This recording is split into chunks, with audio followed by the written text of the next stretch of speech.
Li Lei, what kind of football are you playing? The Barcelona coach, Martinez, wore a grim expression. The youth known as Li Lei responded with displeasure. Coach, I didn't make a mistake with that shot. As the La Liga 2014 season approached, the Barcelona team was undergoing grueling training. At just 16 years old, Li Lei hailed from the vast nation of Huaxia, sent abroad to refine his skills. Just moments ago, with no defenders in sight, Li Lei received a pass from a teammate. Rather than opting for a pass, he decisively struck the ball into the net. Now, he found himself on the receiving end of the coach's reprimand.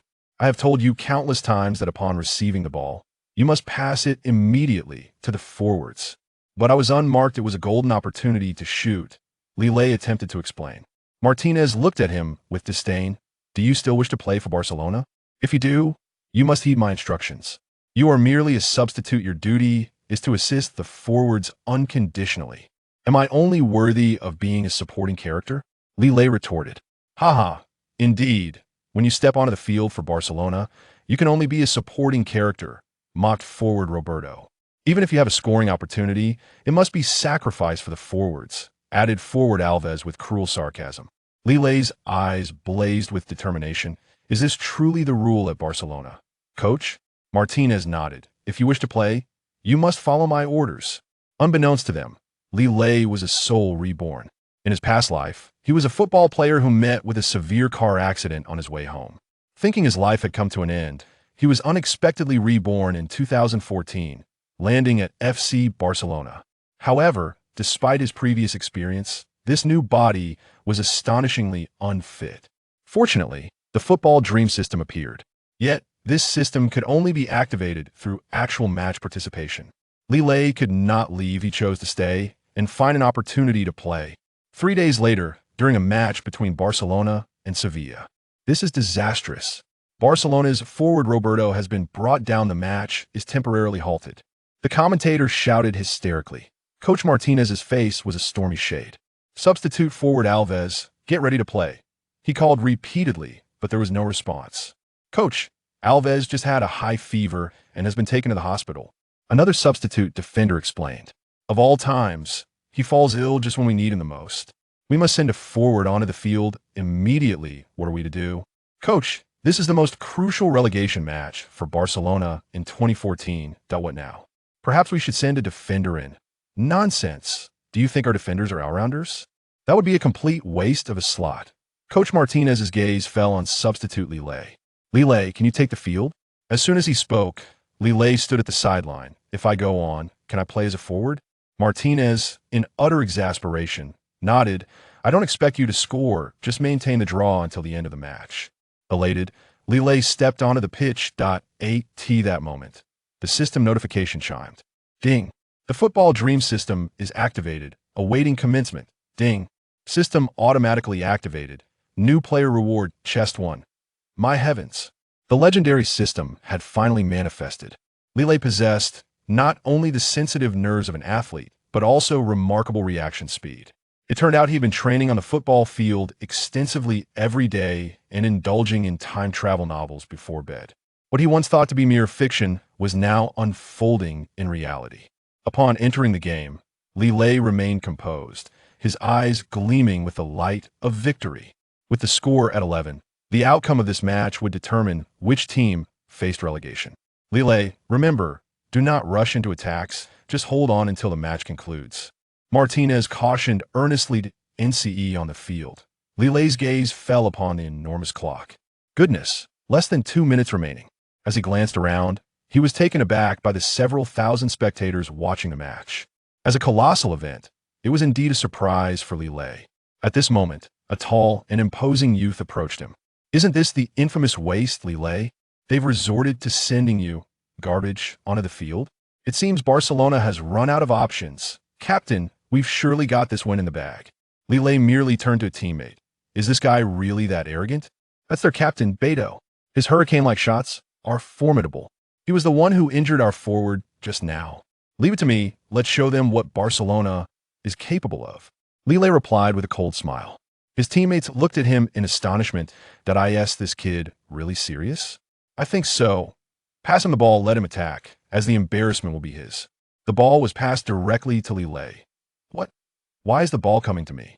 Brother, you're the only forward left on the team. The teammates' gazes were filled with pity. One forward is injured, and the other is unavailable. Now it's all up to you, Li Lei. Don't let us down. Clenching his jaw, Li Lei surged forward with the ball. Sevilla's captain, Beto, charged towards him. Li Lei, get out of the way, you can't take him on. Determined, Li Lei charged headlong into the fray. The two collided fiercely. Li Lei felt as though he had been sent flying, Beto's face becoming a blur before him. Li Lei was knocked down as soon as he entered the game. The audience erupted in whispers. This Barcelona forward is utterly deluded. It's akin to striking a stone with an egg. The previous Barcelona forward was so robust and still got injured, let alone this scrawny monkey. Looks like Sevilla will seize the ball now. Victory is likely theirs. Poor Barcelona's substitute forward. He must have been badly hurt. Li Lei crashed heavily to the ground, and simultaneously, the system notification chimed. Ding! Congratulations, host. You have gained a lightning speed opportunity, lasting for 1 minute. As the audience marveled at Beto's impressive dribbling, Li Lei suddenly surged past Beto like a whirlwind. Chapter 2. Successful relegation. Li Lei and Amp. Oppos. S sudden interception infuriated Beto even more. You little brat, you and Amp. Oppos. Recording death. It and Amp. Oppos. Esther, good fortune that I didn't and Amp. Oppos. T run you over just now. This time, let's see how you escape.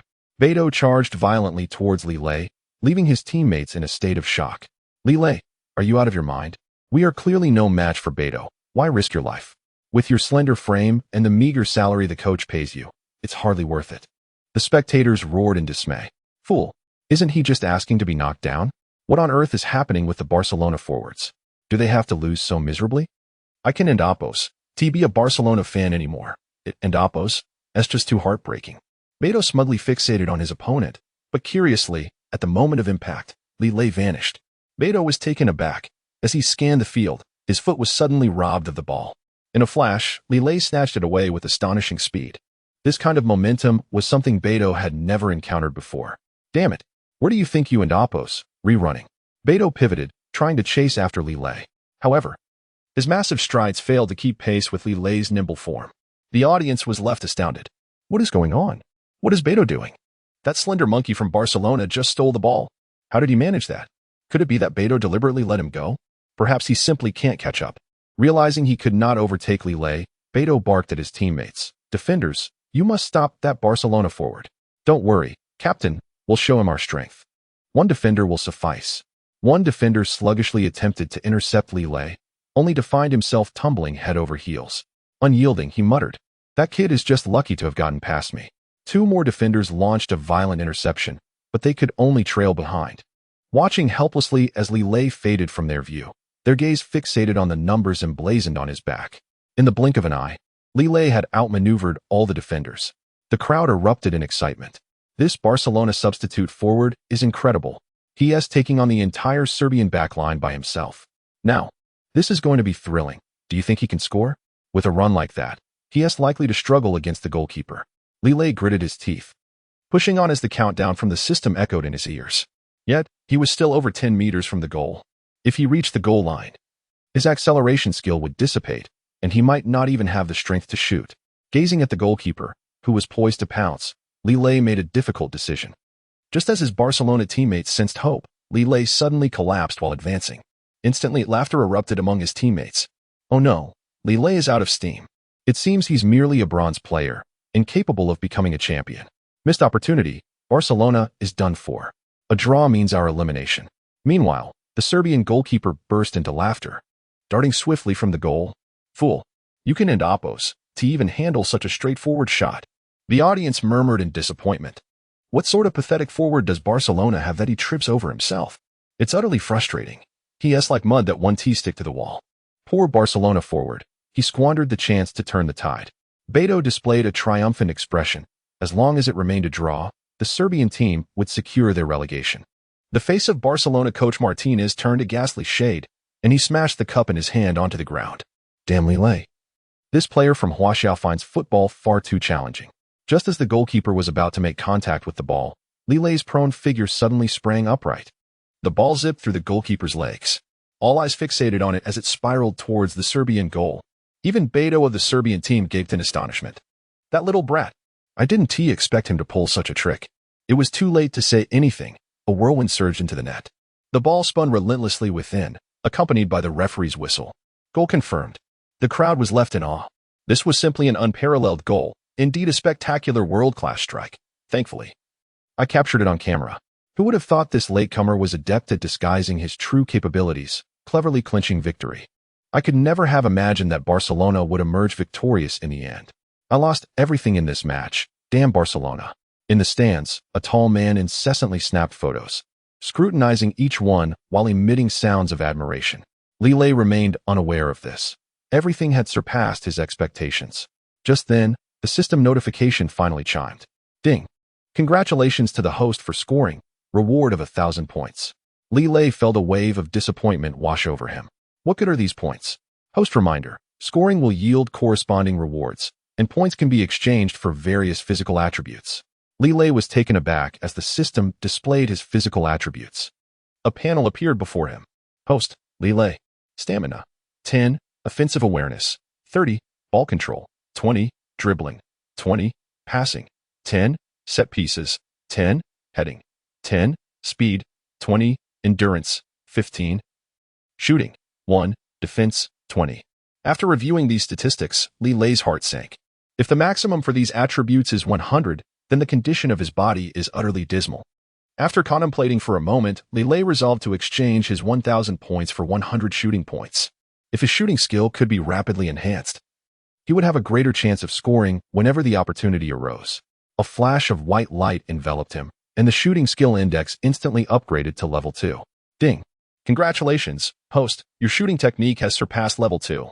You were granted one super long-range shot. Effective range, 200 meters. This was an unexpected delight. Only then did Li Lei understand that the higher the shooting skill, the greater the accuracy. However, to increase various skill attributes, he must complete the tasks set by the system. While Li Lei basked in his joy, suddenly, Coach Martinez strode towards him. The man wore a frown, his expression grave. Li Lei was taken aback. Did Coach Martinez not feel pleased about securing relegation for Barcelona? Li Lei, your contract with Barcelona is about to expire. That single sentence sent Li Lei's heart plummeting to his throat. Chapter 3. Contract Crisis. Li Lei's contract with Barcelona had expired.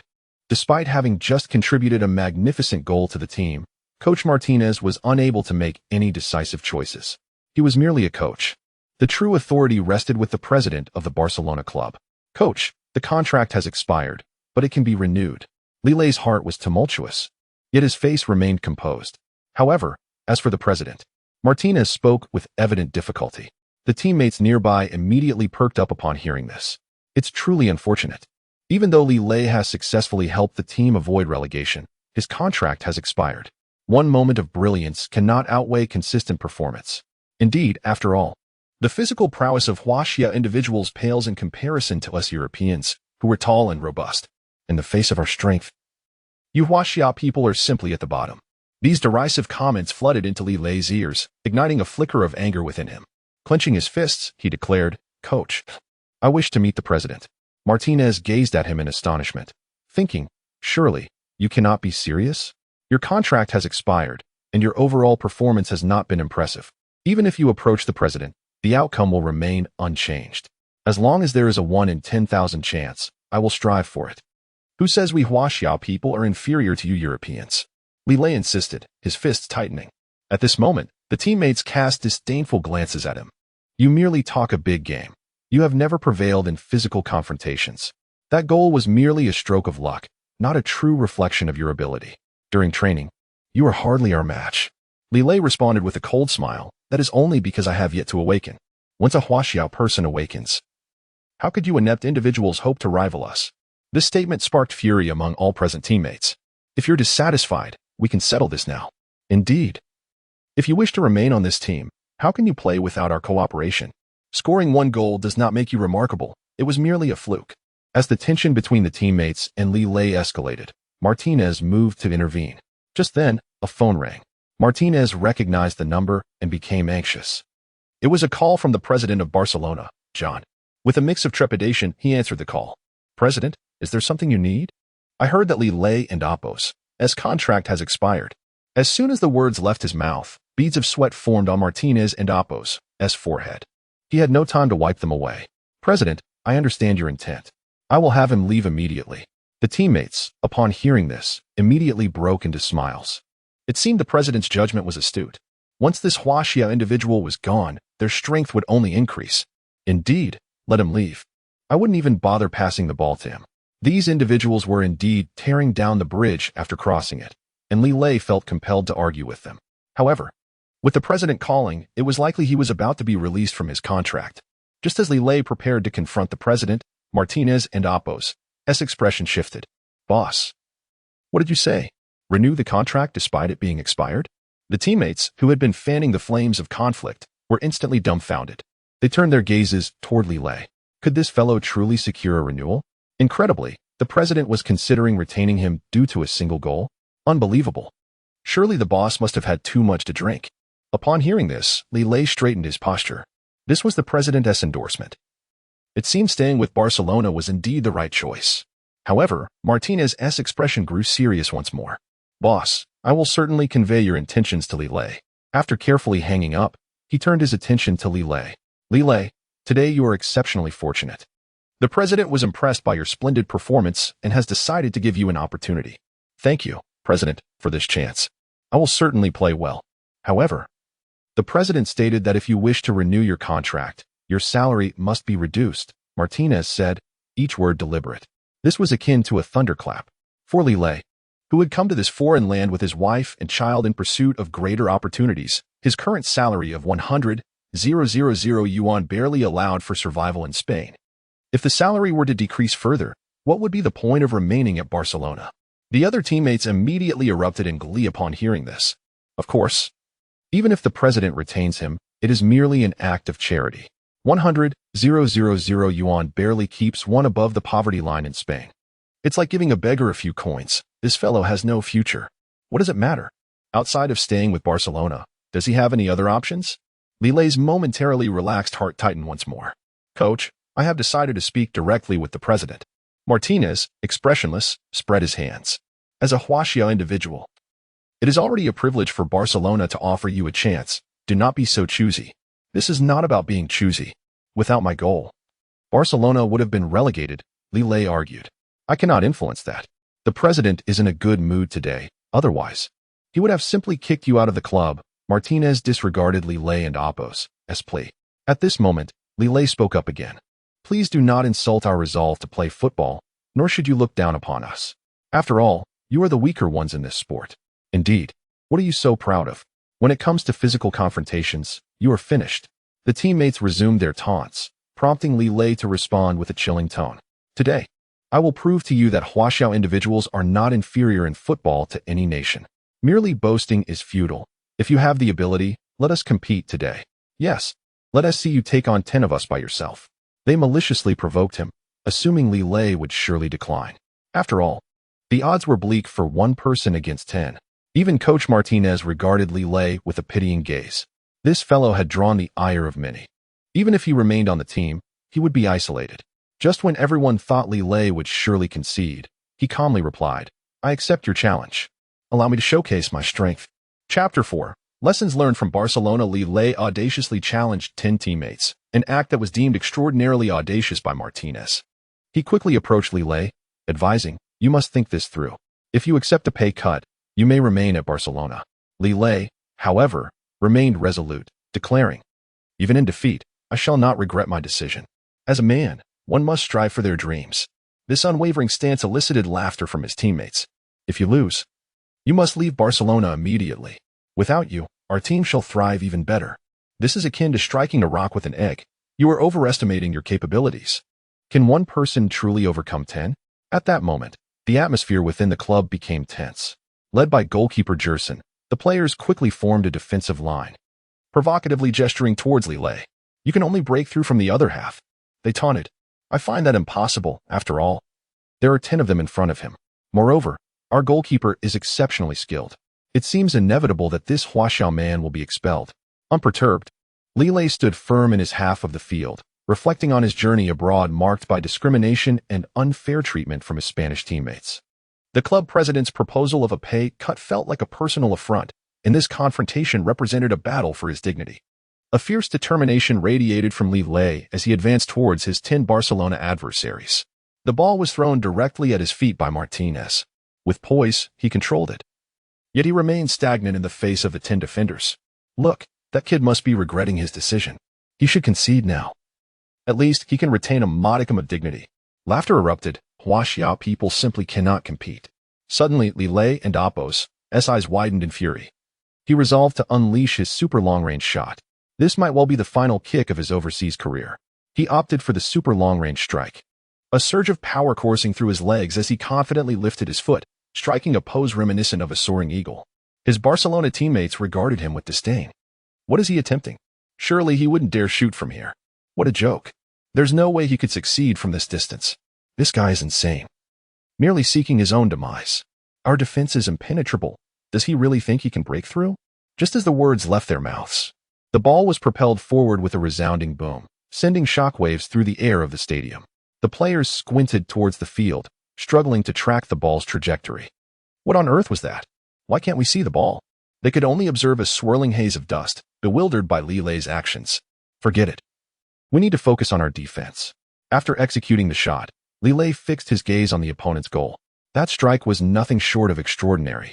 A spectacle that astonished even Martinez, who was spectating nearby. Initially, goalkeeper Valdez paid little heed, casually leaning against the goalpost. However, as Li Lei's shot soared, Valdez remained dismissive. What are you worried about? From this distance, not even a deity could score. Just then, a torrent of air rushed towards him. Suddenly, Valdez felt a tremendous impact to his chest.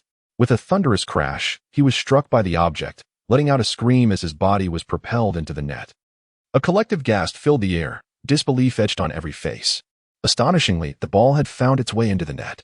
What fortuitous luck allowed for such a feat? Martinez stood in stunned silence. This strike could only be described as a magnificent world-class goal. If Li Lei maintained such performance, he would undoubtedly become a pivotal figure for Barcelona. Seizing the moment, Martinez approached Li Lei, his face alight with joy. That was an incredible goal. A remarkable world-class strike. Thank you for your recognition, coach, Li Lei replied calmly. With that goal alone, you may stay at Barcelona Football Club. Coach Martinez. I believe remaining here is no longer meaningful, Li Lei stated, shocking Martinez. He realized that Barcelona was one of the world's elite clubs, where players gained fame and recognition. Was Li Lei truly prepared to relinquish such a golden opportunity? Prompted by this thought, Martinez quickly implored, do not act impulsively. Perhaps the owner has offered you a slightly lower salary, but only on such a platform can you forge your strength. Yet Li Lei firmly responded, Coach Martinez. You are mistaken. If I play in a club steeped in discrimination, no matter how powerful I become, I will forever be regarded as the Huaxiao weakling by these individuals. This statement deeply wounded the players, especially as Martinez sought to retain Li Lei. Coach, there is no need to grovel before a Huaxiao individual. He is inherently weak. That last goal was merely a stroke of luck. Indeed, otherwise, he could never breach our defenses. Martinez found himself increasingly frustrated by their comments. On the field, they played poorly yet were quick to voice their opinions. Without another word, Li Lei strode toward the club and Apos' exit. As he neared the door, a luxurious Mercedes-Benz suddenly pulled up. A middle-aged man, donning sunglasses and a cigar, emerged. Li Lei, what do you think you are doing? Li Lei and Apos' heart raced.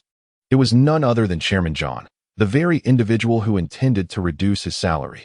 Clutching his discarded jersey, John had already surmised Li Lei and Apos' intentions. I plan to leave Barcelona Football Club, Li Lei stated boldly. What a laugh. Your potential has just begun to be uncovered, and you wish to walk away? John replied coldly. Li Lei and Apos' heart sank. Did John intend to invoke the contract? However, the contract had expired, granting him the freedom to depart. With this in mind, Li Lei approached John, anger radiating from him as a palpable tension hung in the air between them. Chapter 5. Difficult Choices Chairman. You explicitly stated that if I wish to remain at Barcelona, I must accept a reduction in my salary. Are you aware of the multitude of individuals eager to join the Barcelona Football Club? That concern no longer pertains to me. I would prefer to depart from such a team rife with discrimination and inequality. A hint of disdain flickered in John's eyes. The once timid Li Lei now displayed an unexpected confidence. Could it be that other clubs were courting him? As he pondered this, a voice echoed from the distance. "You're making the right choice, Li Lei. Leave Barcelona and join us at Bayern." This voice startled Li Lei but incensed John. He squinted into the distance, recognizing the figure as Flick, the coach of Bayern Munich. "What brings you here?" John and Oppo's tone brimmed with irritation. Flick had always been at odds with John, and the two clubs were fierce rivals. Bayern Munich consistently ranked among the world's elite, while John tirelessly worked to elevate Barcelona's status. Now that Li Lei had begun to demonstrate his potential, Flick was attempting to poach him. What was going on? Had Li Lei already made up his mind to leave? Flick spoke with remarkable calmness. "Such an exceptional player, and yet you have reduced him to a substitute. What does that have to do with you?" "This is an internal matter for Barcelona," John retorted furiously. Unexpectedly, Flick brandished a stack of photographs. He waved them in front of John, revealing that he had captured images of Li Lei during a match. Having witnessed Li Lei and Oppo's prowess firsthand, Flick was unwilling to let this opportunity slip away. Through insider information, Flick learned that Li Lei's contract had expired. He had overheard the players arguing with Li Lei outside the club. All signs indicated that Li Lei and Barcelona were effectively parting ways. Determined to entice Li Lei, Flick took a decisive step forward. Regardless, Li Lei's contract with Barcelona has concluded. He is free to choose his next destination, Flick asserted confidently. "Even so, it requires my approval to transfer him," John replied curtly. "What you are doing is illegal. According to the law, once a contract has expired, if Li Lei agrees to the transfer, Bayern need only pay the appropriate transfer fee," Flick stated with professionalism. However, John remained obstinate, leading to a protracted standoff between them. At that moment, a woman appeared before the three of them. "Li Lei, why haven't you answered my calls?" "Wife, I just finished a match and haven't had a chance to check my phone." The newcomer was Li Lei and Oppo's wife, Lahm, who held a bag of food. "I saw your impressive performance on the live stream, so I brought you some treats," Lahm said with a gentle smile. Li Lei did not take the food but instead earnestly grasped Lahm and Oppo's hand. "There is something I must clarify with you. Speak freely. I will support your decision," she replied. "If I leave Barcelona, will you hold it against me?" Li Lei could not help but ask. "Whatever decision you make, I will steadfastly support you," Lahm responded calmly. "Once you leave the club, your future will be uncertain. Will you truly not blame me?" Li Lei asked in disbelief. "Since the day I married you, I have supported your football career. Otherwise, I would not have traveled across the ocean to be with you in Spain. If you decide to leave, it must be due to an unbearable reality. And how could I possibly blame you?" Lahm and Oppo's understanding nature shone through. At this moment, Flick interjected, "The manner in which Barcelona treats Mr. Li Lei is utterly inappropriate. I welcome Mr. Li Lei to join Bayern Munich." Lahm felt a tightness in her chest. Bayern Munich was one of the finest football clubs in the world. If Li Lei could truly join them, it would offer him a greater opportunity for advancement. Lahm was acutely aware of Li Lei's struggles at Barcelona. Remaining a substitute would only stagnate his growth. Even after a decade abroad, joining Bayern might indeed be a viable path forward. "What do you think, darling?" Lahm turned her gaze towards Li Lei. Li Lei, however, was deeply troubled. Not only was there the significant issue of the transfer fee, but John's intentions were also abundantly clear.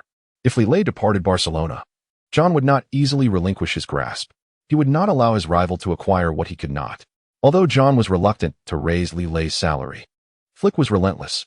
Li Lei had become a coveted player, and it was imperative to secure a position as the primary striker. With this in mind, Li Lei stated directly, "Since Barcelona is willing to renew my contract, what terms can you offer?" John was momentarily taken aback. "Li Lei, when did you become so pragmatic?" Li Lei scoffed. "If it weren't for my recent successful goal, I would still be merely a substitute forward. What does it matter that Barcelona is a globally renowned club?" It was evident that John was unprepared for this turn of events. However, Flick generously offered, "Come to Bayern. Everything has already been arranged." Li Lei's interest peaked. Bayern was a prestigious club, having won the 2014 FIFA World Cup. Playing as a starter there would undoubtedly enhance his skills, and with systematic support, he could lead his team to victory. With this in mind, Li Lei nodded, "I do not have excessive salary demands. I merely wish to play as a starting forward." In truth, even Li Lei felt this request was somewhat ambitious, considering the illustrious reputations of strikers like Klose and Neuer. How could Flick possibly allow someone who had scored only once to be the primary forward? Yet, to his astonishment, Flick agreed without hesitation, offering a salary of 200,000. Li Lei gazed at Flick in disbelief. "Coach Flick, Are you truly certain you want me as the starting forward? Absolutely, as you. Klose and Neuer can all play as starting forwards. Just as Li Lei was about to accept Flick's offer, John suddenly made a bold declaration. Chapter 6. Farewell. Barcelona, upon witnessing Flick and Oppos's unwavering determination to recruit Li Lei, John made a momentous decision. A smile adorned his face as he produced a contract. Flick, you are indeed relentless. If you wish to lure Li Lei away, it will not come without a price. Flick's heart raced with excitement, yet he maintained an outward calm. Having witnessed Li Lei's spectacular goal from the stands, he had already resolved to act. Hearing John finally speak, Flick felt a surge of exhilaration. Hasn't the contract expired? If it means securing Li Lei for Bayern, I would not care about the cost. Those words deeply moved Li Lei, who had always been a mere substitute, nearly wearing out the bench. Finally, a coach from Bayern recognized his talent. Aligning with Bayern was undoubtedly the best choice. With this thought, Li Lei cast a gaze of admiration towards Flick. However, John wore a cunning expression. Do you think simply paying the transfer fee as stated in the contract suffices? Is there an additional sum required? Flick scoffed dismissively. Indeed, you are correct. How much more? John, unperturbed, held up 5 fingers. Flick's heart skipped a beat. Could it be 500,000? No, it was said that Li Lei and Oppos's annual salary at Barcelona was only 100,000. How could a previously obscure player possibly be worth 500,000? Noticing Flick and Oppos's silence, John smugly declared, when I signed with Li Lei, the transfer fee was explicitly stated as 5 million. This revelation shocked even Li Lei. He stared incredulously at John. Chairman, have you made an error? Yet, when they examined the contract's contents, they found it was indeed written in black and white, a transfer fee of 5 million.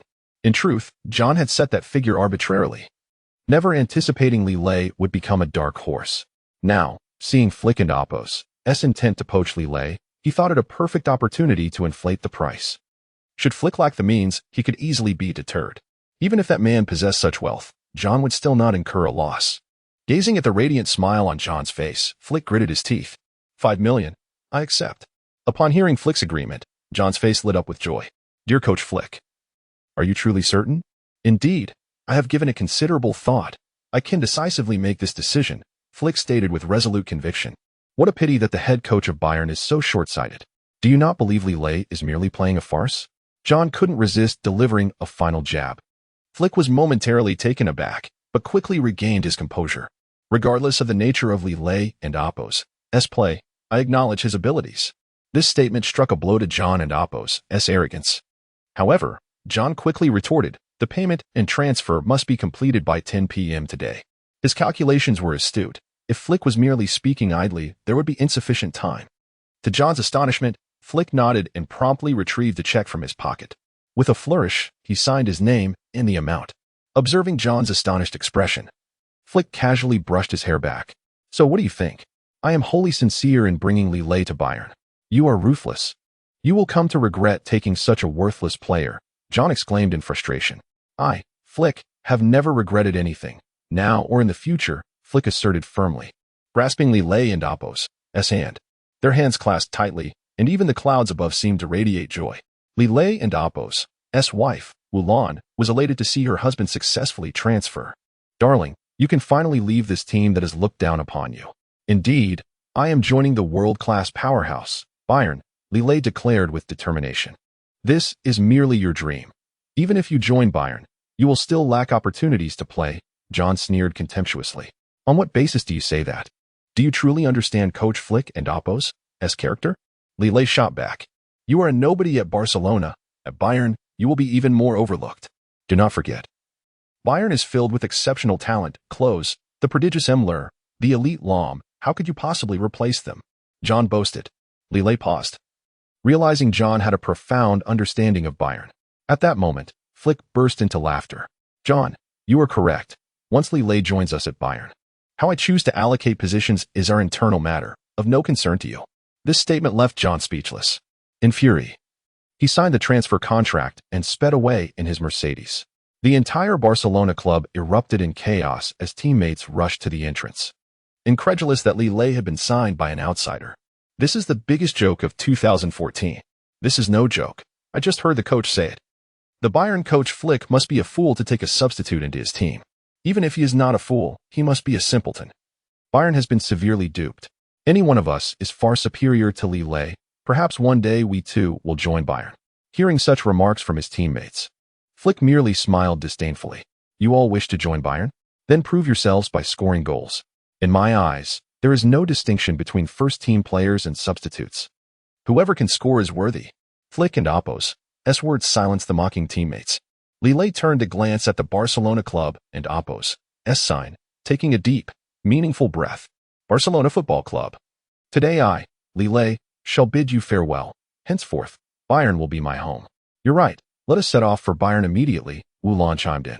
Flick drove the trio directly to the airport, and after over an hour of flight, they arrived at Bayern Football Club. Just as they entered the gates, a football flew towards them. Chapter 7, Klose and Oppo's challenge. As the ball hurtled towards him, Li Lei reacted with remarkable speed, sidestepping just in time for the ball to soar beyond the goal. A tall figure suddenly loomed before him, gazing at Li Lei with an air of arrogance and indifference. The vibrant number 10 emblazoned on his jersey. Flick observed the newcomer and cheerfully exclaimed, Klose, you've arrived just in time. Come, let us welcome our new teammate. Li Lei. However, Klose did not lower his proud head at Flick's words. Instead, he merely nodded slightly at Li Lei before redirecting his gaze towards Flick. Noticing this, Li Lei boldly approached Klose. Are you the renowned forward of Bayern Munich, Klose? He inquired.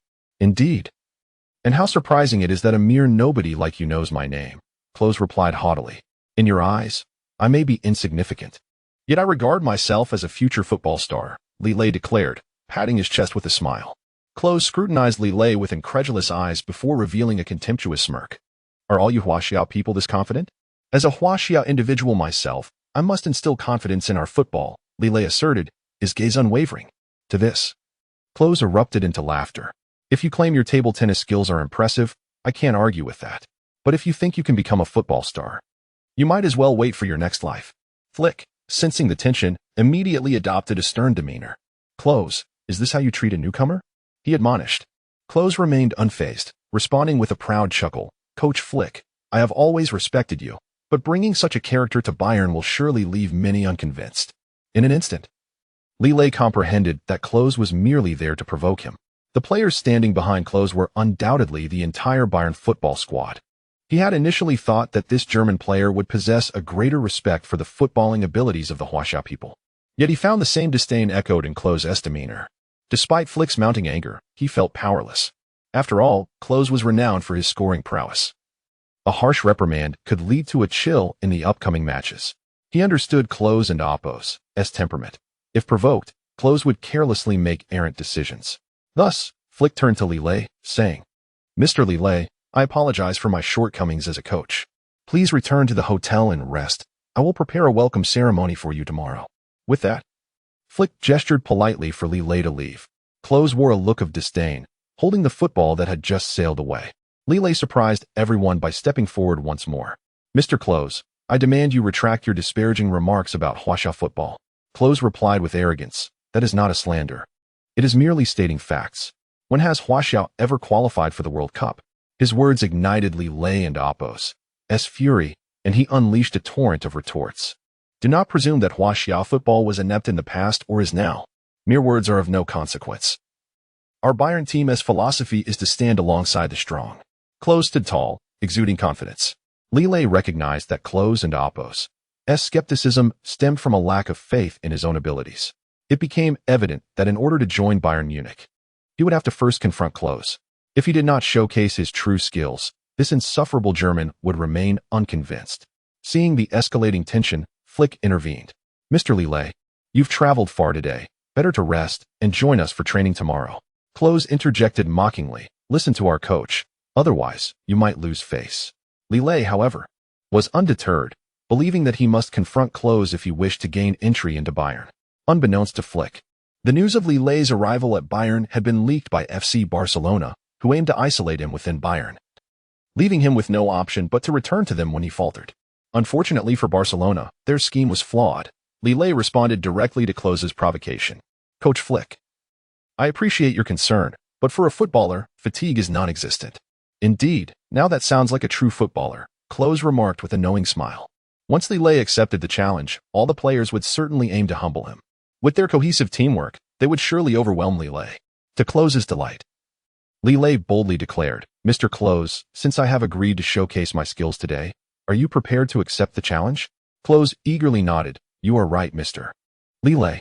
Bayern has 2 teams. You may join the reserve team." The situation was clear. Klose intended to leverage the advantages of the first team to shatter Li Lei and amp Oppo's confidence entirely. Klose was on a high, and with Li Lei having traveled from afar, he was poised to ambush him. Flick found this arrangement unfair and voiced his concerns. "Klose, do you not see how unjust this is? What is unfair?" "I am not coercing Mr. Li Lei to agree," Klose cunningly replied.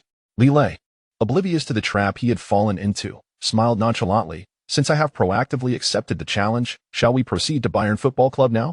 "Of course, coach. You may observe from the sidelines." "We shall extend the warmest welcome to Mr. Li Lei," Klose responded with a sly grin. Flick felt a twinge of unease. Would Li Lei retreat if he faced immediate adversity? He had intended to intervene, but, seeing Li Lei's resolute demeanor, he refrained. As Li Lei and Klose walked side by side, Lahm felt a sense of foreboding. Though Li Lei's skills had improved significantly, would he stand a chance against the formidable Klose? Should they clash directly, a victory would solidify Li Lei's standing at Bayern, yet it could lead to his isolation. Conversely, a loss would invite scorn, making future endeavors even more dismal. While Lahm pondered these uncertainties, the Bayern players erupted into enthusiastic applause. Chapter 8.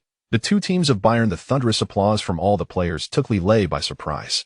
However, upon closer inspection, he discerned that the cheers were directed solely at Klose. "Klose, you truly are remarkable. You and Oppo's VE successfully provoked this Huaxia fellow into competing with us. We believe this guy is utterly unworthy of joining Bayern Munich, and now the opportunity to defeat him has arrived." "Indeed. How could such a frail figure possibly compete with us?" In response to these scornful remarks, Li Lei merely chuckled coldly. Engaging in debate with them held no significance. Before him stood more than 20 players. In other words, there must be both starters and substitutes among them. Based on Li Lei's understanding of Bayern, this was likely the fabled first and second teams of Bayern. Klose, Müller, Lahm, Lewandowski, Neuer. These were undoubtedly the indomitable starters. As Li Lei had anticipated, Klose directly patted him on the shoulder. "Do you see these teammates before you? These faces are quite familiar," Li Lei calmly remarked. This statement, however, irked Müller, who made a comical expression. "This Huaxiao fellow is exceedingly rude. He has never even been to Bayern, so how could he have seen us? You might not believe it, but your intelligence is indeed quite lacking. He must have seen us on television," Lahm retorted bluntly. Lewandowski nodded. As the second top scorer of Bayern at the time, he harbored no significant malice toward Li Lei.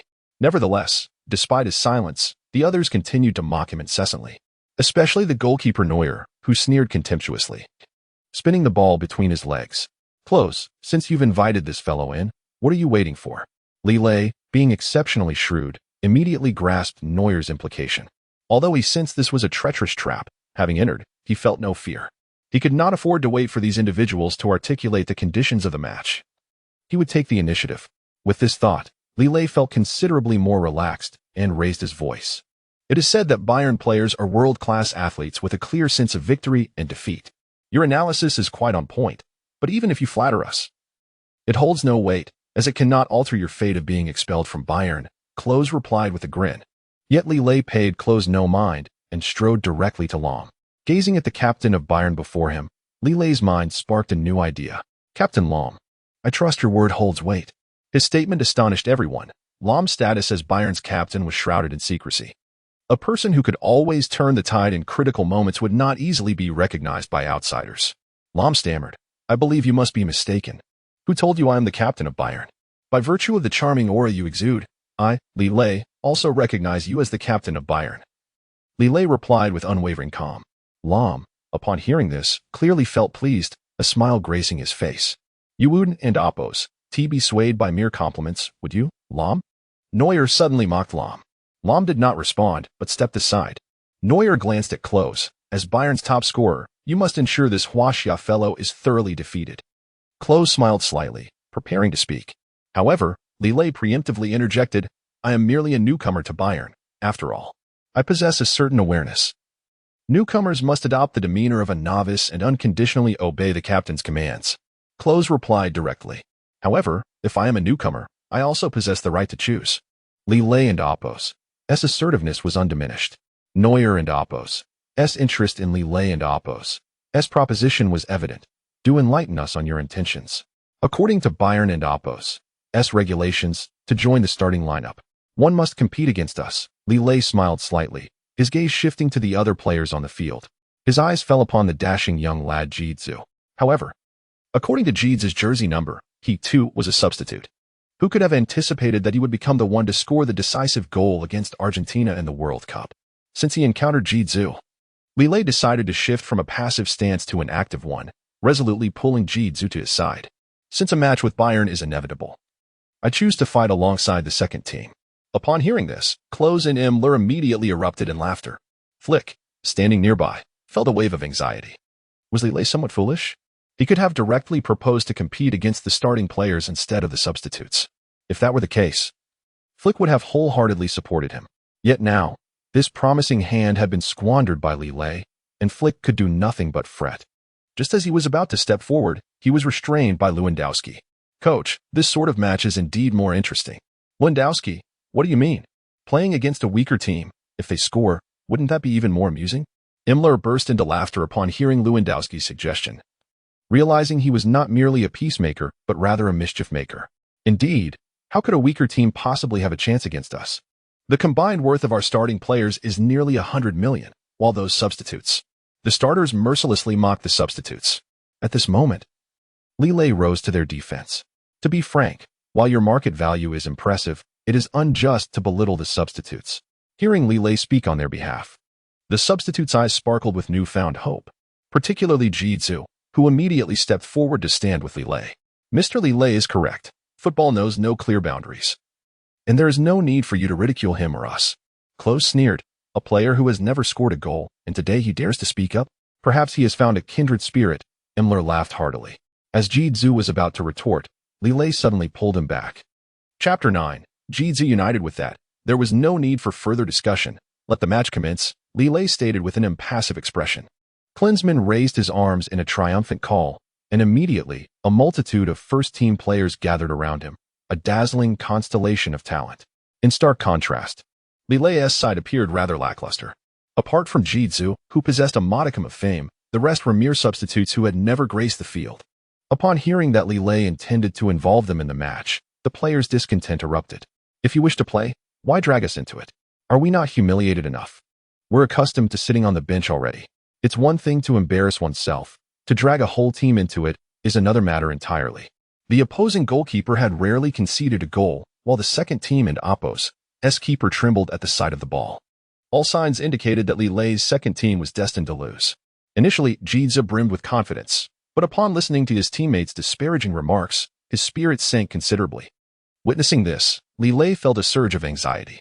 Jitsu's shift in demeanor was a clear indication of his unstable potential. He needed to be extricated from this negativity. With this in mind, Li Lei turned to the group.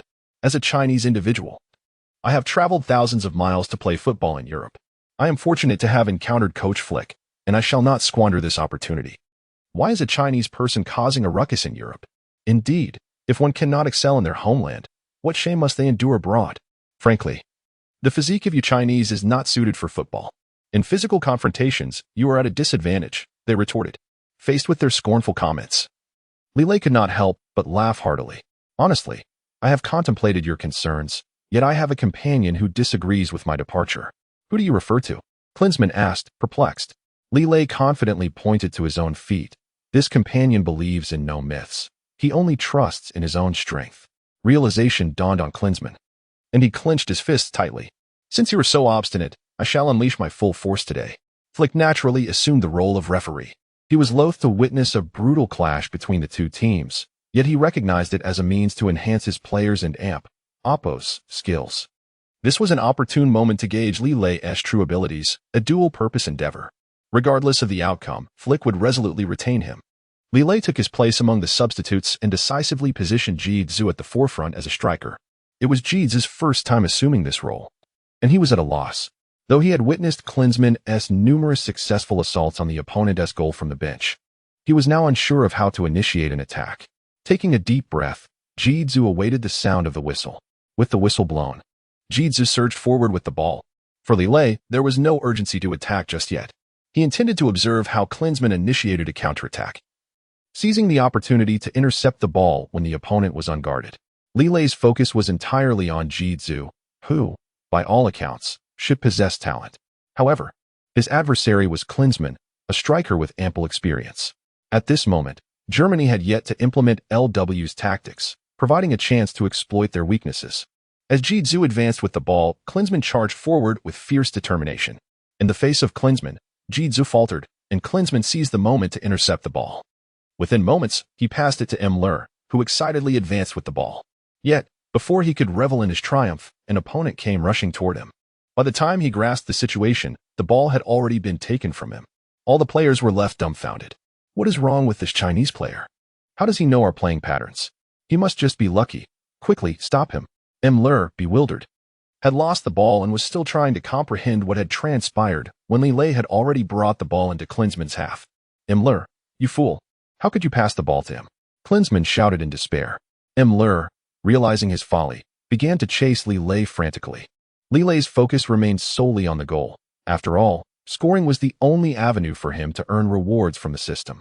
As for Müller trailing behind, he paid him no mind. He shouted to Jitsu, Jitsu, what are you waiting for? Attack swiftly. At that moment, Jitsu finally understood and hurried to Li Lei's side. Li Lei nodded in approval, unperturbed by the impending charge of Lewandowski. When Lewandowski extended his right foot to intercept, Li Lei deftly flicked the ball with his left foot. Lewandowski stood agog. He could hardly fathom that this Chinese player was so familiar with his interception techniques. However, Klinsmann was not about to let Li Lei escape unscathed. He dashed towards Li Lei's side, relentlessly attempting to jostle him and alter the ball's trajectory. Yet, Li Lei remained calm, skillfully evading his attempts. His gaze fixed on Lahm, who had remained composed in the backfield. As Li Lei charged forward, Lahm finally approached him head-on. To compound the situation, Müller was also closing in from behind. Li Lei found himself encircled by opponents. Under normal circumstances, he would have lost the ball. However, Li Lei was invigorated, thinking, come on, try to take the ball from me. I fear you not. This provocation incited the trio, who disregarded everything in their attempt to intercept the ball. Just as their encirclement was about to close in, Li Lei suddenly flicked the ball high into the air. It was a remarkably clever passing technique. Jitsu, witnessing the ball descend from above, eagerly controlled it and swiftly charged toward the goal. Li Lei, that was an exceptional pass. Now it's your turn. Neuer's goal is right ahead, Li Lei called out.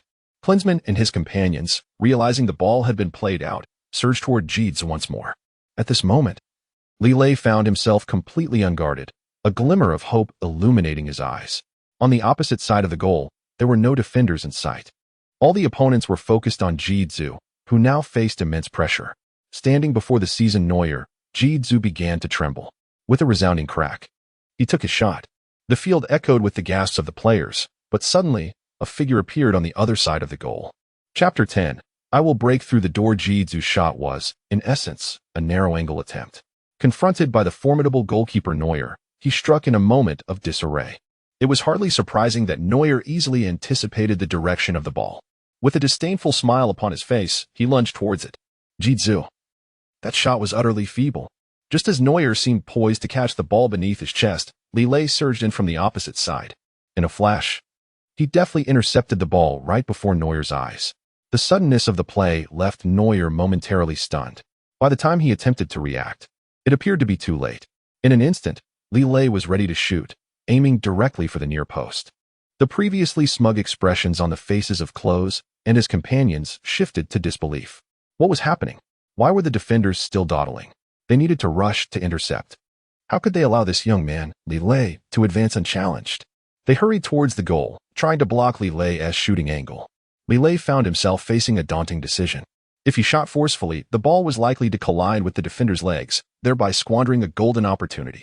Yet, he noticed that Jitsu was lagging behind after his own attempt. More worryingly, Lahm was closing in from another angle, with defenders effectively obstructing his shooting path. Li Lei unhesitatingly turned and dribbled away. The two defenders, brimming with arrogance, mocked him as they sought to engage him in a duel. The Huaxiao player is evidently frightened. running away at the first sign of a challenge. With your level of skill, how could you possibly hope to join Bayern's starting lineup? Perhaps it's best to continue dreaming your Huaxia dreams. Li Lei did not pause. Instead, he directed the ball toward the goalpost. The scene left Flick, who was watching from the sidelines, utterly astonished. Normally, such a play would warrant a pass back to Jitsu. Yet, in a shocking turn of events, Li Lei opted for a reckless shot. What was the significance of shooting at the goalpost? Klose and the others burst into laughter. It seems Li Lei has lost his mind, carelessly hitting the post. His accuracy is woefully low. How could someone like him ever hope to make the starting lineup? With our super strikers present, there is simply no room for Li Lei. Jitsu, witnessing this, was equally bewildered. What on earth is Li Lei doing? He had the perfect opportunity to pass the ball to me. Li Lei, however, paid no heed to Jitsu and immediately sprinted back after striking the post. The two defenders laughed heartily and dashed towards the ball, while Lahm slowed his pace, confident that any defender could clear the ball from this position. Yet, when one defender finally kicked the ball away, an unexpected turn of events occurred. The ball, having struck the post, rebounded at an astonishing speed and, crucially, at a shallow angle towards the boundary. Jitsu, this ball is yours, Li Lei gestured with flair. It dawned on Jitsu that this was indeed an opportunity bestowed upon him. As a substitute, he had often felt inadequate, but since Li Lei's arrival at Bayern, that perception had shifted. Li Lei had directly set up Jitsu, filling him with immense gratitude and invigorating his legs with newfound strength. Before Jitsu lay the far corner of the goal, as the ball approached, he wasted no time in executing a brilliant sliding shot. The ball soared at a deviously sharp angle, heading towards the opposite direction of Neuer's dive. Neuer, now nearly beside himself with frustration, had already made 2 frantic runs. Jitsu, you little rascal, are you toying with me again? Neuer reached for the ball nonchalantly, believing it to be just another easy save. However, at that moment, a figure leapt from outside the penalty area, startling Lewandowski. Neuer, watch out. This Huaxia player is going for a header. The shout sent Neuer into a momentary panic. He had assumed the ball posed no threat, yet Li Lei had emerged once more. Though Li Lei was not particularly tall, it seemed unlikely he could reach the ball. As anticipated, Li Lei and Oppo's leap did not match Neuer and Oppo's height. Neuer, smug, grabbed the ball and mocked Li Lei. You, short Huaxia player, think you can compete with me in the air? You're still quite naive. Li Lei remained silent, but a cunning glint sparkled in his eyes. The atmosphere above the goal suddenly thickened. Just as Neuer believed the ball was securely in his grasp, Li Lei executed a remarkable maneuver, flipping his body in midair. Lahm shouted in disbelief, is this Huaxia player insane? He dares to twist in the air at such a height? Imler laughed heartily. What a pity, in the air. There's no way this Huaxia player could gain the upper hand. Even Flick and Wu Lan felt a pang of anxiety. Attempting a shot while twisting in midair seemed akin to courting disaster. Moreover, Neuer's towering physique emanated an undeniable power. Could Li Lei genuinely be his match? Neuer's hand was already in contact with the ball, his proud expression declaring ownership. Just when all players thought Neuer had secured the ball, an unforeseen twist unfolded. Klose's eyes widened in alarm as he beheld Li Lei's acrobatic reversal. Li Lei swiftly turned his body, alternating between his left and right foot, reaching out with the farthest foot to directly connect with the ball in Neuer's grasp. It was an extraordinary feat, as Li Lei's leg collided with the ball held by Neuer. At that moment, a surge of power emanated from Li Lei's foot. Chapter 11. Neuer's concession. In a moment of disbelief, Neuer watched as Li Lei's foot prevailed. The ball was forcefully kicked from Neuer's grasp by Li Lei. This astonishing scene immediately shocked Flick, who excitedly raised his fists and shouted towards Li Lei's wife, Wu Lan. It was an extraordinary goal, utterly remarkable. Wu Lan, her palms damp with anxiety, was unsure if Li Lei could score. From her perspective, the ball merely slipped from Neuer's hands. The surge of power that had erupted from Li Lei was imbued with an indomitable spirit. That fearless resolve became Li Lei's foundation. As he prepared to collide with the ground, he disregarded the impending impact. The ball evaded Neuer and Oppo's grasp and swiftly entered the net. In that instant, Li Lei's body relaxed completely, and he collapsed onto the grass. All the Bayern players were left dumbfounded, unable to believe the spectacle unfolding before them, especially Neuer, whose heart sank the moment he saw the ball slip from his grip. How infuriating! A player from Huaxia has breached my defenses. In a fit of anger, Neuer pounded the turf, his face etched with frustration. Flick, oblivious to the moment, blew the whistle. The goal stood, and Bayern's second team led 1-0. As the announcement echoed, all the substitute players erupted in cheers. Incredible! Who would have thought Li Lei possessed such talent? Initially, they believed that with Jizu's miss, hope was lost. Jizu, too, felt the pressure to perform, determined to outshine the starters. Indeed, they could no longer remain silent. Jizu, witnessing this scene, felt a mix of joy and concern. The newly joined Li Lei had showcased such exceptional skill. He had assumed a player from Huaxia would struggle with football, yet here he was, scoring a goal. The thought of the second team potentially defeating the first filled Jizu with delight. However, if Li Lei were to usurp his position, would he ever have a chance to play again? Despite the conflicting emotions, Jizu approached Li Lei. Congratulations, Mr. Li Lei, on scoring your first goal for Bayern. Li Lei smiled calmly and exchanged a high-five with Jizu. Moreover, he performed a backflip in the direction of Klinsmann, which astonished Klinsmann. This lad celebrated his goal just like I do. Remarkable. Could he be mocking me? Himmler helplessly shrugged. I doubt it. Perhaps he admires your stylish move. Ram offered a different perspective. In Ram's eyes, Li Lei was humble and courteous, leaving a favorable impression. Hearing Ram's words, Klinsmann's anger diminished slightly, regardless of the reason. It was uncharacteristic for the starting lineup to concede a goal. Klinsmann's sentiment resonated with Neuer. He is right, we cannot underestimate our opponents, or we might suffer a humiliating defeat. Neuer glared at Li Lei from a distance, his fists clenched. This Huaxia player has embarrassed me. I'll show him the wrath of Neuer. Li Lei, unfazed by the comments directed at him, was alerted by the system's notification sound. Ding. Congratulations, host, on scoring a goal. You have earned 2,000 points and received a bottle of soul water as a reward. Li Lei was pleasantly surprised by the 2,000 points. He recalled that during a match against Serbia, scoring a goal only yielded 1,000 points. Yet, playing against Bayern's internal team, he received double. Joining Bayern was indeed a wise choice. He rated himself highly. However, what on earth was this soul water? Suddenly, he recalled a Coca-Cola commercial. Could it stimulate the soul? At that moment, another system notification chimed in. Host, soul water is a substance that can reformat physical indices, albeit with a chance of failure. The term reformat was familiar to Li Lei. It was akin to forcibly reformatting a mobile phone, which often resulted in losing all files. He never anticipated such a concept would find its way onto the football field. Li Lei examined his physical data, which revealed a startling weakness in his physique. Other than his shooting ability reaching level 2, all other attributes remained at a novice level. If he did not take a risk now, he might not achieve significant breakthroughs in the near future. Gritting his teeth, Li Lei decided to gamble, transforming a bicycle into a motorcycle. He chose to use the soul water, and a beam of white light descended upon him. Li Lei was enveloped in this luminescence, and his mind went blank. After a full minute, his awareness returned. His gaze fell upon the system panel once more, and he was elated. Remarkably, his physical attributes had been upgraded to level 2, while his shooting remained at level 2 as well. Furthermore, other aspects of his data approached the pinnacle of level 1. Unable to contain his joy, Li Lei leapt high into the air. Just then, a ball struck him squarely on the head. The substitutes erupted into applause. Mr. Li Lei, you were phenomenal. You intercepted Neuer's long pass. Who would have thought his positioning sense was so acute? This left Ram unable to fulfill his defensive role, confused yet instinctively. Li Lei stopped the ball. Jizu, catch the ball, and let us execute a rapid counterattack. Jizu struggled to control the ball.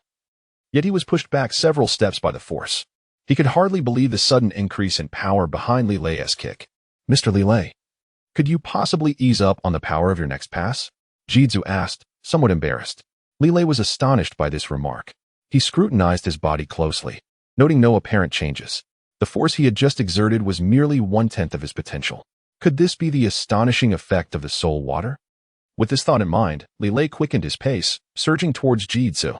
Chapter 12. Equalizing the score. Li Lei's sudden burst of speed left his Bayern teammates utterly bewildered. It was as if he had transformed into an entirely different person. What could possibly be the reason behind this? Himmler was filled with curiosity. Perhaps he was invigorated by his recent goal, but regardless, they had to intercept the ball this time. Lahm dashed directly towards Jizu. Klose appeared to be suffering from some sort of setback, his gaze fixated on Jizu. Under normal circumstances, Jizu would tremble at the mere sight of Klose approaching, let alone engage in a confrontation. However, Li Lei's presence had breathed new life into Jizu. What power resided within this young man from Huaxia? No time to ponder. Klose decided to show this audacious player a lesson. With that thought in mind, he exchanged a knowing glance with Neuer. They had played together long enough to develop a seamless partnership, and Neuer understood immediately. He called out to the two defenders, "That lad just scored. We must retaliate." Indeed, Neuer was right. The previous play had been a mockery, and they were determined to exact their revenge. "Remember, if you must foul, do it outside the penalty area," Neuer advised cunningly. A defender charged toward Li Lei, ostensibly to mark him, but in reality, he intended to disrupt Li Lei's play as soon as he received the ball. This was Li Lei's first experience with such attention. The opposing defender clung to him like glue. "What do you think you're doing beside me?" Li Lei asked in surprise. "That's none of your concern. As a defender, I choose whom to mark," came the reply. Li Lei chuckled inwardly. The Bayern starters certainly possessed some skill. Having just scored, he was immediately met with tight defense. It was evident they regarded him as their fiercest adversary. However, Jidzu and Oppo's advance was now obstructed, as Lahm had positioned himself directly in front of him. A direct confrontation seemed inevitable. Just as Jidzu attempted to pass the ball, his gaze fell upon the defender beside Li Lei. He hesitated momentarily, seemingly wary of that defender. Yet, this brief moment of indecision granted Lahm the perfect opportunity. Without hesitation, Lahm charged at Jidzu, intercepting the ball with precision. Although Lahm lacked height, his judgment was among the finest in the Bayern squad. Upon witnessing Lahm's successful interception, Li Lei's anxiety surged. Lahm's ball control was exceptional. Should he initiate a counterattack, the second team could be caught entirely off guard. With that thought, he urgently called out to his teammates, "Guys, Mr. Lahm is about to launch an attack." The defenders were thrown into a panic. Who could have anticipated Lahm's speed? His short legs unleashed an astonishing burst of power. He deftly evaded one second-team player before passing the ball to Lewandowski. The towering Polish forward sprang into action, swiftly bypassing two second-team players. Li Lei realized he was lagging in defense, watching as Lewandowski surged into the penalty area. Jidzu sprinted towards the rear of the second team, determined not to let the starters dominate their half. "Don't assume you can act with impunity just because you're starters," Emler chuckled from the sidelines. "So what? I cannot afford to stand idly by," Jidzu replied, his resolve unwavering. "Well done, Jidzu. The defense now rests upon your shoulders." Li Lei suddenly halted. Emler smirked. "This Huaxia lad has run out of steam and now relies on Jidzu to save the team. Victory seems to be within our grasp. I will charge at the opponent and Oppo's goal." Klose darted alongside Lewandowski, knowing as Bayern and Oppo's top scorer, he could not allow Li Lei to prevail. Representing the first team, he was determined not to lose. Lewandowski swiftly carried the ball to the edge of the penalty area, preparing to shoot. The goalkeeper, Stark, rushed towards him. At that moment, Li Lei shouted at Stark, "Guard the far post. That shot is a feint." The word sparked murmurs among the second-team defenders. Did Li Lei truly believe that one goal made him infallible? How could this possibly be a feint when Lewandowski was clearly poised to shoot? "Stark, you must have your own judgment." Stark hesitated, and in that instant, Lewandowski's pass reached the opposite side. As Li Lei spoke, Lewandowski's body involuntarily twitched. He intended to use a feint to set up Klose. What he thought was a flawless plan was unexpectedly foiled by Li Lei's keen perception. Despite his attempt to retract the ball, it was too late. When Lewandowski noticed Stark failing to heed Li Lei and Oppo's guidance, he burst into laughter. "This fool has indeed fallen into my trap." Klose, nearby, shared a knowing smile, while Stark appeared to be too late in repositioning himself. The ball soared through the air, and Klose leaped into action. Within mere seconds, he headed the ball into the net. A sharp whistle sounded, and Flick immediately signaled the goal was valid. The score was instantly updated to 1-1. Klose and Oppo's eyes gleamed with triumph as he fixated on Li Lei, who felt a wave of despondency wash over him. Stark and Oppo's obstinacy had cost them dearly. Had he followed Li Lei and Oppo's advice, they might have thwarted the goal. Now, with Klose having equalized, the match stood at a stalemate, placing the weaker second team at a disadvantage. In the meantime, the first team celebrated exuberantly. "I told you Klose would not disappoint. Indeed, he is our god." Klose and Oppo's recent goal was a masterstroke, a perfect display of deception. "Let us press on and score 5 more." Li Lei and Oppo's heart raced with trepidation when, unexpectedly, Flick's whistle echoed once more. Chapter 13. Who will be the main striker? Just as Klose was brimming with enthusiasm, Flick suddenly blew the whistle. What was happening? Did Coach Flick intend to end the match? Müller wore a mischievous grin. Surely not. A friendly match should last at least 90 minutes, right? Lewandowski stared incredulously at the time on the field. Perhaps the coach had his own reasoning. Did Lahm sense something? Klose cast a discontented glare at Flick, demanding, "Coach, what is the meaning of this interruption?" Flick, unfazed, replied calmly, "Today marks Li Lei and Oppos's first day with Bayern. This is merely a friendly match." Klose, however, insisted. Regardless of the nature of the match, a victor must emerge. Flick felt a surge of anxiety, yet maintained a facade of tranquility. Klose's temper flared. He was determined to establish a winner. If his antics continued unchecked, discord could easily arise within the Bayern team. With this thought, Flick chuckled, "Friendship comes first, competition second. Both you and Li Lei are exceptional forwards." Upon hearing this, Klose and Oppos's dissatisfaction surged anew. In Klose and Oppos's view, any match that did not yield a winner was devoid of significance. Just as Flick prepared to speak, Li Lei approached Klose. "I concur with Mr. Klose. A victor must be determined between us." Unexpectedly, the two stood their ground, creating a tense atmosphere once more. Suddenly, Flick recalled something. He quickly grabbed his phone, nervously checking it, and upon seeing something, excitement lit up his face. "Hold off on your competition for now. Tomorrow we face Bayer Leverkusen." Realizing Flick and Oppos's implication, Klose instantly understood. The coach was signaling that they should not exhaust their energy today. Fortunately, Klose had already scored, and the match was currently tied. Flick and Oppos's concerned gaze rested on Klose, his eyes hinting at something unspoken. Klose, though reluctant, was swayed for the greater good.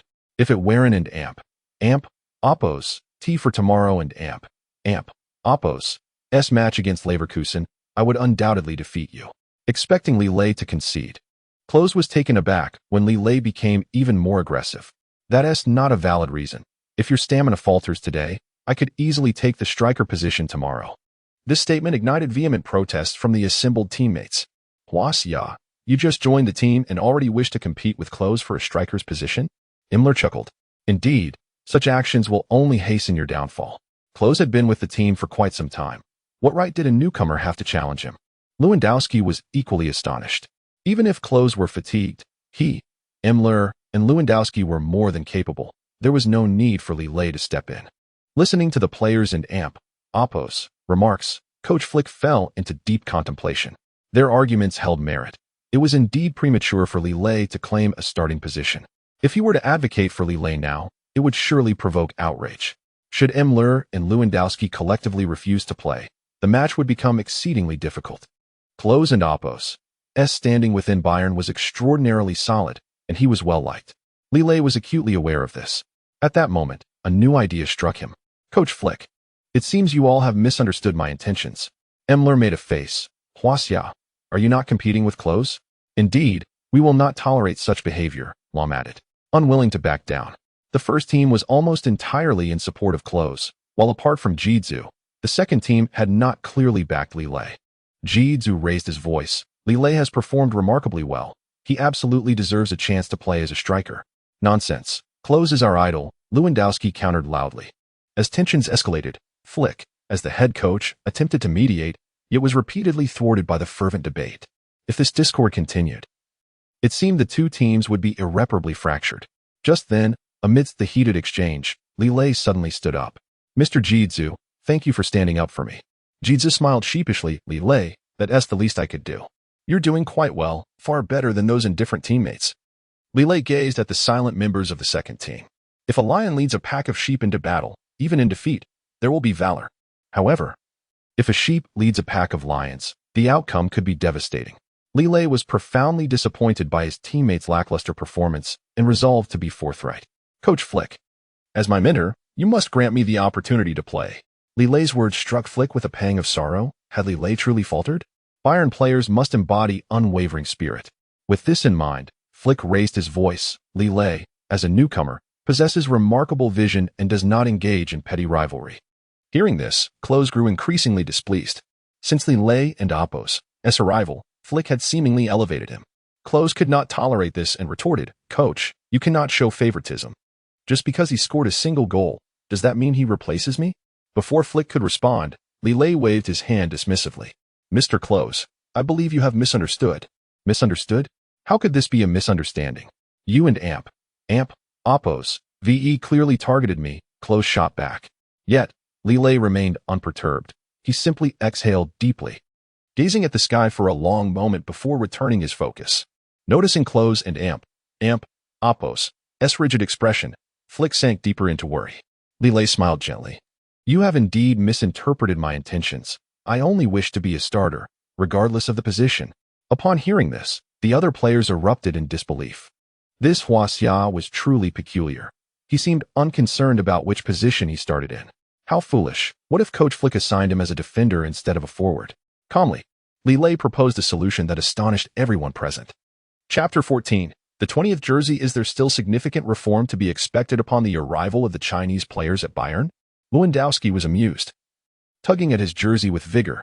Wouldn't such an action undermine the standing of us prolific scorers?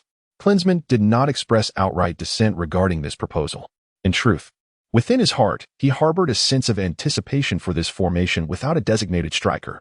After all, Li Lei was not usurping the forward position but was willingly positioning himself as a central striker. This, in itself, was a form of respect towards Klinsmann, who would certainly not refuse such an offer. However, he did voice a series of concerns. While Li Lei's proposed formation without a striker possessed a certain attacking potential, wouldn't it devolve into chaos if every player seized the opportunity to shoot? Klinsmann raised a valid point. If defenders were to initiate an attack after gaining possession, who would fill the gaps left behind? Neuer also expressed his reservations. Li Lei had already seen through this dilemma and responded directly. It is quite simple. Whoever is nearby should take up the position. Even if it is a forward, that would suffice. This remark immediately stirred a considerable uproar. Head coach Flick stared at Li Lei with an astonished gaze. Was such a transformative change truly necessary for Bayern in the annals of football? Indeed. If forwards could assume supplemental roles, what then would be their significance? Lewandowski posed this question directly. I believe such an approach might lead to missed scoring opportunities. After all, what prowess do defenders possess in shooting? Imler shrugged his shoulders in confusion. Only Lahm continued to support the idea. In truth, Li Lei's proposal is commendable. For instance, I have successfully scored multiple times while playing as a defender. Are you suggesting I am incompetent? This statement struck a chord with several forwards, leaving them momentarily speechless. Flick remained silent for a moment before stating, tomorrow we face Bayer Leverkusen. If the formation without a striker proves successful, we shall adopt Li Lei's strategy henceforth. It was evident that Flick was granting Li Lei substantial respect. Although Neuer was somewhat dissatisfied, he acquiesced. Among the entire team, only a few forwards exhibited mild reluctance, yet their dissent held little weight in Flick's eyes. Klinsmann furrowed his brow. Coach Flick, if the formation without a striker fails tomorrow, shall we then prohibit its use in the future? Before Flick could respond, Li Lei interjected. Mr. Klinsmann, as long as we cooperate effectively, this formation without a striker will undoubtedly catch our opponents off guard. You have only recently joined Bayern. Do you truly possess such confidence? Klinsmann continued to probe. I vow upon my honor that should this formation fail, I shall voluntarily depart from Bayern. Li Lei's declaration resonated powerfully. Klinsmann excitedly extended his hands towards Li Lei, their palms colliding in a vigorous clash that reverberated not just through their bodies, but also touched the hearts of all present. Nearby, Li Lei's wife, Wu Lan, observed his fervor and could not resist gently clearing her throat as a reminder. Li Lei, there is no need for such extremes. Li Lei turned to her, his bright eyes locking onto Wu Lan's. If my purpose in joining Bayern was merely to enjoy a hefty salary while warming the bench, I would prefer to return to China. My faith in football is insurmountable, and I am determined to realize the value of this formation without a striker. Li Lei's words were fervent. Wu Lan understood that further persuasion would be futile. Once Li Lei had made up his mind, nothing could sway him, save for failure. Flick, holding the 20th jersey, directly handed it to Li Lei. Tomorrow, against Bayer Leverkusen, Li Lei would start as the central striker. Overwhelmed with excitement, Li Lei accepted the 20th jersey with great enthusiasm. The nature of football demands continuous competition for perpetual improvement. His year at Barcelona had been excessively comfortable, a comfort that nearly drove him to madness. The torment of not engaging with the ball had nearly broken him. Fortunately, at a crucial moment, he received the support of the football master system, finally obtaining the chance to score. Even more fortuitously, he encountered the discerning Flick, marking a pivotal moment in his life. Tomorrow, against Bayer Leverkusen, Li Lei would undoubtedly give his all, striving to perform with utmost excellence. The instant Li Lei donned the 20th jersey, applause erupted throughout the club. Among the crowd, Zhu was the most animated, clapping vigorously, his hands stinging yet refusing to cease. Li Lei must excel tomorrow, showcasing the flair of our substitute players. Rest assured, Zhu, you are also a remarkable footballer. I believe Coach Flick will place great trust in you. Li Lei's words profoundly impacted Zhu. Following the conclusion of the meeting, a grand welcome ceremony was held at Bayern Football Club. Regardless of whether they supported or opposed Li Lei, all players outwardly extended their congratulations. The intense battle loomed on the horizon, and Li Lei was fully prepared. Bayer Leverkusen, you shall serve as my inaugural test subject. Chapter 15. Pay attention to Son Heung-min. At the break of dawn, Li Lei found himself unable to sleep. With his knowledge of Bayer Leverkusen, he recognized that the most formidable threat came from their striker, Son Heung-min. Hailing from South Korea, this young talent was only 22 years old. A true dark horse in the realm of football. With this in mind, he made his way to Bayern Munich early in the day. Coach Flick was already conducting training, while Klose and others were warming up. The early arrival of Li Lei surprised Klose and the others. Hey, is this your first time starting? You seem a bit excited, Klose remarked. Indeed, I think so, Li Lei replied, recalling that he had never started a match at Barcelona. Emler chuckled mischievously. No matter what, it's commendable that you arrived so early. Lahm offered a friendly glance towards Li Lei. Lewandowski remained silent, his focus entirely on Coach Flick's analysis, particularly on forwards Kiesling, midfielder Brandt, and goalkeeper Leno. Back then, Son Heung-min was still an unrecognized name, and the opposing coach had placed him in a midfield role, seemingly a silent contributor. Once Flick completed his analysis, the players engaged in a fervent discussion. Coach Flick, I believe you and Oppos, re-giving Bayer Leverkusen too much credit. Emler laughed heartily. I concur. They and Oppos, merely a second-tier team. Even I alone could dismantle their defense, Lewandowski chimed in. Especially that Kiesling you mentioned. He may seem formidable against weaker teams, but against us, he stands no chance, Klose added with confidence. Li Lei chose to remain silent, fully aware of Son Heung-min and Oppos' remarkable explosiveness. To bring it up now could invite a collective rebuttal from his teammates. However, out of respect for Coach Flick, he decided to voice a cautionary remark. Coach Flick, have you noticed a player named Son Heung-min on Bayer Leverkusen's roster? Upon hearing the name, Emler immediately displayed a peculiar expression, sizing up Li Lei before making a face. I've heard of him. He seems to be Asian, from the land of the stick. His tone dripped with disdain, prompting Li Lei to change his demeanor. Mr. Emler, please show respect towards Asians, he retorted firmly. Emler shrugged dismissively, his expression nonchalant. Apologies, but I tend to speak my mind. I just don't see the necessity to focus on this Asian player. Klose smirked contemptuously. I agree. That individual is merely an obscure figure. Our primary attention should be on their key players. Lewandowski remained silent, his gaze fixed on Li Lei, not out of surprise at his remarks, but rather curious about the basis of his assertions. Mr. Li, I believe you are fabricating your rationale. There's no need to pay attention to an unknown player. Lewandowski and Oppos' words were measured and rational. Contrarily, Lahm was encouraging Li Lei. Mr. Li, Don and Oppos, take their words to heart. As a midfielder, you have the autonomy to choose whom to defend against. This statement resonated with Li Lei. Indeed, he could focus on the opponent that others overlooked. He cast a grateful glance towards Lahm. Flick's strategy remained conservative, with Neuer as the primary goalkeeper. Once all players and Oppos' positions were disclosed, they boarded the bus, heading straight for Leverkusen and Oppos' home ground, while the other players enjoyed the scenery along the way. Li Lei and Oppos' mind was preoccupied with Son Heung-min and Oppos' dribbling prowess. The young striker and Oppos' most potent skills lay in his ability to break through defenses and his explosive speed. In this match, Li Lei resolved to single-handedly contain Son Heung-min. In the past, such a decision might have seemed absurd, given the disparity in their experience. Yet, after consuming the soul water, Li Lei had achieved an astonishing level of fitness, nearing that of elite players. Moreover, as a newcomer to Bayern, he would not be on the radar of the opposing team, presenting him with an unexpected opportunity to create a miracle. Upon arriving at Leverkusen Stadium, the home team was already warming up on the pitch. From a distance, Li Lei spotted the relatively shorter figure of Son Heung-min amidst the crowd. The other players began to murmur upon seeing the diminutive player.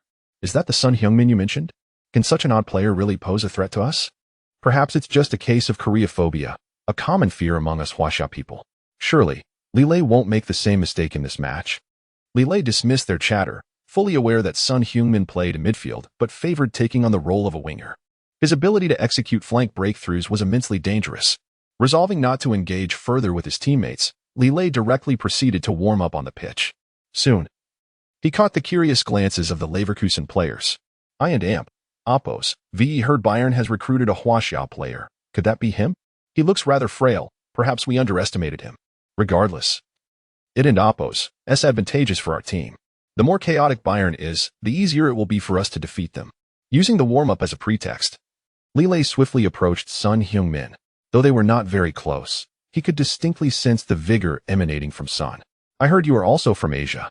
Li Lei initiated a conversation. Sun Heung-min, without pretense, smiled warmly. Indeed, I am from South Korea. And you?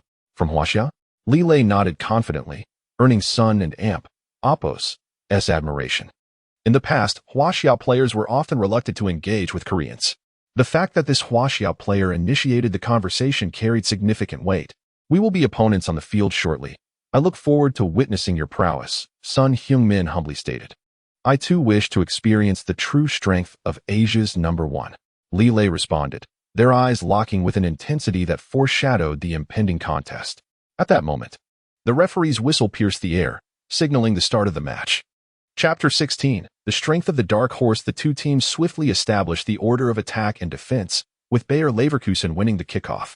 Li Lei's gaze was resolutely fixed on Sun Heung-min, his primary target. As for the other forwards and strikers, he entrusted them to Lahm and the others. With this thought, a surge of excitement welled up within Li Lei.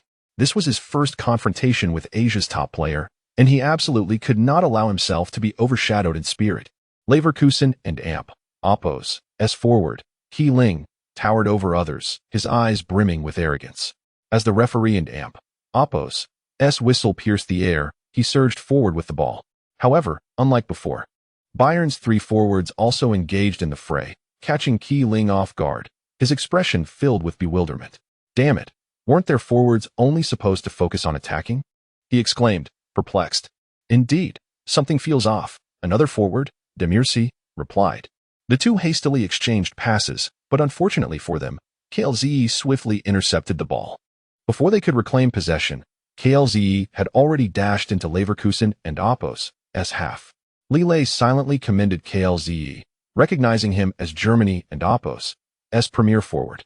Nevertheless, Leverkusen's center forwards were not to be outdone. They immediately converged on Klose, determined not to let him advance. Watch this. I'll show Klose a thing or two, one of them thought.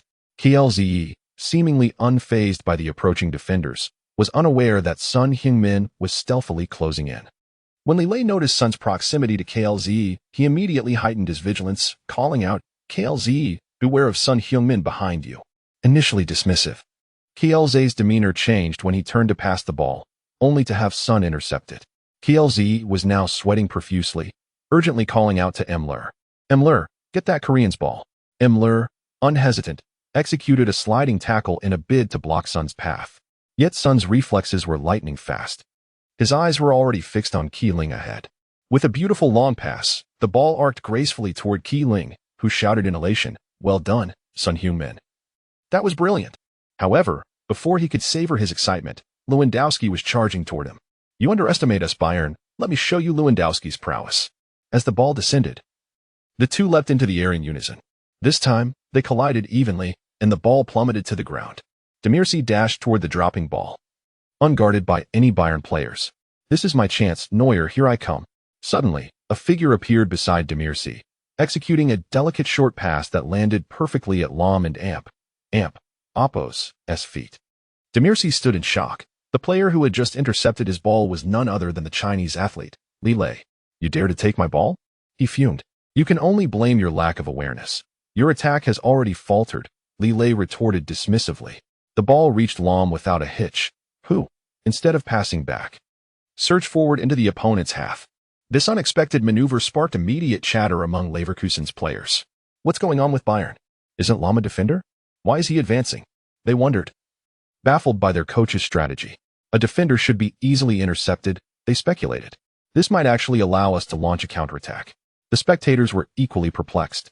What is Bayern doing? Are they wasting our tickets? They're already at a disadvantage playing away, and now they and Oppos, retrying something different? Many feared they might lose their bets, contemplating the dire consequences of a Bayern defeat. Amidst the skepticism, Bayern's coach, Flick, remained unfazed. The advantages of their formation without a striker had begun to manifest. With Lahm in possession, the focus shifted to whether he could penetrate the opponent's half. Meanwhile, Klose and the others, stationed at forward positions, watched Lahm's offensive efforts with admiration. This tactical approach seemed refreshingly innovative. Perhaps the Chinese player's strategy was indeed viable. Lahm cautiously advanced with the ball. Despite being a defender, his dribbling was surprisingly adept. In no time, he had breached the opponent and Oppos' half. A central defender from Leverkusen attempted to intercept but was deftly evaded by Lahm and Oppos' feint. Frustration erupted among Leverkusen and Oppos' players. Who would have thought a mere defender could breach our defense? This unusual tactic is beyond our comprehension. We must rush in and reclaim the ball. We cannot allow him to approach the penalty area. Son Heung-min charged toward Lahm once more. An ominous premonition surged through Li Lei, prompting him to stealthily draw closer to Lahm and Oppos' side. Lahm, noticing Son and Oppos' similar stature, attempted to replicate his previous feint. To his surprise, Son was astute enough to see through Lahm and Oppos' ruse, swiftly maneuvering past him. This scene left Klose and the others utterly astonished. Li Lei's words about Son Heung-min rang true. He was indeed formidable. A relatively unknown player exhibited such remarkable speed with the ball. However, if their three forwards attempted to intercept, it would surely be embarrassing. At that moment, Son had already raced along the sideline toward Bayern's half. Clearly, Bayern's wing defense was vulnerable, as Son effortlessly surpassed two Bayern players. Just as he reveled in his success, a figure approached stealthily beside him. It was only when an opponent reached out that Son realized the impending danger. The ball was skillfully intercepted, causing Son to nearly topple over. Infuriated, he glared at his adversary, recognizing it was Li Lei. So you are a dark horse, but beware, I will not let you take the ball from me again. Son charged toward Li Lei. Li Lei remained unfazed. At that moment, he had no intention of advancing but instead passed the ball back to Lahm. This bewildered all the spectators present. What is this Chinese player doing? Why not pass to Klose? Ignoring the forward to pass to a defender, what is his reasoning?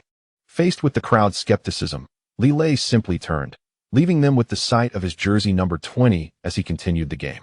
Chapter 17. Li Lei's offensive. As Lahm received the ball, he felt an overwhelming sense of gratitude towards Li Lei. This unconventional formation, devoid of forwards, presented an excellent opportunity for them as defenders to score. However, determining the best point of penetration proved to be a challenge. The Bayer Leverkusen players were generally tall, while Lahm stood at a modest height of around 170 meters. Navigating through these towering opponents required a certain finesse. While dribbling, Lahm keenly scanned the positions of his teammates.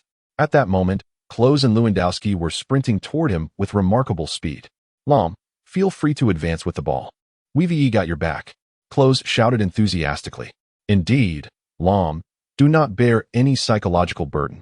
We will wholeheartedly support you, Lewandowski added, expressing his sentiments. A peculiar scene unfolded on the pitch. Two world-class forwards were trailing a defender. The Bayer Leverkusen players were utterly bewildered. Each time they attempted to intercept Lahm's ball, it was effortlessly passed to Klose or Lewandowski. This left the Leverkusen defenders in agony, as contending with Klose alone was already quite strenuous. And now they had to contend with both Lewandowski and Lahm. The spectators in the stands began to murmur amongst themselves. Bayern had indeed deployed an ingenious tactic, with defenders assuming the role of forwards. Despite Lahm's smaller stature, his speed was astonishing. Perhaps facing the towering Leverkusen players, they had devised a clever strategy. Look, Himmler is not even participating in the attack. What on earth is going on? Leverkusen and Oppos' coach found this development quite perplexing. He had anticipated that their formidable starting lineup would exert immense pressure on Bayern's defense, yet he was taken aback by the defenders' involvement in the attack. Clearly, a new countermeasure had emerged. However, the earlier performance of Son Heung-min had piqued the coach's interest. Even more astonishing was the fact that Li Lei, the new addition from Huaxia, was holding his own against Son. He shouted urgently, "We need to switch strategies and contain their trio." Leverkusen and Oppos' players quickly converged on the three attackers. At this point, Only 20 minutes had elapsed in the first half, and Li Lei chose to leisurely bask in the sun at midfield. Given the current situation, conserving energy was the wisest course of action, and he would only enter the fray when their stamina began to wane. According to Li Lei and Oppo's understanding of the match, neither side had made any significant progress in the first half. However, that was in the past. Now Bayern had adopted a formation without forwards. Seizing the moment, Li Lei could very well become the dagger that pierced the heart of Leverkusen. Meanwhile, Neuer, stationed in the back line, found himself rather bored. This formation without forwards was indeed intriguing. Bayern's players had effectively confined Leverkusen to their half, relentlessly pressing the attack. In stark contrast, the Bayern half was quiet, with Li Lei and his companions casually strolling about. Neuer could not help but grumble. "Li Lei, your proposed formation without forwards is quite impressive. Mr. Neuer, this is merely the beginning. Soon you will witness its true potency," Li Lei replied with a slight smile. "Isn't this already the most formidable aspect?" Neuer questioned, his expression clouded with skepticism. "Certainly not. Right now, they still recognize who the defensive key players are, but soon they will resemble headless chickens," Li Lei declared, a victorious grin adorning his face. Even Son Heung-min found himself gasping for breath, exhausted from the combination of Klose and his comrades. The trio was not in a hurry to score, but instead engaged in a passing game within the opponent's half. Their seamless coordination left Leverkusen's defenders unable to intercept the ball. "Dreadful Bayern players, we will not let you off easily."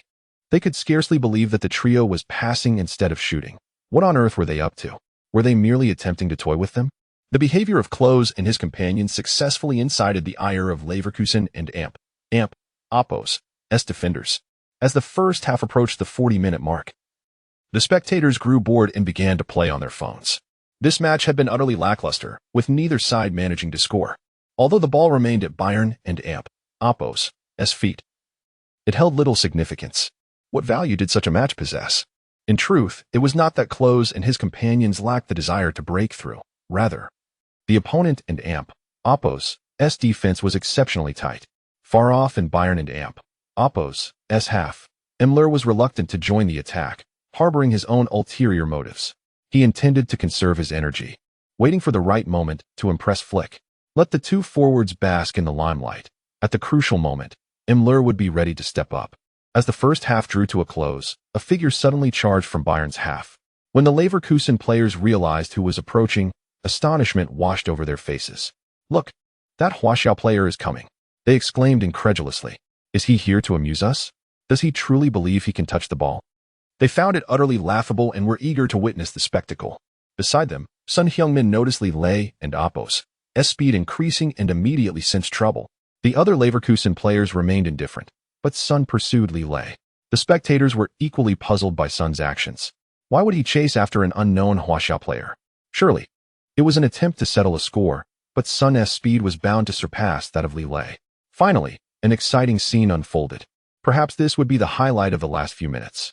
To Flick, this moment was nothing short of spectacular. Müller, observing Li Lei's advance, could not help but chuckle. Li Lei appears to be obsessed with the ball. Is he exhausting himself for nothing? However, as Li Lei's speed intensified, even Son began to feel the strain. The crowd erupted into applause, appreciating Li Lei's dazzling performance. Klose and his companions, hearing the audience's cheers, turned to see Li Lei charging toward them. Is this lad coming in for a goal? If we couldn't break through, can he? I think we should let him try. After all, the first half is nearly over, Lahm suggested, presenting a distinctive viewpoint. With newfound resolve, Klose decisively turned and passed the ball back to Li Lei. As the distance between Li Lei and Son widened, he sprinted toward the incoming ball. The other defenders remained fixated on Klose and Lewandowski, completely oblivious to Li Lei's approach. In the astonished gaze of the opposing players, Li Lei executed a flawless stop and charged down the flank toward Leverkusen's goal. Chapter 18. Unexpected strike. Li Lei and Oppo's speed of attack was astonishingly swift, leaving all others far behind. However, two defenders from Bayer Leverkusen quickly rushed towards him. First, Wendell surged forward from the left, attempting to use his body to impede Li Lei and Oppo's momentum. Unfortunately for him, Li Lei had already discerned his ploy and elegantly evaded him with a feint. That wretched Huaxiao player, how could he possess such remarkable speed while dribbling? "Not to worry, I am here too," thought the other defender, Hilbert, charging in. Despite Hilbert's formidable presence, he was nearly invisible to Li Lei. Hilbert lunged for a tackle, but was deftly sidestepped by Li Lei. With a clever touch, Li Lei lifted the ball into the air and then forcefully propelled it forward. This maneuver caught the defenders completely off guard. Now, the only figure left in Leverkusen's half was the goalkeeper, Leno. This Huaxiao player possesses some skill, challenging me with his speed. You should be cautious, Leno, Hilbert shouted out. Yet Leno seemed supremely confident in his abilities, dismissing Li Lei entirely. The ball was now flying towards the penalty area, and Li Lei still had a considerable distance to cover. Was he merely delivering the ball to the goalkeeper? A precious opportunity had arisen. He certainly could not afford to squander it, and decisively surged into the penalty area. The surrounding crowd erupted in boos, astonished that Klose had provided an opportunity, only to see this Huaxiao player wasted. Had they anticipated his unreliability? After all, their ball control skills were notoriously poor. It was no wonder they often squandered chances at the critical moment. This match had become painfully dull. Perhaps they would not return for another. These derisive remarks reached Klose and Oppo's ears, and he felt embarrassed. Had he known, he would have passed to Lahm instead. Now, all he could do was leave it to fate. Perhaps this Huaxiao player could conjure a miracle. Lewandowski suddenly remarked from the sidelines. With the instinct of a forward, he sensed that this ball was special. Although it lay some distance from Li Lei, the latter and Oppo's speed was steadily increasing. More crucially, Li Lei had yet to abandon his pursuit of the ball. Lahm perceived the goalkeeper's folly. He had recklessly abandoned his goal, seizing the opportunity, yet should the opponent reclaim the ball, it would spell disaster. Do not jump to conclusions just yet. I believe Li Lei might succeed with this attempt, Lahm stated calmly. In truth, Li Lei himself was uncertain whether he could catch up to the ball, but he recalled the points gifted by the system. These points could enhance his physical attributes or be exchanged for items in the store. Seizing this moment of pursuit, he began to search for suitable items. To Li Lei and Oppo's delight, the system store indeed offered relevant football skills. After careful consideration, he realized that, given the current distance, a direct shot would likely end in failure. However, utilizing a unique dribbling technique might just catch his opponents by surprise. He glanced towards the goalkeeper, Leno, who was charging towards the ball at full speed. The gap behind him was unmistakable, precisely the outcome Li Lei desired. He smiled at Leno, thinking, what a splendid moment for the goalkeeper to advance. Leno scoffed. Your ball is about to be intercepted by me, and yet you still dare to smile. Until the very last moment, how can you be certain this ball is yours? Li Lei replied with unwavering confidence. I have never seen a shooter so far from the ball yet brimming with such confidence, Leno thought, almost reaching the ball. Presently, Li Lei was nearly 10 meters away, while Leno was less than 5. Typically, one would not expect any miracles from Li Lei at this juncture. Yet, he resolutely opted for the skill from the system store. Ding! Congratulations, host. Skill and Oppo's, Scorpion Kick and Oppo's, successfully acquired and can be applied immediately. The Scorpion Kick was a technique commonly employed by forwards. While this move might pose a challenge for an ordinary forward, it was effortless for Li Lei. Supported by the system, in the astonished gazes of onlookers, he suddenly fell to the ground. The crowd erupted in mockery. This Huaxiao player was utterly ridiculous, unable to score. He had resorted to falling. Perhaps he sought an excuse for missing the goal, hoping to evade their scorn. A pathetic player. Hurry and kick him out of Bayern. Klose. What are you waiting for? Hurry up and catch up. Lewandowski lamented the missed opportunity. On the sidelines, Flick frowned at the scene. Li Lei needn't have fallen. So why had he suddenly done so? Could it be that he truly feared the blame, as the spectators suggested? The two Leverkusen defenders had initially intended to chase the ball with all their might, but upon witnessing Li Lei and Oppo's fall, they erupted in laughter. This fellow was finished. There was no need for them to exert themselves further. With Leno as goalkeeper, the ball was as good as theirs. Not only would he capture it, but he could also initiate a counterattack. The defenders began chatting, gradually slowing their pace. Leno displayed a smug smile, confident he would secure the ball. However, just as they had dismissed him, Li Lei unexpectedly accelerated his slide. The turf beneath him bore the marks of his swift movement. To the astonishment of all, Li Lei surpassed Leno in speed. How is this possible? This kid is going to touch the ball, exclaimed Hilbert. Oh no, he was deliberately deceiving us, Wendell added quickly. But at that moment, Leno had not yet lost. The ball was still just out of reach. If Li Lei attempted to rise and kick, the ball would likely be intercepted by Leno. You despicable Huaxiao player, even with your tricks, it will be mine. Yet, as Leno's words fell, Li Lei suddenly performed a handstand. This spectacle left the audience in utter shock. What on earth was this Huaxiao player attempting? Was this a football match or a circus? This fellow was bringing shame to his homeland. He ought to leave immediately. The crowd had all but concluded that the ball was lost, yet at that moment, Li Lei forcefully lifted his hands from the ground. Chapter 19. The Scorpion Kick. Everyone was taken aback by this unexpected maneuver. Li Lei and Apos' wife, Wulan, anxiously clasped her hands in the audience. Li Lei, you are being incredibly reckless, she thought. Although she had seen this move on television before, Li Lei had never attempted it. Ever since his successful transfer, he seemed to have transformed into a different person, eager to try everything he had never attempted before, which filled Wulan with both astonishment and concern. As Li Lei lifted his hands off the ground, his feet propelled directly towards the ball. The spectators were left in bewilderment. Initially, he seemed intent on making contact with the ball, but now, with his hands off the ground, what was his intention? Perhaps he intended to score with a handball? How foolish were the Huaxiao players to not realize that handball would result in a foul. Maybe this fellow was entirely ignorant of the game's rules, which would be quite embarrassing for Bayern. Klose appeared to recognize the posture, his eyes widening in astonishment. He scrutinized Li Lei's next movement, while Lahm, unable to contain himself, exclaimed, "Klose, it seems he is mimicking your scorpion kick." Indeed, I believe he is imitating Klose. Lewandowski chimed in, giving a thumbs up. Klose remained reluctant to concede, as many strikers could execute a scorpion kick.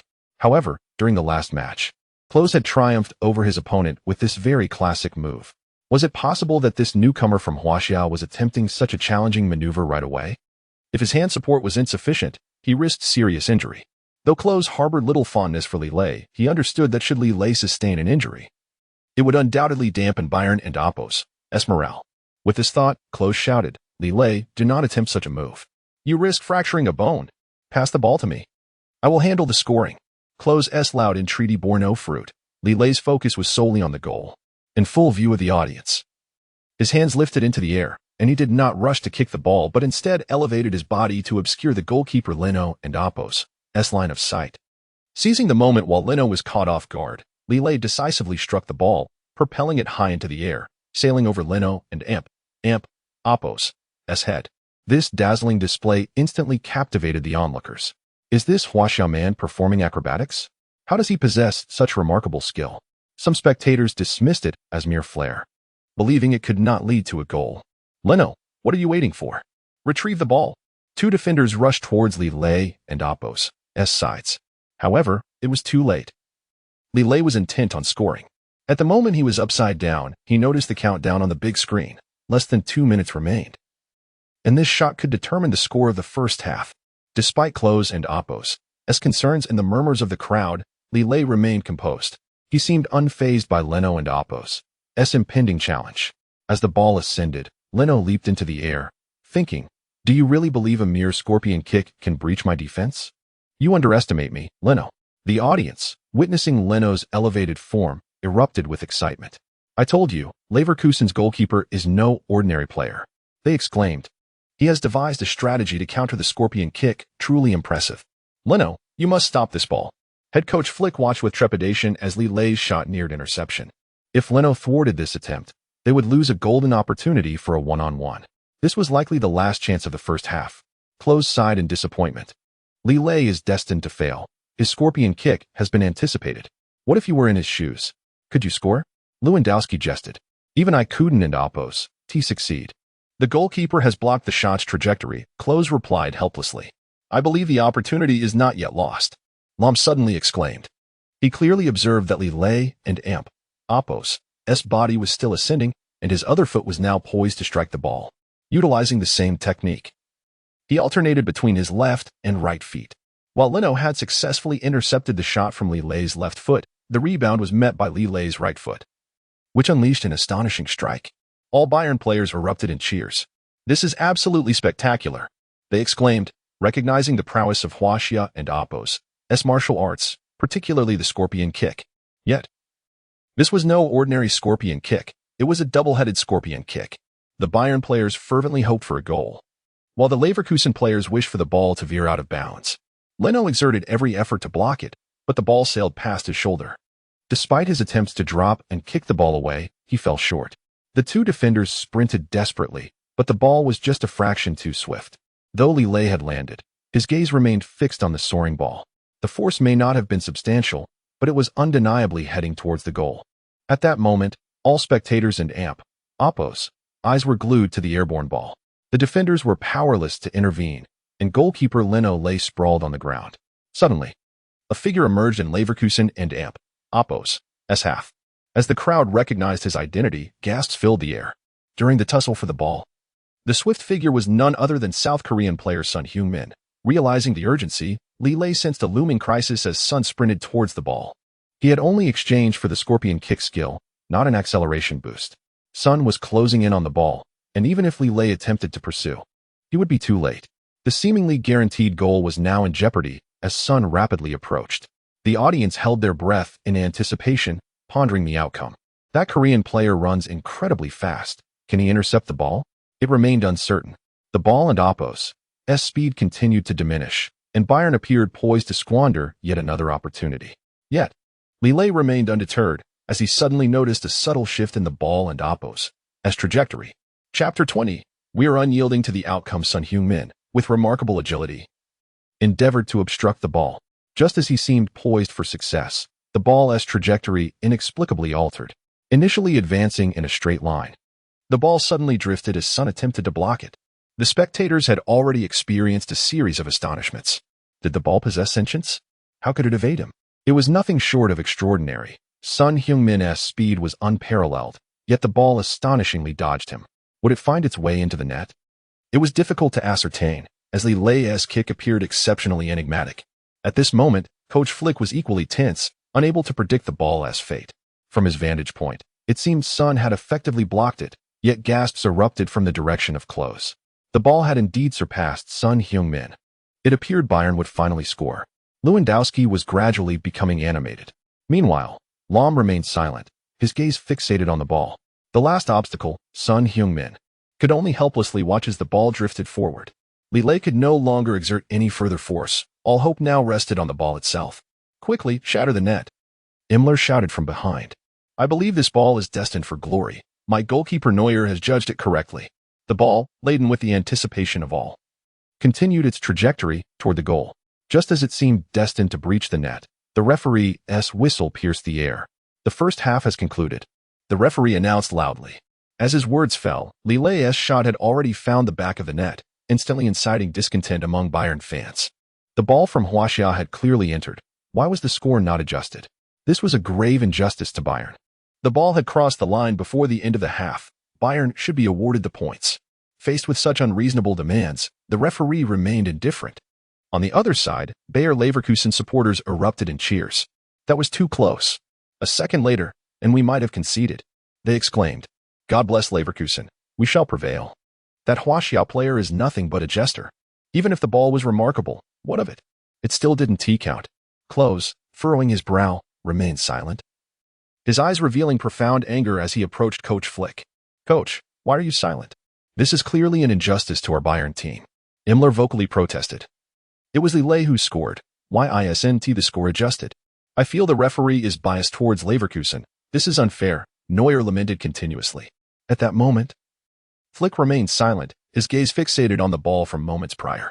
Indeed, had that ball gone in, Bayern would have led 1-0. Alas, it was merely a few seconds too late. According to the referee's ruling, there was no issue. However, if a resolution was not sought, it would be difficult to quell the players' fury. With this in mind, he addressed the Bayern players. Firstly, I must express my view. That was an exquisite play from Bayern, especially the coordination between Li Lei and his teammates. Flick's words not only commended Li Lei, but also acknowledged Klose and the others. Following this recognition, their spirits were somewhat lifted. I will certainly approach the referee regarding this matter. Although the outcome may not be satisfactory, I will advocate for us. Flick strode directly toward the referee. At this juncture, ominous clouds loomed over the field. Both teams felt a pall of uncertainty as they awaited the referee's final verdict. For the Leverkusen coach, this was a fortuitous scenario. That was exceedingly perilous. Had that ball not hesitated, we would have surely lost. One can only say we were fortunate. It cannot merely be attributed to luck. Son Heung-min's extraordinary performance at the last moment made all the difference. Leverkusen players continued to debate, while Flick stood before the referee. After a heated discussion, the referee remained resolute. I observed clearly that the ball had not crossed the line when the match time expired. Why don't we review the video? Flick suggested suddenly. To his surprise, the referee's face flushed with anger. He rose abruptly, directing a furious shout at Flick. Do you dispute my ruling? If so, you may request a change of referee. It was evident that the referee held a grudge against Flick. Unyielding, Flick balled his fists. As the Bayern coach, he demanded clarity regarding the disputed play. Of course, if you find this unreasonable, you may criticize me. I see no fault in my perspective, if you deem it unjust. You can lodge a complaint with the German Football Association, he stated firmly. In that moment, Flick felt a profound conflict. If he accepted the ruling, the players would undoubtedly be dissatisfied. Yet, to oppose the referee would necessitate an immediate appeal. The consequence of such actions could only lead to one outcome. The second half would inevitably be paused. The fate of the match now rested precariously on Flick's shoulders. After a moment's contemplation, he released his fists. I apologize, referee. I was a bit impulsive. Let us proceed with the second half. Now that is more like it. As a head coach, you must remain composed in the face of adversity, the referee retorted with a hint of sarcasm. Flick trudged back to the Bayern players. Initially, they had awaited hopeful tidings from Flick, but upon seeing his demeanor, they quickly surmised an unfavorable outcome. Coach, did the referee refuse to retract his decision? Indeed. The referee's conclusion is final and will not be overturned, Flick replied resignedly. Then why not appeal to the German Football Association? Klose protested directly. That could jeopardize the normality of our second half, Flick expressed with concern. He was right. In light of the unfavorable ruling, they were more eager for a spectacular performance in the second half. The players cast their gazes toward the speaker. Li Lei stood tall, like a steadfast tower, directly before his teammates. Chapter 21. The resumption of battle. Upon hearing Li Lei's proclamation, the previously fervent players fell into an immediate hush. After all, it was Li Lei who had orchestrated that splendid goal. His voice bore the most weight. Even Klinsmann and his companions ceased their expressions of frustration.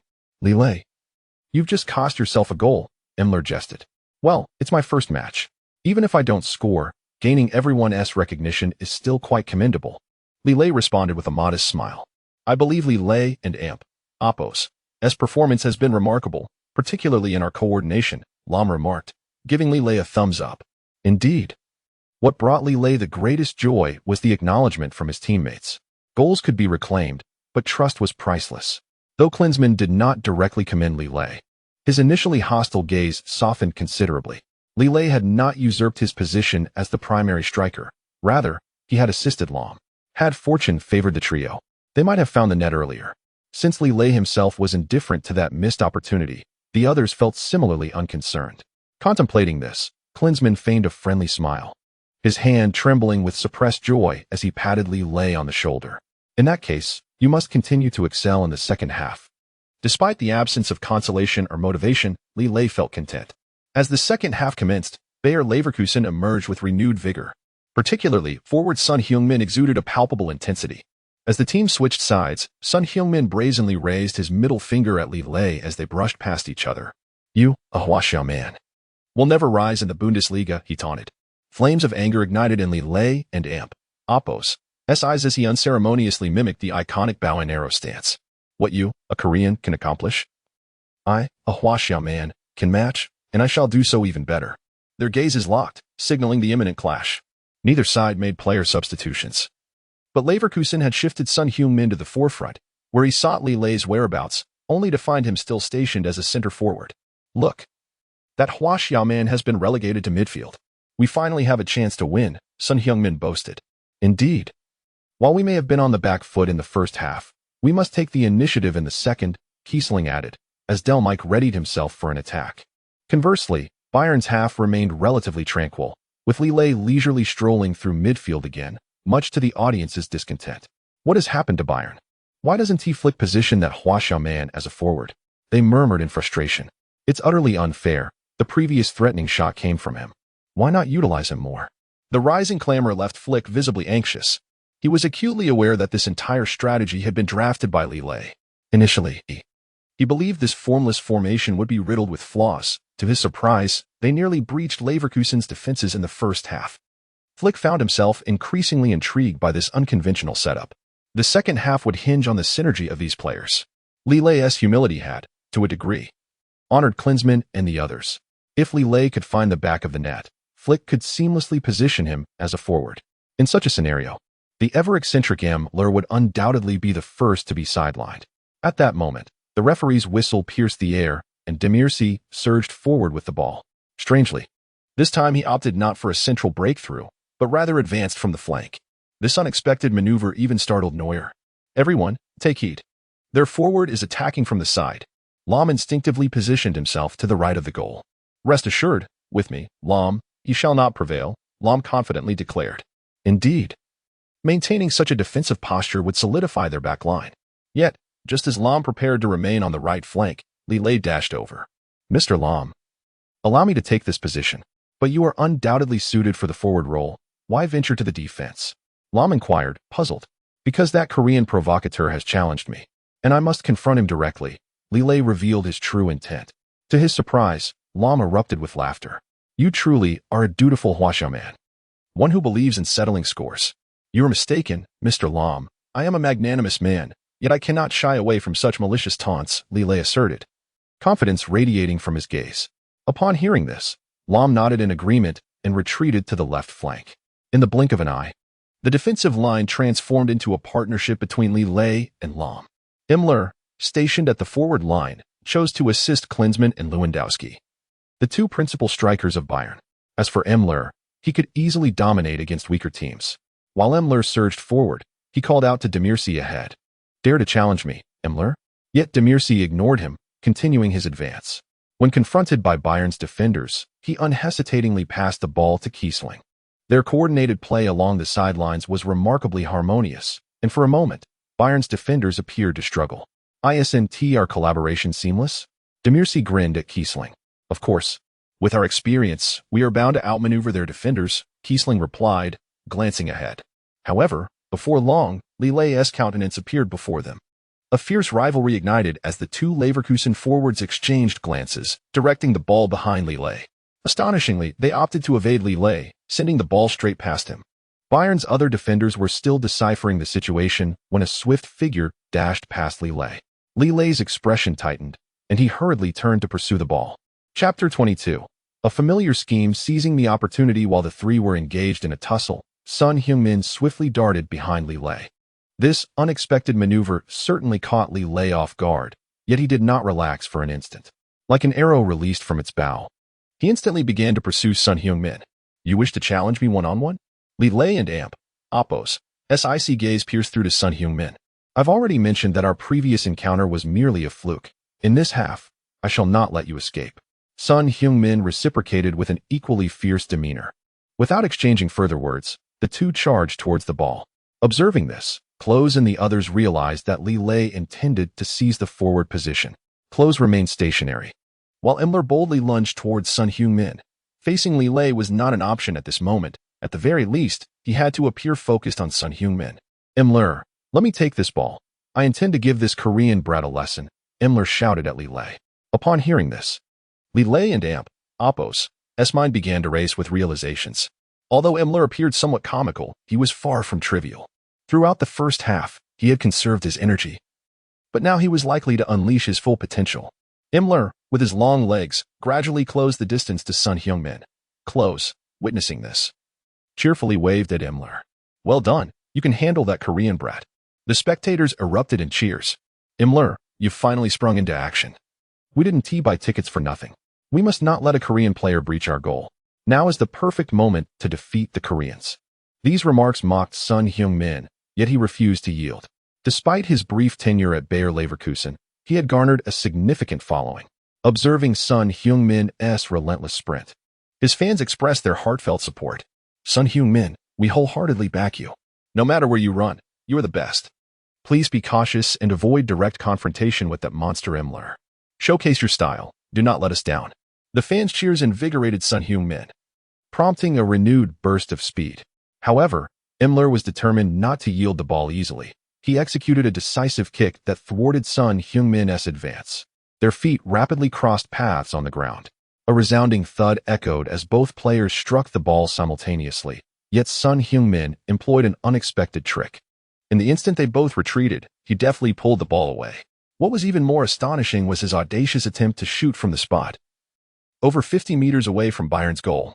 Himmler appeared perplexed as to why this Korean player would choose to shoot from such a distance. Even defenders like Lahm and other teammates seemed unconcerned. The Korean lad had indeed outsmarted Himmler, who was simply too young and proud. No need to worry. Our goal is as solid as a rock, everyone thought, believing the shot posed no threat. Only Li Lei, from afar, recognized the latent power radiating from Son Heung-min. Even with system support, he too could score from 50 meters out. Moreover, Son Heung-min was now a potential dark horse, a fact the Bayern players had yet to comprehend. Li Lei swiftly noticed Son Heung-min's ankle subtly twisting. He called out to Neuer, "Be careful. This guy is going for a long-range shot to the left side of the goal." At this moment, Son Heung-min, poised to shoot, momentarily froze. Yet his foot continued its motion. Upon hearing Li Lei and Amp, Oppo's warning, Neuer and Amp, Oppo's body tensed, instinctively moving towards the left. As anticipated, Son Heung-min and Amp, Oppo's shot was both cunning and rapid. A remarkable long-range strike from 50 meters out. Fortunately, due to Li Lei's timely alert, Neuer managed a last-ditch effort to deflect the ball. Neuer let out a deep sigh. Before he could secure the ball, another figure charged forth. It was none other than that infuriating Korean, Son Heung-min. Klose shouted in a panic from the forward line. "This guy is attempting a follow-up shot. Defenders, rush over. I've got this. No need to worry." Lahm quickly positioned himself at the ball's landing spot. At this moment, no one noticed Li Lei's presence. Son Heung-min, riding the momentum, prepared for another shot. Had it not been for Li Lei's warning, this would have been a guaranteed goal. However, the opportunity still lingered. Failure could mean defeat for Bayern. Lahm stood directly in front of Son Heung-min, and the ball ricocheted off his leg, flying away. This time, Kiesling was ready to net the goal, but just as he took his shot, a figure dashed from the side and snatched the ball away. By the time Kiesling realized what had transpired, Li Lei had already taken the ball far from the fray. Son Heung-min found himself unable to catch up, but several defenders now confronted Li Lei. This Chinese player is back. ISN and Amp, Oppos. See that inviting disaster? They thought. Let us have some fun with him. We'll go 3 against 1 and see how he scores. Their strategy was sound, but for Li Lei, it posed no challenge. Once again, he executed a splendid turn amidst the trio of defenders. Feeling their encirclement, he decisively unleashed a scorpion kick. Although his previous attempt had succeeded, it had lacked sufficient power. This time, Li Lei was determined not to squander the opportunity. He deftly evaded the grasp of the 3 defenders. The spectators in the stands felt their hearts race. This Chinese player is truly persistent. Is he attempting another scorpion kick? What a fool. What if he fails again? Regardless, they were eager to witness the outcome. At this moment, Li Lei and Oppos' sole focus was on scoring. Everything else was secondary. Having grasped the technique of the scorpion kick from his first use, he was now prepared. After navigating past the defenders, he decisively aimed for the goal. The ball surged towards the goalkeeper at an incredible speed. With a resounding impact, the ball struck goalkeeper Leno squarely. Chapter 23. The first goal, the ball was struck with such precision that it left everyone astonished. Particularly, his wife Wu Lan lowered her head in disappointment upon witnessing the shot. What had transpired with Li Lei? Why had he exhibited such emotional instability since joining Bayern? Many had underestimated the true power of that strike. It was only when the goalkeeper glanced downward that he realized the ball was still spinning. The earlier kick had struck his leg, causing a sudden, intense pain. Yet, Leno believed he had successfully blocked the shot, unaware that the ball was still violently spinning against his leg. Perhaps this was a form of a super spinning ball, but Li Lei was indifferent to such notions. The angle of the spin was simply rather tricky. Initially, the goalkeeper could withstand the force of the ball with his body, but now he could no longer bear it. "What are you all waiting for? Come and help me," Leno exclaimed. "With a goalkeeper like you, we need not worry," someone replied. Indeed, Bayer Leverkusen's goal had rarely been breached. Everyone relied on him, hoping he would not let them down. The pressure weighed heavily on Leno, causing him distress. Typically, he dismissed the opposing team and Oppos' shots, especially against such rivals, requiring little effort to defend. However, there was a pressing question. How should he handle this ball? Should he simply discard it? It seemed that the ball had lost its significance. It appeared that Li Lei had exhausted his options. As the 2 defenders approached Li Lei leisurely, he had already retreated to the side. This last kick was, in fact, a significant challenge to Leno. The goalkeeper had not even noticed Li Lei when the ball was already barreling toward him. With a resounding thud, Leno and Apos' leg was abruptly forced apart. Even Li Lei was taken aback, questioning whether he had truly kicked that ball. Now, that very ball had ricocheted off Leno's leg and was headed for the goal. This was yet another form of a super spinning ball, and Li Lei had gradually mastered it. During the offensive, beyond employing the scorpion kick, he had also opted to exchange items from the marketplace. He had set his sights on the super spinning ball, which was not only suitable for long-range shots but also required significant skill. Listen to me, Li Lei. I have never failed in what I set out to do. Upon hearing Li Lei's boastful declaration, the nearby defenders grew agitated. We cannot be so feeble. Why should we let someone like him restrict us? They argued. Indeed, this fellow is elusive and difficult to intercept. Let us rush in and seize the ball. That would solve everything. Despite their persistent reminders to Leno, he was already buckling under the pressure. This shot was not only powerful but also fierce. Rather than the ball soaring away due to its spin, it felt more like it had collided with his leg before flying out. The ball surged toward the goal. All of Bayer Leverkusen's players hoped it would miss. They could see the ball drifting toward the goalpost. It appeared that Li Lei's shot had a slight curve. Indeed, it seemed unlikely to result in a goal. Perhaps they had been overly anxious this time. Bayern had squandered another opportunity. Li Lei paid no heed to the opinions around him, for his eyes were fixed on the glimmer of hope. The ball, due to its spin, did indeed drift and struck the goalpost.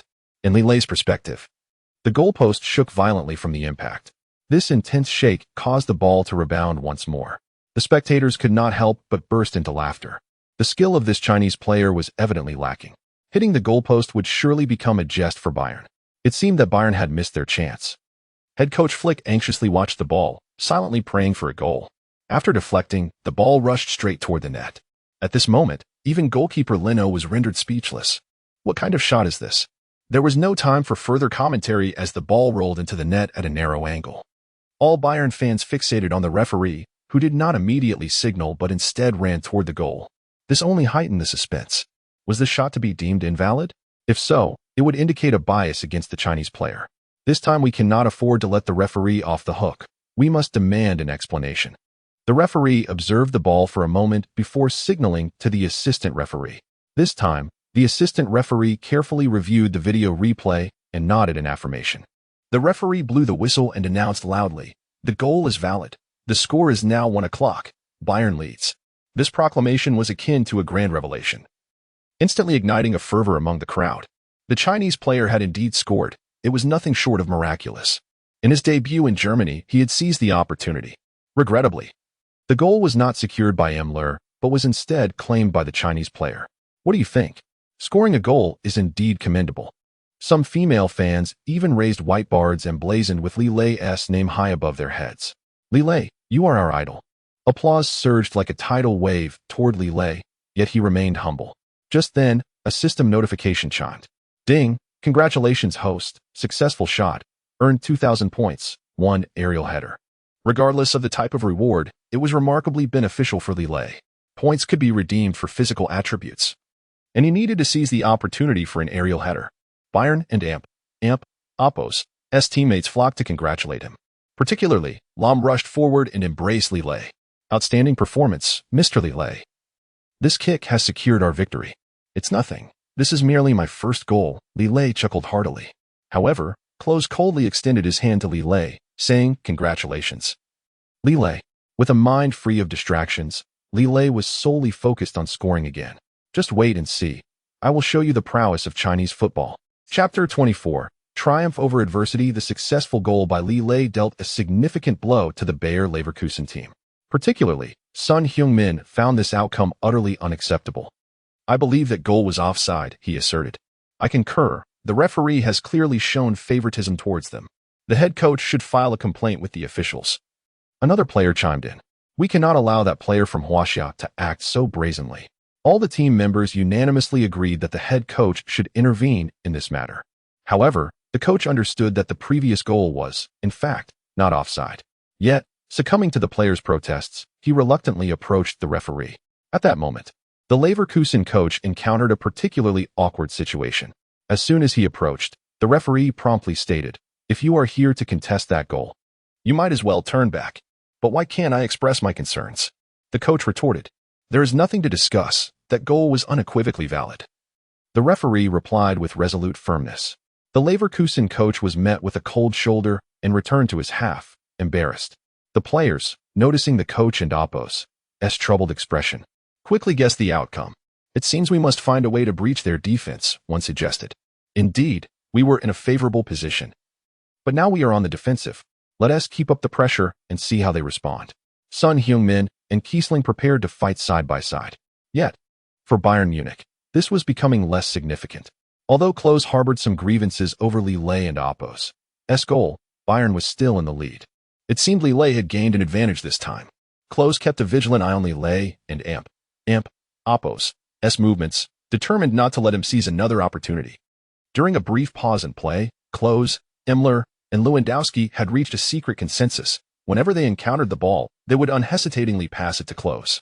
Klose intended to use this strategy to suppress Li Lei's scoring potential. In truth, this situation no longer mattered much to Li Lei, who stood confidently in a defensive position. His sole duty was to defend. There was no need to chase the ball. The spectators had already begun to regard Li Lei as a rising star. Their attention was riveted on his position. Upon seeing him in defense, they were taken aback. What is happening? The player from Huaxia, who just scored, is now in a defensive role. Is he being made to play as a defender? It was quite possible that he faced exclusion from other Bayern players. This was utterly unfair. This Huaxia player was performing remarkably well, even surpassing some renowned forwards. Perhaps this was the reason he had been assigned to defense. We demand to see the Huaxia player in the forward position. The rising chorus of calls caught the head coach Flick off guard. He quickly stood up to locate Li Lei and, upon finding him, gestured towards him. Li Lei immediately recognized Flick and Oppo's signal and understood his intent. However, at that moment, he wished to conserve his energy for the second half. Having already showcased his prowess, engaging in further attacks would surely provoke all opposing players to rush forward. It was best to let Klose and the others charge ahead, granting them an opportunity while allowing himself a moment to rest. With that thought in mind, Li Lei decisively shook his head in response to Flick. As anticipated, Leverkusen and Oppo's players launched a fervent assault on Klose and his companions. Even with three prominent forwards, they struggled against the relentless onslaught. The opposition employed tight marking, leaving no room for them to exploit their skills. Müller nearly lost the ball to Son Heung-min several times, which infuriated him, yet they could not advance an inch. The trio engaged in a passing game in the opponent's half, but even that proved precarious. Son Heung-min was a concealed time bomb, perpetually seeking to launch an attack on Li Lei. The only obstacle was Müller, who stubbornly dribbled the ball forward.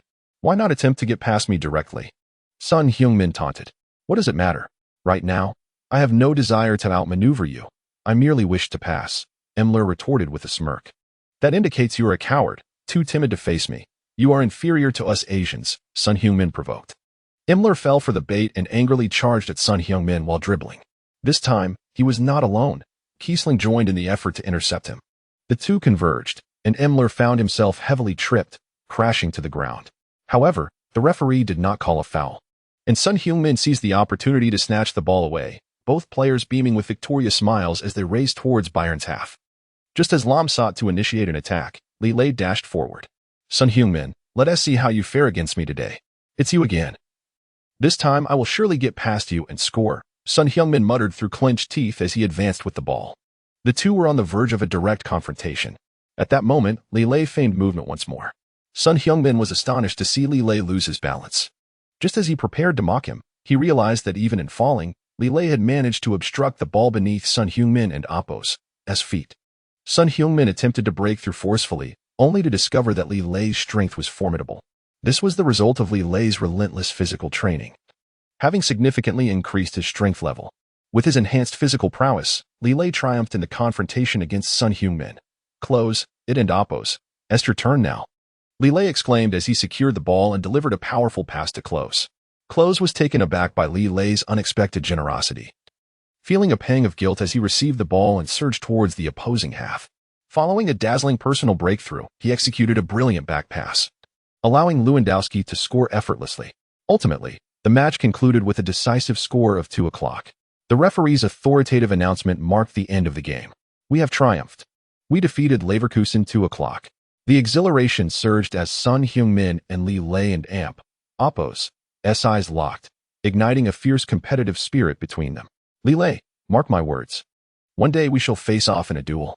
I am always ready, but the next encounter will be on the grand stage of the World Cup. Li Lei confidently declared. Chapter 25. The doping scandal. The match proved to be an exhilarating ordeal for Li Lei. The audience's admiration for him has ascended to new heights. Although he did not score the recent goal, his splendid assist was remarkable. It was astonishing how he successfully executed such a long pass from that distance. The notion that athletes from Huaxiao lack physical prowess has been unequivocally refuted by this performance. Li Lei undoubtedly represents a rising star, deserving of our continued attention. Indeed, it is time to cast aside any preconceived biases. Regardless of who it may be, anyone who can score is commendable. This sentiment is shared not only by the spectators but also by coaches from rival teams, who have begun to regard Li Lei with newfound respect. Many have devised various strategies in an attempt to recruit him, yet they have all met with failure at the hands of Li Lei and Amp, Oppo's wife. She consistently responded, stating that playing for Bayern is Li Lei's ultimate aspiration, effectively closing the door on other teams' recruitment efforts. In the match against Bayer Leverkusen, Li Lei emerged as the highest-rated player on the field. Of course, the goals scored through the collaboration of Klose and Lewandowski were also duly recognized. However, with fame often comes envy. Li Lei's rise has incited a degree of resentment from other teams, particularly those unable to secure his transfer. They have resorted to alternative tactics.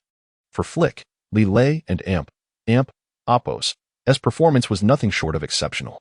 He was in discussions with the executive director of Bayern regarding future plans when a sudden phone call was made directly to the chairman of the club. Upon concluding the call, the chairman's expression was grave, and he fixed Flick with a look of astonishment. Coach Flick, are you truly certain about placing Li Lei in the primary striker position? Flick nodded. I believe he is more than capable. However, a significant issue has arisen. One that you may not yet be aware of, the chairman interjected. This revelation took Flick by surprise. Could there be another matter at play? As he attempted to decipher the chairman and Oppo's cryptic words, he cautiously inquired, Chairman, please be forthright. What is happening? Does it involve Li Lei? Indeed. The ramifications of this situation are quite severe, the chairman replied slowly. From the chairman's serious demeanor, Flick sensed that Li Lei might be in trouble.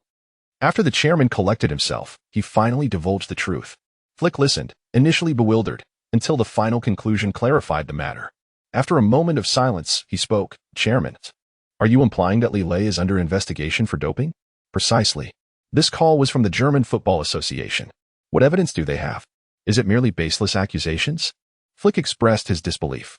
I too harbor doubts, yet they have summoned me to a meeting immediately, the chairman responded, feeling a sense of oppression regarding the situation.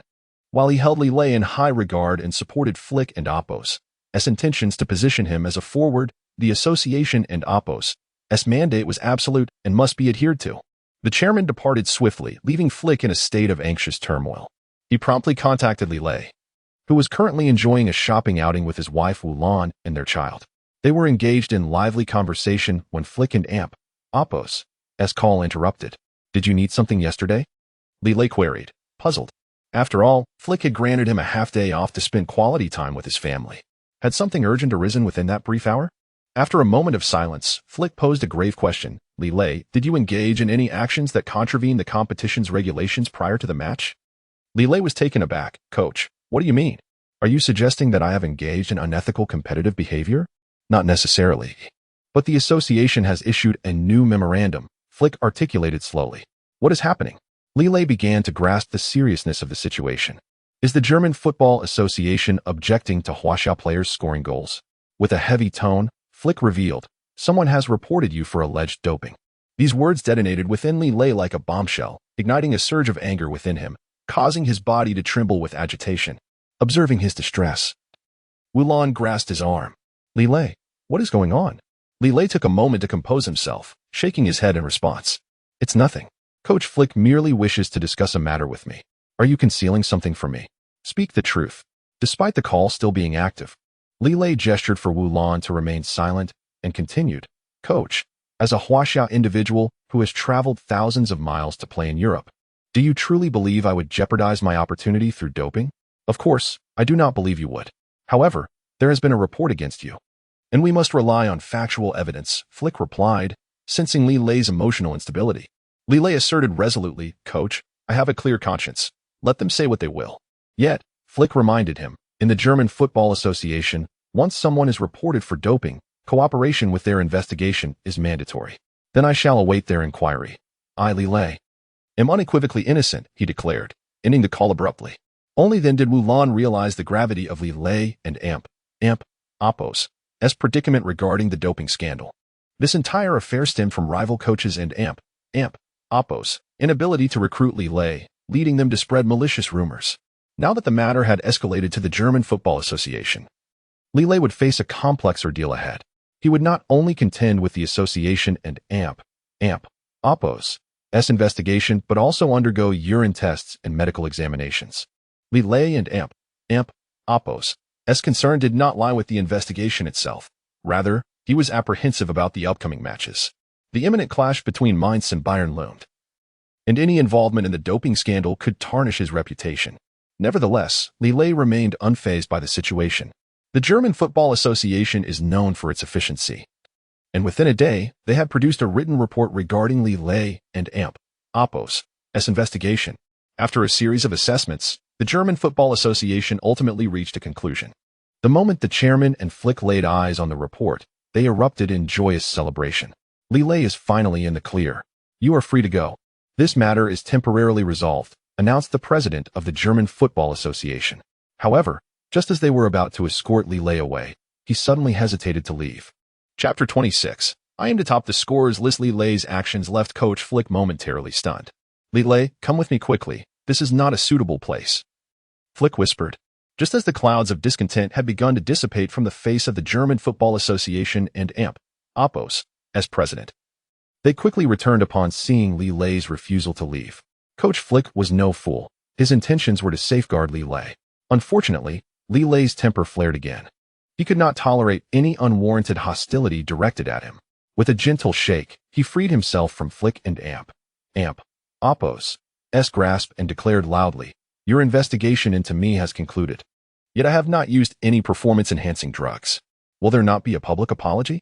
This statement elicited laughter from the others in the German Football Association. Are you mistaken? As a Chinese, merely being able to play here is an achievement. How dare you pick and choose within the German Football Association? Do you wish to forego your place in German football? They urged him to leave, warning that it would be too late if they changed their minds. Indeed. Do not think that scoring a single goal grants you the liberty to act as you please. Do you even know who you're speaking to? This is the president of the German Football Association. Such remarks were laden with profound irony. At that moment, Li Lei lifted his gaze and met the president and Oppo's corpulent face. I care not for titles. When wrong is done, an apology must be made to me. Li Lei and Oppo's obstinate nature reared its head, causing Flick and the Bayern chairman to grow increasingly anxious. They were well aware of the president and Oppo's notorious temper. Should it erupt, a confrontation between the two could ensue. For Li Lei, this was undoubtedly dire news, as the president wielded significant power over the German Football Association. Even if Li Lei was wronged, it would likely end in mere laughter. The prospect of the president apologizing to Li Lei was utterly inconceivable. As the narrative unfolded, even the Bayern chairman hastily drew Li Lei aside. Li Lei, do you not understand the gravity of the situation? The chairman implored, you may not fear him, but I assure you, he has the power to have you expelled from all clubs. What of it? If the German Football Association operates in such a manner, I would rather not play football in Germany at all, Li Lei retorted defiantly. Flick and the chairman, realizing they could not sway him, withdrew to the sidelines. They had anticipated that the president would order Li Lei and Oppo's expulsion. Should he issue a public statement, Li Lei would find no avenue to pursue his ambitions within German football. As Li Lei and Oppo's temper flared, the president of the association surprisingly fell silent. After what felt like an eternity, he finally spoke. You, a Chinese individual, possess a certain audacity. You are the first to dare to propose conditions to me. I judge actions, not individuals. Anyone who errs must bear the consequences. Li Lei replied coldly. And what if I refuse to apologize to you? I am the president of the German Football Association. How could I possibly lose face? Then it is on you. I would rather not play in Germany than not seek justice, Li Lei declared with sudden fervor. To this, the president erupted in laughter. You are quite humorous. The German Football Association is the largest football organization in Germany. What can you possibly do against that? You are correct. It is indeed the largest football organization in Germany. Yet I can always play in another country, Li Lei countered sharply. And if you leave, what then? We have an abundance of talent in German football, the president scoffed. You may perceive me as merely an ordinary player, but I am the football deity you cannot afford to provoke, Li Lei boldly proclaimed. This statement drew laughter from the association staff. A football deity? That is utterly ludicrous. While you may not have tested positive for performance-enhancing drugs, you are far from clean. To claim divinity in football, one must at least be the top scorer in Germany. Upon hearing this, Li Lei's spirits lifted. If that is the case, it is far too simple. Should I become the top scorer in Germany, what will the president do then? The president promptly made a decision. If your goal tally surpasses that of Germany and Oppo's top scorer in 2014, I will publicly apologize to you on national television. Agreed. It is a deal, Li Lei affirmed. Shaking hands with the president, Li Lei himself could hardly believe the German and Oppo's precise manner of speaking. He never expected that a president of an association would wager with an ordinary player. Even Flick and the chairman were taken aback, hastily pulling Li Lei aside. How could you dare to bet with the president? Is this not a recipe for humiliation? They questioned. Indeed, should you lose, you may find it impossible to secure a place in Germany. Scoring a few goals might be manageable, but surpassing the top scorer in Germany would be a formidable challenge. I do not believe you can surpass Lewandowski, let alone attain the top scorer position, they remarked. Li Lei was acutely aware that the top 5 scorers in the Bundesliga were already well established. However, that was before Li Lei's arrival in the 2014 season. And now the top scorer would undoubtedly be him. Li Lei merely smiled calmly and addressed the association president once more. President, should I indeed claim the title of top scorer, do not weep. I, the esteemed president of the German Football Association, weep? Nonsense. Very well, in the next match. I shall demonstrate my prowess to everyone, Li Lei declared, striding purposefully toward the exit. Flick and Oppo's heart sank. He feared for Li Lei and Oppo's future. The upcoming match against Mainz promised to be closely contested. Even if Li Lei were to start, how could he easily find the back of the net? Moreover, with Bayern and Oppo's primary striker, Klose, aging and his stamina waning, the only player capable of partnering with Lewandowski in the attack would be Müller. If Li Lei remained in a defensive position, how could he possibly make history? The more Flick pondered, the more he perceived this situation as a farce. The only hope now lay in persuading Li Lei's wife, Lahm, to speak with him. If Li Lei could quietly apologize to the president, the matter might simply end with a chuckle. Despite Flick's well-laid plans, nothing seemed capable of altering Li Lei's determination to score. When Lahm answered Flick's call, she was met with a shocking sight. Li Lei was wildly dribbling a ball in their courtyard. Chapter 27. Scoring equals points. Lahm could hardly have imagined that Li Lei would be running wildly in the yard. Despite her loud calls, Li Lei appeared oblivious, consumed by his fervent activity. It was only after he had exhausted his emotions that he returned inside, drenched in sweat. Lahm said nothing and thoughtfully handed him a damp towel. Sensing a hint of affection, Li Lei looked up and inquired, "Wife, what troubles you? I heard you wagered with the president of the German Football Association? Indeed, it was Coach Flick who informed you, wasn't it? Oppo's it? Yes, he certainly overreacted. You are mistaken. It is precisely because Coach Flick cares deeply for you that he sought to prevent you from making that wager. I understand all that, but as a representative of Huaxia, I cannot allow such a person to humiliate me," Li Lei declared, clenching his fist in anger. Earlier, during practice, he had kicked the ball into a trash can in the yard. To his astonishment, the system had issued a notification. Ding. Congratulations, host, you have earned 1 point. Li Lei was momentarily stunned. How could the system be so miserly as to award only 1 point? Yet, upon reflection, he realized that it was still a point gained effortlessly. If one goal earned a point, then scoring 1,000 would yield 1,000 points, wouldn't it? This thought spurred him on, and he frantically practiced shooting in the yard. Remarkably, within a mere hour, he had scored 1,000 goals. However, Lahm was unaware of this truth and feared that Li Lei and Oppo's sanity had been compromised. Having tasted the sweetness of success, Li Lei felt an insatiable urge to continue. After resting for no more than 10 minutes, he made his way back to the yard, but this time Lahm was resolute. You have changed completely since your return. Are you training so fervently out of fear of failure? Faced with Lahm's skepticism, Li Lei chose to conceal the truth. He could not reveal the existence of the system. The secret must remain buried within him. With a silly grin, he replied, "You are correct. I have indeed been stimulated." To his surprise, Lahm began to sob softly. "Husband, Can we not push ourselves so hard? Your health and happiness are what matter most. Upon hearing Wu Lan's heartfelt plea, a warm current surged within Li Lei. He embraced her tightly, saying, "Thank you, my dear wife. For you and our child. I shall strive to attain the honor of being the top scorer. It truly isn't that important. I would rather you not pursue that title. As long as you remain safe and sound." Wu Lan was still very much distressed. In that moment, Li Lei and Oppo's mind was flooded with images of breaking through defenses. Coach Flick was right. While Klose possessed considerable skill, his age was a significant factor. If he played the entire match, he would likely exhaust himself. Thus, it seemed that the only suitable partners to play alongside Lewandowski would be Neuer or himself. Securing a starting position on the team was the only way to consistently press forward as a forward. Suddenly, an idea struck Li Lei, and he gently pushed Wu Lan aside to make a phone call. "Is this Mr. Klose?" "Yes. What can I do for you?" "This is Li Lei. Are you interested in playing a match?" To Li Lei and Oppo's surprise, Klose fell silent on the other end. For Klose, the priority was to conserve energy until the moment Germany entered the World Cup, at which point he would be fully revitalized.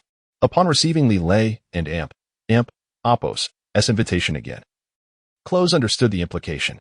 "Are you suggesting we face off once more?" Klose and Oppo's tone was icy. "Mr. Klose, I believe you have misunderstood. I do not wish to engage in a competitive match with you." Li Lei quickly clarified. Klose, perplexed, asked, "Then what do you wish for me to do?" When Li Lei revealed his intentions, even Klose could not help but laugh. "I never expected a Huaxian native to possess such a clever mind. Then I would appreciate Mr. Klose accompanying me to a nearby field." Li Lei chuckled heartily. When Li Lei and Klose arrived at the football field adjacent to Bayern Munich and Oppo's club, several keen-eyed individuals immediately recognized them. "ISN and Oppo's that the renowned Bayern forward Klose?" "Yes. What brings him to a venue for football enthusiasts?" "I do not know. But the young man beside him looks familiar. Isn't that Li Lei, who scored against Bayer Leverkusen?" "Indeed. I still have photos from that match." The crowd seemed genuinely excited by the arrival of the two. For Li Lei, the abundance of football fields in Germany was truly overwhelming. The primary reason he had invited Klose along was to strengthen their relationship and to familiarize himself with the local fields. Li Lei believed that as long as he could score, it did not matter whether it was a match or if the opponents were professional players. The higher the level of competition, the more points he would earn. Even if it meant playing against elementary school students, he was willing to do so, as long as he could accumulate points. With this in mind, Li Lei ventured to the football field outside the club. The enthusiastic reception he and Klose received filled him with joy. "It seems we are quite popular," he remarked. "Of course, you're just riding my coattails," Klose chuckled. As they exchanged pleasantries, a group of young men approached, clutching a football. "Could you please sign our ball?" Klose haughtily shook his head and stepped aside. However, Li Lei boldly stepped forward. "If you want my signature, you must first play a match against me." "Of course, but it seems you only have two of you." Feigning mystery, Li Lei replied, "You are mistaken. Only I will be playing." This statement amused the group of young men. "Mr. Li, you can't be serious.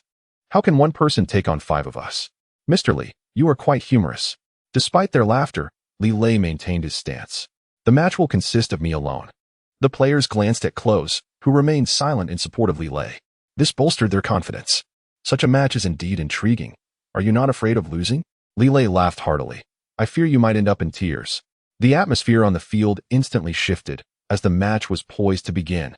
Chapter 28. The frenzied accumulation of points. A group of 5 or 6 football enthusiasts quickly arranged themselves in formation, their eyes fixed intently on Li Lei, who stood across from them.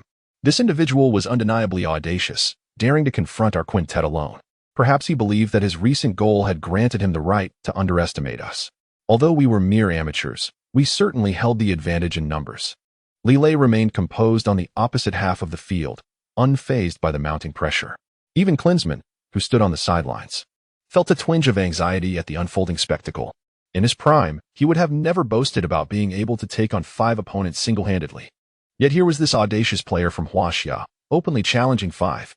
However, Klinsmann's worry was tempered as he calmly retrieved his phone, eager to capture this moment. Should Li Lei falter, it would undoubtedly become a source of ridicule for the entire team.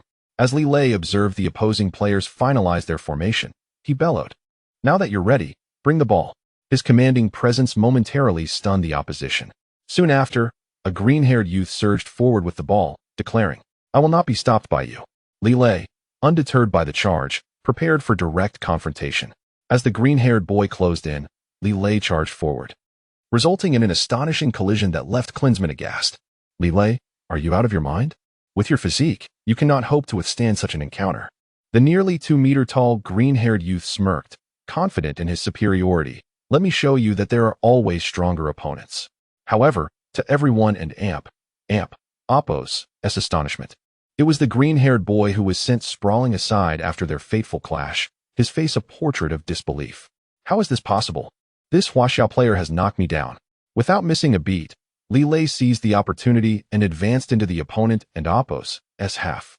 A red-haired youth charged in with a fierce slide tackle, but Li Lei remained steadfast, refusing to evade. You think you can take me down? I and Oppo's, I'll send you flying. The red-haired youth shouted menacingly.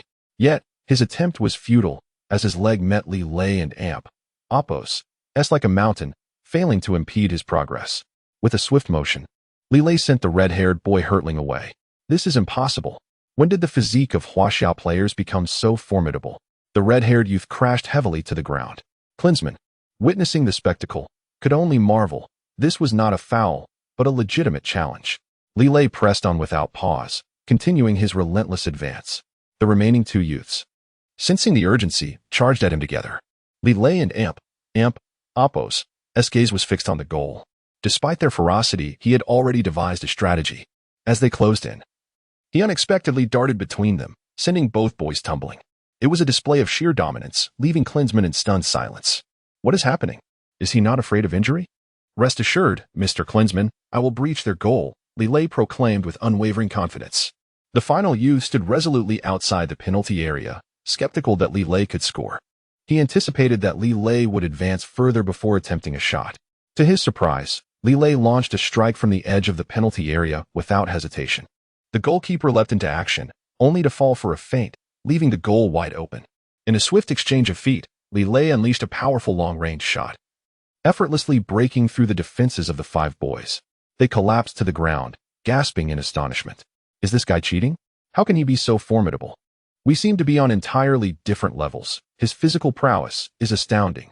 They wondered how someone so seemingly frail could possess such strength.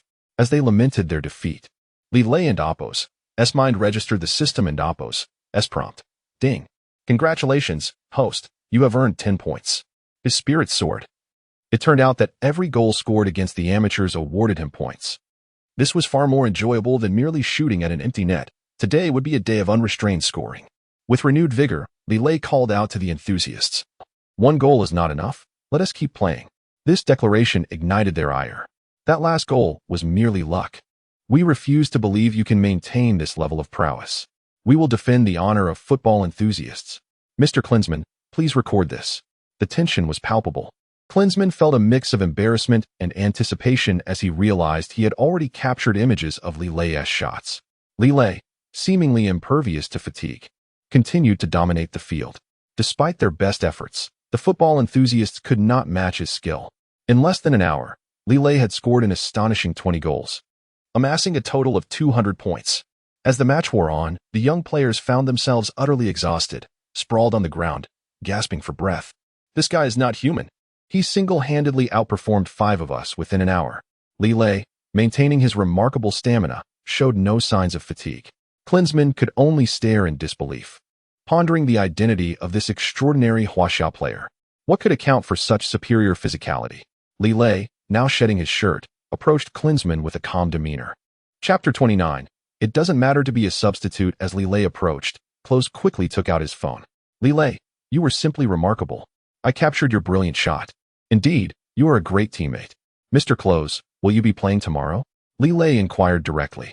This question struck a nerve with Klose, who fell into a long silence, unable to respond. Realizing the awkwardness, Li Lei hurried to explain, in truth, whether or not one starts is not what matters. What counts is being able to turn the tide when it matters most. You are correct. As an elder statesman in football, my retirement is not far off, Klose replied. His eyes vacant, he gazed at the sky, seemingly attempting to swallow back his tears. Li Lei understood Klose and Oppo's sentiment and gently remarked, there is no need to dwell on the negative. As long as you give it your all, that is sufficient. However, There are very few players over 30 still competing in football, Klose mused with a faint smile. The reality is that playing is more about physical condition than age. Li Lei offered, attempting to reassure him. Grateful, Klose regarded Li Lei thoughtfully and asked, "Will you also not participate in the match against Mainz?" "Indeed, I have that intention," Li Lei candidly admitted. This revelation astonished Klose. He could hardly believe it. In Klose and Oppo's mind, Li Lei was there to compete for his position. Yet, when the time came for Klose to sit out, Li Lei stubbornly chose to do the same. What could be the reason behind this? With this thought, Klose directly asked, "You are in the prime of your career. Why not seize the opportunity to gain more experience?" Li Lei hung his shirt nearby and replied slowly, "For me, it and Oppo's. It's about finding the joy in playing. There is no need to fixate on starting every match." This perspective was indeed novel to Klose. Every football player aspires to be a perennial starter, and even though Klose had surpassed 30, he still believed in his enduring prowess. This time, he did not refute Li Lei and Oppo's viewpoint. Instead, his gaze softened towards him. "Li Lei, the advice you've offered today is excellent. I have always viewed myself as the top player in football, with aspirations for the World Cup," Klose confessed. Li Lei pondered silently. Recognizing Klose and Oppo's outstanding performances in the World Cup. Even at the age of 36, he still managed to score twice. Accepting the reality of being a substitute was perhaps a preparation for the World Cup.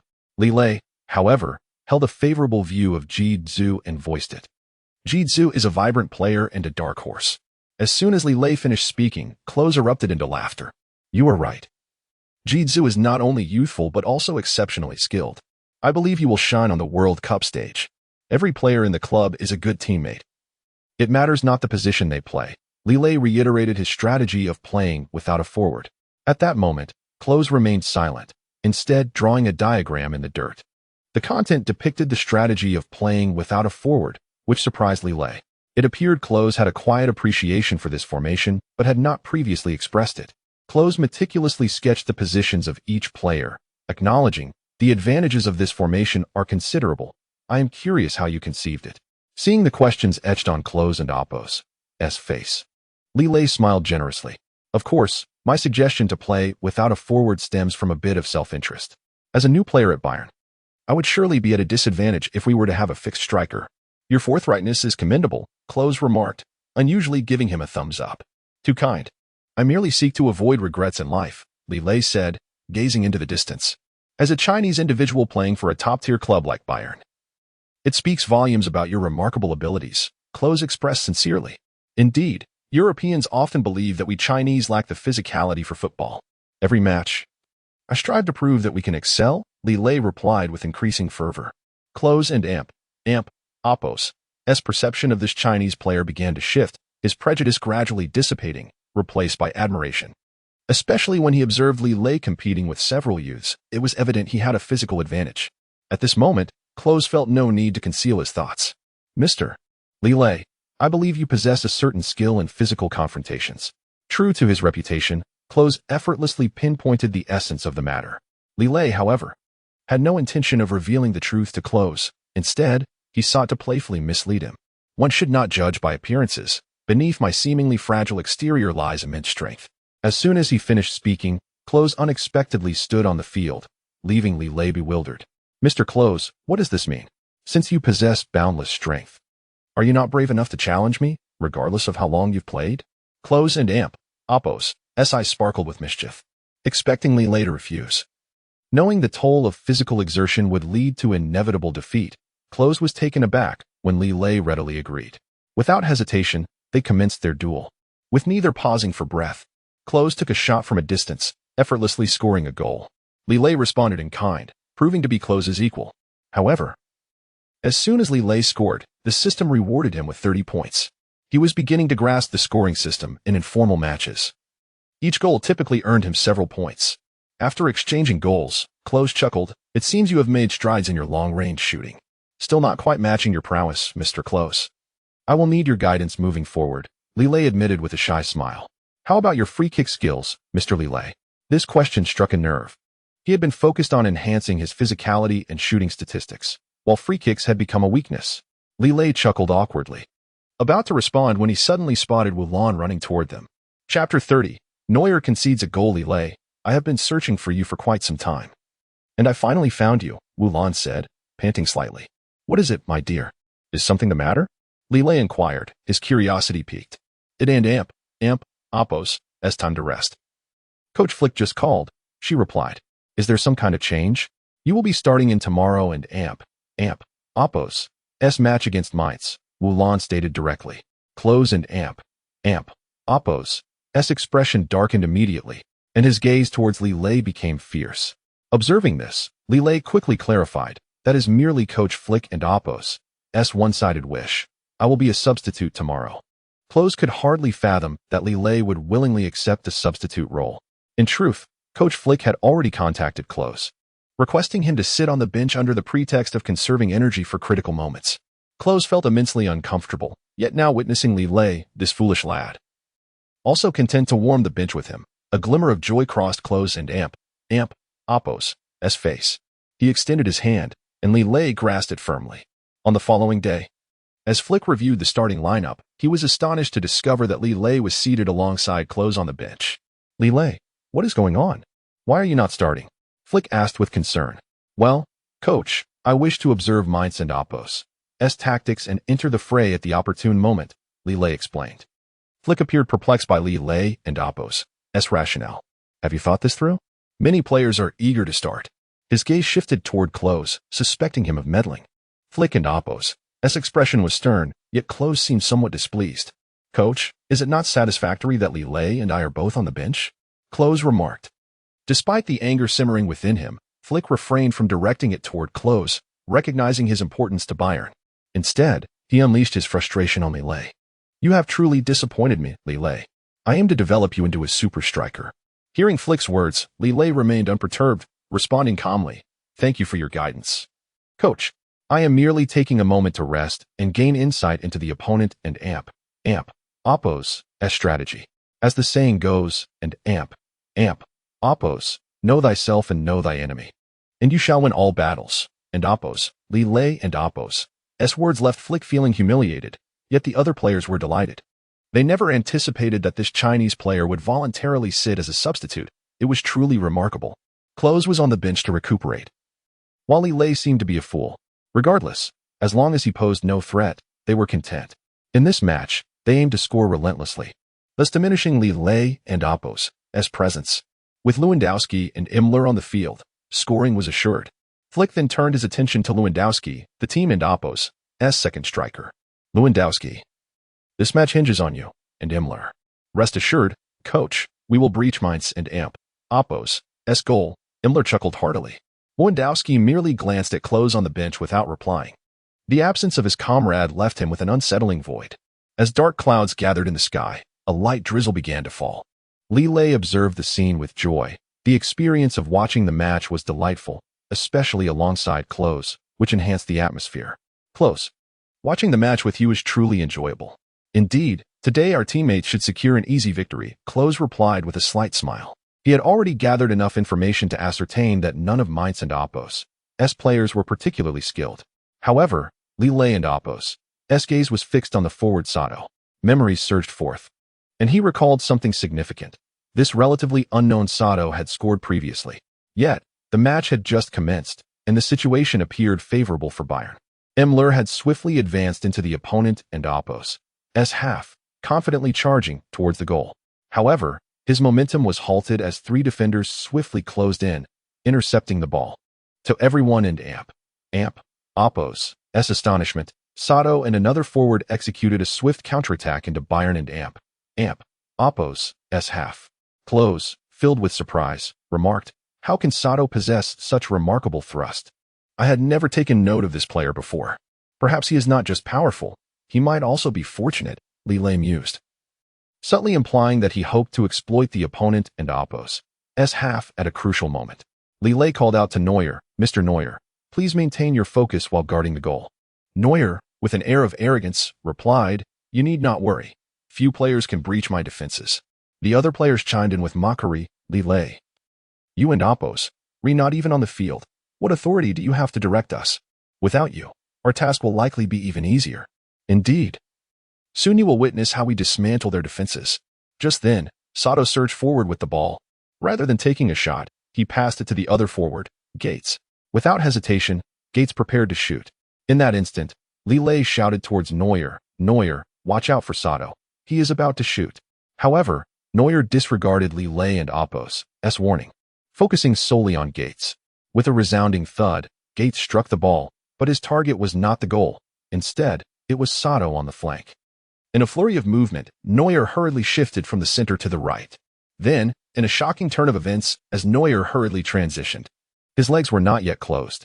Sato seized the opportunity, striking the ball between Neuer's legs. To the astonishment of the onlookers, the ball sailed past Neuer and struck the side netting. The crowd erupted in gasps. Sato is magnificent. He has scored. Unbelievably, Mainz had taken the lead. Wonderful.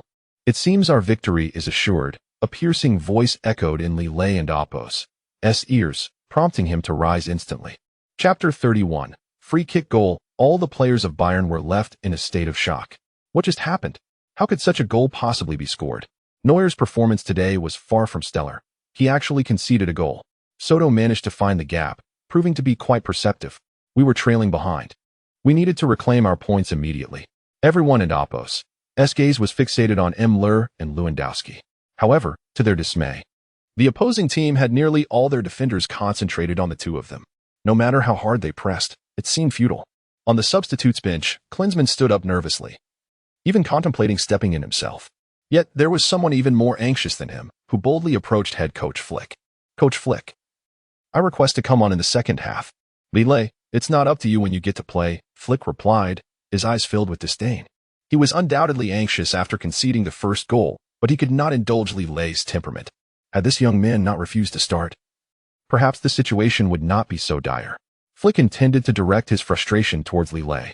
Li Lei, however, remained resolute. "Coach Flick, I only ask for 10 minutes of playtime." This statement left Klinsmann momentarily speechless.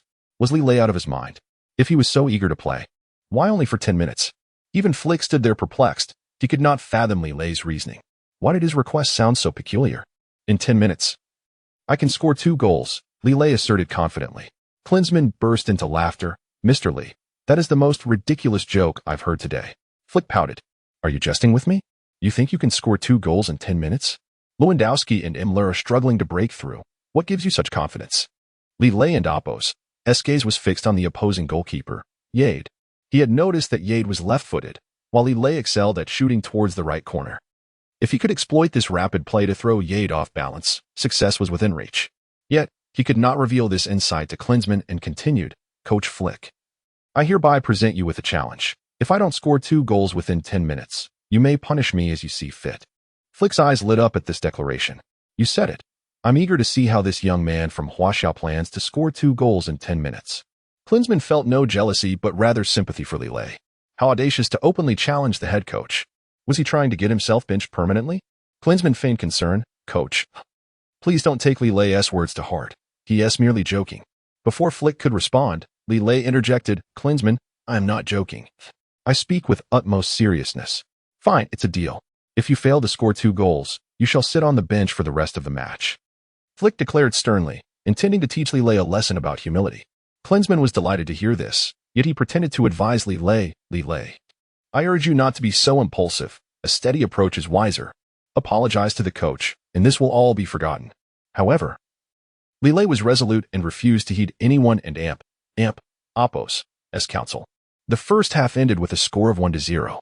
As the second half commenced, Li Lei stood on the field, and the spectators erupted in murmurs. What was Bayern thinking? After losing, they brought in a young man from Huaxiao. Did this Huaxiao player possess some extraordinary talent?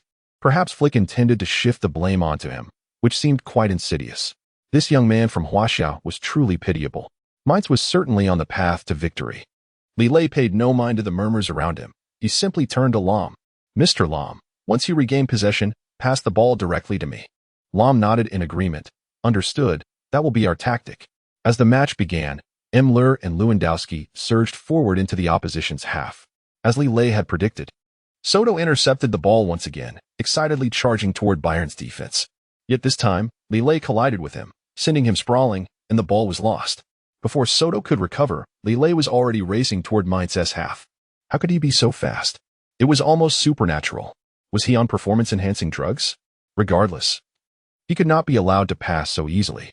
All eyes were on Lewandowski and Neuer, leaving Li Lei unmarked. Consequently, he effortlessly reached the edge of the opponent and Oppos's penalty area.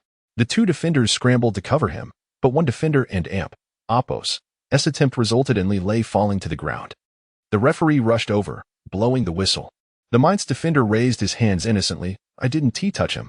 But the referee, glancing at Li Lei on the ground, awarded Bayern a free kick. This decision incited an uproar among the spectators. What was happening? Why was a free kick awarded to Bayern? Wasn't the Huaxia player diving? No matter. Everyone believed this free kick would yield no result. They underestimated Li Lei, who had a secret weapon at his disposal. As the referee's whistle blew, Li Lei took the free kick towards the right side. A beautiful arc sent the ball flying into the corner. The goalkeeper barely had time to react as the ball found the back of the net. Cheers erupted throughout the stadium. The Huaxia player was remarkable. He scored a goal within minutes of entering the game. It was as if he wielded a crescent blade, and now we were equal on the scoreboard. A draw was quite an accomplishment. This scene left Klinsmann and Flick utterly astonished. Klinsmann had never anticipated that Li Lei would score within 3 minutes of his entry. His expression was filled with astonishment, while Li Lei received an even greater reward. The system notification chimed in promptly. Chapter 32. Blocking the ball with one's body as Li Lei scored. The system notification chimed promptly. Ding dong. Congratulations to the host for earning 1,000 points and acquiring the phantom ball skill. Li Lei's heart swelled with joy. Although he was uncertain about the nature of the phantom ball, the points could swiftly be converted into shooting prowess. Currently, Li Lei's shooting index had achieved a remarkable level of 4. A level 4 shooting index signified an astonishing accuracy rate of nearly 99 within a range of 10 meters. This was indeed impressive, and Li Lei could not help but feel exhilarated. With the phantom ball at his disposal, his subsequent shots could very well yield unexpected results. Upon witnessing Li Lei and Oppos's goal, Klinsmann felt a twinge of discontent. He immediately approached Coach Flick and expressed, "Coach, I suspect there is something amiss with Li Lei. What could possibly be wrong? He just scored successfully, didn't Oppos's he?" Flick inquired, intrigued. "I suspect he might be using performance-enhancing substances. Otherwise, there is no way he could maintain such form," Klinsmann whispered vehemently. Flick gazed at Klinsmann with incredulity. "Stop talking nonsense. He was thoroughly tested last time. And Li Lei is perfectly normal." Yet, Klinsmann remained unconvinced. "Did you not observe that complex shooting posture? He clearly exploited the goalkeeper's weakness. Such acumen is vital for a forward," Flick replied slowly. In his eyes, that goal was merely a stroke of luck. Klinsmann was left speechless. Yet he continued to glare at Li Lei with disdain. Deep within, he fervently wished that Li Lei would not score twice within the next 10 minutes. For that would enable him to maintain dominance over Li Lei within Bayern. Simultaneously, Coach Flick would be unable to directly strip Klinsmann of his playing opportunity. While Klinsmann simmered with discontent, the Mainz team was also abuzz with chatter. Soto angrily confronted Yade. "What on earth happened? How did we concede a goal so quickly? Indeed, we worked so hard to breach Bayern's defenses, and yet you let in a goal almost instantaneously," Gaith echoed. "I can't be blamed. I never anticipated that this Huaxia player would be so cunning," Yade retorted angrily. "What transpired? Did he use any foul play?" Soto pressed. "Not at all. He merely discerned that I am left-handed," Yade lamented helplessly. "This is something we cannot change. However, we must focus on tightly marking that Li Lei guy," Soto declared resolutely. "Very well, we shall not falter against this Huaxia player." The goalkeeper, Yade, frustratedly kicked the ball directly to Soto. Lewandowski observed this scene and immediately gestured to Müller. Müller understood the signal and charged towards the opponent's goal. Yade was already in a foul mood. Upon noticing that Müller intended to intercept the ball before it was even in play, he kicked the ball forcefully towards Soto. Realizing his attempt to snatch the ball had failed, Müller swiftly turned back. However, by then, Soto had successfully disrupted the cooperation between the two forwards. Lewandowski found himself one-on-one with Soto, leading to an intense battle for possession. "Do you really think you can compete with me, Lewandowski? Don't presume that being a secondary striker for Bayern grants you the right to be arrogant," Soto mocked, executing a feint to evade Lewandowski and advancing with the ball. Unexpectedly, Lewandowski did not relent. He closely pursued Soto from behind. This infuriated Soto, for even if he had a chance to shoot, it would be exceedingly difficult. Just as he contemplated this, Gaith surged in from the opposite flank. He shouted at Soto, "Hurry and pass me the ball. I intend to score against Neuer." This audacious roar irked goalkeeper Neuer greatly. He furiously kicked at the grass, his arms crossed and moving restlessly. The previous goal conceded by Soto had already tarnished his reputation. He could not afford to falter again. With this thought, Neuer began to step out of the penalty area. To Li Lei, this was a potentially fatal mistake. He called out to Neuer, "Mr. Neuer, be cautious. The opponent may attempt a long-range shot." Neuer, however, paid no heed to Li Lei's warning. He arrogantly cast a glance at Li Lei and continued to venture outside the penalty area. Clearly, he had noticed Klose closing in on the box. Seeing that Neuer disregarded his advice, Li Lei felt an acute sense of urgency. Both Neuer and Klinsmann were exceedingly arrogant, unwilling to heed others' counsel. If Soto seized another opportunity for a long-range shot, Neuer would likely concede another goal, since Neuer was unyielding. Li Lei decided to let Neuer face a moment of humiliation this time. With this in mind, he ceased his attempts to caution Neuer and retreated to the back half of the field. As Soto advanced with the ball, his gaze remained fixed on Neuer's movements. Noticing Neuer had ventured outside the small box, he revealed a triumphant smile. Soto was renowned for his skillful long-range shots. The situation was further advantageous as Lewandowski had been drawn back, while Klose stealthily approached the penalty area. After a brief assessment of Klose and Oppo's position, Soto executed a long pass, sending the ball arcing towards Klose's chest. Without pausing, Klose launched a long-range shot in midair. This strike caught everyone off guard. Even Lahm failed to close in quickly enough. The ball soared towards the goal with a gust of wind. At that moment, Neuer had exited the small box. Upon realizing the shift in circumstances, he scrambled to return. However, the ball was traveling just a fraction too fast. As it appeared destined to enter the net, a figure leaped forward. With a resounding thud, the ball collided with this person's head, altering its course dramatically. The audience was left in stunned silence. What an impeccable judgment! It was that Huaxia player, Li Lei, again. It seemed that Bayern's future would hinge on this young man. Klinsmann was aging, while Li Lei was merely in his 20s. This remarkable young man had thwarted a long-range shot. Otherwise, Bayern would have faced defeat.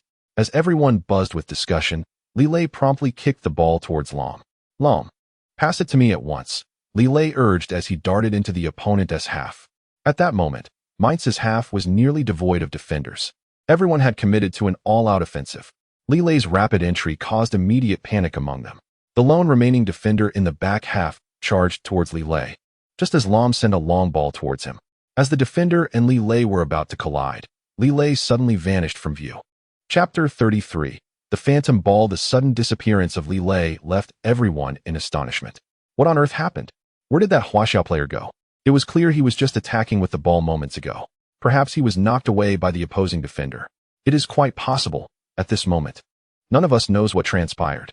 I refuse to believe it. Li Lei is undoubtedly the best. It's likely he is merely playing tricks. The fans from both sides were embroiled in a heated debate. Even the Mainz defenders were left dumbfounded. Where on earth did that guy go?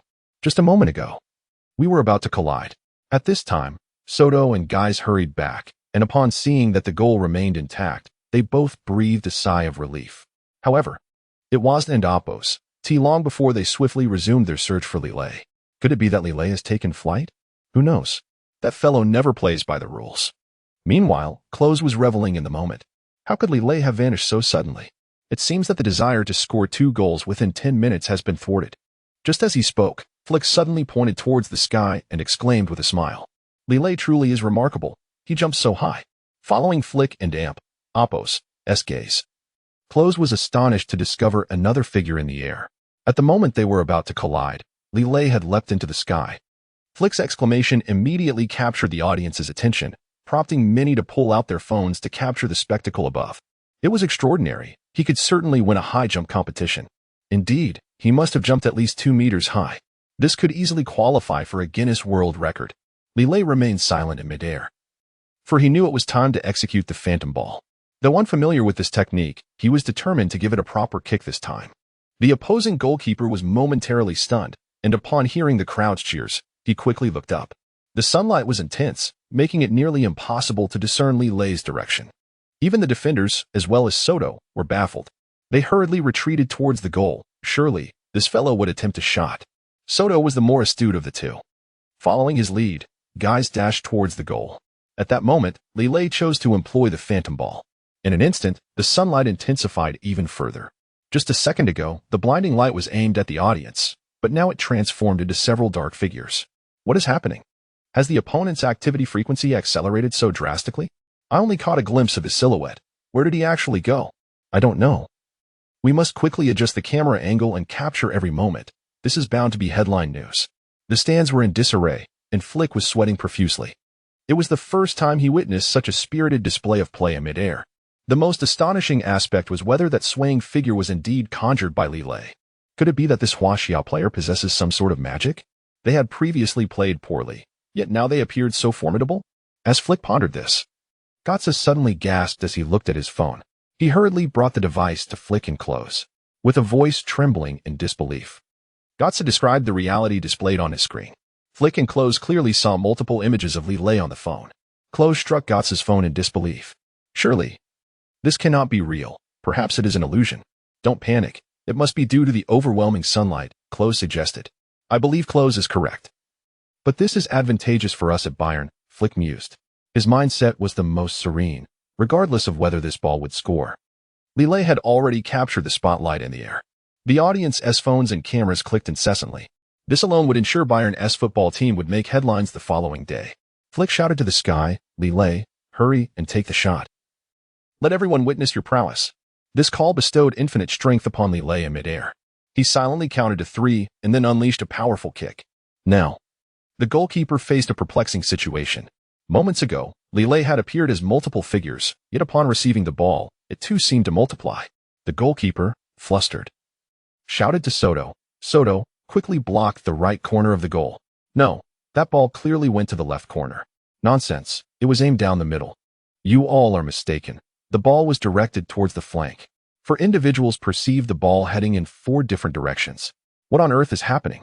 As the 4 rushed towards their respective paths, the ball suddenly appeared beneath the crossbar. Not even a divine being could intercept this shot.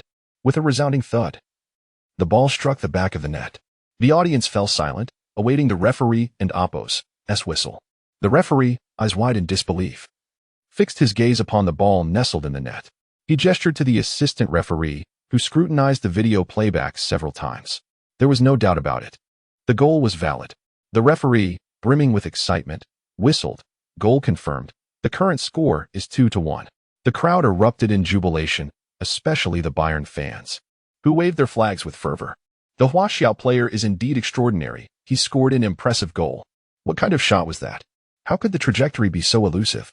Regardless of the nature of the ball, as long as it was a legitimate goal, it was commendable. Li Lei, you are simply magnificent. You have brought honor to the Huaxia people.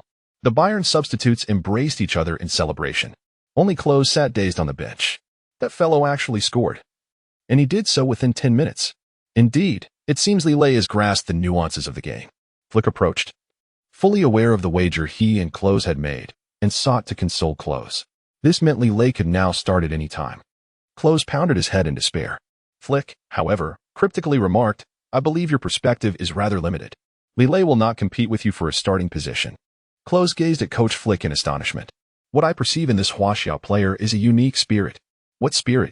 It is the Huaxia spirit, a spirit of indomitable perseverance. Chapter 34. I am a person of vision in under 10 minutes. Li Lei astounded the entire German football community by scoring 2 goals in rapid succession. Particularly, the teams that had previously failed to recruit him were now restless with ambition. Subsequently, Mainz's spirits were shattered, leaving them unable to find the net again. While Li Lei quietly rested with his eyes closed in the latter half of the match.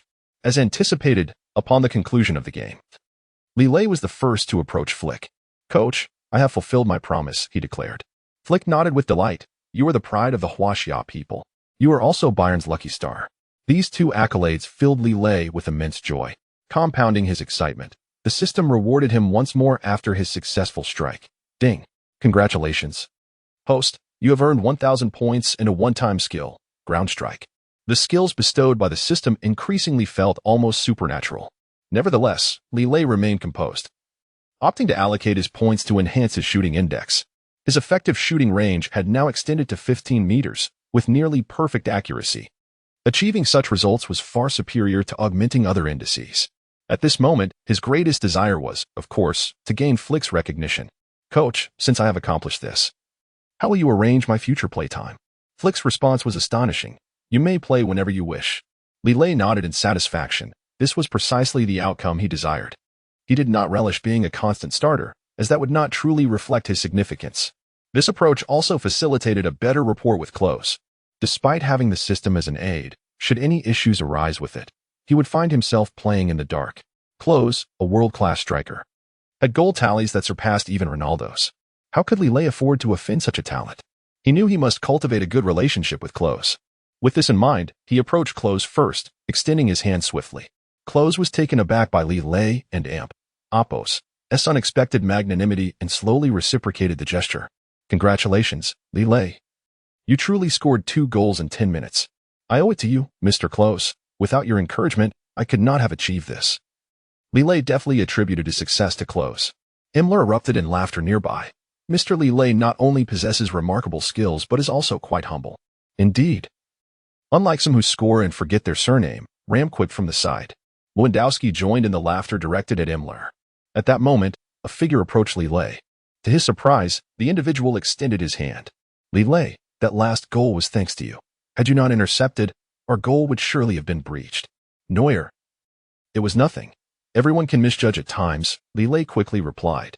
From this, I see your grand vision in the realm of football. I was once proud, I apologize. The typically haughty Neuer lowered his head. This unexpected humility from Neuer delighted Li Lei, as his relationship with the Bayern players was improving. Gradually, the ice could be broken, making it easier to score with the support of his teammates. However, to secure a core starting position at Bayern, he knew he must bide his time.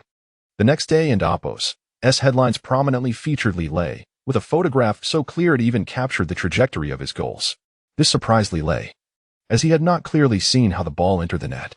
The system's gifts were undoubtedly extraordinary. The president of the German Football Association gave Li Lei high praise. However, his brief respite was shattered by an incessant barrage of phone calls, all seeking to meet him, with several clubs offering exorbitant sums to lure him away. Fortune seemed to smile upon Li Lei, yet he remained indifferent to such appeals. No matter how high the price, he would not easily acquiesce to other clubs, as Coach Flick treated him exceptionally well, and he wished to continue his journey with Bayern. After decisively rejecting the overtures from other teams, Li Lei enjoyed a moment of tranquility. However, Coach Flick soon sought him out, his demeanor radiating respect. Coach Flick, what brings you here today? How could I not come? Major clubs are eager to recruit you. That is impossible. Coach Flick treats me exceptionally well. How could I bear to leave Bayern? Hearing Li Lei's words, Flick's face broke into a satisfied smile. After a moment, he produced a black card from his pocket. Was Flick here to present him with a gift? As Li Lei pondered this, Flick placed the card on the table. Li Lei, accept this card. Though it is merely a black gold card, it is a token of the chairman's appreciation. But what about the other players? They didn't score. This match relied solely on you, Flick remarked. A ripple of concern coursed through Li Lei. He realized Flick could not keep this a secret. Once the others learned of it, who would still want to collaborate with him? It was prudent to handle this matter delicately. Thus, Li Lei shared his thoughts.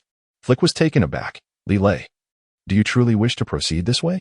Absolutely, it is the only honorable course. Consider carefully. This card holds a value of $100,000. The amount is inconsequential. I have decided to share this with everyone. Only the players on the field? Of course not. Even the substitutes will receive a share.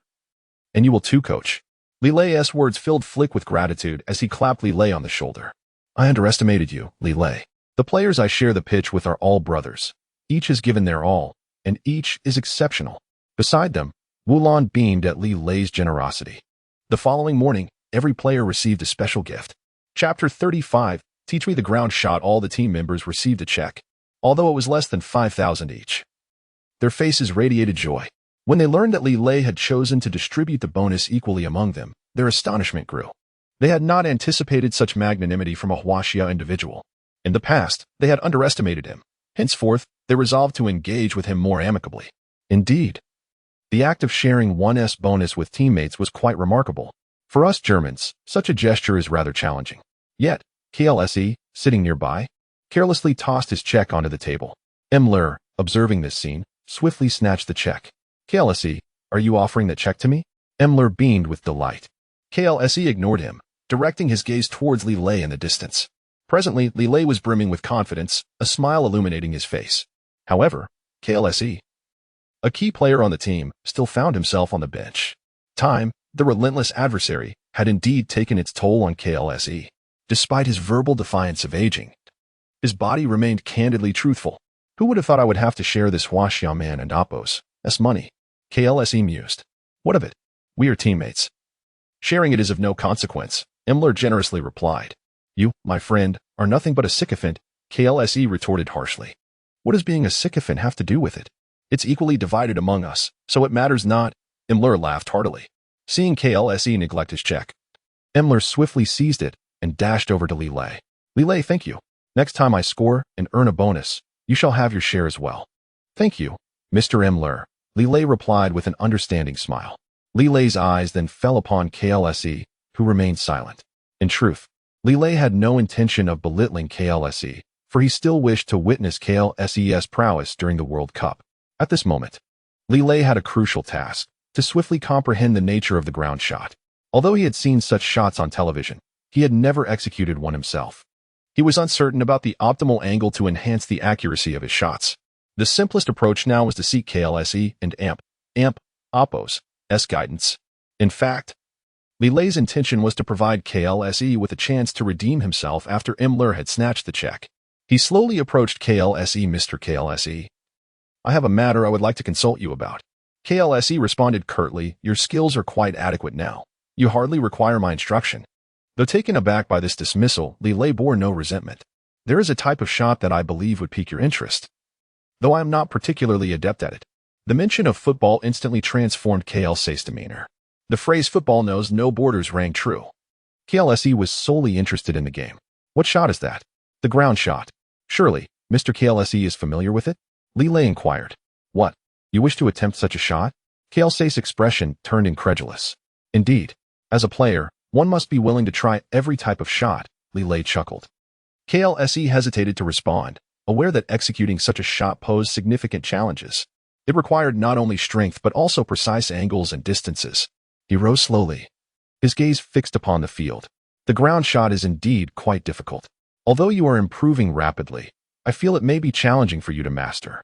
Thus, I would appreciate your guidance, Mr. Klose, Li Lei humbly stated.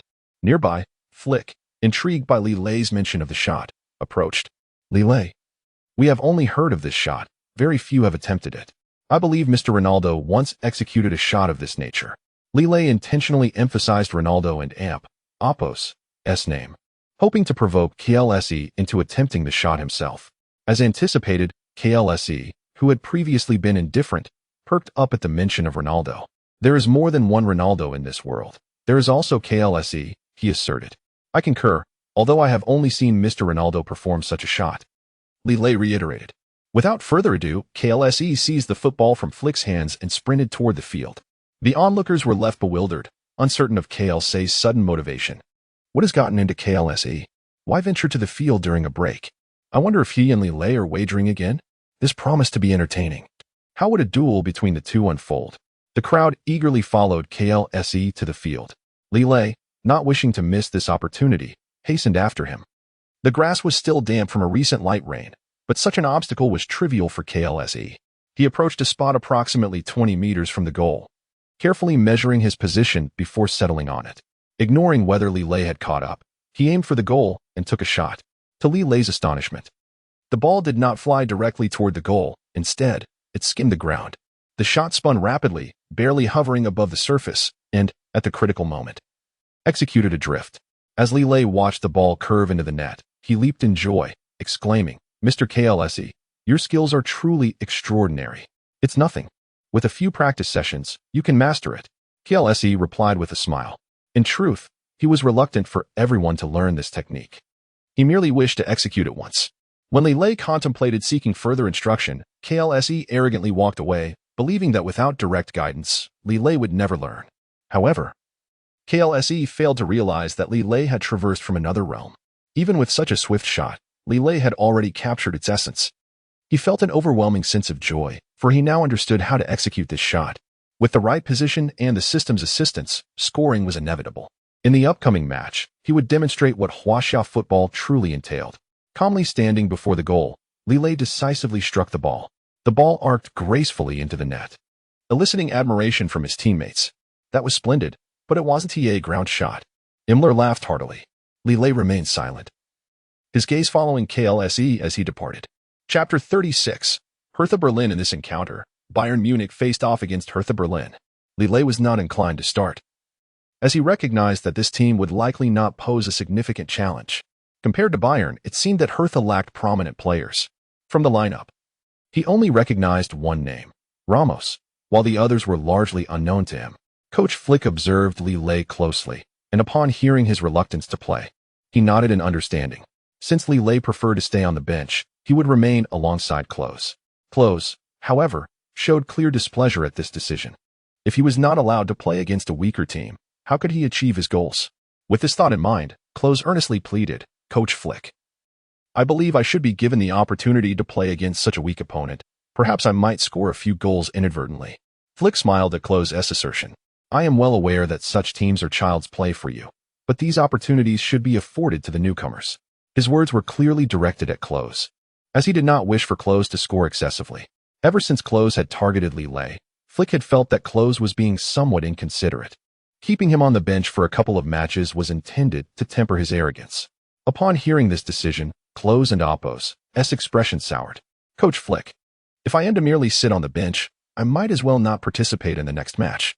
Li Lei immediately sensed Klose and Oppo's underlying message.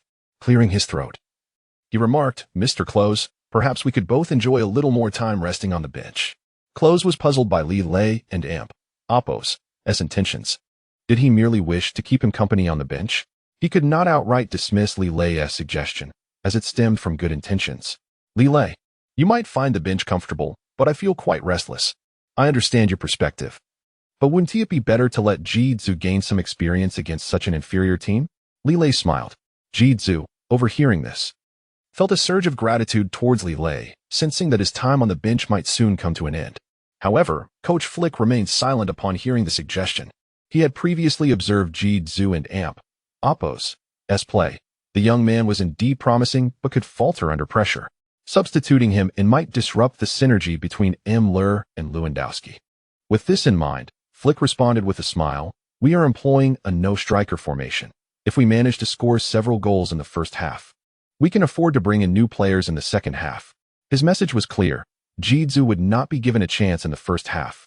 Although Jitsu felt a twinge of disappointment, he sensed that he might have an opportunity to shine in the second half. A chance, after all, was better than none. And he smiled, saying, "Thank you, Coach Flick. If the opportunity arises, I will seize it." Youth should be accompanied by such humility. One must not always aspire for greatness, for that could jeopardize one's future, Flick advised, his gaze still lingering on Klose. The proud striker seemed unable to alter his demeanor, but continued in this manner would likely hinder the team and Oppo's progression. Klose would eventually retire. Even heroes must face their curtain call. For now, this was merely a regular club match, not the European Cup. There was merit in conserving energy, yet Klose remained eager to play, realizing further protests would be futile. Klose settled onto the bench. With Li Lei also opting not to play, the two found themselves observing the match together. Yet, Li Lei and Oppo's pleading gaze returned to Klose. "Mr. Klose, about that matter you mentioned yesterday." Before Li Lei could finish, Klose swiftly changed the subject. "Did you notice that female journalist in the stands? What about her?" Li Lei inquired directly. "She has been taking candid shots of us. Will surely make the headlines tomorrow." Klose shrugged helplessly. "In truth, I do not mind whether I start or not. It seems rather inconsequential." Li Lei replied with a smile. "The key issue is that the journalist is quite attractive." Klose suddenly laughed. "But that doesn't concern me. I'm here to play football, and I have a family." Li Lei smiled back. This statement effectively dismissed Klose's subsequent advances. Klose was taken aback. He had not anticipated such a firm rejection from Li Lei. "Are you truly so resolute in your refusal?" "Absolutely. I will pursue anything that benefits my game. But you know, that journalist could be the key to your fame." Klose's tone turned serious. From Klose's expression, Li Lei sensed something unusual. He quickly asked, "Who exactly is this journalist?" "She is the official photographer for the Bundesliga." Li Lei was taken aback. It appeared that this journalist was indeed someone of significance. He promptly stood and glanced towards her. Their eyes met, and to his surprise, the journalist shyly lowered her gaze. Klose, witnessing Li Lei's blush, erupted into laughter. "It seems the allure of beauty has captivated you." Expecting Li Lei to fervently deny this, Klose was surprised to see him remain undeterred. his gaze fixed on the journalist. The journalist, not to be outdone, sent Li Lei a text. Mr. Li Lei, after the match, I would like to conduct an exclusive interview with you. Perhaps another day. I have a full match to play today, Li Lei quickly declined. But what does that have to do with my interview? Even after the match, we can still converse. Li Lei remained cold in his response. What could I possibly offer you for an interview while seated on the bench? Are you here to witness my failure? He sent another text, which was met with an almost immediate reply, causing concern among those around them. They began offering suggestions. I think you should go on a date. There's no need to linger here. Indeed, there's no point in waiting. You might as well take some money and leave. This is why children from the mountains are easy to sustain. As long as we have one party member, our village will never face any crisis, Li Lei declared, clenching his fist. Chapter 37. The stalemate unfolds as the match commenced. Hertha Berlin launched a fierce attack. In the face of such an onslaught, Müller found himself in a humorous predicament. To his astonishment, the skills of Hertha Berlin had remarkably improved in just a few days. Regardless, he was resigned to the fact that he could not manage to shoot. Lewandowski and Müller were actively directing play in the forward line, unaware of the impending crisis. Hertha and Appos, S forward, Wagner, collided with Neuer while vying for the ball. Wagner and Appos, S toe inadvertently struck Neuer and Appos, S forehead, causing blood to gush forth. The spectators, witnessing this alarming scene, rose to their feet in collective disbelief. How could this happen? Wagner had injured Neuer. It must have been intentional. Clearly, he aimed to force Neuer off the pitch. The referee ought to penalize the opposing team. Such a player should not be allowed to continue on the field. It was utterly outrageous. Wagner, playing away, seemed unconcerned, as the collision was deemed legitimate. Neuer's tenacity had kept the ball out of the penalty area. On the sidelines, Klinsmann stood up in alarm upon seeing Neuer injured. Neuer, you ought to come off the field for a medical check. Yet Neuer, undeterred by his minor injury, persevered. This determination garnered immense respect from Li Lei, who gave a thumbs up from the sidelines. With Neuer and Appos' relentless spirit, how could Bayern possibly succumb to their adversaries? However, the injury to his forehead caused blood to drip incessantly, impairing Neuer's vision. When Hertha's forward, Hegesy, launched an attack, Neuer misjudged the situation, and the ball veered toward the near corner of the goal. In this critical moment, Lahm appeared just in time to thwart Hegesy's shot. Yet, the blood from Neuer's forehead continued to flow profusely. Li Lei shouted from the sidelines, Neuer, do not push yourself. Continuing like this may lead to a goal conceded due to impaired vision. Despite his determination to endure, Coach Flick was growing increasingly displeased. Neuer, you are our star goalkeeper. If you remain on the pitch, it could jeopardize the next match. However, Neuer insisted, I believe it is not a major issue. For a premier goalkeeper, being substituted directly during a match could tarnish public perception. Yet, Coach Flick was adamant about preventing Neuer's injury from worsening and insisted on a substitution. At this juncture, Neuer could no longer persevere. Coach Flick raised the substitution board high, and Reina came on for Neuer. In comparison to Neuer, Reina lacked experience. Li Lei and the others were further troubled by Reina and Appos' apparent disarray upon entering the game. Several times, Wagner nearly scored against the goal. To make matters worse, Lewandowski and Müller found themselves unable to breach the defense. Frustratingly, Hertha Berlin's formation employed an offside trap. Li Lei recalled the concept of the offside trap. Lewandowski and Appos' greatest asset was his remarkable speed, prompting Hertha to meticulously set up a trap. As soon as they spotted Lewandowski charging forward, the defenders quickly repositioned. Almost the instant Lewandowski received the ball, two defenders had already positioned themselves in front of him. When Lewandowski attempted to break through and shoot, the referee whistled for offside. This scenario repeated multiple times, inciting Lewandowski's fury. Regrettably, such an offside trap was a legitimate tactic, not a foul. Clearly, Hertha had studied Lewandowski extensively prior to the match. As for Müller, he occasionally appeared flustered when faced with two or more defenders. On several occasions, the opposing defender, Jankel, intercepted the ball. Despite Müller's anxiety, he could not break the deadlock. The first half concluded with neither side scoring, a surprising outcome for Coach Flick. The audience erupted with jeers. What kind of football was this? Why was Bayern performing so poorly today? Surely, they had not conspired for a draw? Without Klinsmann, Bayern seemed disjointed. Klinsmann's absence was one thing, but why was Li Lei not fielding him? Amidst the spectators' derision, Bayern's players shamefully retreated to the sidelines. Li Lei remained composed. Yet Klinsmann could hardly contain himself. He earnestly implored Coach Flick for a chance to play. However, no matter how he pleaded, Coach Flick remained steadfast in his decision. This left Li Lei perplexed. What was troubling Coach Flick? Did he intend to settle for a draw? Li Lei questioned, Coach Flick, why not allow Klinsmann to play? Flick replied resolutely, I will not send forwards onto the field unless absolutely necessary.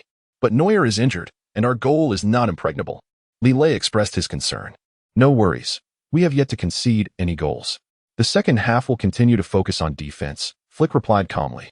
After a simple bandaging, Neuer was eager to return to the pitch. However, before he could voice his intentions, Coach Flick had already discerned his thoughts. Neuer had performed exceptionally well in the first half and had been remarkable in the confrontations. But your injury is serious. You cannot return to play. Flick's words plunged Neuer into despair. Reina's performance was commendable, yet he remained visibly anxious. The hopes of all rested upon Reina, as long as he could maintain the goal. It would suffice even if they did not breach Hertha and Oppo's defense. A draw would still earn them a point, keeping Bayern within the top 3 in standings. Conversely, should Hertha fail to secure a victory, they would find themselves perilously close to relegation. How could Coach Flick let such a golden opportunity slip away? In the second half, Ji-Zhu was the first to enter the fray, taking up the center-forward position. Ji-Zhu was thrilled. Finally, he had his chance. He rushed to Li Lei, eager to boast, while Li Lei merely smiled in response. Ji-Zhu would surely be grateful, as this would foster another friendship within Bayern. Meanwhile, in the second half, a new scheme was brewing for Hertha Berlin. Chapter 38. United strike forward Ramos continued to boast in the Hertha Berlin lounge. What do you think? I am undoubtedly correct. We can subdue them with an offside trap. But they haven't even brought on Klose yet, someone interjected. Indeed, that fellow is quite a formidable forward. Ramos conceded with a smirk. However, I have already obtained advantageous intelligence. Bayern cannot possibly field Klose. The players were taken aback. Do you have an insider within Bayern? Yes. How could you possibly know such confidential information? Do not misinterpret the intelligence. It could be detrimental to us. Ramos wore a beaming smile, for he already had the answer within. There was no need for an insider. Logic sufficed. How did you deduce that? Why couldn't I think of it? Indeed. Will he come on in the second half? Ramos gazed triumphantly towards Bayern's half. Given our team's strength, we are a mid-tier side. Do you think Flick would waste time bringing Klose on? His words enlightened the others, who nodded in agreement. If Lewandowski and Müller cannot breach our offside trap, they are destined to lose. Precisely. In the second half, as long as we perform normally, we will penetrate that fellow's goal. The substitute goalkeeper, Reina, is no match for us. A smile spread across Ramos's face. As the second half commenced, Ramos scrutinized Bayern's half and indeed noticed Klose's absence. He gestured triumphantly behind him. This scene infuriated Müller. Do you think Bayern relies solely on Klose? You, Müller, are nothing but a liability. Come and attack us directly. Ramos taunted mercilessly. Müller, enraged, charged forward without a care. Lewandowski hastily attempted to dissuade him, but Müller's speed was astonishing. As expected, Müller had barely run 50 meters when he was besieged by opponents. The ball was easily intercepted, landing once more at Ramos and Oppo's feet. Brothers, join me in the attack.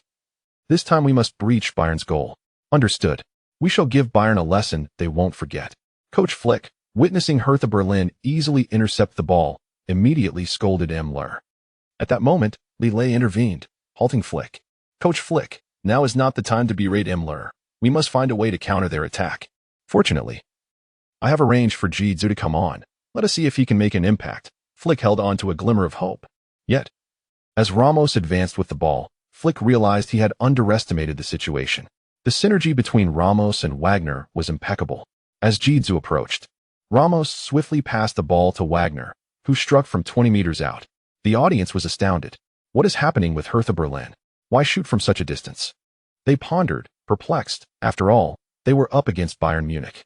Although the goalkeeper was somewhat lacking, this was still unexpected. Wagner's eyes sparkled with intent. The shot, while easily blockable inside the box, was not truly aimed at the goal.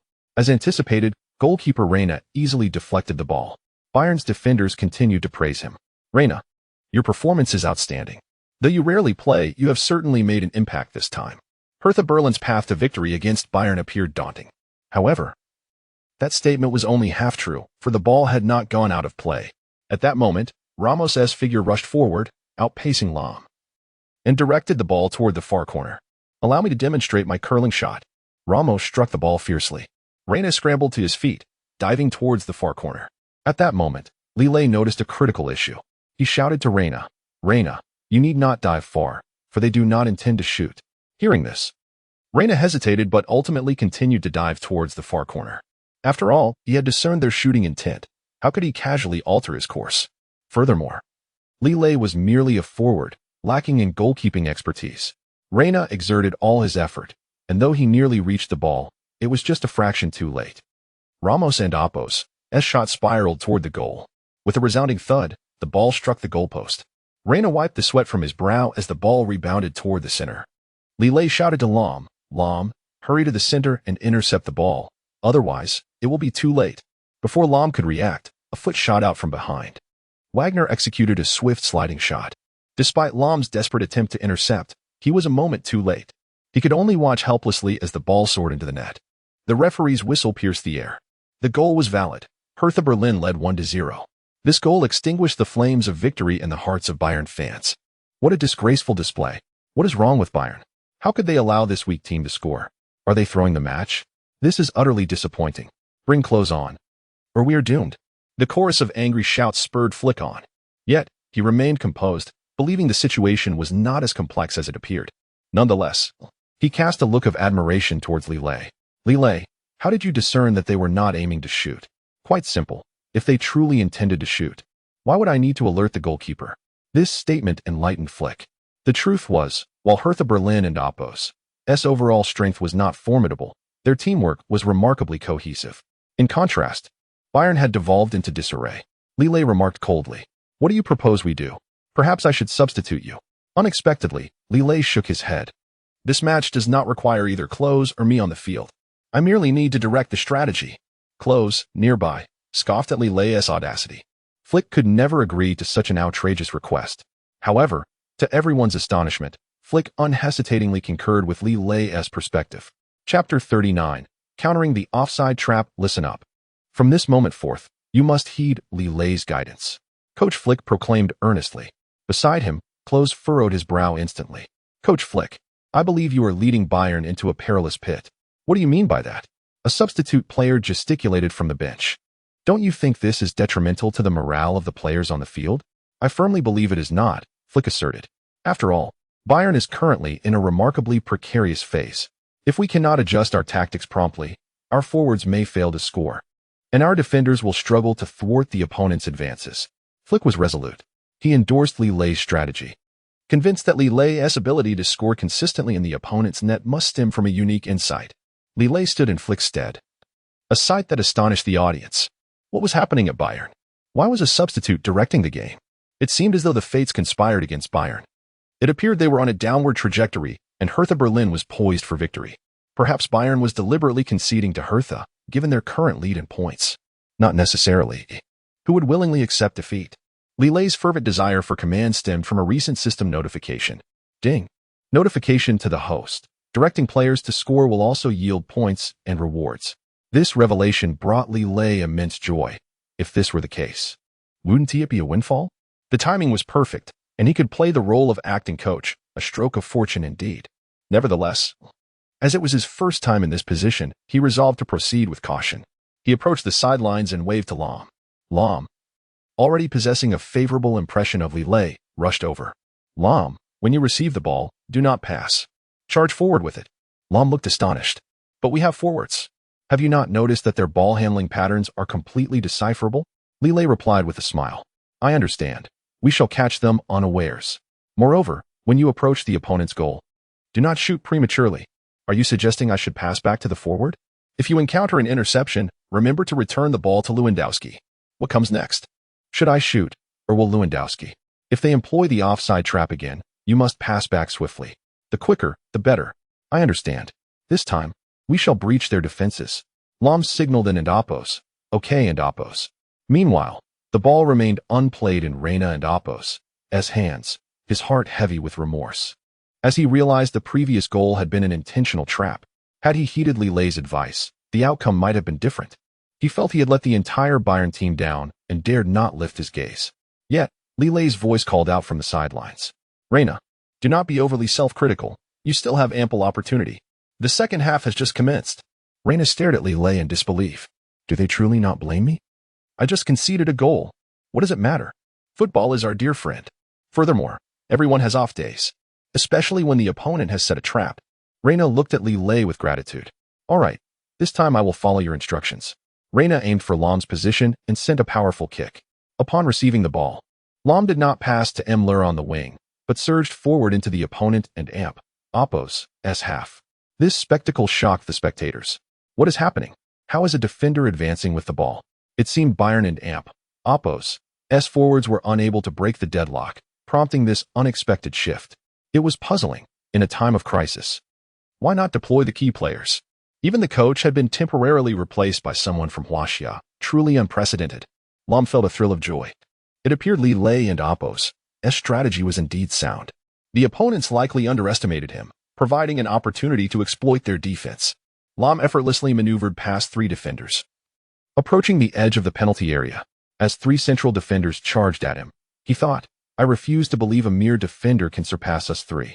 With our trio, you shall not succeed. However, with a disdainful smirk, Lahm continued to charge forward.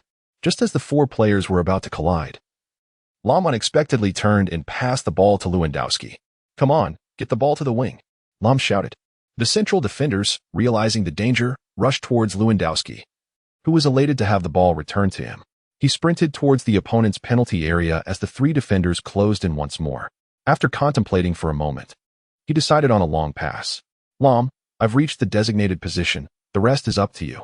Lahm hastened to the center, where 2 defenders exchanged confident glances. This time, it's our turn to shine. We shall ensure this fellow is as humiliated as Lewandowski. Before Lahm could receive the ball, defenders Franz and Jankel dashed towards the opposite side. Lahm hesitated but recalled Li Lei's words. Upon receiving the ball, do not shoot immediately, but rather run in the opposite direction. With that thought, Lahm briefly controlled the ball with his chest and then flicked it in the opposite direction. His speed far surpassed that of Franz and Jankel. As the 2 raced excitedly in the opposite direction, they were dumbfounded to find Lahm ahead of them. What is this fellow doing? Why is he also running towards the opposite side? Who knows? We set up an offside trap. But to Franz and Jankel and Oppo's astonishment, Lahm suddenly turned and dribbled past them. Amidst the audience's incredulous gazes, Lahm charged into the penalty area and unleashed a shot. Goalkeeper Kraft remained rooted in place, believing it to be an offside. Yet, as Lahm's ball found the net, the referee's whistle shattered the silence. Another futile effort, Kraft declared triumphantly. But the referee's announcement left Kraft stunned. Chapter 40. The lucky fool. The audience was equally bewildered by the referee's announcement. Surely, it was evident that Ram was offside moments ago. How could the referee validate the goal? It must have been an error. Ram and Oppo's effort seemed futile. Hertha Berlin should lodge a formal appeal to the referee. This sentiment resonated not only with the spectators but also with the players of Hertha Berlin, who urged Ramos to communicate with the head coach. Despite the coach and Oppo's fervent protests to the referee, the latter remained steadfast in his decision. It was only upon the coach's insistence for a video review that the truth was revealed. Ram was indeed in line with the defender when receiving the ball. However, the astute Ram chose not to shoot, but rather sprinted ahead of the defenders. This maneuver placed him in a non-offside position after surpassing the defenders. Once he deftly maneuvered past 2 defenders, he was in a clear position to control the ball. The most pitiful figure was the goalkeeper, Kraft, who was utterly unprepared and was caught off guard by the successful strike from the opposing side. The head coach of Hertha Berlin returned to the sidelines in dismay. Meanwhile, the fans of Bayern erupted in jubilant cheers. The goal was astonishingly unexpected. Who would have thought that defender Ram could score with such finesse? Bayern had grown increasingly formidable. It was nothing short of remarkable. Even without star striker Klose on the field, Ram managed to find the net. Li Lei, witnessing Ram and Oppo's goal, immediately gave a thumbs up. The strategy had proven correct. Equalizing the score set the stage for the other players to shine. Coach Flick exuberantly shouted, "You are magnificent, Ram. Everyone, keep pushing forward and continue following Li Lei's directives." Li Lei awaited the system's reward, and at that moment, the notification chimed. Ding! Ram has scored a goal. Congratulations, host. You have earned 300 points and a penalty opportunity. The points were anticipated, but the chance for a penalty filled Li Lei with delight. This opportunity could potentially turn the tide if Bayern found themselves trailing in a critical moment. However, such opportunities could only be utilized in dire situations. After all, Li Lei had refrained from using the system's bestowed ground shot. Excitedly, Li Lei called out to Ram, "Mr. Ram, try to enable the center backs to score." Jitsu and the other defenders were equally thrilled. Historically, it had always been the forwards seizing shooting opportunities, leaving little room for the center backs. Now, with fortune smiling upon them, how could they not be elated? Yet, at that moment, Imler wore a disgruntled expression, feeling deeply disheartened. He never expected a defender like Ram to triumph. It felt like salt on Imler's wounds. Having faced multiple interceptions, Imler felt utterly frustrated. If this continued, he might lose his title as the team and Oppo's third leading scorer. With this thought in mind, Imler charged towards Hertha Berlin and Oppo's half. This bewildered Lewandowski, who wondered, "Imler, what on earth are you doing in the opponent's half? Not your concern. I must seize the opportunity to shoot." Imler retorted without looking back. Li Lei noticed Imler's unorthodox approach, charging directly into the opponent's half, and felt a pang of concern. It appeared Imler was determined to persist until he achieved his goal. This fool was endearingly naive. What could he possibly achieve by rushing into the opponent's territory? Surely, they would not allow him to easily seize the ball. However, at that moment, Li Lei suddenly observed that goalkeeper Kraft's posture seemed stiff. Upon closer inspection, he noticed Kraft and Oppo's right arm was oddly rigid. Something was amiss. Under normal circumstances, one could not assume such a stance while preparing for a goal kick. Had Kraft sustained an injury? With this realization, Li Lei urgently called out to Jitsu, "Jitsu, rush up to support Imler. This is your best chance." Just a moment prior, Jitsu had been aimlessly wandering along the defensive line, but upon receiving the command, he sprinted toward the opponent's half. The spectators were astonished. What were these two forwards doing in the opponent's half? The ball was still in the goalkeeper's possession. Wasn't this a futile endeavor? They had just scored a goal, yet their excitement seemed to have clouded their judgment. Jitsu was also puzzled by Li Lei's intentions, but recognizing the opportunity, he knew he had to seize it. Imler, hearing Li Lei's shout, felt a twinge of confusion. If Coach Flick had entrusted all authority to Li Lei, why didn't Li Lei intervene? But Imler, ever the fool, paid no mind to anyone else. As the goalkeeper prepared to kick the ball, Imler dashed forward recklessly. The Hertha Berlin defender, Franz, scoffed, "Foolish Imler, do you honestly think you can capitalize on our mistake?"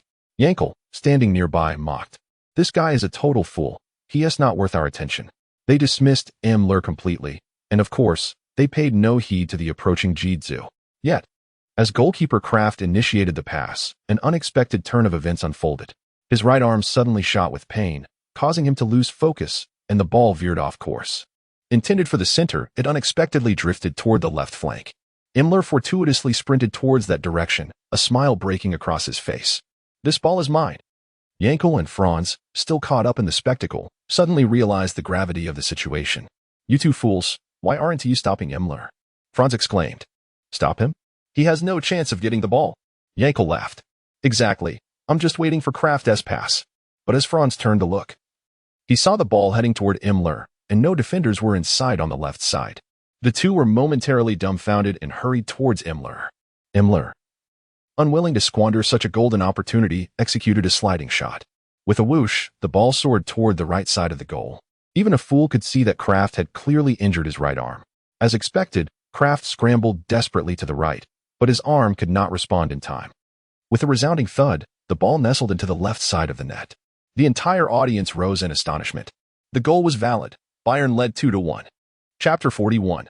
Rescuing under the wheels. After Imler successfully scored, he was met with enthusiastic applause from his teammates, with Li Lei being the most fervent applauder. Although Jitsu's collaboration bore little effect, it nonetheless intimidated the Hertha Berlin team. The interplay of reality and deception was indeed impressive. At the very moment Imler found the net, Li Lei received a reward from the system. Ding! Imler has scored. Congratulations to the host for receiving 500 points. Reward: one opportunity to enhance shooting accuracy level. Li Lei was so elated he nearly leapt from his seat. He had not anticipated such a delightful surprise while sitting out the match.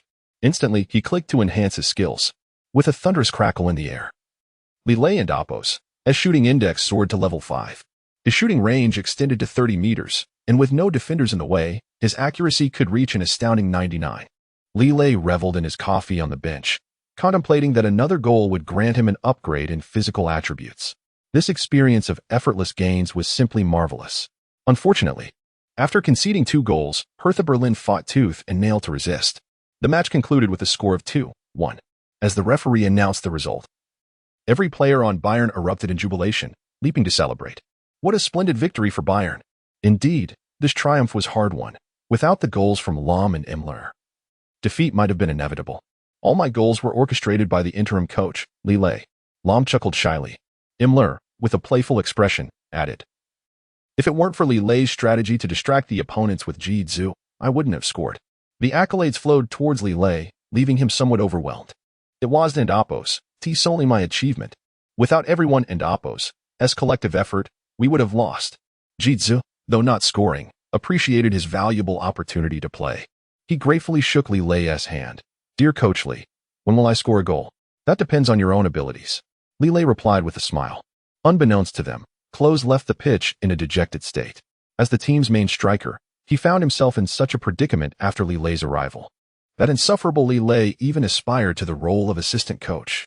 How audacious for a Huaxia individual to act so brazenly. Was he not courting disaster? Klose wandered aimlessly down the street, lost in thought. Suddenly, a car careened out of control, heading straight for him. Despite the continuous honking and shrieks, Klose remained oblivious to his imminent peril. Just as the car seemed poised to collide with him, a ball unexpectedly soared from behind, landing perfectly beneath the vehicle and Apos' tire. Thanks to this ball and Apos' intervention, the car spun wildly, altering its course. Klose, now jolted by the screeching brakes and the acrid smell of rubber, finally grasped the situation. Staring in astonishment, "Are you all right?" The car lost control. A frantic German female driver exclaimed as she leapt from her vehicle. Upon seeing Klose unharmed, she sighed in relief. "Thank God, you are safe." She repeatedly patted her chest in gratitude.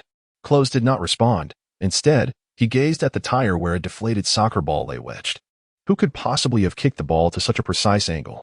As Klose pondered this, a worried voice called from afar. "Mr. Klose, are you okay?" Looking up, he recognized Li Lei approaching. Could it be that the ball had been kicked by Li Lei from a distance? Believing Klose had been struck, Li Lei hurriedly patted him on the shoulder. Unexpectedly, Klose sharply pushed Li Lei and Apos' hand aside. "Was that ball you kicked from afar?" Li Lei nodded sheepishly. "I panicked. Seeing you about to be hit, I had no choice but to resort to that." Klose's heart surged with tumultuous emotions. Li Lei's method of shooting was akin to a ground shot. The distance from where he stood to the car was about 30 meters. To accurately place the ball beneath the tire from such a distance, especially with the car speeding towards him, required exceptional skill and calculation. In that moment of urgency, for Li Lei to have the presence of mind to execute such a feat was nothing short of extraordinary. Klose felt no inclination to express gratitude toward Li Lei, as he believed all this misfortune stemmed from him. With a cold demeanor, he remarked, "Thank you for that ball. Otherwise, I might be in a hospital right now." Li Lei remained unfazed by Klose's frosty demeanor, for he was reveling in his newfound success. It takes time to touch someone's heart. Instant transformation is implausible. For Li Lei, the bonds with most of his Bayern teammates had grown closer, a significant achievement considering he had only joined the team 3 weeks prior. Integrating into such a grand team in that short time was indeed a remarkable leap. Crucially, head coach Morik had recognized Li Lei's contributions, which was paramount. If fostering a good relationship with Klose could spur him to score, it would be even more advantageous. Previously, Li Lei had been unaware that assisting others in scoring could also earn him points. Now, understanding the system's design, he aspired to rally all Bayern players under his influence. Regardless of who scored, Li Lei would benefit from points and system rewards. Although he had just utilized the system's granted ground shot opportunity, he felt no regret. After all, saving a life far outweighed the acquisition of points. This sentiment echoed the notion of aiming for the moon only to find oneself in a ditch. Despite such profound camaraderie, Klose remained ungrateful. Even the nearby female driver felt a twinge of indignation. "Sir, someone just saved your life. Why not express some gratitude?" "It's unnecessary. We are teammates." "Really? Which team do you play for?" The driver perked up. "We are." Li Lei noticed her excitement was somewhat excessive. "We are Bayern." "Sir, please give me your autograph." The driver exclaimed with uncontainable enthusiasm, her eyes fixated on the rapidly disappearing figures of Klose and Li Lei. Chapter 42, The Mysterious Playmaker. The match continues, with Bayern set to face Hoffenheim. Prior to the game, Flick meticulously analyzed each player on the opposing team, which greatly benefited Li Lei. Most of the players appeared to be inconsequential, save for one named Zuber, who seemed somewhat formidable. He occupied the center-forward position. Once Flick completed his analysis, Li Lei promptly inquired, "Coach, could you provide more detailed information about Zuber?" While others were intrigued by forwards like Headlined, Sassy, and Muzona. Li Lei seemed particularly captivated by Zuber. Imler couldn't help but jest, "Mr. Li Lei, why not focus on the forwards?" Li Lei furrowed his brow. "The forwards don't seem particularly exceptional, but I sense Zuber possesses unique qualities." The group erupted in laughter at Li Lei's remark, as Zuber had indeed not demonstrated any outstanding performance. Imler laughed heartily, while Lahm continuously reminded Li Lei of Zuber's lackluster record. Nevertheless, Li Lei remained insistent on acquiring Zuber and Appos' statistics. Flick, smiling, presented a report to Li Lei, noting that it truly wasn't necessary to delve into Zuber and Appos' profile, as he had yet to succeed with a single shot on goal. In Li Lei's memory, Zuber was not particularly distinguished in shooting, yet his playmaking ability was remarkable. Particularly during the 2018 World Cup, he had achieved 3 assists, dazzling the audience. Now, in the vigor of his youth, one could only wonder if he might rise to the occasion. As Li Lei continued to request information about Zuber, Klinsmann could no longer hold back, saying, "Li Lei, just because you scored a few goals doesn't grant you the liberty to critique players from other teams. Forgive me, but I am genuinely intrigued by this player. I have a feeling he might break records," Li Lei replied with a smile. Each player has their fluctuating form, and it seemed Zuber had not scored this season. Klinsmann teased. Li Lei took Klinsmann's jest in stride, replying graciously, "The players you deem unimportant may well be the secret weapon." Imler made a face. "If he truly poses a threat to Bayern, I'll gladly become your disciple after the game." Li Lei responded, "Then I shall not hold back. Everyone must bear witness." "Of course," Imler retorted, "you usually lose." Lahm chuckled in agreement, while Lewandowski joined in the mockery. Klinsmann, however, remained skeptical, doubting Li Lei's ability to assess talent so accurately. To ensure all bases were covered, Imler contacted a friend from Hoffenheim, who played a logistical role within the team. After confirming everything, he hung up, brimming with excitement. "Mr. Li Lei, you're bound to lose this time." "Oh, are you so certain?" Li Lei asked, curiosity piqued. "Naturally. Zuber hasn't even made an appearance lately," Imler proclaimed triumphantly. Li Lei remained unfazed, confident Zuber would play in this match. According to Li Lei's research, Hoffenheim had consistently faced defeat and risked relegation if they continued with their predictable attacking strategy. They could not possibly employ conventional tactics against Bayern. Imler's investigation merely scratched the surface. Smiling, Li Lei told Imler, "Just don't forget your promise. The outcome will speak for itself." "Mr. Li Lei, are you implying you dare not start this match?" Imler asked with a mischievous grin. Since Imler joined the team, each day had been filled with endless amusement. Even Klinsmann couldn't help but chuckle at this. "You fool, are you suggesting those who don't play are afraid of losing?" Upon hearing Klinsmann's comment, Imler quickly adopted a serious demeanor. "I was just joking with Li Lei. Please don't take offense." Once the match concluded, everything would be revealed. Li Lei interjected. Flick, noticing Li Lei's unwavering determination, kindly cautioned, "Li Lei, even if you don't play, it's wise to avoid this wager, should Imler win. You'll find yourself in an awkward position." Imler perked up. "If I lose, I'll certainly acknowledge you as my mentor. But if you lose..." "If I lose, I shall become Imler's disciple," Li Lei replied without hesitation. Jeeds couldn't help but feel anxious for Li Lei. "Mr. Li Lei, is it truly worth betting on a player who hasn't even played? You could end up losing everything." "It's all right, Jeedzu. I know what I'm doing," Li Lei assured, flashing a knowing smile. In truth, Li Lei had devised a plan. As long as Zuber posed a threat to Bayern, a spectacle was guaranteed. Defeating Imler was trivial. The primary goal was to find a way to outsmart the opponent. After 3 consecutive victories, Bayern was brimming with pride. Li Lei recognized this, and Zuber's presence could serve to humble them. He hoped Zuber would rise to the occasion, allowing Li Lei's keen judgment to shine. Just then, the referee's whistle blew. As Imler walked off, he turned back with a grin. "Mr. Li Lei, prepare to acknowledge me as your mentor." "Let us hope so," Li Lei replied with a serious smile. Upon taking the field, Imler was startled to discover a tall figure among Hoffenheim's starting lineup. Upon closer inspection, a cold sweat broke out on his back. "Damn it, how could Zuber be starting?" Lahm remarked gravely. "You better be cautious, fool. Don't let this slip away." Ignoring the warning, Imler strode proudly to the forward line. "Let us see how this Zuber threatens Bayern." A gust of wind swept through, stirring up dust. And in a moment, Zuber stood before him. Chapter 43. The dark horse emerges as the match commenced. Hederlin, Sassy, and Muzona positioned themselves on the front line. As anticipated by Li Lei, they formed a formidable attacking trident. Unfazed, the trio launched their offensive against Bayern. However, Bayern, seasoned warriors in the field, swiftly adapted to their opponent's rhythm.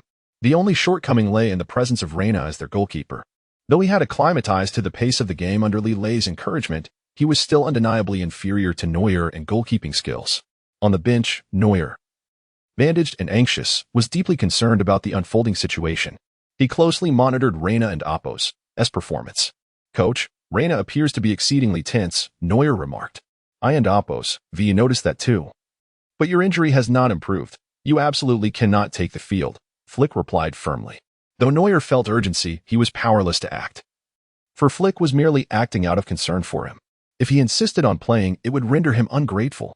He turned to Li Lei, who was also seated on the bench.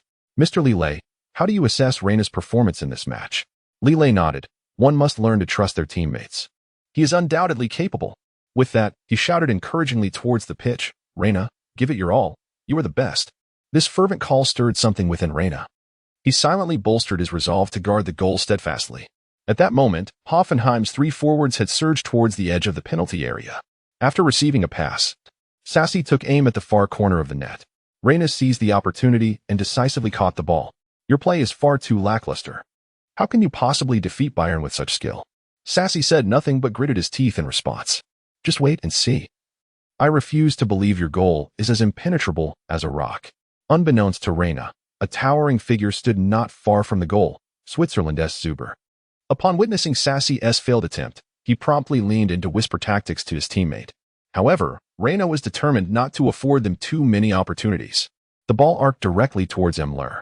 Today, Müller was brimming with confidence and willingly assumed the role of a second striker. Even Lewandowski, observing from the sidelines, felt that Müller seemed transformed. "Hey, what's gotten into you today?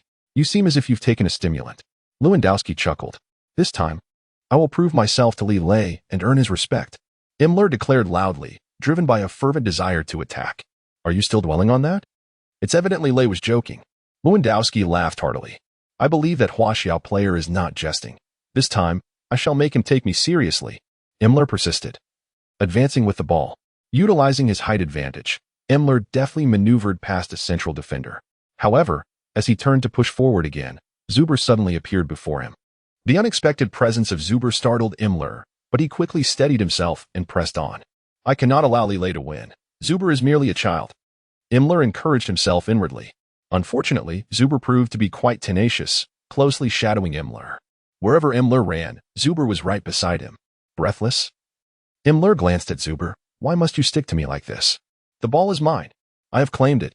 Zuber coldly retorted. "Ha! You are the first to dare speak to Müller in such a way. Let us see how you fare against me." Müller shot back defiantly. With that, Zuber swiftly made a move, striking the ball. Despite Müllers physical advantage, he could not evade the blow. With a thud, Müller tumbled to the ground, and Zuber seized the ball. Though Müller flailed his arms in protest, the referee remained indifferent. Li Lei, witnessing this scene, felt a twinge of unease. "See? Zuber's prowess has immediately manifested. Isn't it just a routine interception? What could be so perilous?" Ji Zhu interjected. "Do you think this is merely an ordinary tackle?" "You are gravely mistaken." Li Lei turned his head back to observe the field intently. Klose, watching from the sidelines, felt little stir within him. Such interceptions were commonplace. Müller, in his naivety, even hoped the referee would award a free kick. It was a fool and Apos' dream. If neither forward could score, Flick might very well consider substituting him. With that thought, Klose sighed and continued to watch the game unfold.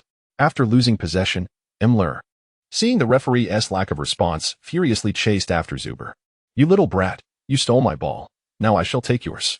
Zuber, indifferent to Müllers outburst, sprinted ahead with astonishing speed. The other players were taken aback by Zuber and Apos' relentless pace. He appeared to be a dark horse, perhaps overlooked by the coach. Maybe, just maybe, they could breach the opponent and Apos' defense. The previously subdued Hoffenheim fans began to stir with excitement. "Go, Zuber. Hoffenheim will surely triumph." Sassy, hurry and join forces, attack together.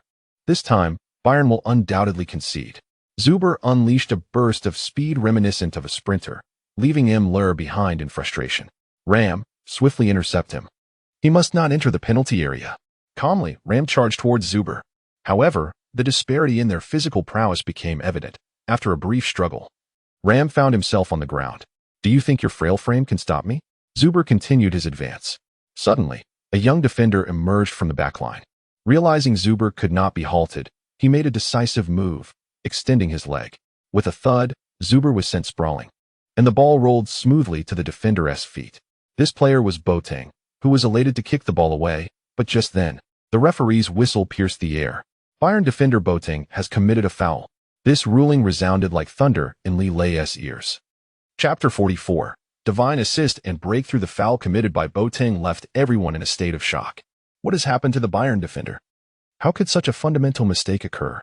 A foul just outside the penalty area is still manageable. From that angle, it should pose little difficulty for the goalkeeper. One can only hope that Bayern can evade this crisis. Otherwise, defeat is all but guaranteed. The audience erupted in anger at the foul, and even Flick, the coach, appeared visibly tense. What on earth was Boateng thinking? How could he commit such a basic error? At that moment, Klinsmann interjected, Coach Flick, you are only seeing one side of the situation. What do you mean? Are you suggesting that Boateng actually saved Bayern? Flick began to grasp the situation. Exactly, coach. If we hadn't committed that tactical foul on Zuber, wouldn't they have scored directly in the small box? Klinsmann remarked, observing the ongoing game. Indeed, we should be thanking Boateng. Flick nodded in agreement. The situation on the field remained precarious, as the referee awarded Hoffenheim a free kick just outside the penalty area. Despite being brought down, Zuber wore a smug smile on his face. Sassy rushed to his side, expressing concern. Zuber, are you all right? That guy kicked too hard. I'm fine. Securing a free kick for our team is quite commendable. Zuber dismissed any worry about his injury. That's good to hear. I must find a way to score from this free kick. Otherwise, I would feel guilty for your sacrifice, Sassy vowed with fiery determination.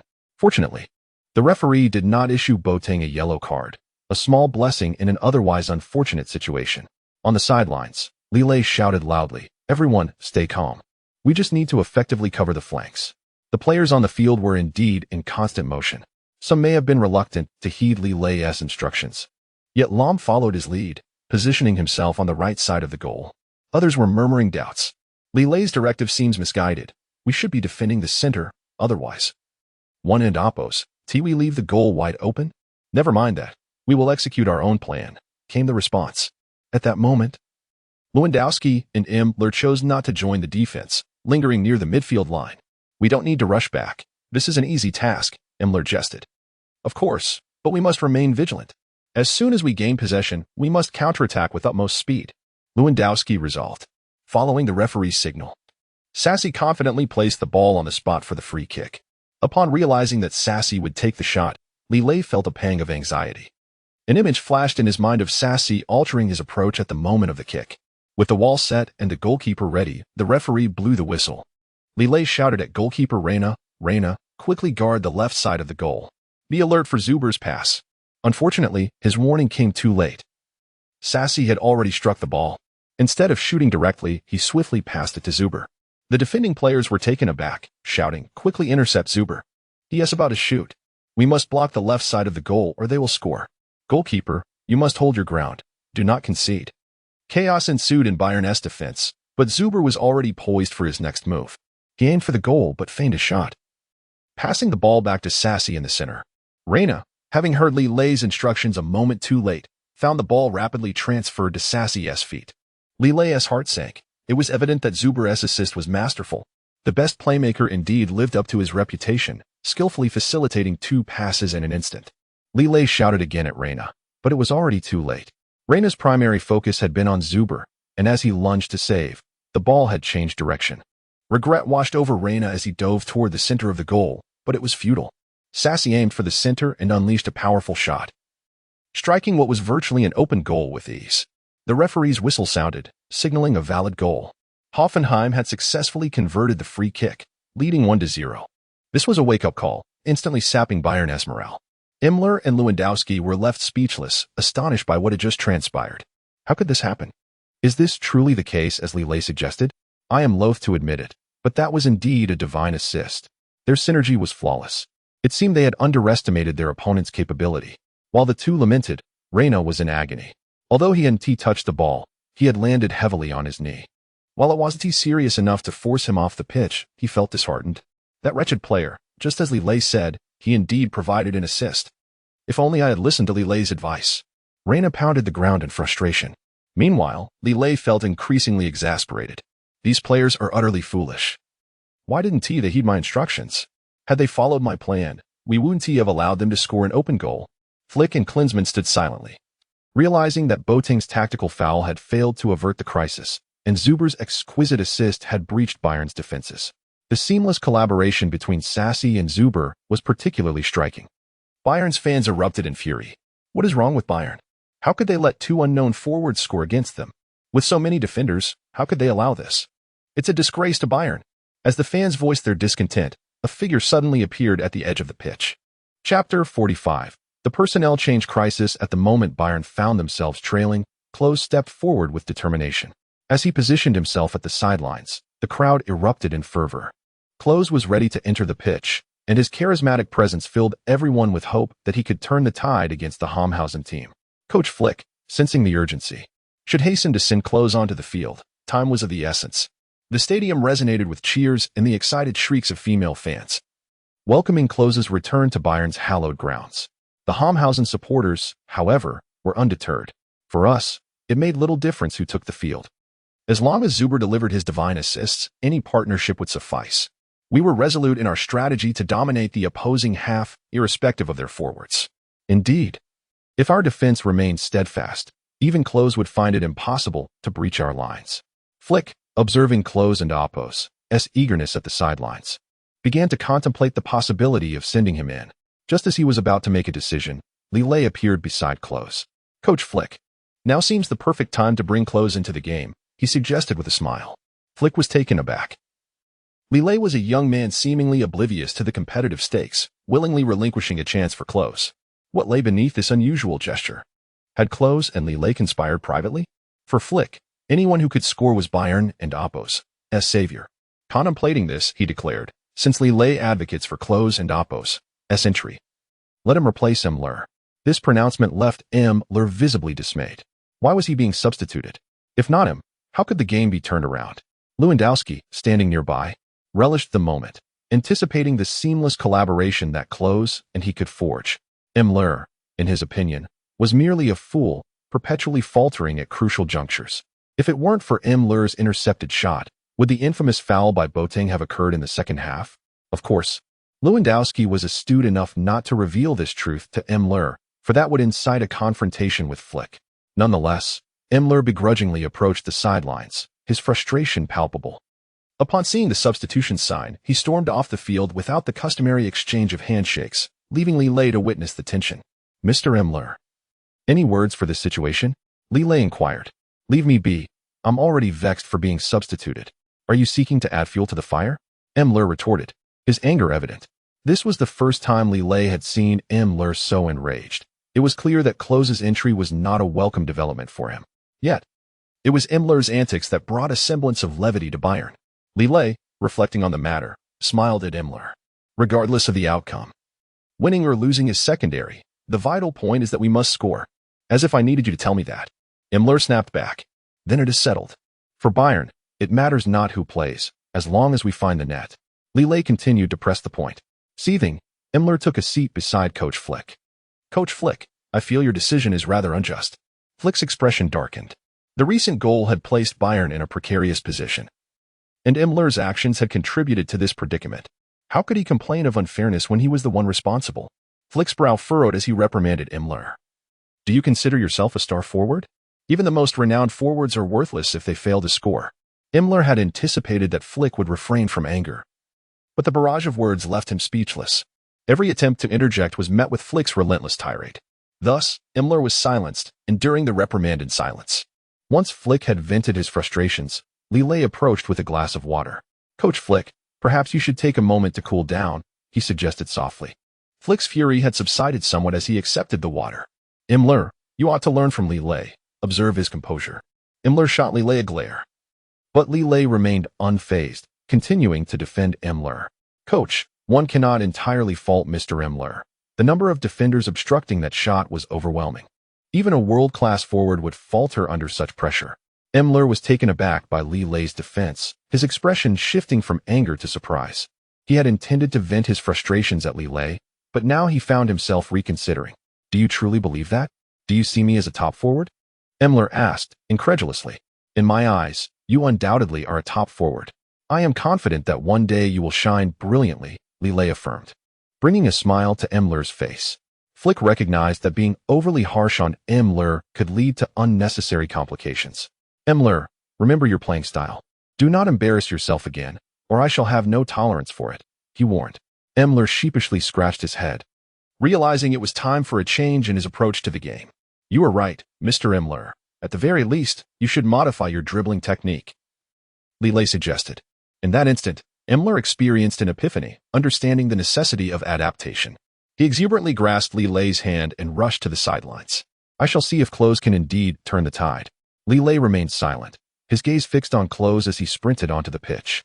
In Li Lei's eyes, Klose was destined for an extraordinary experience. Chapter 46, Sassy and Oppo's scheme. As Klinsmann stepped onto the field, he immediately gestured towards Reina. Pass the ball directly to me. I must seize this opportunity for revenge. Reina gazed at the world-class forward with admiration. I faltered in my defense earlier, but I cannot be defeated repeatedly. No worries. As long as Klinsmann is on the pitch, any challenge can be overcome. A triumphant glow radiated from Klinsmann's face. The moment Klinsmann entered the game, the dynamics shifted dramatically. Lewandowski, in particular, seemed revitalized. He quickly responded to Klinsmann's presence. Klinsmann, let us revert to our old strategy. Let us hit the flanks. Klinsmann smiled and acknowledged with a raised finger. Reina exerted all his strength and kicked the ball to Lewandowski. This time, it's up to you to break through their half, he urged. Rest assured, we will achieve our revenge, Lewandowski replied, swiftly advancing with the ball. Meanwhile, Sassy and Zuber, having just scored, retreated to their half of the field. They seemed to have prearranged their strategy, opting not to press forward. This unexpected shift puzzled both Klinsmann and Lewandowski. What is going on? Why are Sassy and Zuber not attacking? Klinsmann questioned. I sense something strange, Lewandowski remarked as he dribbled. At that moment, Klinsmann was oblivious to the fact that Li Lei had almost foreseen the unfolding situation. It was the most physically demanding time for forwards. How could Li Lei possibly enter now? Moreover, he had thoroughly analyzed the opponent's offensive and defensive patterns. Scoring even a single goal would compel the Hoffenheim team to adopt a defensive stance.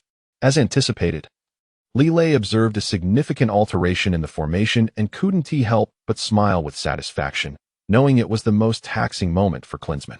Indeed, upon noticing the increase in the opposing defenders, Klinsmann exhibited signs of agitation. Those scoundrels. They are not attacking but rather reinforcing their defense. Perhaps this is their strategy. He pondered. Lewandowski, try to maneuver the ball toward the outer edge of the penalty area, Klinsmann instructed quietly. Don't worry, Klinsmann. I have this covered, Lewandowski assured him, racing toward the opponent's half.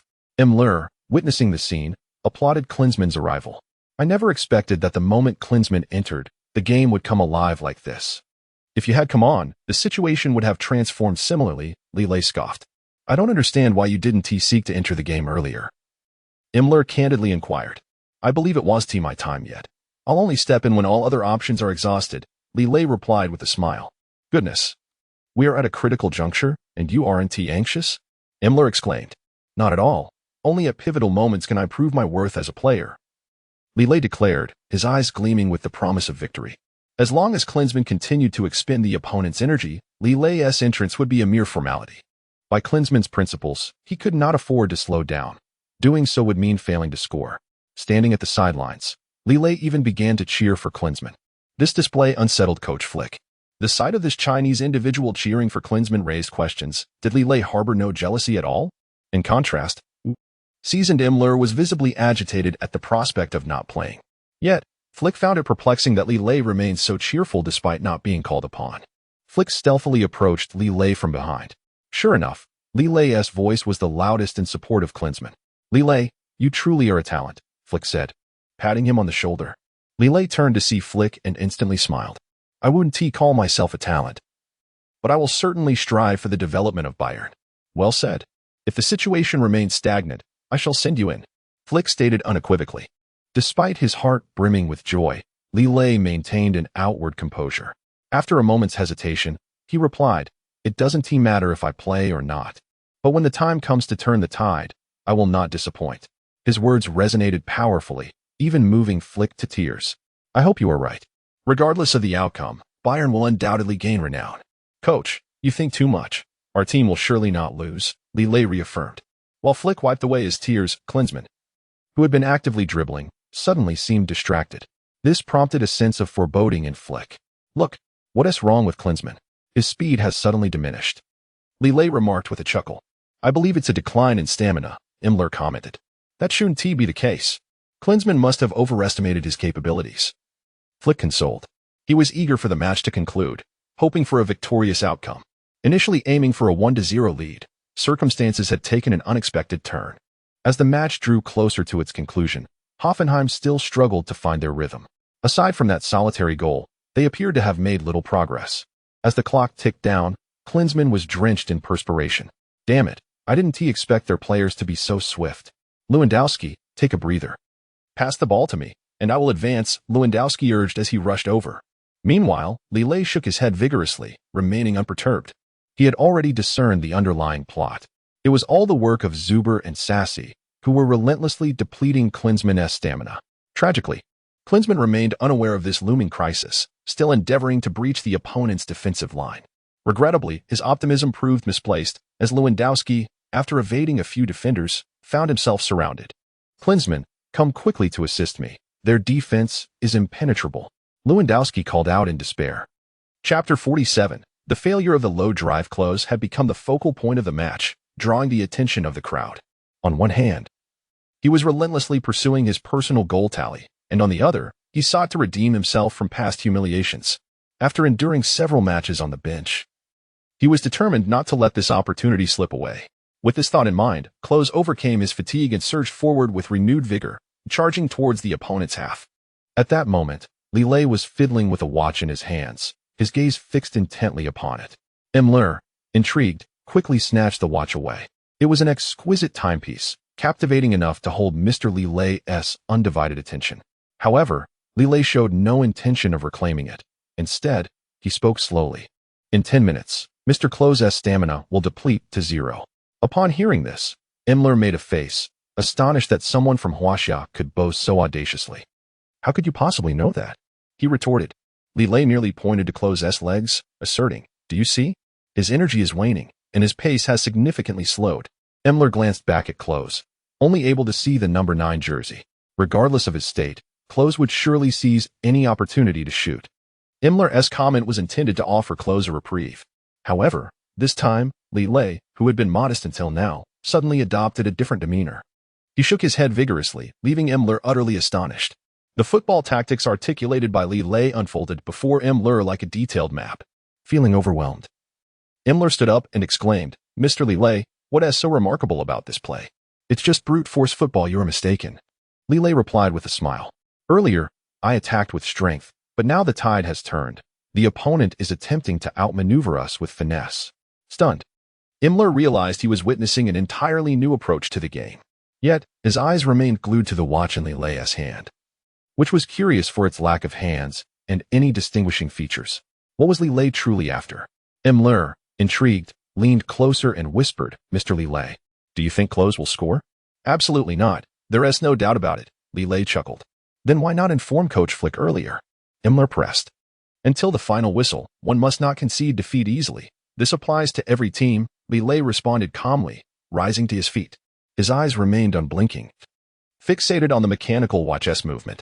As the watch on Li Lei's wrist came to a halt, the time displayed was precisely 10 minutes. This revelation sparked envy among those around them. It was astonishing that this Huaxia individual had orchestrated such a spectacle. Perhaps this was the true strength of the Huaxia people. Amidst the unfolding drama, the spectators' cheers echoed continuously, urging Klose to score. Quickly, penetrate their goal. Deliver a spectacular bicycle kick. Breakthrough, even if it means shooting alone. The fervent discussions filled Klose with determination.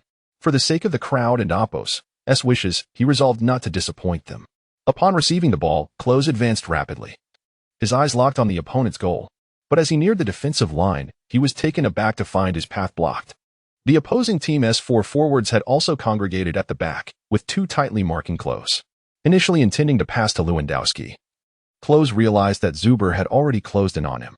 "Looks like Müllers defensive strategy has been adapted for me," Lewandowski quipped. "So what?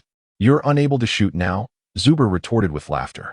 Klose found himself at an impasse, unable to break through the two forwards' defenses. Lewandowski, too, was unable to divert his focus, as Zuber proved to be a formidable opponent. As Klose struggled, the Heimhofen fans began jeering. "What can Klose do now? He cannot break the deadlock. Our strength is undeniable. We will surely thwart Klose's attack this time." Zuber and Sassy, "You must take another shot. Leave them with no escape." Meanwhile, Bayern's fans rallied in support, eager to contribute to the effort. The mounting pressure only intensified Klose's anxiety.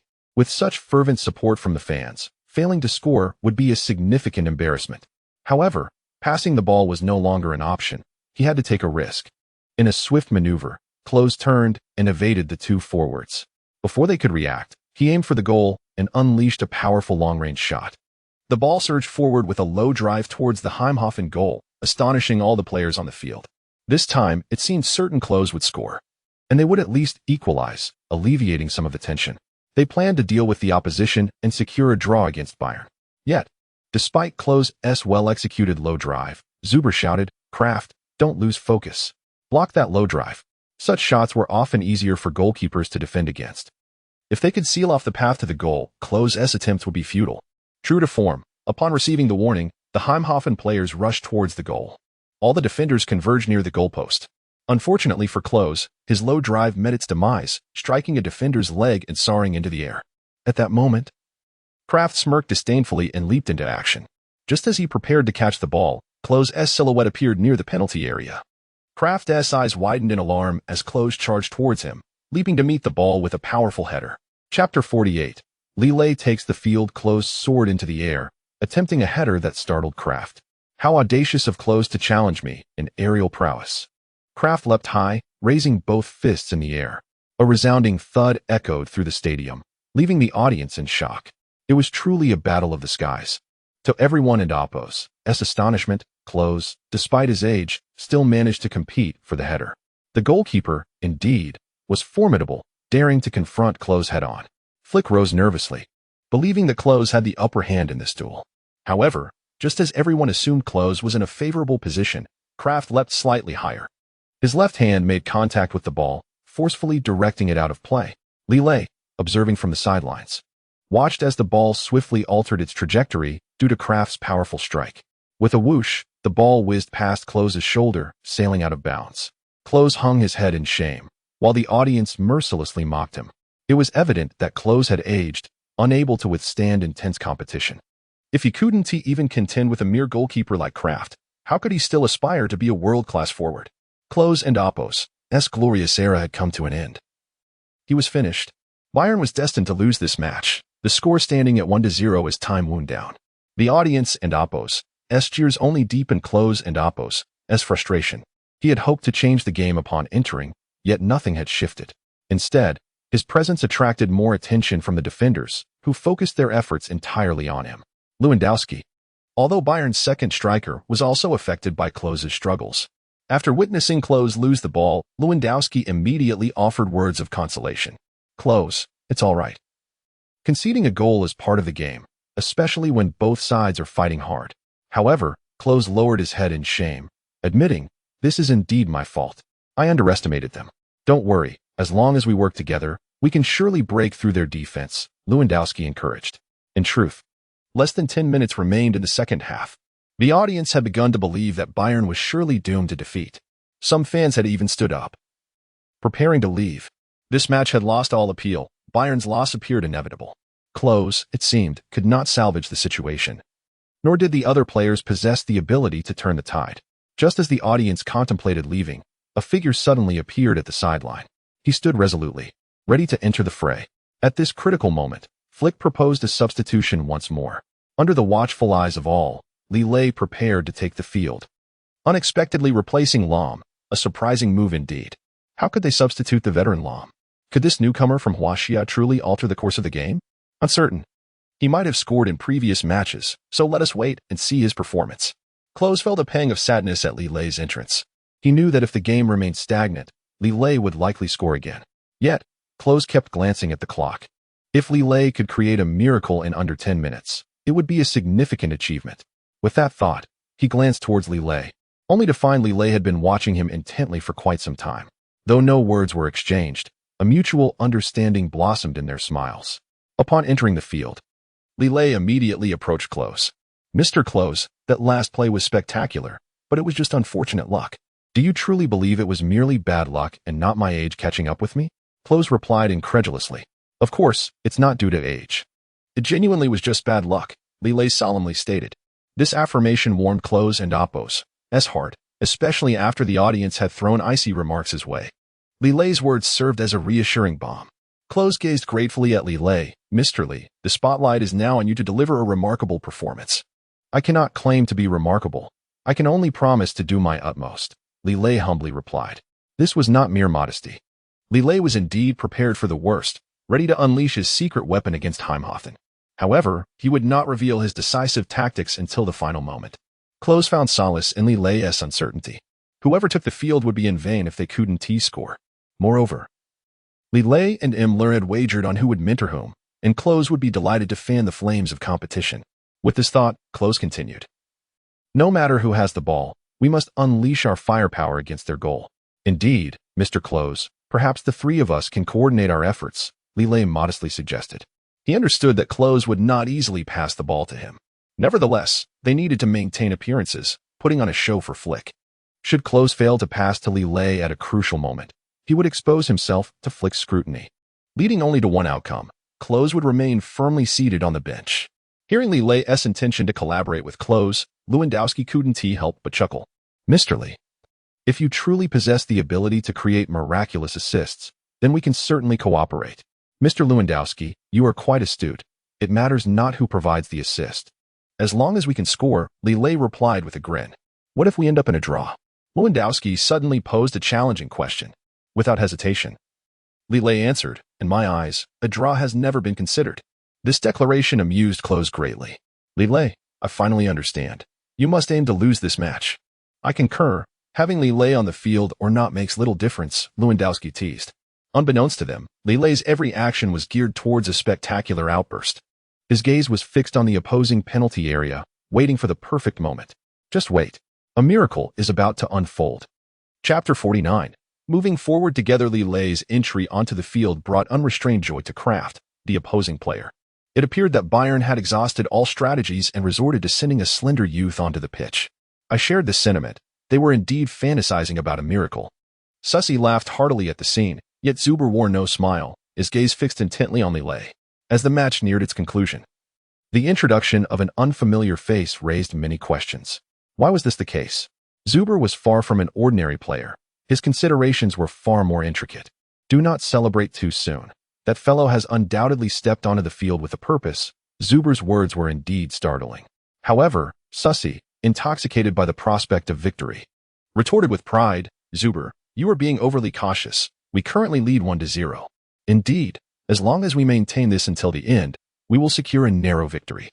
Zuber's contributions have been invaluable. They dismissed Zuber's warnings, convinced that Li Lei was merely incompetent. Some even believed that Li Lei's physique could never compete against European players, particularly the towering Germans, who seemed to crush their opponents with divine ease. Historically, matches against the Chinese consistently ended in effortless German victories. Thus, when the players of Heimhofen spotted a Chinese player, their underestimation intensified. As they deliberated, the referee's whistle pierced the air. Reina confidently set the ball in motion, curving it directly toward Lewandowski. At that moment, Lewandowski was near the halfway line, sprinting with great speed. He urged Klose, "Old friend, let us execute a swift central attack this time." Clearly, this approach left Li Lei somewhat troubled. He had anticipated that Klose's entrance would open up the game.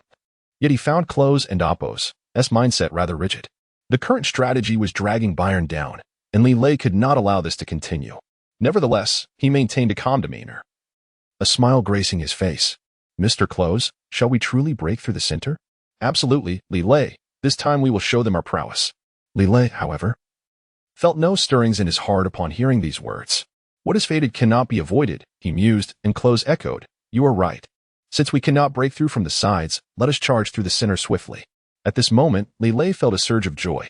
He had initially thought convincing Klose and Lewandowski to agree on his tactics would require considerable effort. To his surprise, the two had already settled on the plan to penetrate through the center before he even spoke. Was this not a splendid outcome? With this thought, Li Lei remained silent, offering a nod of approval to the duo. Indeed, Klose was remarkable, swiftly formulating a strategy to breach the opponent and Oppo's goal. Thank you for the praise. Yet whether it succeeds remains uncertain, Klose admitted, still harboring concerns. At this juncture, Li Lei had conceived an even better plan, contingent upon a breakthrough through the center. He would now leverage the strengths of the two forwards to deliver the ball just outside the small penalty area, leaving the rest to his execution. He yearned for the system to bestow him with new rewards. The system notification was conspicuously absent, and Li Lei could only await the moment to strike. Upon hearing Li Lei's agreement with the plan, Zuber breathed a sigh of relief. It seems the heroes share a vision. I did not expect you to have devised this plan as well. Unity is strength. A strong man requires 3 helpers. Lewandowski smiled sheepishly. According to the current situation, if Klose and Lewandowski could not penetrate the center, they would face a dead end. Klose scrutinized the pitch, then sighed, with less than 5 minutes remaining in the match. Could they create a miracle? At this moment, they had no alternative paths to choose from. The coach of Heimhosen had also relaxed his stance. Do not rush. As long as we thwart their attacks, victory is assured. Next time, we shall make a comeback. Let us press forward. The goalkeeper, Kraft, declared. Zuber had no grounds to reproach the goalkeeper. It was precisely due to the substitute goalkeeper's impressive performance that Zuber's assist succeeded. Now, a gleam of victory shone in Zuber and Oppo's eyes as he fixated on Li Lei. To guard against any eventuality, he ordered, tighten the defense. No one crosses into the penalty area. Sussy shouted vehemently. In that moment, no one dared to oppose him. Zhang Renjia, akin to an emperor, ruled the scene with an unyielding authority. Listen to me. Straying elsewhere will lead to inevitable failure. Sussy reveled in his triumph. Li Lei observed the smug expressions of his opponents, suppressing a wave of frustration. In truth, if these two were not so intent on disparaging others, they might merely be speaking idly. It was surprising that they would take the opportunity to strike while he was down. Li Lei steeled himself against their provocations. He could not afford to be incensed, for that would diminish his motivation on the field. With this resolve, he directed his gaze forward, determined not to let anyone escape unscathed and to penetrate through the center. The ball was now at Lewandowski's feet, and they were swiftly advancing toward the opponent's half. Dream on. Even if you seize the ball, you will find it impossible to breach our half, Zuber proclaimed with bravado. Li Lei remained silent, aware that his sole focus was to quickly reach the opposing half. He adopted the role of a fierce competitor, speaking little, so as not to reveal his intentions. With this in mind, Li Lei paid no heed to their taunts and swiftly maneuvered to the other side of Lewandowski. Witnessing this, Klose panicked. Is Li Lei attempting to usurp my position as a key player? No, I must not allow this. Resolute, Klose quickened his pace, charging toward the opponent's half. An intriguing scenario unfolded on the field as the trio surged forward, converging on the Heimhosen team. The spectators found the scene exhilarating. What was transpiring? Why were so many rushing forward? This Chinese player exhibited remarkable speed, nearly matching Klose and Oppo's. As the audience speculated, a figure suddenly darted toward the opponent and Oppo's goal. Chapter 50. A new strategy. The situation was utterly ludicrous for the Heimhosen team. The goalkeeper, Kraft, stood with his hands on his hips, regaling the defenders with jokes. Did you see that foolish washout player? He came on the field just to stir up trouble. This guy is just here to cause a ruckus. We have nothing to worry about. You and Oppo's, absolutely right. We should just enjoy the game. Once the match ends, victory will be ours. Indeed. As long as we can run down the clock, we have nothing to fear. While they were engrossed in their banter, the Heimhosen team found themselves struggling in the front line. With Li Lei and Klose advancing together, they were uncertain whom to defend against. The players exchanged looks for an extended moment, unable to decipher the situation. 3 opponents were pressing forward simultaneously. Did this mean they were encroaching into our half? This tactic was unprecedented. Could it be a new trick they were employing? Perhaps. Indeed, everything seemed shrouded in mystery. Regardless of who the opponents were, breaching our defense was nearly impossible.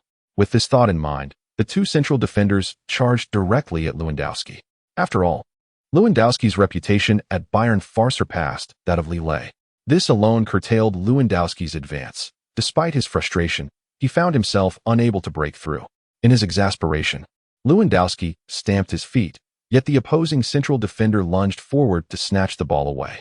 This situation did indeed cause some anxiety among the Heimhusen players. If they couldn't and Oppos to reclaim the ball, they needed to intercept Lewandowski and prevent him from penetrating their defense. As this realization dawned on them, their feints grew increasingly elaborate, testing Lewandowski's patience. At that moment, Klose's voice suddenly rang out from the left rear. "Lewandowski, stop struggling so hard. Pass me the ball, and I will breach the goal." No sooner had Klose uttered those words than a figure emerged in the previously vacant space beside him. It was Zuber, and Klose felt an overwhelming urge to confront him. "What on earth are you trying to do? There is no player I cannot contain. You should hurry back to your half, otherwise you may not return." "What arrogance! Aren't you just a midfielder? Is such exaggeration necessary?" Lewandowski was beginning to feel anxious. "As long as I am here, none of you can breach our half." Zuber's audacious claim was indeed perplexing. If this stalemate continued, Heimhusen would undoubtedly be the happiest, having secured precious points that spared them from relegation. Meanwhile, Bayern seemed increasingly frustrated. A draw would still yield points, but a loss would mean surrendering 3 points unnecessarily. Behind him, Klose, seeing no path to break through, grew agitated and began berating the opposing players. "Can't you play fairly? Why must you cling to us so tightly?" Li Lei expressed concern. "As long as your Bayern players invade our half, we will do everything in our power to intercept." Sassy continued, though Li Lei had little fondness for him. He held Zuber in high regard. Li Lei had entered the field primarily to witness the legendary Zuber in action. Just how remarkable was he? With this thought, Li Lei swiftly turned to the audience, offering them a smile. "Now that you have all advanced to intercept us, you've made a grave error." The Heimhusen players, hearing Li Lei and Oppos' declaration, were left in a state of confusion. This playing style was indeed unconventional. They needed to act quickly to thwart their opponents. The goalkeeper, Kraft, observed the scene with indifference. "What are you worried about? That guy is clearly just playing tricks." "Kraft, do you believe this ball poses no threat?" At that moment, Lewandowski, unable to evade the defenders, sent the ball directly to Klose. Without hesitation, Klose unleashed a powerful long-range shot toward the goal. The exhilaration it brought him was boundless. As the ball hurtled toward the goal, the goalkeeper seemed to misjudge its trajectory. Suddenly, the ball veered slightly off course, witnessing the missed opportunity. He immediately pounded his chest in frustration. How infuriating to let that guy strike the ball. Sassy chuckled. In our tightly knit defense, how did he manage to get the ball away? Kraft, now agitated, retorted, "What on earth is happening?" Li Lei, witnessing this unfolding drama, felt an urge to unleash his secret weapon. However, the moment was not yet ripe, as chaos had already descended upon the field. Lewandowski's attempt had failed, and Klose sought to continue the offensive, only to be thwarted by the opposition. Kraft charged out of the goal with ease, fiercely punching the ball away. To his surprise, this washed-out player exhibited some skill, unlike the last inept player. Li Lei had taken note of all this. Indeed, these Germans showed no signs of embarrassment. There was no need for discourse with them. The results would speak for themselves. As Klose and Oppos' frantic shot approached, Kraft laughed. "Look, Klose is now unable to shoot." Kraft directed his words toward Li Lei. Hearing Li Lei and Oppos' silence, he grew anxious.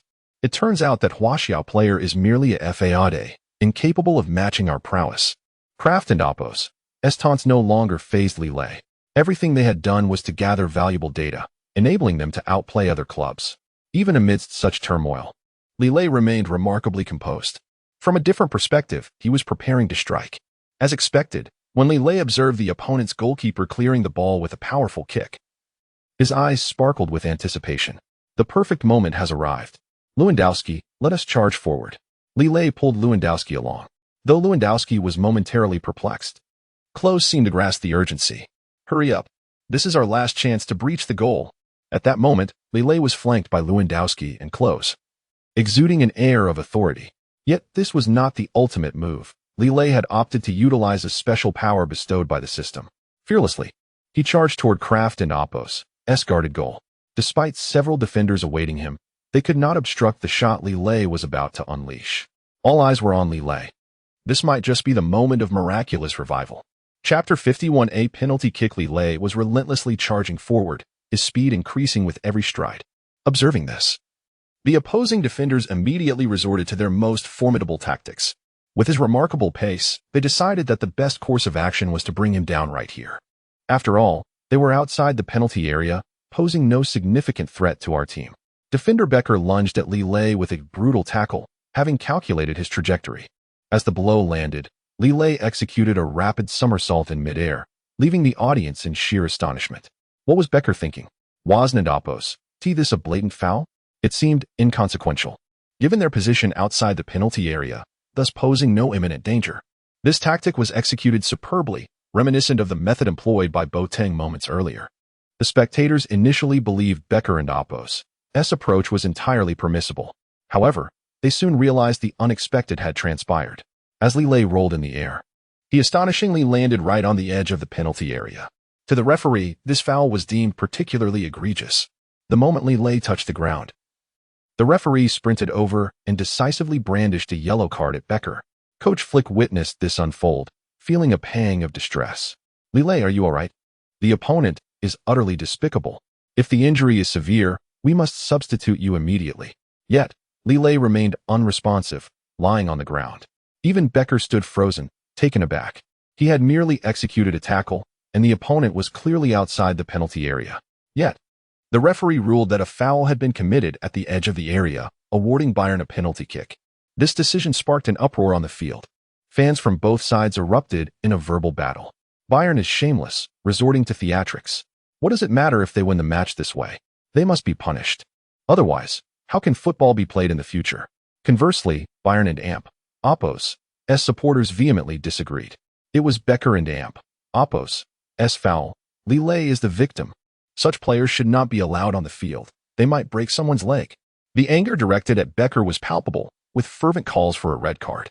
Despite the fervor, the referee was resolute, having witnessed the entire incident unfold right before his eyes. Li Lei had indeed been tackled at the edge of the penalty area, rolling into it.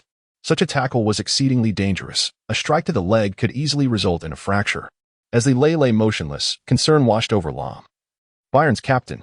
He had developed a certain fondness for Li Lei, recognizing the difficulty he faced in breaking through defenses.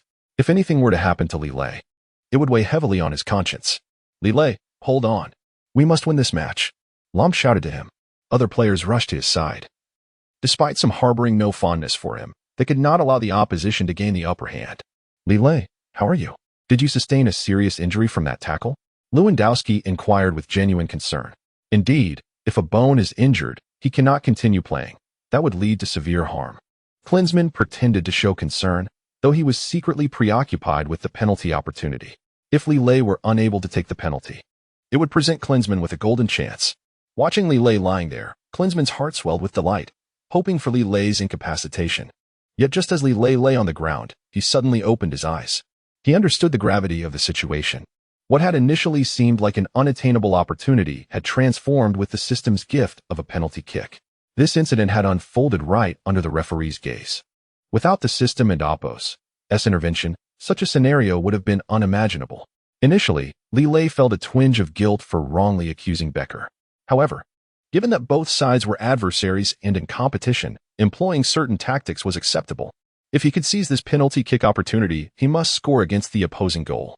With this realization, Li Lei felt a profound sense of release.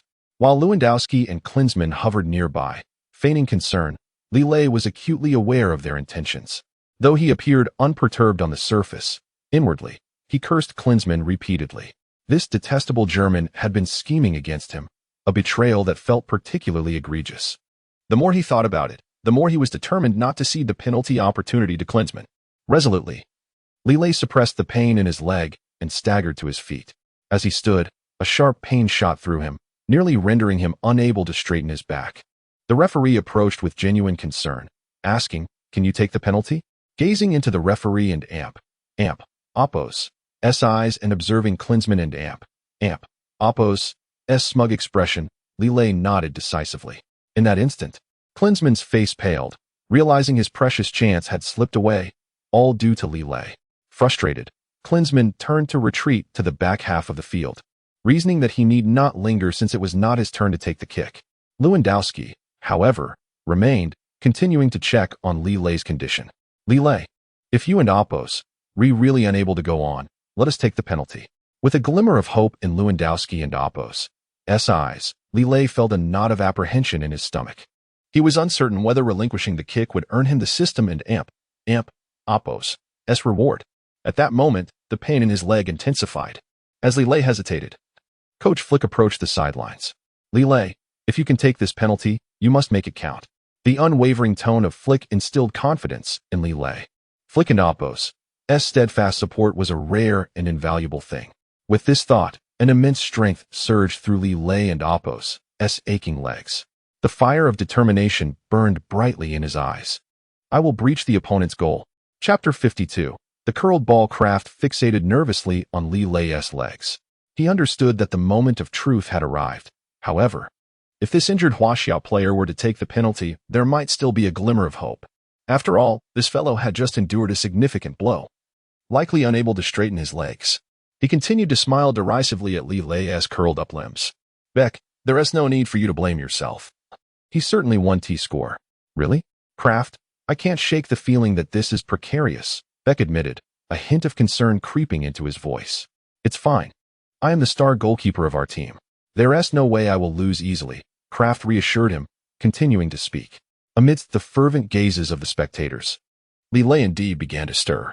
Look, that Huaxiao player is actually standing up, albeit unsteadily. Can he continue the match? Securing a penalty opportunity was a rare stroke of luck.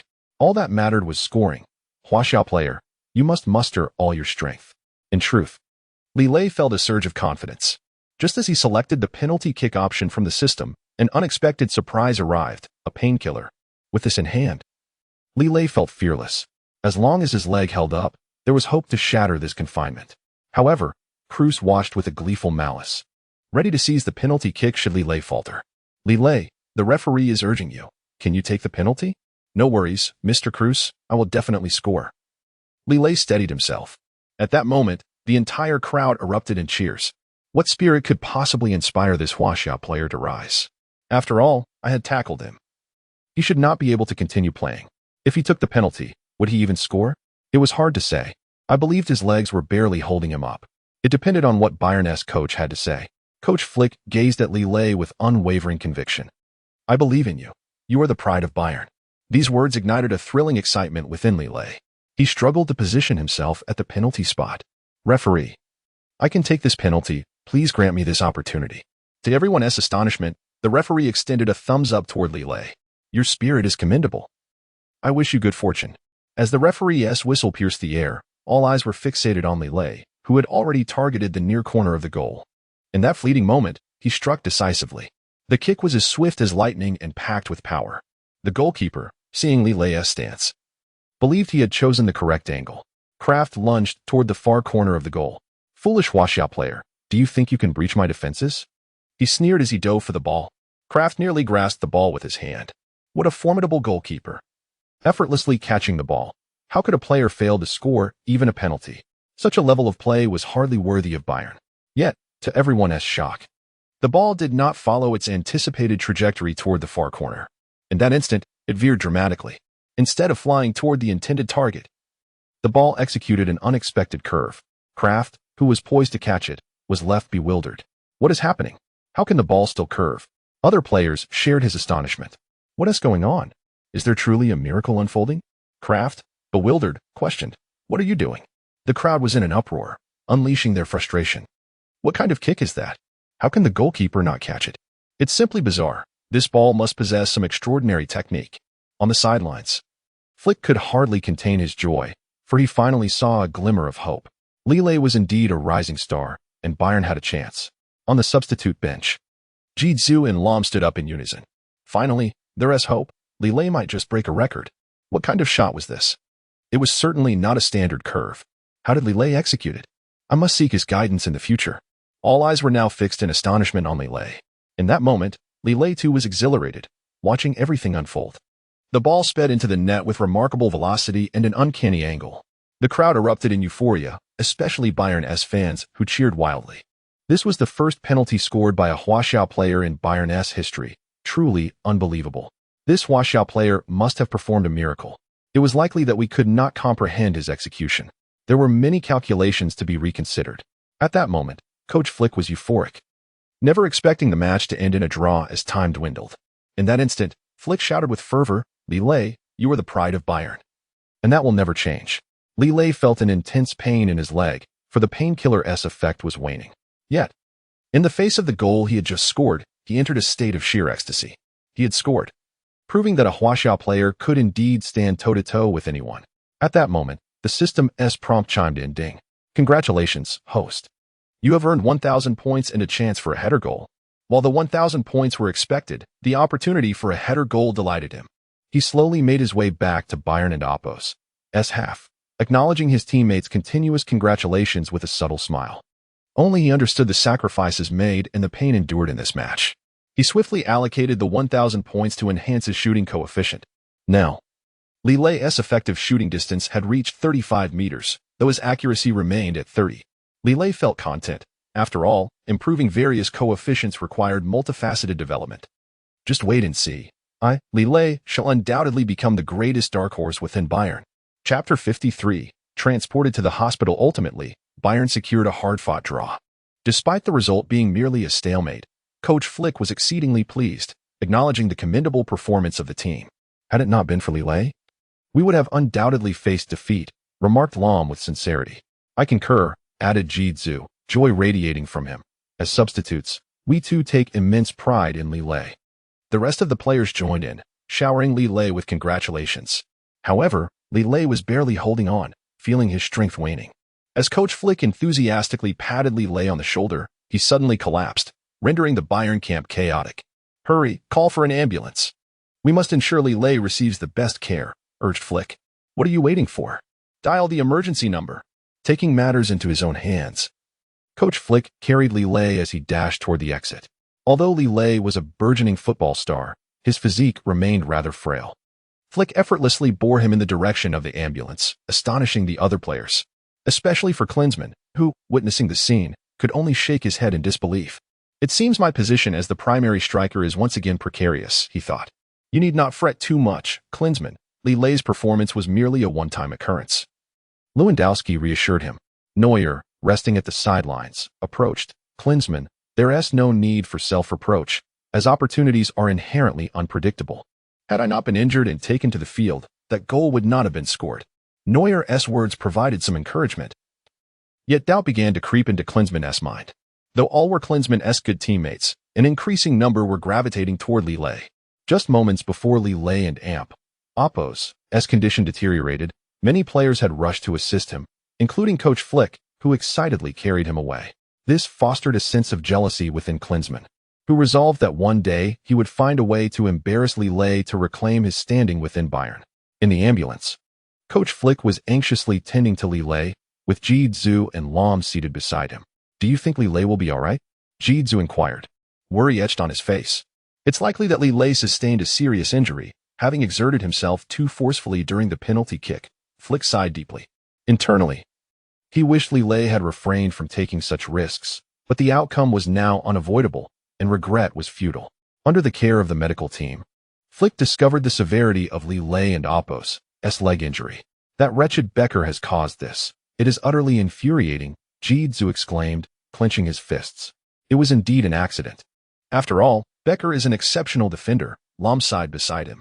Flick remained silent, knowing such incidents were commonplace in football.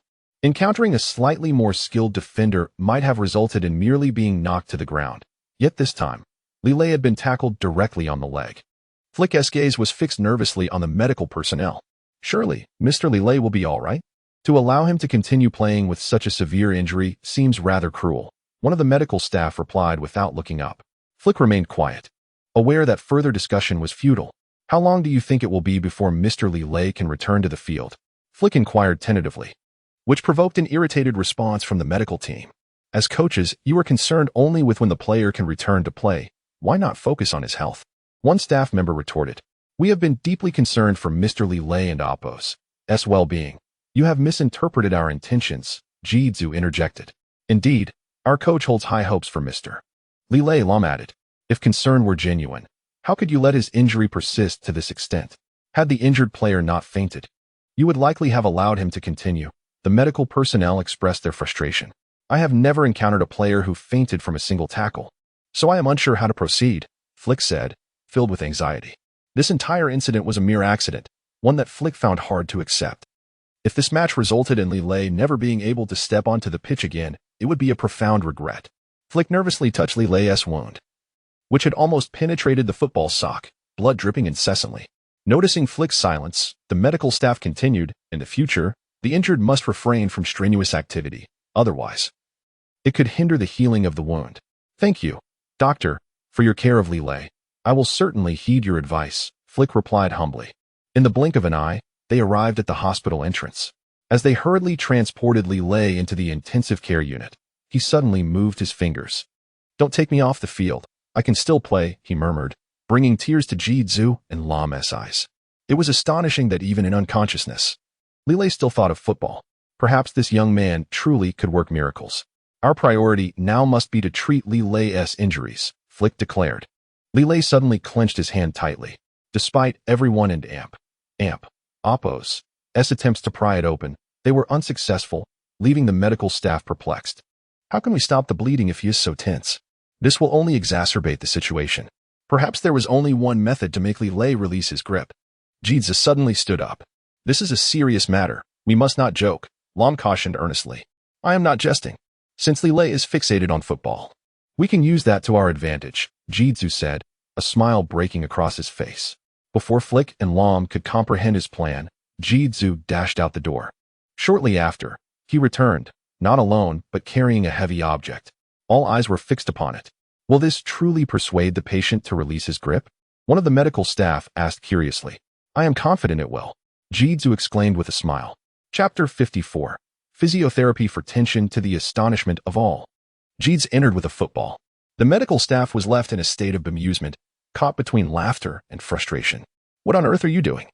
Are you jesting with the life of a patient? They exclaimed.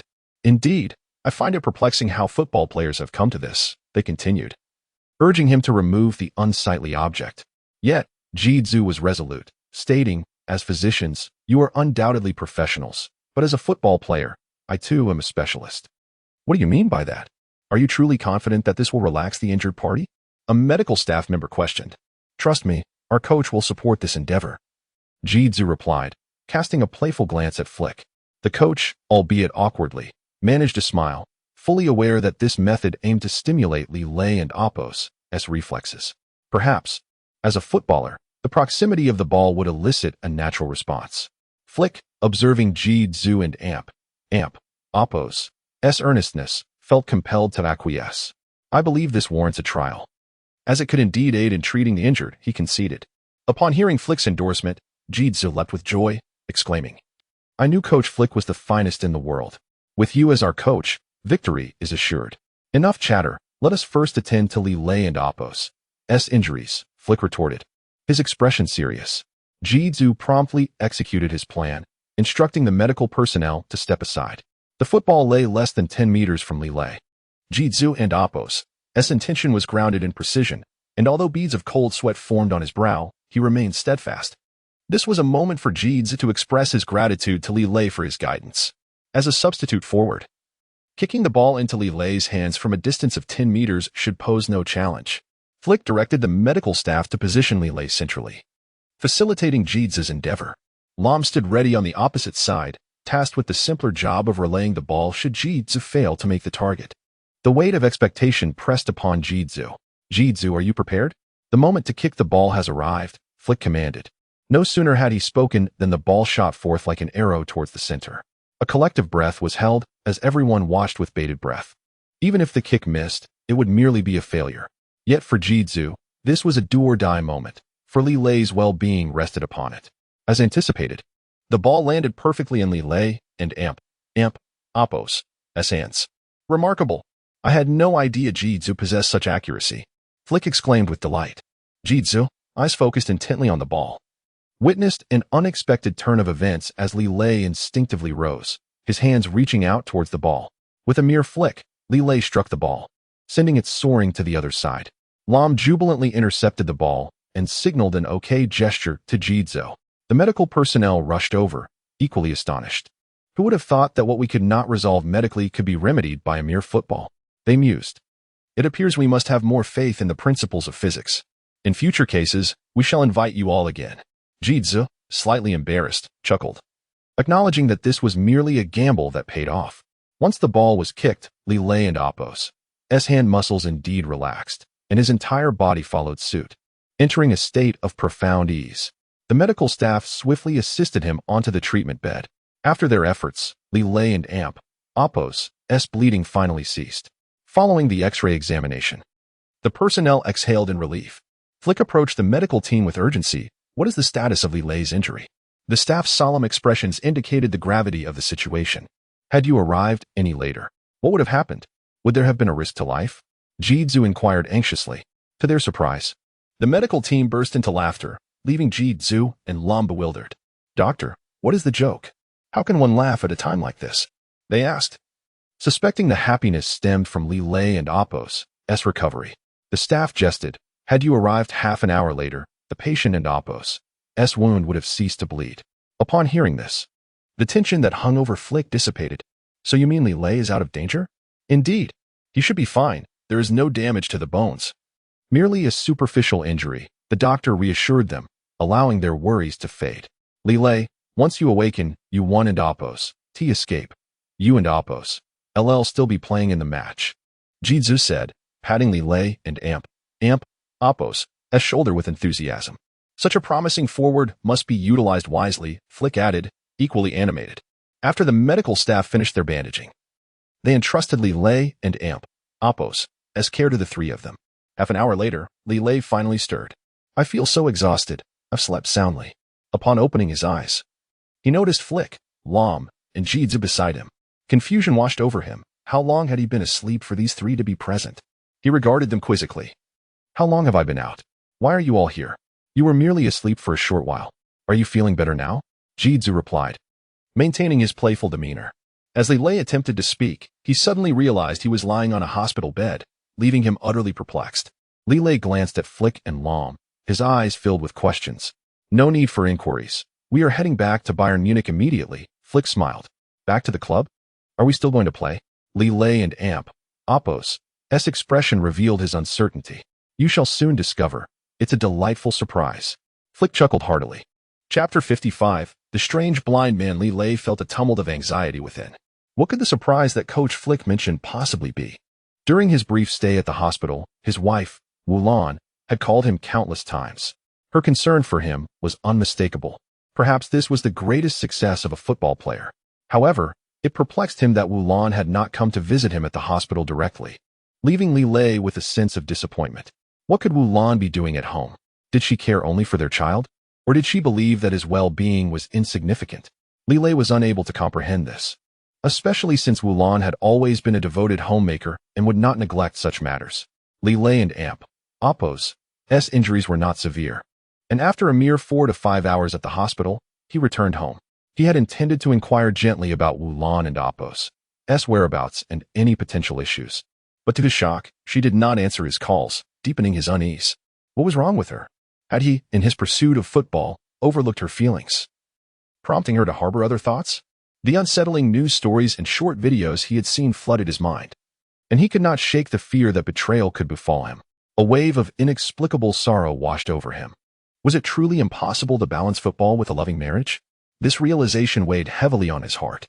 Initially, he had longed to return home and embrace his wife. But now, his heart brimmed with anger. Football remained his paramount endeavor, a truth he silently vowed to uphold. Contrary to his usual practice, he chose not to take a taxi home, but instead followed Coach Flick and Apos' suggestion to walk slowly toward the football club. It was not that he undervalued time. Rather, he sought to reflect on life during his stroll. Since acquiring the system, Li Lei had been able to command the game at will. Each goal he scored brought forth an avalanche of points and rewards, a stark contrast to the despair he once felt when he could not score.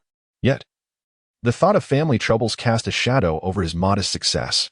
He lamented the little time he had devoted to his wife and child, recognizing that perhaps this was the greatest tragedy of all. In the past, his child would curiously tug at his beard, playfully teasing him. Back then, Li Lei had been almost childlike himself, allowing the little one to play.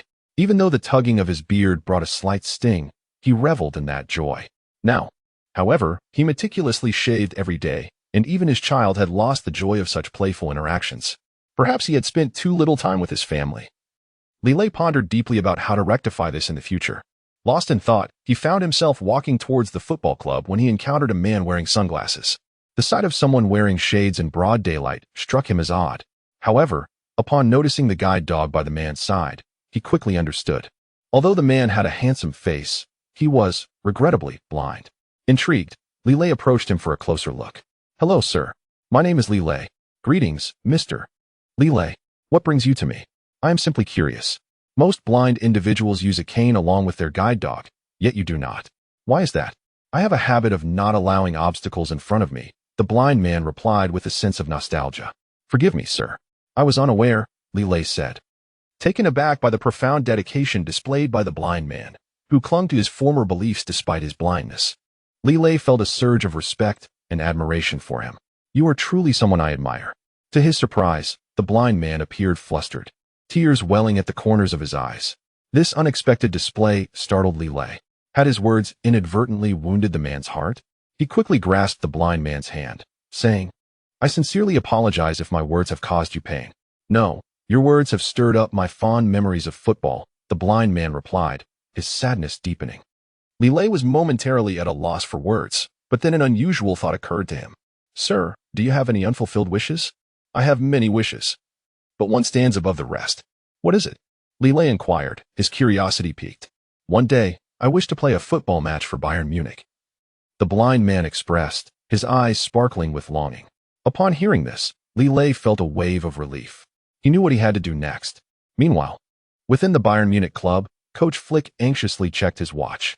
Where could Li Lei be? He should have left the hospital by now, Emler wondered aloud. Could something have happened? By now, he should have arrived at the club, Lahm asserted confidently. "I suspect Mr. Li Lei may be caught up in something. But we can wait," Jidzu chimed in, ringing a bell nearby. However, Neuer frowned, expressing skepticism. "I think you are mistaken. Perhaps he is simply enjoying the limelight now that he has scored a few goals." Neuer's words struck a chord with Klinsmann, while Lewandowski, in a vague tone, added, "Perhaps.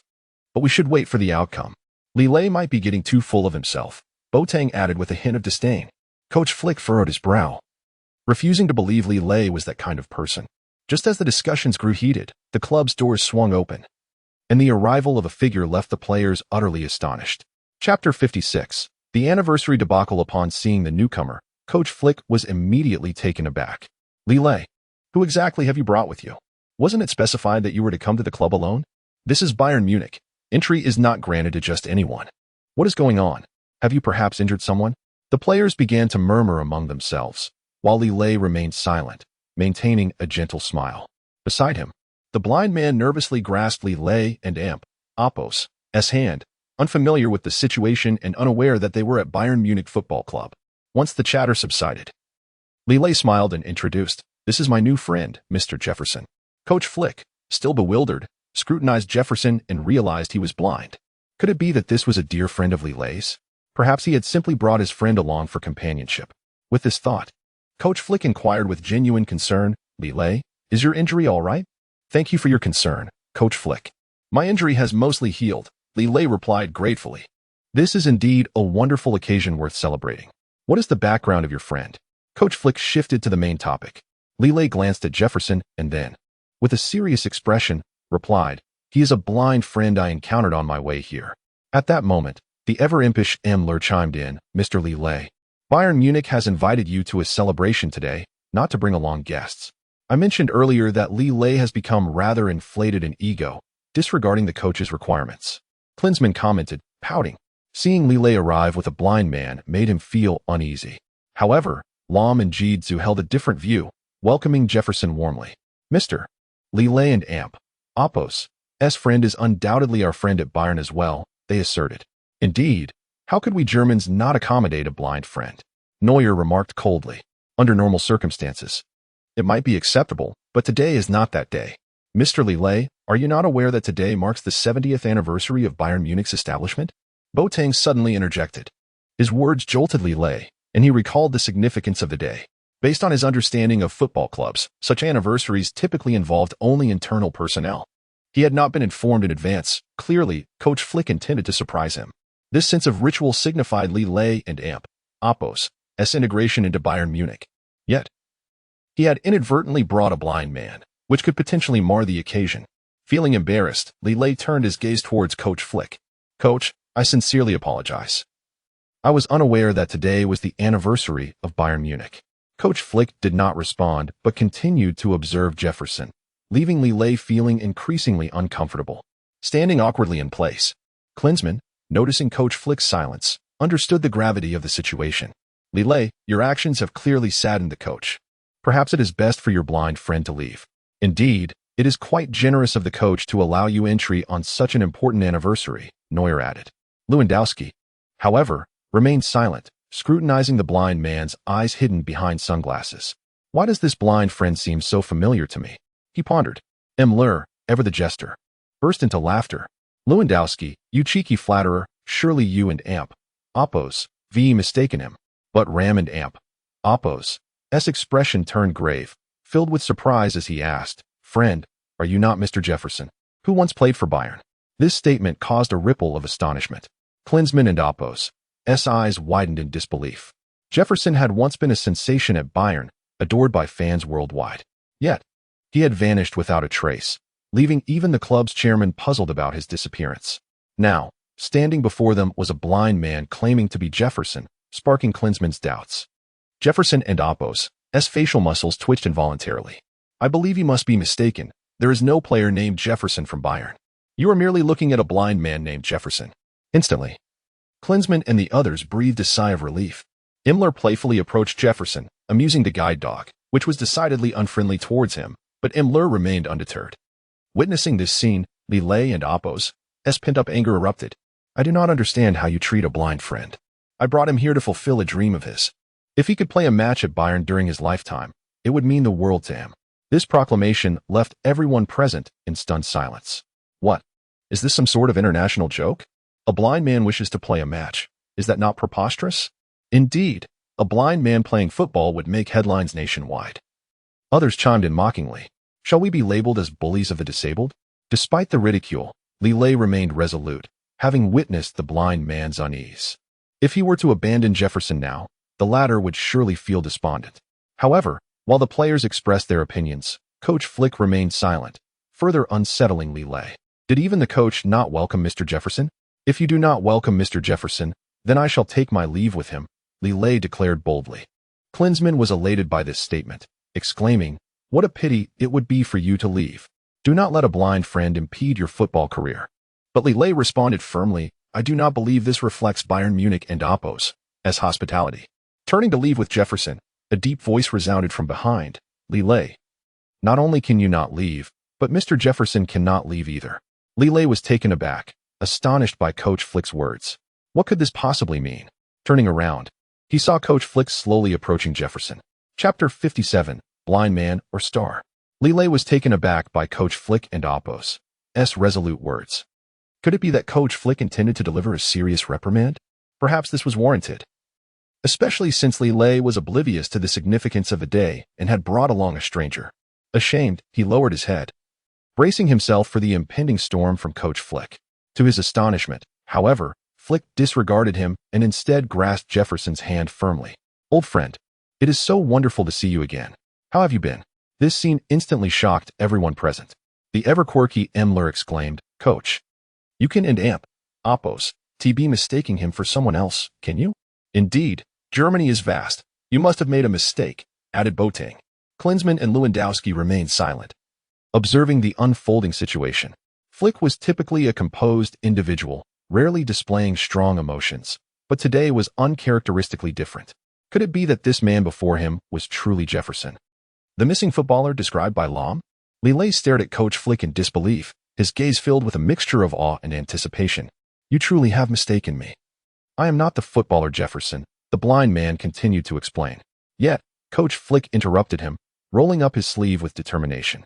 Before Li Lei and Oppos' eyes appeared a striking tattoo, a skull. What could this signify? Was it a representation of a fearsome player? Flick and Oppos' excitement was palpable as he declared, "The tattoo is still there. Can you still deny it?"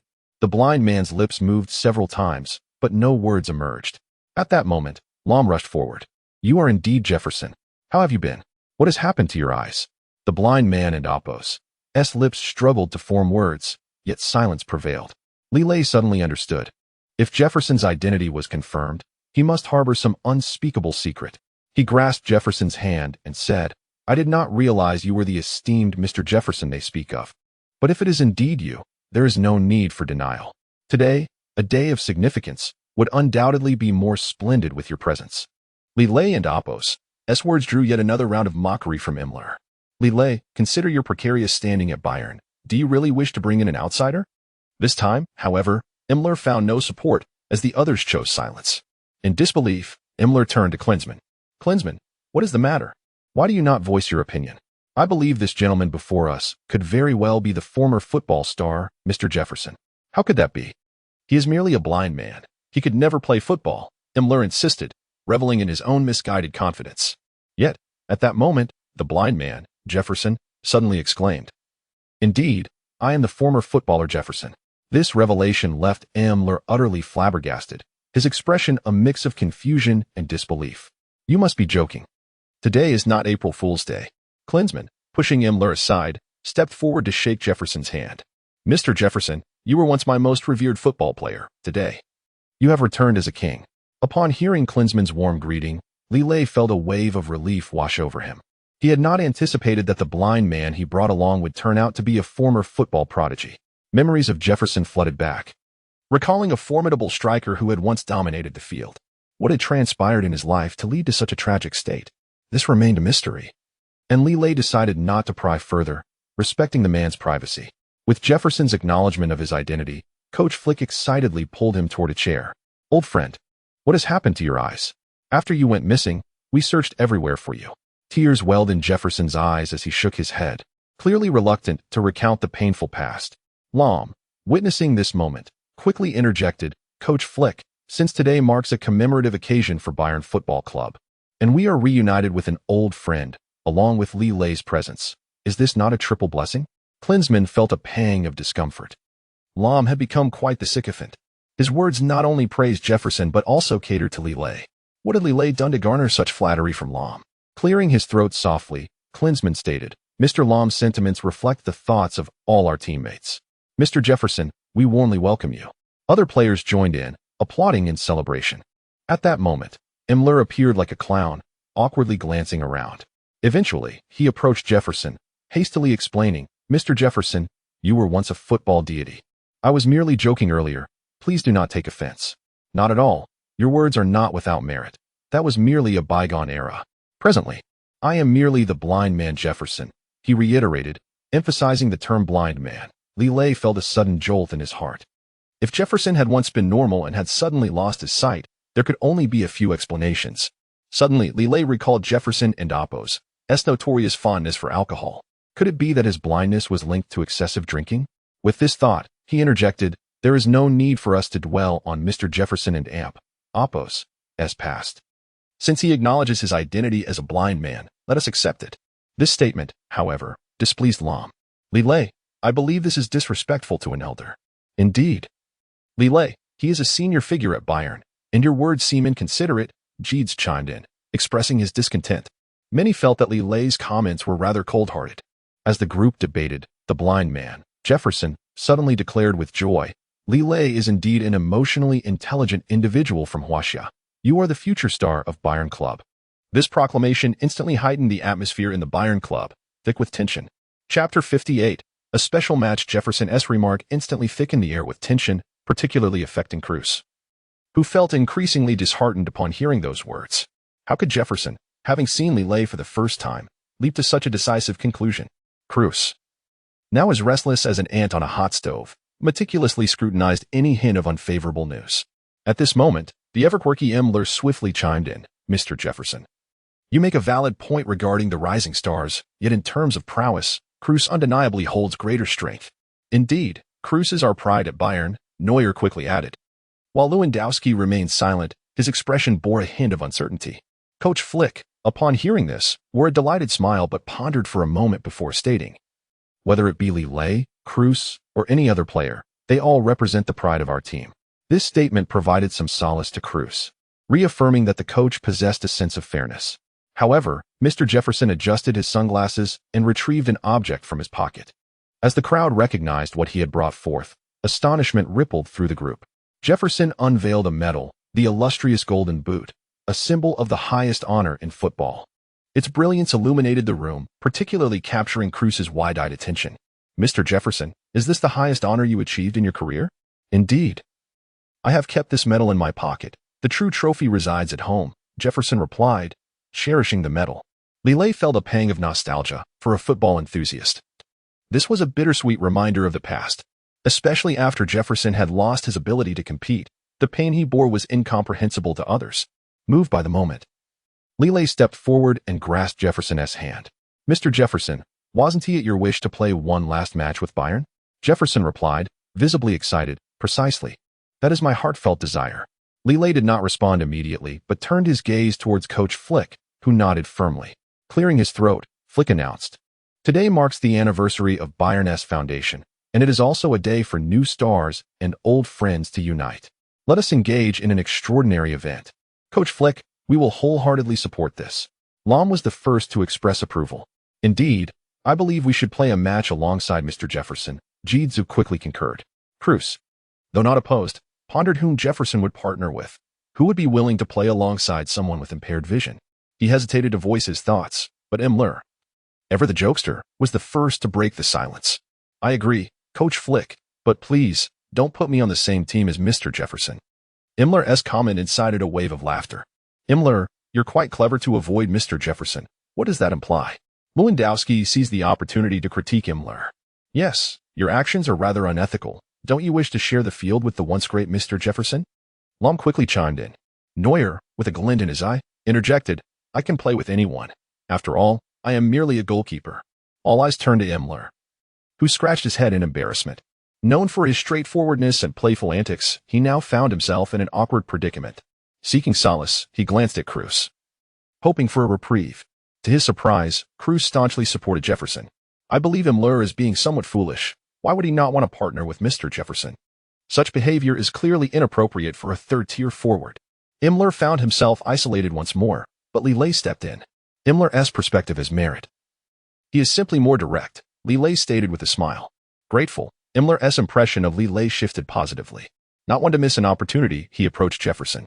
"Mr. Jefferson, I did not intend to offend. I am simply forthright and do not mince words." To Neymar's relief, Jefferson responded graciously. "I have heard that Neymar is quite the player, although he tends to be the team's comic relief." This remark alleviated Neymar's embarrassment, prompting him to say, "Indeed, as long as Mr. Jefferson understands my character, I would be delighted to join your team." Neymar's spirits lifted considerably. Seeing his aim achieved, Coach Flick proceeded with the team formation. Clearly, Li Lei was assigned to Flick's team, alongside Lahm and Jidzu. This arrangement was also a test of Li Lei's recovery. Standing on the field, Li Lei felt a twinge of pain in his leg. Though he had no obligation to play, he was determined to fulfill Jefferson's wish, even if it meant risking further injury. Lahm, observing Li Lei's discomfort, inquired with concern, "Are you sure your leg is all right for playing?" Li Lei nodded firmly, his eyes sparkling with determination. Jefferson moved, nodded in appreciation, and tucked the medal back into his pocket. As Coach Flick's whistle pierced the air, the ball was set in motion from Li Lei's feet. Yet, the moment he touched the ball, a sharp pain coursed through him. If he pushed himself for pride, how would he manage a real match? Contemplating this, Li Lei devised a plan. To honor Jefferson's wish, he resolved to ease off, avoiding unnecessary strain. He leaned in and whispered to Lahm, who looked taken aback but ultimately nodded in agreement. The ball swiftly returned to Lahm's feet as Jefferson continued to advance. Ahead of them, Klose, Lewandowski, Boateng, and Neuer had already positioned themselves. The match was about to commence, and both sides braced for an intense showdown. Chapter 59. Group Division. As soon as the match commenced, Jefferson began to sway with anticipation.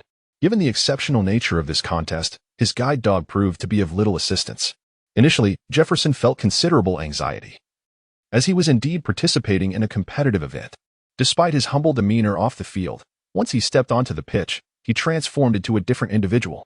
At the mere touch of the ball, he surged forward like a wild stallion, determined to make his mark.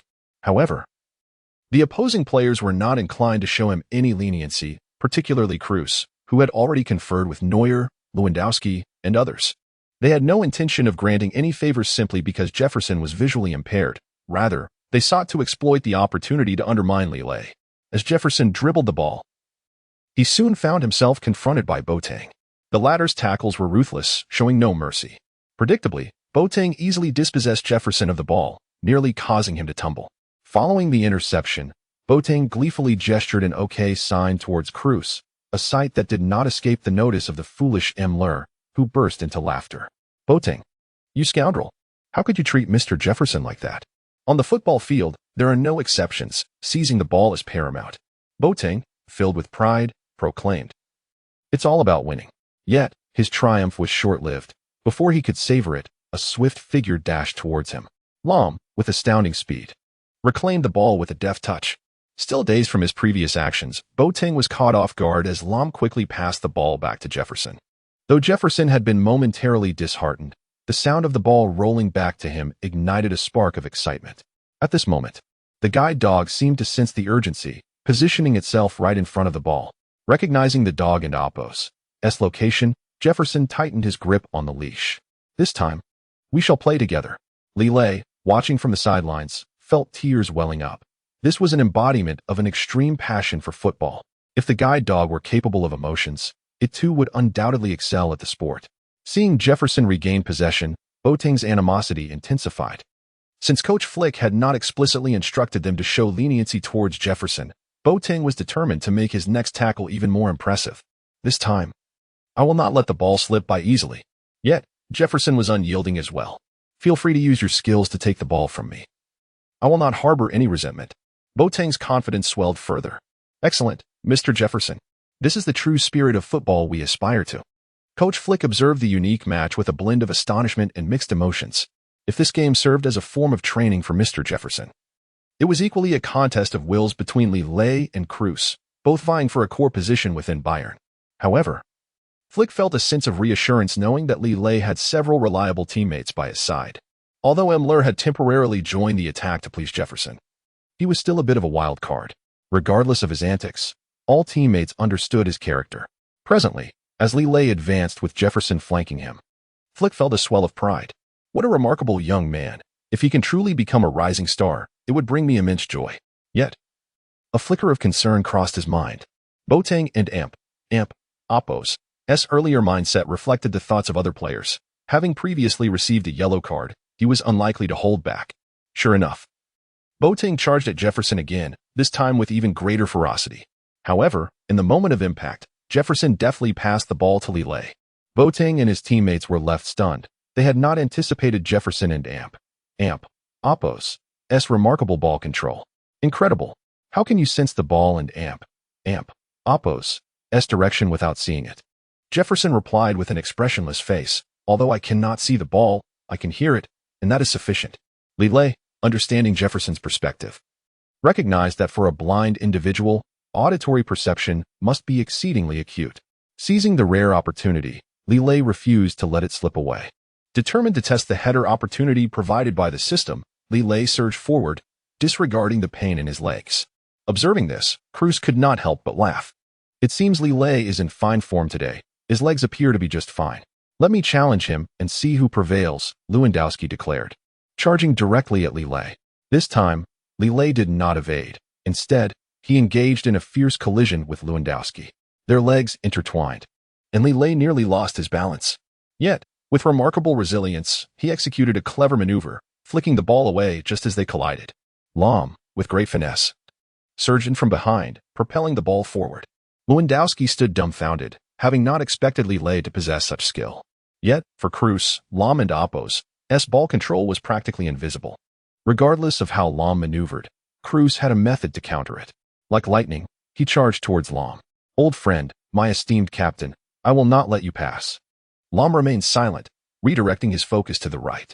By the time Klose realized something was amiss, Lahm had already passed the ball to Jidzu, harboring resentment towards the bench, was eager to seize this opportunity to make an impression.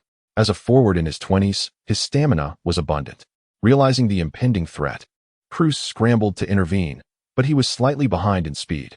At that moment, Neuer and Oppo's voice rang out from the goal. Cruz, you need not return to defend. Leave it to me. Standing nearly 2 meters tall, Neuer fixed his vigilant gaze on Jitsu. He understood that Jitsu's shooting ability was mediocre. As long as he could contain him, all would be well. Neuer, you are exceedingly arrogant. Do you not regard me, Jitsu? He retorted. In my eyes, only those who can breach my goal are truly skilled. The tension between the two intensified, igniting a fierce competitive spirit. Chapter 60. The resurgence of Klose. Jitsu contemplated a long-range shot, fully aware of the formidable defense posed by Neuer, who was notoriously difficult to score against. Neuer's innate talent as a goalkeeper rendered ordinary attempts futile. As Jitsu struck the ball, it soared through the air, prompting a reaction from Neuer, whose face contorted with amusement. What kind of pathetic shot was that, Jitsu? With such a standard, do you really think you deserve to start? Jitsu remained silent, his gaze fixed on the trajectory of the ball, which veered towards the left corner of the goal. Neuer, however, sprang into action, effortlessly cradling the ball in his arms without a hint of uncertainty. Holding the ball, Neuer cast a disdainful glance at Jitsu, silently asserting that long-distance shots held no merit against him. Jitsu, fuming, waved his arms in frustration. No need to rush, Jitsu. The match has just begun. We have at least 45 minutes, Lahm quipped.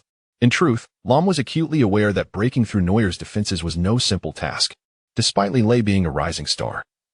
He had yet to score against Neuer. This time, Neuer would undoubtedly be at the peak of his form to confront Li Lei's challenge. Observing the scene, Li Lei felt no trepidation. He recognized an opportunity. He leaned in to whisper a few words into Jitsu's ear, prompting an immediate realization. I understand now, mister. Li Lei, I will coordinate with both of you. Li Lei then shared a few words with the furrowed-browed Jefferson. Klose, watching from the opposite side, was perplexed by their hushed exchange. The ball had not found the net, yet rather than complain, they were engaged in quiet conversation. What could this possibly signify? Did they truly underestimate their present adversary? Klose, who despised being disregarded, felt a surge of anger. He signaled Neuer to initiate an offensive play, and Neuer understood the cue.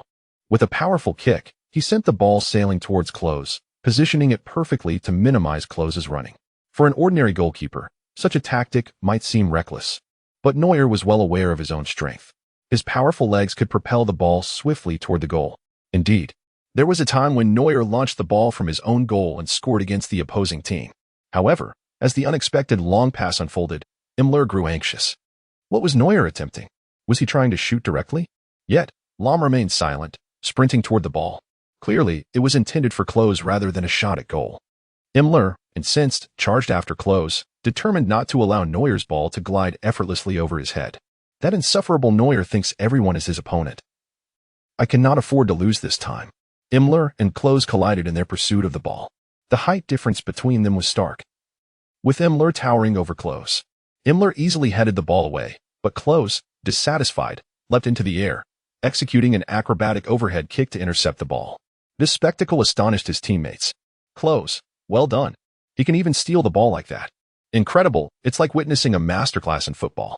Klose, having intercepted the ball mid-air, wasted no time in assuming a shooting posture, eager to demonstrate his prowess.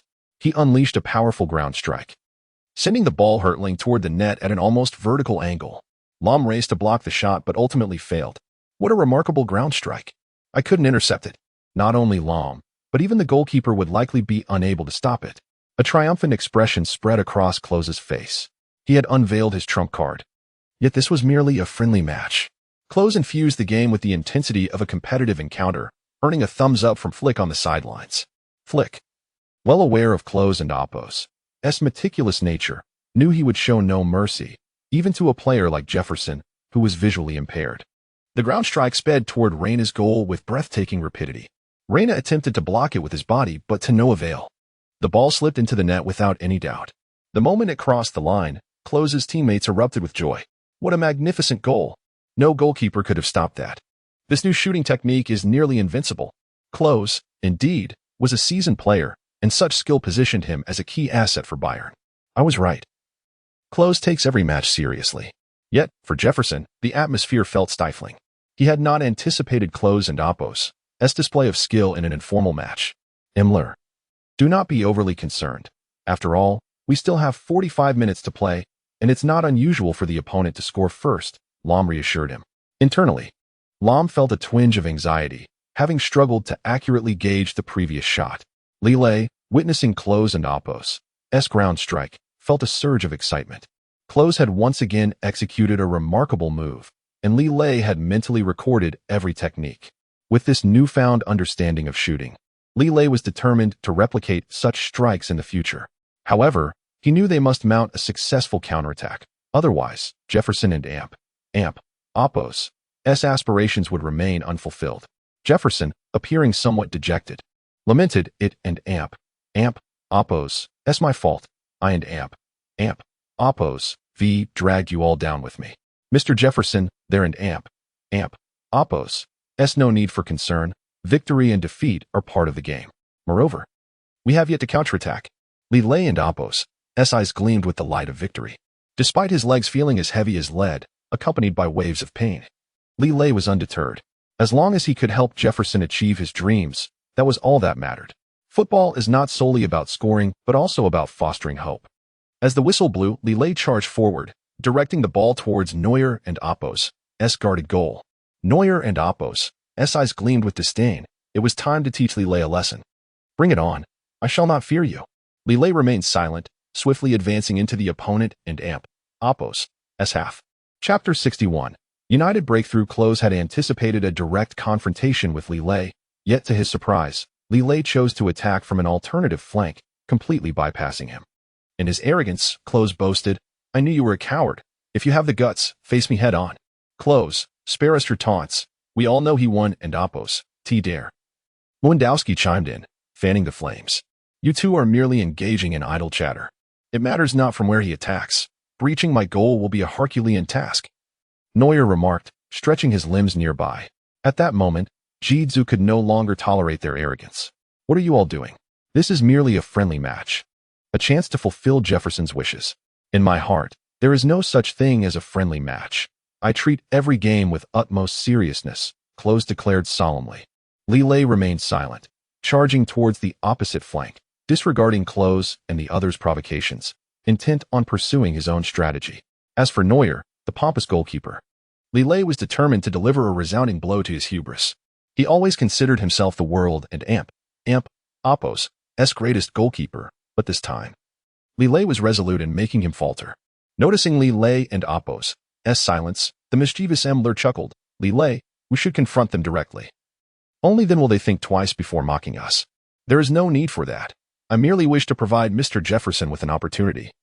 Li Lei replied with unwavering determination. At that moment, Mr. Jefferson, accompanied by his guide dog, dashed forward. The sight of a man and his dog sprinting across the football field elicited uproarious laughter from the other substitutes. It was truly an unprecedented spectacle, occurring right at Bayern Munich. Perhaps it was fate. Jefferson had ventured out only to return here. A pitiable soul. He found himself unable to kick the ball into the goal.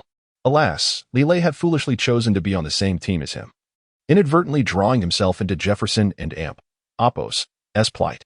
Upon hearing this, Jefferson and Appos' heart surged with conflicting emotions, yet he persevered. Since Li Lei had granted him this opportunity, he was determined not to squander it. Gritting his teeth, Jefferson quickened his pace. On the opposite side, Boateng could not contain his laughter. "How pitiful you are. Even if I do not directly defend you, you still cannot reach the goal. Say what you will, I am determined to score," Jefferson affirmed with newfound resolve. "Forget him. Boateng, let him come. Let us see how he manages to score," Neuer scoffed. After all, most forwards struggled to breach Neuer and Appos' goal. The prospect of a blind man succeeding was virtually zero. Neuer's attention was primarily on Li Lei, as he had opted not to partner with Lahm this time. Clearly, Li Lei aimed for a one-on-one confrontation with Neuer, but Neuer was no pushover. He quickly organized his defense, preparing to intercept Li Lei outside the penalty area. However, Li Lei did not choose to engage directly.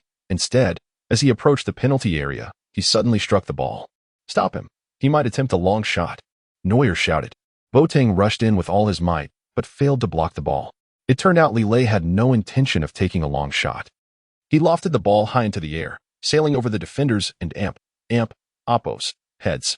In their astonishment, Li Lei dashed past the defensive line. It was then that Neuer realized something was amiss. It appeared Li Lei intended to employ an aerial strategy. Other teammates would surely be unable to recover in time. And Neuer took to the air. If it comes to heading, I am the master, Neuer laughed maniacally. Li Lei, however, remained unfazed, having opted for the system's gifted heading opportunity. In midair, the two formed a striking silhouette. Just as Li Lei was about to score, he suddenly noticed Jefferson hastening into the penalty area. At that moment, an innovative idea struck Li Lei. He shouted to Jefferson, "Mr. Jefferson, jump up and head the ball with me." This was a bold decision. Should they miss the chance, Neuer could easily deflect the ball away. Nevertheless, Li Lei was undeterred, opting not to direct the ball towards the goal. After all, it was a chance provided by the system. And Li Lei decided to flick the ball with his foot in midair. Seizing the moment, Neuer could not intercept the ball, and Jefferson leapt into the air. This was a rare opportunity. Li Lei and Jefferson almost simultaneously aimed for the ball. Despite Neuer's desperate attempts to block it, the header was destined to score. Combining the power of two heads, Li Lei was nearly certain of success, leaving no room for doubt. Neuer, striving to leverage his physicality to intercept the ball, ultimately failed. His hands grazed mere millimeters from the ball, which flew directly into the net. With a resounding thud, the net billowed upwards, and simultaneously, all the players stood in astonishment. How is this possible? Li Lei actually scored with Jefferson and Oppos as assistants. The level of synergy required to achieve such a feat was astonishing. Indeed, Li Lei proved to be a prodigy, managing to collaborate seamlessly with someone he had just met. It seemed they had underestimated Li Lei's capabilities. He would henceforth be regarded as a formidable opponent. Upon witnessing the ball nestling in the net, Neuer slammed his gloves onto the ground in frustration. Damn it! Who would have thought he could score such a goal? Is this some kind of joke? At that moment, Li Lei coldly remarked, "No one should arrogantly claim to be the best in the world. Otherwise, they will inevitably suffer a crushing defeat." Neuer and Oppos' face flushed with embarrassment, a mix of red and blue, as he averted his gaze from Li Lei, throwing the ball heavily towards Klose. "From where you fell, rise again, Klose, this time. It's up to you." "No problem, Neuer. I will help you realize your dream this time," Klose replied, his eyes gleaming with the light of victory. Their gazes intertwined, creating a rare sense of camaraderie. Klose controlled the ball, sprinting towards the opposing side at breakneck speed. Just as Li Lei was momentarily distracted, another figure swiftly followed. Chapter 62. The angered Neuer. As Li Lei finally discerned the figure, he was immediately taken aback. Neuer had astonishingly abandoned his goal and was charging straight towards the opponent and Oppos' half. What could he possibly be thinking? Was he seeking revenge? Suddenly, Li Lei recalled Neuer's character and the fact that he had once played as a forward. At that moment, it dawned on him that Neuer was intent on scoring himself. He shouted across to Reiner, "Mr. Reiner, you must closely monitor Klose. Otherwise, we could be in trouble." However, Reiner paid little heed, believing that Klose would not arrive so swiftly. He failed to notice that Neuer had stealthily approached the flank, just as Li Lei prepared to fall back. A system notification chimed in his mind. Ding. Congratulations, host, for scoring with a header, earning 2,000 points, and receiving a guaranteed scoring opportunity upon interception. The 2,000 points filled Li Lei with elation. It turned out that his collaboration with Jefferson had yielded double points. A realization struck him. Jefferson was once a world-renowned forward. And it seemed the higher the caliber of partnership, the greater the rewards. It became clear that he must devise ways to team up with Klose in the future for even greater gains. With this thought in mind, Li Lei promptly exchanged the 2,000 points for a boost in his shooting base. His shooting index surged once more. He now possessed an effective shooting range of 40 meters and an accuracy of 80. Such statistics were indeed formidable, prompting Li Lei to resolve to challenge Neuer head-on. If Neuer wished to assume the role of a forward, Li Lei could certainly take on the mantle of a goalkeeper. At this juncture, Jefferson cheerfully remarked to Li Lei, "Mr. Li Lei, collaborating with you has been immensely enjoyable. The score is now tied."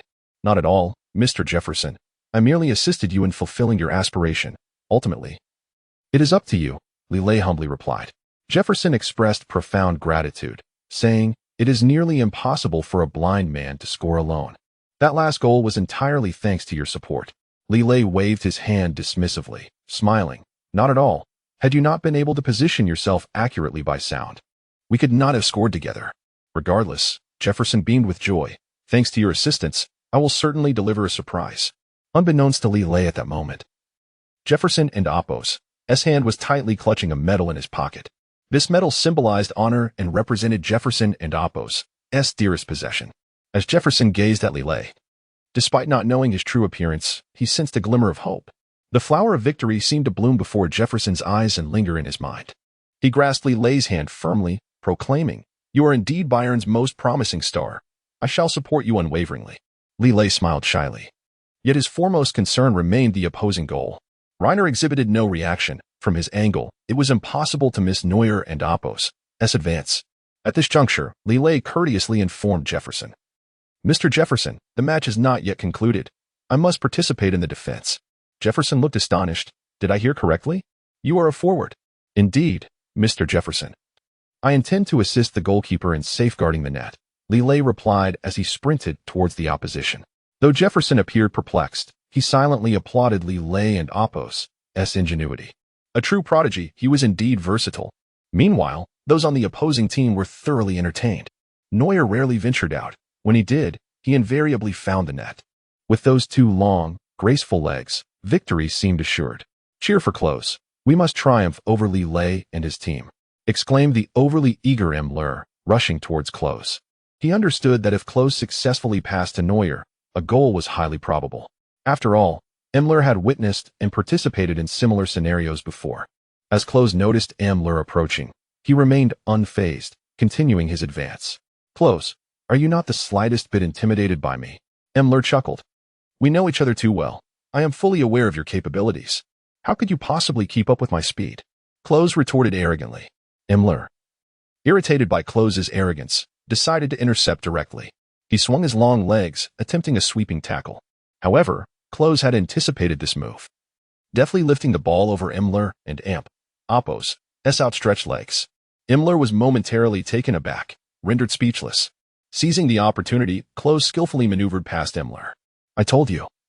You are merely a foolish simpleton. How could you possibly stop my ball?" Klose dismissed Müllers subsequent remarks, focusing solely on his own advance. This time, Klose was intent on expanding the scoreline before the match concluded.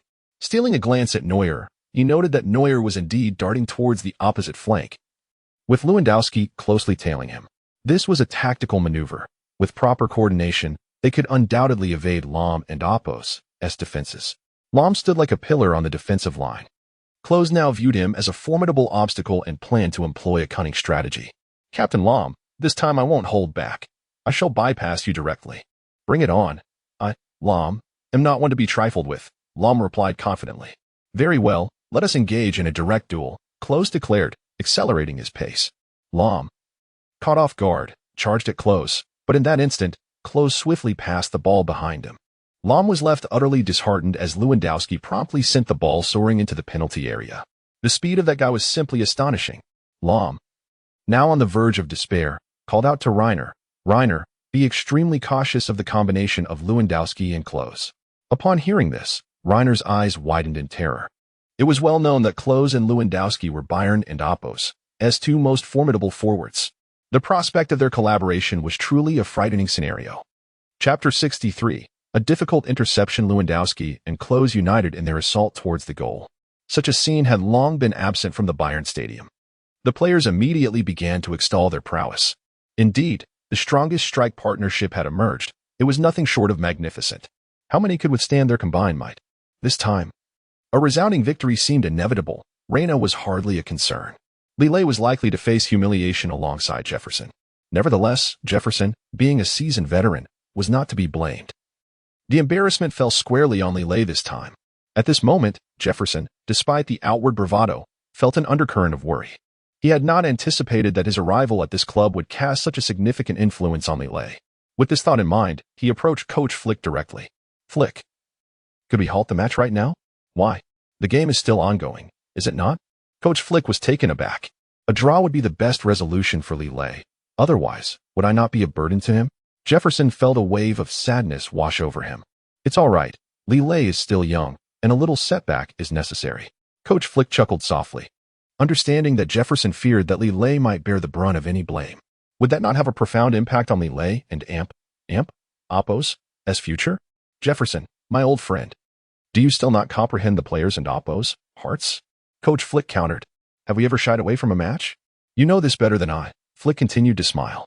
Jefferson recalled the days of his own playing career, feeling a surge of youthful vigor. "Indeed, we played with unyielding spirit, never conceding defeat," Not even with a second left on the clock. Our legacy now resonates within the young players. Is that not a splendid thing? After a moment of contemplation, Jefferson nodded, his spirits lifting. The outcome of the match seemed less significant. What truly mattered was Li Lei's growth. At that moment, his gaze shifted back to the field. Where had Li Lei vanished to? The other substitutes were equally perplexed. Where's Li Lei? Has he exited midway? It seemed improbable. His football spirit would never allow him to surrender easily. Perhaps he was daunted by the united assault of Lewandowski and Klose. Anything was possible. But we must refrain from jumping to conclusions. Look, isn't Li Lei airborne? The others followed the direction pointed out by a teammate, astonished to see Li Lei inexplicably leaping into the air. This spectacle left everyone awestruck. What was Li Lei doing? Why had he suddenly jumped at that moment? It was perplexing. Perhaps this was the nature of competition among the elite.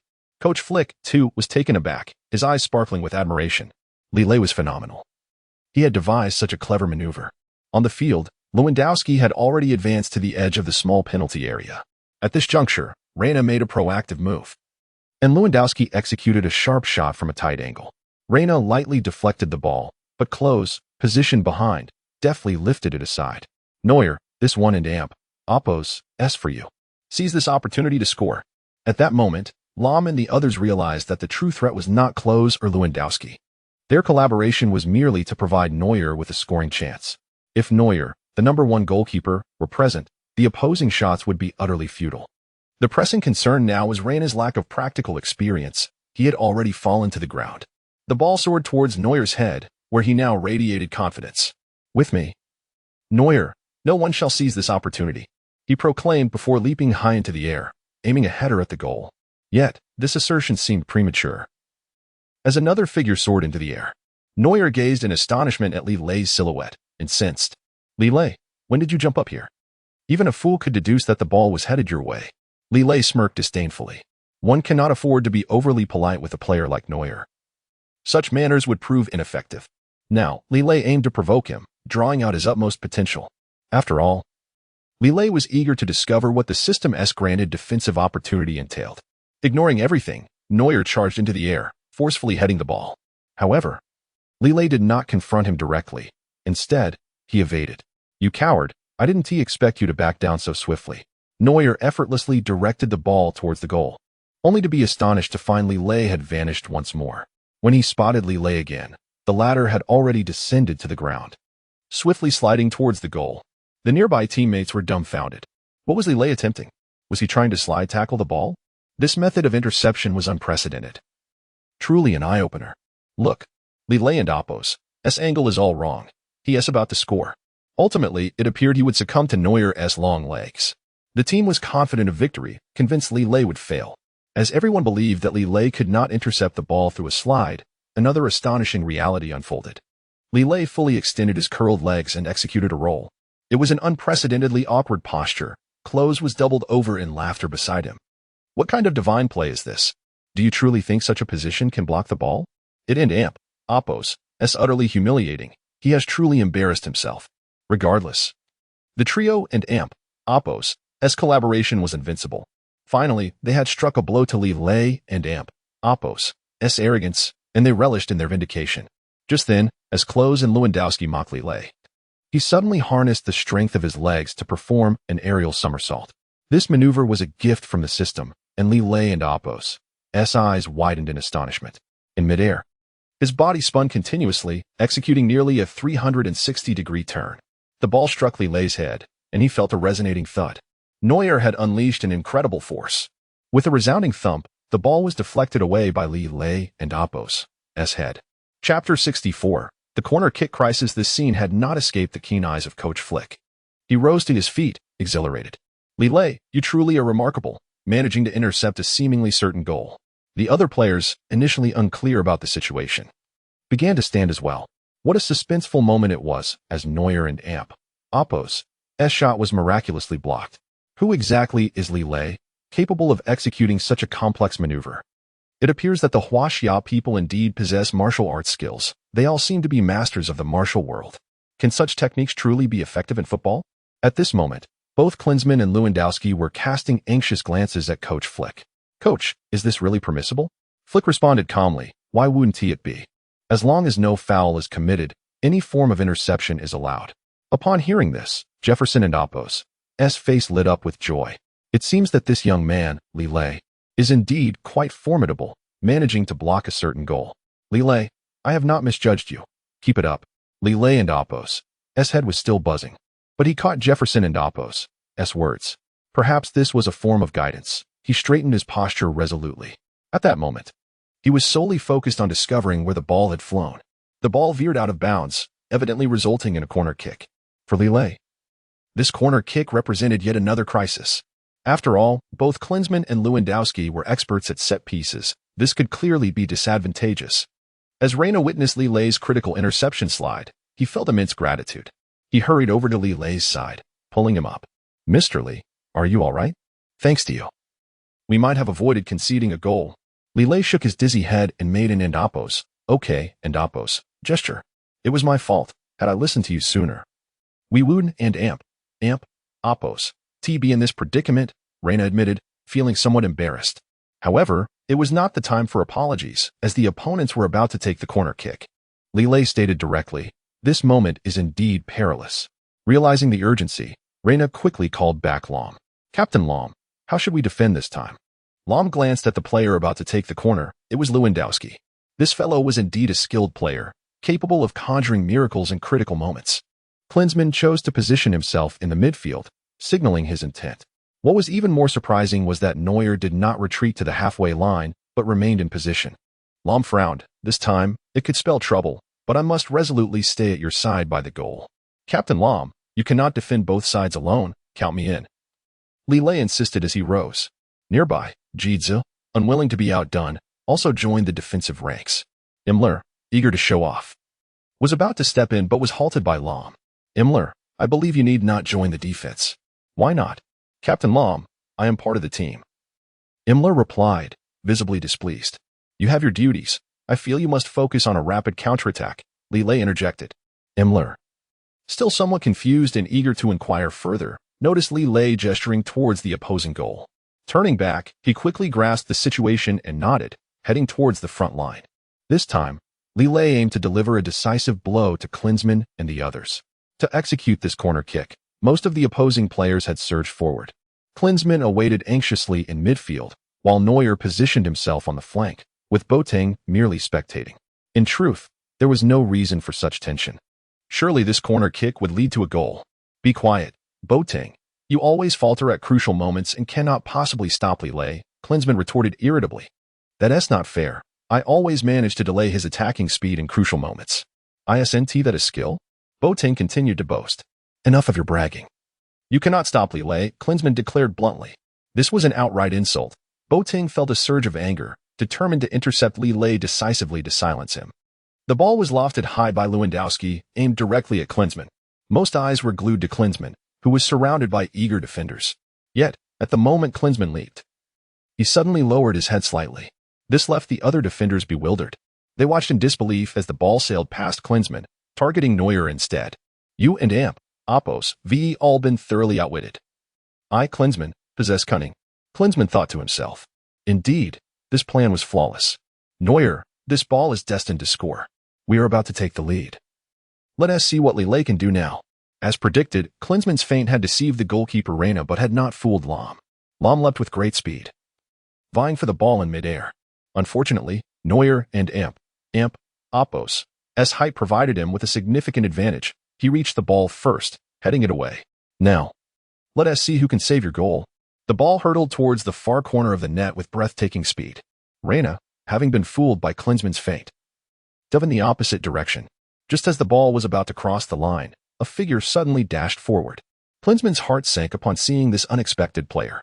How is it possible for him to appear here? It's simply unbelievable how he navigated this situation without sight. Lewandowski was equally frantic. Li Lei gazed at the figure with grateful eyes. Mr. Jefferson, you truly are remarkable. Even without sight, you remain a master. The figure appearing before the goal was indeed Jefferson. Guided by his guide dog, he had once again arrived at the goal just in time to thwart the impending score. Could he really intercept it this time? In midair, Jefferson attempted to redirect the ball, but this time it was slightly unsuccessful. His head had veered just a few millimeters off course, allowing the ball to graze past his face and continue on its path. Everyone stood in stunned silence. Klinsmann and Oppos. Astonishment morphed into joy. Neuer. There remains a glimmer of hope. Indeed, it seemed certain that Neuer would allow the ball to enter. Lewandowski was equally ecstatic. Yet, at that moment, another figure lunged fiercely towards the ball. Chapter 65. A long shot on an open goal. Initially, the players believed it was Li Lei. But this time he misjudged the situation. The one who leaped to intercept the ball was the goalkeeper, Reina. Remarkably, after failing to catch the ball the first time, he swiftly turned back. Li Lei witnessed this and felt a surge of joy within him. Well done, Reina. You can stop this ball. Reina, encouraged by Li Lei and Oppos' words, relinquished his nervousness. Once merely a bench warmer, he had now become the backbone of the team. As a second-string goalkeeper, he was resolute. Having been inspired by Li Lei on numerous occasions, he vowed not to let his team down this time. I will do everything in my power to save this ball. Dream on. Do you really think a substitute goalkeeper has the capability? Neuer scoffed from the sidelines. Indeed, I, Klose, share that sentiment, added Lewandowski. You are merely a backup goalkeeper. Despite the skepticism surrounding Reina's abilities, he executed a remarkable maneuver. Though he couldn't catch the ball directly, he managed to block it with his face. Everyone was astonished by Reina's audacious display. What a fool. He actually blocked the ball with his face, disregarding the pain. They thought him reckless, akin to Himmler. Such a character assuming the role of our goalkeeper is a potential crisis. How much sacrifice did it take to deflect the ball? Only Reina understood the pain he endured, for he had truly given his all. Confronted with derision and doubt from others, Reina earned their respect through action. Li Lei was the first to leap up in exhilaration. Bravo, Reina. You are magnificent. Meanwhile, Lahm swiftly darted in front of the goal, clearing the ball out of play. Klose and Lewandowski remained momentarily stunned, but Himmler broke into laughter. You've all called me a fool, but now you're the ones looking foolish. Klose quickly noticed Himmler was still on the offensive line and muttered to himself. Oh no. Without a moment to spare, he sprinted towards Himmler. Lewandowski, get back. Otherwise, it will be too late. This shout immediately captured Lewandowski and Oppos' attention, prompting him to retreat decisively. Now, Neuer stood frozen, unable to believe what had transpired. How could a sure goal be thwarted by Reina's face? What spirit motivated him? More perilously, the ball was careening towards the unsuspecting Himmler. Given the angle, Himmler could easily bypass one or two defenders. Sure enough, he charged forward with the ball at a remarkable speed. What a golden opportunity. I shall score on an open goal, Himmler exclaimed. Boateng was desperately pursuing him, unwilling to concede the ball. At that moment, Himmler was overjoyed. It was the most exhilarating match he had played. That arrogant Neuer thinks little of me, but I shall make him regret it. As expected, Himmler effortlessly maneuvered past a defender. Without waiting for the next defender to close in, he veered towards the open flank. No one stood in his way now. Only the vacant goal awaited him. Watch how the German juggernaut crashes into your open goal. Himmler unleashed a long-range shot. Dust rose from the ground as the ball sped toward the net. Despite Klose and Oppos' frantic shouts from behind, it was futile. The ball moved faster than they could run. Frustrated, Klose shouted at his teammates, "You two fools. You couldn't, and Oppos, block a single player?" Terrified, the two teammates fell silent and continued their pursuit of Himmler. The fastest runner trailing the ball was Lewandowski, but he felt the strain.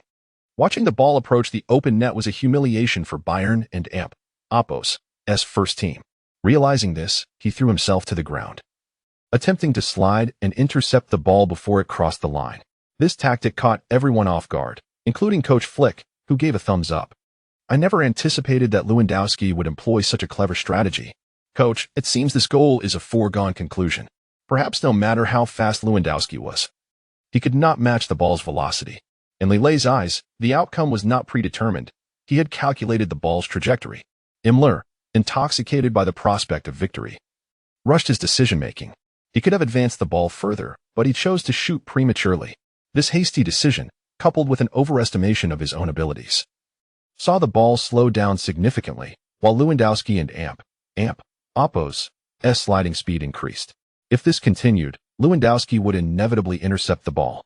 I must devise a strategy, otherwise, this opportunity will be squandered, Li Lei thought, taking decisive action. Lewandowski noticed the ball was indeed losing speed. It seems the fool really is a fool. He cannot score now, he shouted. Behind him, Himmler was displeased. You underestimate me. Let me see how you block my shot. At this point, Lewandowski was too weary to argue and continued sliding forward, preparing to execute a maneuver that would intercept the ball. To Neuer and Amp, Oppos' astonishment. He could hardly believe what was unfolding. Oh no, I didn't and Oppos anticipate my legs would betray me. Am I about to squander this chance? Neuer almost covered his eyes, unwilling to confront the reality. His teammates mocked him. This was a golden opportunity from Captain Lahm, and you squandered it. The reputation of Neuer as a fool was well-deserved. Even he could have scored that shot. He covered his eyes, wishing to escape the unfolding scene. With victory within reach, Lewandowski relaxed his guard. The ball is mine. I will return it to Klose for the shot. This proclamation seemed premature, for the ball was undoubtedly his. Suddenly, a voice resonated from behind Lewandowski. Upon turning to identify the source, he lost his composure. Li Lei, when did you overtake me? You have been blinded by the prospect of victory and failed to notice my arrival, Li Lei replied, his eyes sparkling with determination. Their legs intertwined, and with a resounding thud, the ball was sent flying. Chapter 66, The Blind Man and Oppos' breakthrough. Lewandowski and Li Lei possessed equal strength in their legs, resulting in a fierce collision between the two. However, under the immense pressure exerted by both, the ball was swiftly propelled away. Both players aimed to reclaim the ball simultaneously. Yet only after a few strides did they collapse to the ground, utterly spent. The earlier struggle had drained their leg strength, leaving them both weak and fatigued. In that moment, Li Lei summoned the strength of his will to rise. Yet, before he could do so, a figure surged past him. As Li Lei discerned the identity of the approaching player, he was taken aback. Jefferson had once again dashed forward with remarkable speed, skillfully closing in on the ball. Li Lei was profoundly moved by Jefferson's determination. Despite his blindness, he continued to strive fervently for his dreams. Meanwhile, the other teammates could not contain their chatter. How could Jefferson exert himself so fiercely? He could not see the ball and yet ran towards its direction. Was this not merely a stroke of luck? With Lewandowski and Li Lei incapacitated, was the fate of the entire team now resting solely on Jefferson and Oppos' shoulders? At this moment, Flick stood up in excitement. This was not merely a contest between the first and second teams. It was a showcase of Jefferson and Oppos' prowess. The courage displayed by a blind man was truly commendable. At that instant, Jefferson's guide dog raced desperately towards the ball's landing spot. This faithful companion enabled Jefferson to navigate towards the ball successfully. Klose watched the ball in despair, shouting that it was impossible for it to score, as it relied solely on instinct. Indeed, many shared his doubt, believing they could counterattack. Boateng was also sprinting alongside. At this juncture, Neuer had nearly reached the ball and Oppos' landing point, but he was still just short. Leave it to me. After all, I can still see, Neuer exclaimed, straining to reach the ball first with his long legs. Yet, the guide dog and Oppos' speed inadvertently accelerated Jefferson and Oppos' momentum. The ball landed precisely on Jefferson and Oppos' head. Sensing the imminent impact, Jefferson stood undaunted, raising his head high and forcefully directing the ball away. Now is the moment. I, Jefferson, shall score this goal, he declared. Just then, Neuer emerged unexpectedly from the side. The ball remained outside the penalty area, preventing Neuer from using his hands. He could only rely on his normal vision and strength to obstruct Jefferson. As Jefferson seemed on the verge of failure, Li Lei could not help but shout, Mr. Jefferson, direct your head towards 6-0 and Oppos' clock. Jefferson hesitated for a moment, but quickly grasped the intent. Neuer had managed to block the ball, but unexpectedly, Jefferson turned his head and propelled the ball straight ahead. Now it was Neuer and Oppos' turn to be taken aback as he scrambled to reach the ball with his hands. Although he made contact, it did not alter the ball and Oppos' overall trajectory. The ball slightly changed its angle and soared towards the goal. All eyes were riveted on it. I believe this ball cannot possibly score. Indeed, Neuer had already touched it, others murmured. However, a normal person might recognize the direction of the goal. Perhaps Li Lei and Oppos' earlier guidance had played a role, yet the outcome remained unchanged. Li Lei, in that moment, remained silent, fixated on the ball.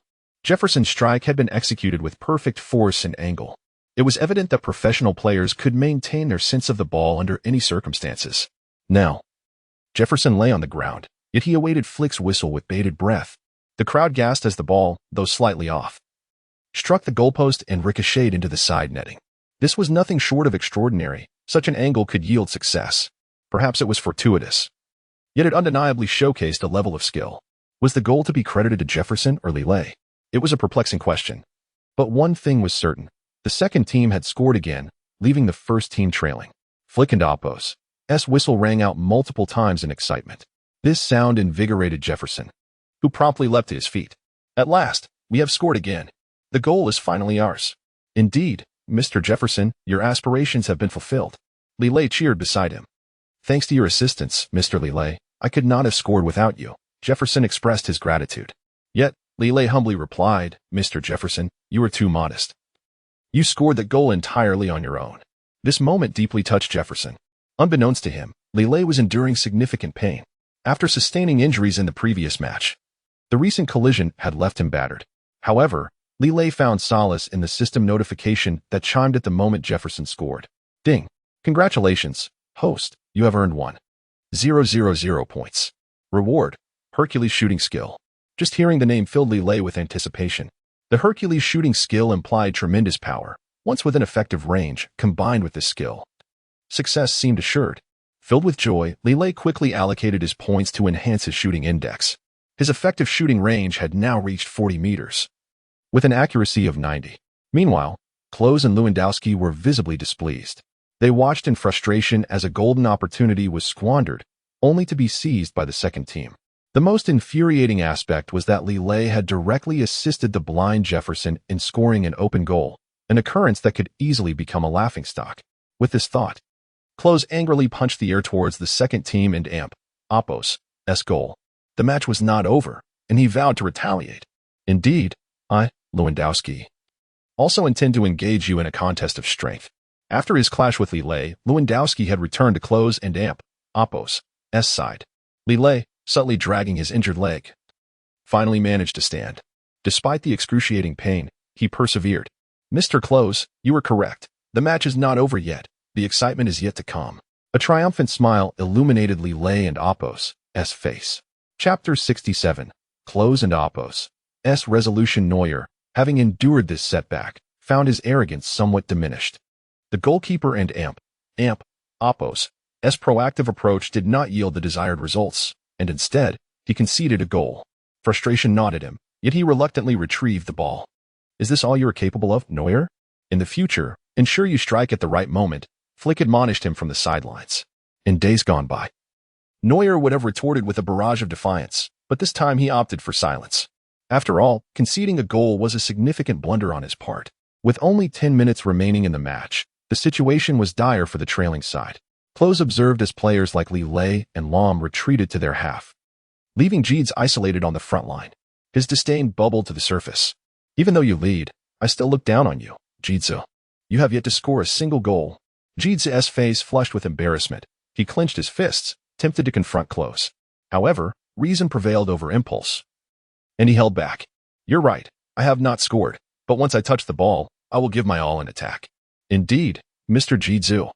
I believe you can breach Neuer and Oppo's goal, Jefferson called out from behind Geds. Geds, caught between laughter and frustration, replied, Thank you for your encouragement, Mr. Jefferson. I will strive to do my best. Jefferson, smiling, harbored high hopes for both Li Lei and Geds. One was vibrant and full of life, while the other was unpredictable, ready to catch the opponent off guard. Jefferson's dreams materialized as Li Lei returned to the defensive line, exhausted. Old friend, you should take a moment to rest, Jefferson said, affectionately patting the guide dog's head. The dog, as if understanding human speech, lay down immediately. The tale of a blind man and his dog is truly amusing, Neuer quipped. Yet, it was this very blind man and his dog who had breached their defenses. Boateng remarked without mercy. Neuer, infuriated and nearly crimson-faced, resisted the urge to retaliate verbally. Just wait. I will personally respond by putting the ball in the net. That is the way to go. He deemed Boateng and the foolish Müller to be of the same ilk, nothing but troublemakers. Neuer launched the ball towards Lewandowski's feet. This time, Lewandowski exhibited no signs of lethargy and executed a long pass. Klose, do not underestimate this situation. It is prudent to employ your signature move, echoed Lewandowski's reminder in Klose's mind. After successfully receiving the ball, Klose surged toward the opponent and Oppo's half, still resonating with Lewandowski and Oppos, S. earlier words. Initially, he had thought it unnecessary to unleash his full potential in a mere friendly match, believing that his previous ground shot would suffice for an equalizer. However, the pesky Li Lei assisted Jefferson in scoring once more, compelling Klose to resort to another signature move. This particular tactic was not one Klose employed lightly. Yet to secure victory, precision was paramount. As Klose crossed the halfway line, he slowed momentarily, prompting Jidzu to dash forward. The two figures converged. Yet Jidzu found himself outmaneuvered. Klose executed a stunning aerial pass, effortlessly bypassing Jidzu. Jidzu, seething with anger, attempted a bicycle kick to reclaim the ball. Yet Klose, displaying remarkable acuity, opted for a header to redirect the ball back to Lewandowski. To everyone's astonishment, Lewandowski did not advance, but instead returned the ball to Klose. Their synchronized play was well known among Bayern's players. A mere glance sufficing for Lewandowski to grasp Klose's intent. A resolute gesture confirmed Klose's intention to unleash his signature move. The return pass caught Jidzu off guard. His focus had not been on Klose. Klose smiled as he maneuvered past Jidzu and continued his advance. With an S-shaped pivot, he evaded a center back. As Lahm rushed to engage him, Klose refused to waste time, choosing instead to flick the ball over him. The ball soared past Lahm, and Klose swiftly surged behind him, leaving Lahm astounded. "Be cautious. Klose seems to have ignited," Imler laughed, calling out as he dashed forward. I never believed Klose could explode into action like this. Yet, in the blink of an eye, Imler lost sight of Klose. In a moment of confusion, he realized Klose had already slipped behind him, the ball gliding effortlessly between Imler's legs. Though the force was minimal, the effect was remarkable. Frustrated, Imler let out a cry, but Klose pressed on toward the penalty area, now faced only with Li Lei and Jefferson. Li Lei remained motionless, not out of fear of Klose, but to conserve his leg strength. With only his powerful skill left, he found himself incapable of intercepting Klose. Just as Li Lei contemplated how to thwart Klose, Jefferson charged ahead once more. Li Lei attempted to grasp Jefferson's arm but miscalculated. He gazed in astonishment at Jefferson, a true embodiment of an indomitable football forward. Klose could not help but exhale heavily upon spotting Jefferson, advancing toward him with fierce determination. "Remember, regardless of whether you can see the ball, in my eyes, you are my adversary," Klose declared boldly. "No worries. Treating me as an opponent is just right." "That is the true Klose," Jefferson replied with a slight smile. Yet, as the two were about to clash head-on, Klose executed a sharp turn, swiftly guiding the ball toward the flank. This shocking display left everyone in awe. Furthermore, after bypassing Jefferson, Klose surprisingly chose to halt rather than pressing his advantage. Some members of the second team were bewildered. Klose is rather arrogant, waiting for defenders to close in on him? They speculated, uncertain of his intentions. Who knows? Just hurry and intercept his ball. Several players from the second team rushed toward Klose, yet he merely smiled coldly. In an instant, the ball shot toward the goal guarded by Reina. Chapter 68. The elevator ball goal. In the previous moment, Reina was fixated on Klose. Yet, in the blink of an eye, Klose remained stationary, and his ball had inexplicably vanished. Li Lei was unable to discern Klose and Oppos' intended direction for the kick. Yet the ball had already soared forth. The panic within him expanded infinitely at this moment. He had never anticipated Klose to be so formidable, living up to his reputation as a world-class striker.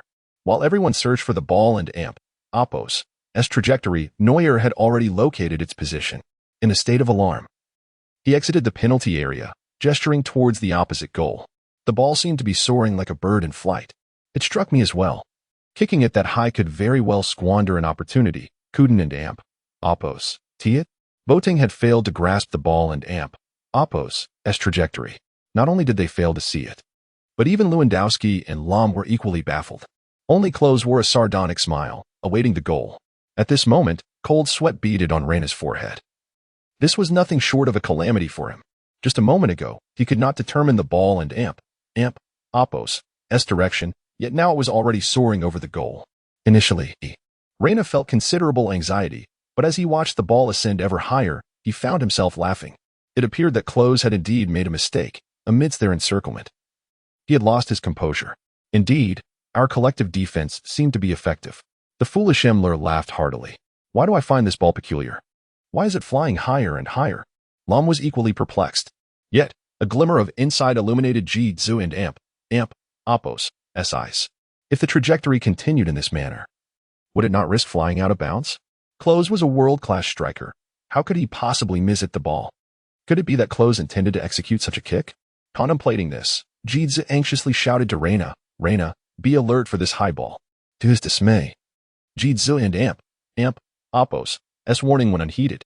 "Fear not, this type of ball is easily managed. I can handle it effortlessly," Reina retorted with arrogance, unsettling Li Lei. Each well-intentioned caution was brusquely dismissed by this fellow, and Li Lei feared that this time would yield a dire outcome. He blindly invested all his focus into the shooting index. Now, witnessing the opposing ball reach such heights, he felt somewhat helpless. Suddenly, a memory sparked in his mind.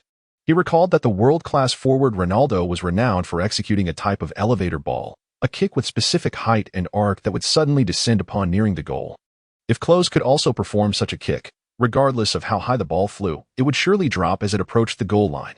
With this thought, Li Lei surged towards the goal. Boateng mocked, "Li Lei is such a fool. The ball is about to go out of bounds, and he still runs over." Indeed. I too find it incomprehensible. Perhaps he has become giddy after scoring 2 goals, Imler chuckled. Jefferson, standing nearby, suddenly recalled this matter. He stood there, dumbfounded, devoid of any reaction. As the ball reached the goal and Oppos' apex, it indeed began to plummet at a rapid pace. Just a moment ago, Reina had been brimming with arrogance. But now he could no longer muster a smile. The ball not only descended but spun rapidly as it hurtled toward the net. In that instant, Reina's glove slipped from his grasp, leaving him unable to catch the ball. "This is it. The ball's spin is too swift. I cannot grasp it." Reina and Oppos' blunder incited Jidze and Oppos' ire from afar, gnashing his teeth in frustration. Cursed goalkeeper. He disregards others and Oppos' advice. He should never have stepped onto the pitch. What good were these words now? It was already too late. Lahm sighed helplessly. The ball hurtled toward the net with astonishing speed, and Li Lei dashed forward in that moment. Despite his utmost effort to block the ball, he ultimately failed. The ball and Oppos' spin was too tricky, grazing his shoulder before finding its way in. So close. Li Lei nearly thwarted the shot. This action astonished Klose, who, despite the ball finding the net, was taken aback by Li Lei's response. Never before had anyone managed to defend against such a shot, yet this time, Li Lei had discerned the ball's trajectory. Could this individual truly be from Huaxia? How could he possess such remarkable observational prowess? While Klose was lost in thought, the whistle of Coach Flick pierced the air. The goal was deemed valid. The score was now 2-2, a tie. The instant this outcome was announced, both teams exhaled in relief. This friendly match had exhibited an extraordinary level of skill. Bayern had truly showcased a hidden talent, delivering a spectacular performance. Li Lei pondered despondently within the goal. Had he altered his angle slightly, he undoubtedly could have blocked the shot. Yet now, Klose and Oppos' goal had led to a draw. Despite Reina and Oppos' incessant apologies, Li Lei paid them no heed. At that moment, a large hand appeared before him. "Mr. Li Lei, you played remarkably well in this match." Li Lei looked up in astonishment, recognizing it was Klose himself who had approached the goal. Could it be that this fellow had come to mock him? As Li Lei prepared to retort, he noticed genuine sincerity in Klose and Oppos' gaze. Hesitating, he grasped Klose and Oppos' hands. They embraced tightly, leaving all teammates astonished as they exchanged jerseys. The foolish Müller widened his eyes in surprise. "Is this how it works? Klose has never exchanged jerseys with me before. You know nothing." "Klose only exchanges jerseys with opponents he respects," Lewandowski chimed in from behind. This gesture moved Li Lei deeply, nearly bringing him to tears. At last, the distance between Klose and Li Lei had diminished. The ice within Klose and Oppos' heart was melting, bit by bit. Flick and Jefferson watched this unfold with satisfaction, their hearts brimming with excitement. However, when Li Lei and Klose approached Coach Flick for guidance, they were taken aback to find Jefferson had vanished without a trace. Disappointment washed over Li Lei as he scanned the surroundings, yet Jefferson was nowhere to be found. Even his guide dog had seemingly disappeared without a trace. What could this mean? With a sense of anxiety, Li Lei continued to survey the area, an overwhelming sense of loss enveloping him. Chapter 69. Jefferson and Oppos' gift. Jefferson and Oppos' departure left a twinge of unease in Li Lei and Oppos' heart. He had believed that fulfilling Jefferson and Oppos' wish would ensure his presence at the celebration. To his dismay, after the match ended in a draw, Jefferson vanished without a word. This unexpected absence left Li Lei feeling a sense of loss. and he cast a peculiar gaze at Coach Flick. Coach Flick, you are quite familiar with Mr. Jefferson. Where has he gone? He did not disclose his true whereabouts to me, but he left behind 2 items, Coach Flick replied solemnly, retrieving 2 objects from his pocket. One is for Klose, and the other for you. Upon hearing Coach Flick and Appos' words, Li Lei noticed the 2 items in his hand. One was the prestigious Ballon d'Or and Appos, or metal, gleaming with a captivating luster. The other, however, was a weathered envelope, creating a stark contrast between the two. Klose, too, was enveloped in confusion. What was Jefferson playing at? During the match, he had shown Klose no favoritism, and now it seemed the 2 items had found their rightful owners. Klose felt a growing unease, suspecting that the tattered envelope belonged to him. The very sight of it evoked a sense of oppression, leading him to believe it contained nothing of value, a fitting response to his earlier disrespect towards Mr. Jefferson. Coach Flick, may I refuse to accept this? Klose inquired slowly. Coach Flick chuckled. I fear that is not an option. Mr. Jefferson specifically instructed me otherwise. But to present a shabby envelope at a grand celebration seems rather undignified. Klose couldn't help but voice his thoughts. Astonishingly, Coach Flick merely shook his head with a smile. He then placed the gleaming metal into Klose and Appos' hands, leaving everyone in disbelief. What is happening? Wasn't Li Lei on the same team as Mr. Jefferson? One player remarked. Indeed, I find it perplexing. Under normal circumstances, that metal should belong to Li Lei. Could it be that the coach is doing this intentionally? Another speculated. Perhaps it and Appos' merely to save face for Klose. Though Klose was shocked, he accepted the medal with delight, flaunting it before Li Lei with a clear implication. The accolade belonged to him. What does your assistance to Mr. Jefferson amount to? Li Lei felt a heavy weight in his heart, unaware of the contents of the envelope. However, he understood that Jefferson was not one to be ungrateful. After all, it was he and his team who had fought alongside Jefferson until the end. Yet now, Klose, who paraded the medal with pride, seemed to bask in glory. At that moment, Li Lei turned to Coach Flick with a bewildered expression.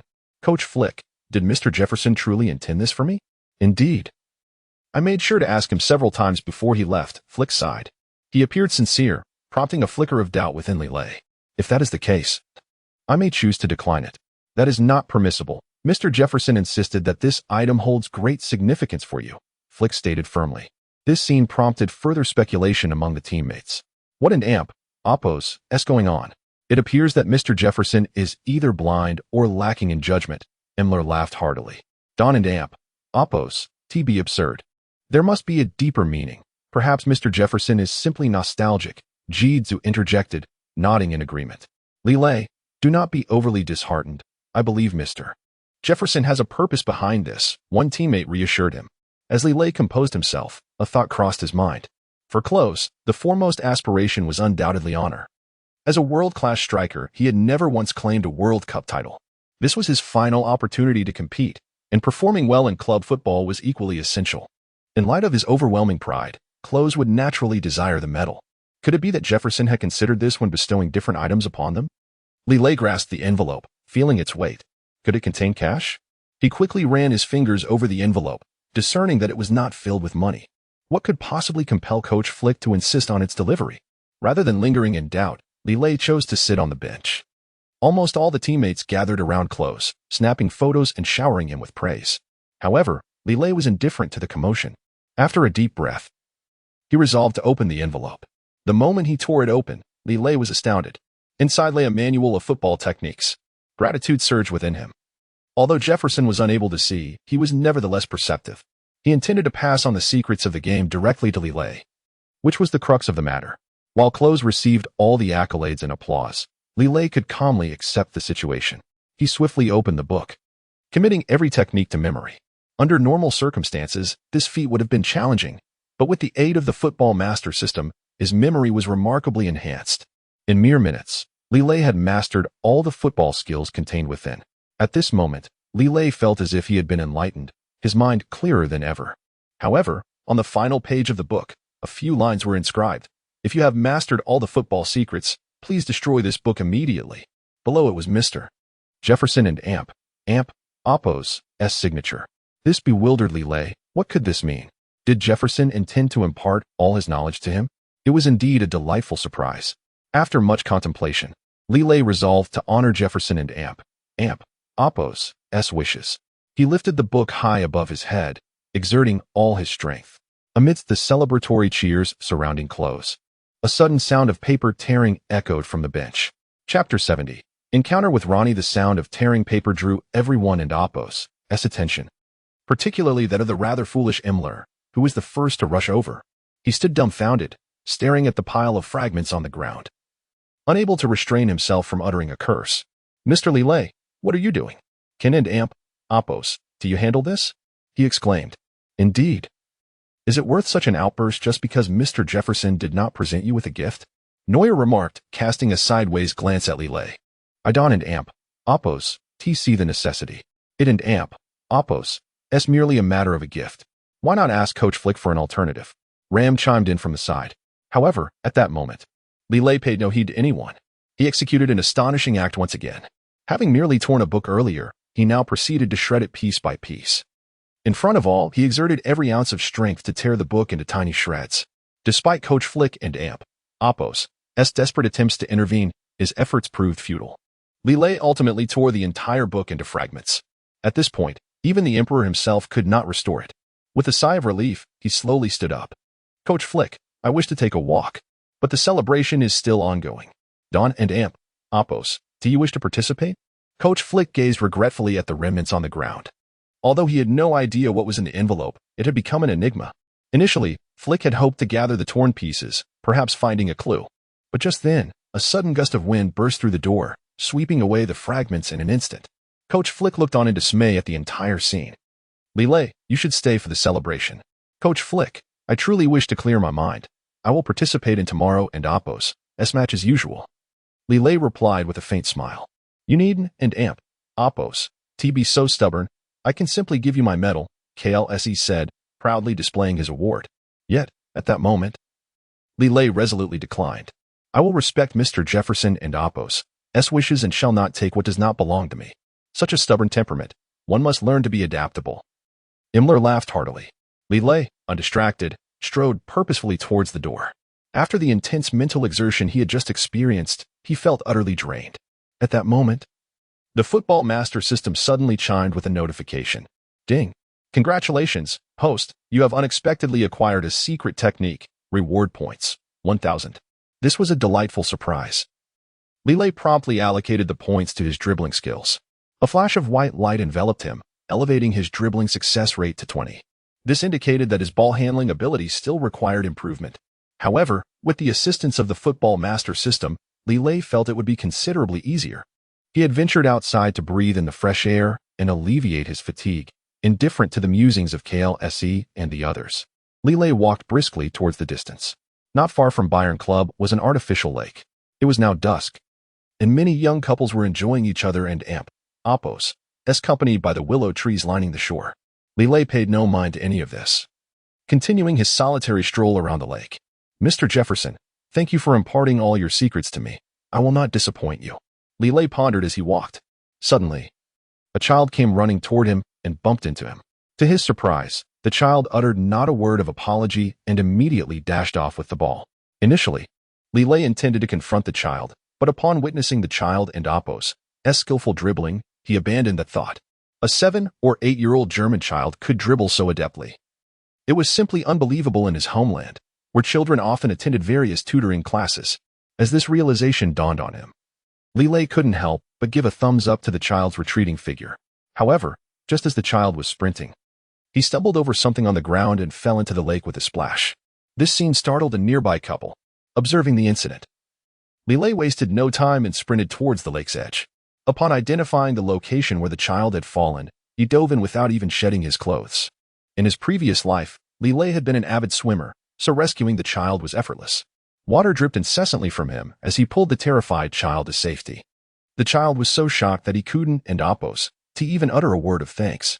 Just as Li Lei was about to leave quietly, a man rushed over in a panic. After ascertaining what had happened, the man immediately detained Li Lei. "Sir, I am immensely grateful for your rescue of my child." "Not at all." Anyone witnessing such a scene would act without hesitation. Li Lei replied nonchalantly. "Sir, please leave your name.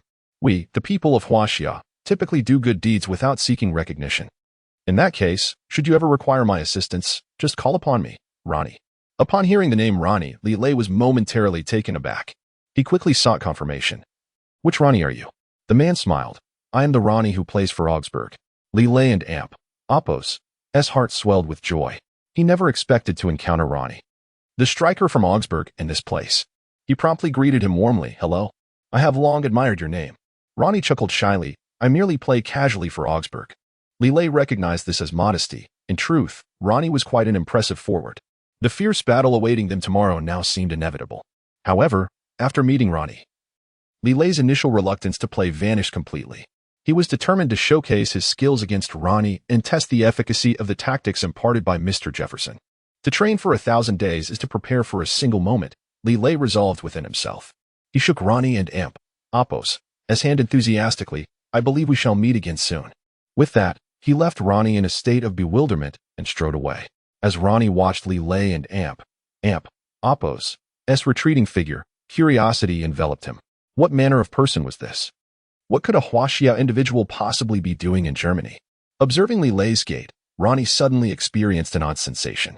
He had a strong premonition that the two would very likely cross paths again the following day. Chapter 71. The cold-blooded forward at 8:00 and Oppos clock the following morning. Ronnie arrived at the competition venue early. Upon learning that the Bayern team was without the presence of Klose, a smile of delight spread across Ronnie and Oppos' face. He had initially anticipated a showdown with Klose, but was surprised to find he wasn't a starter.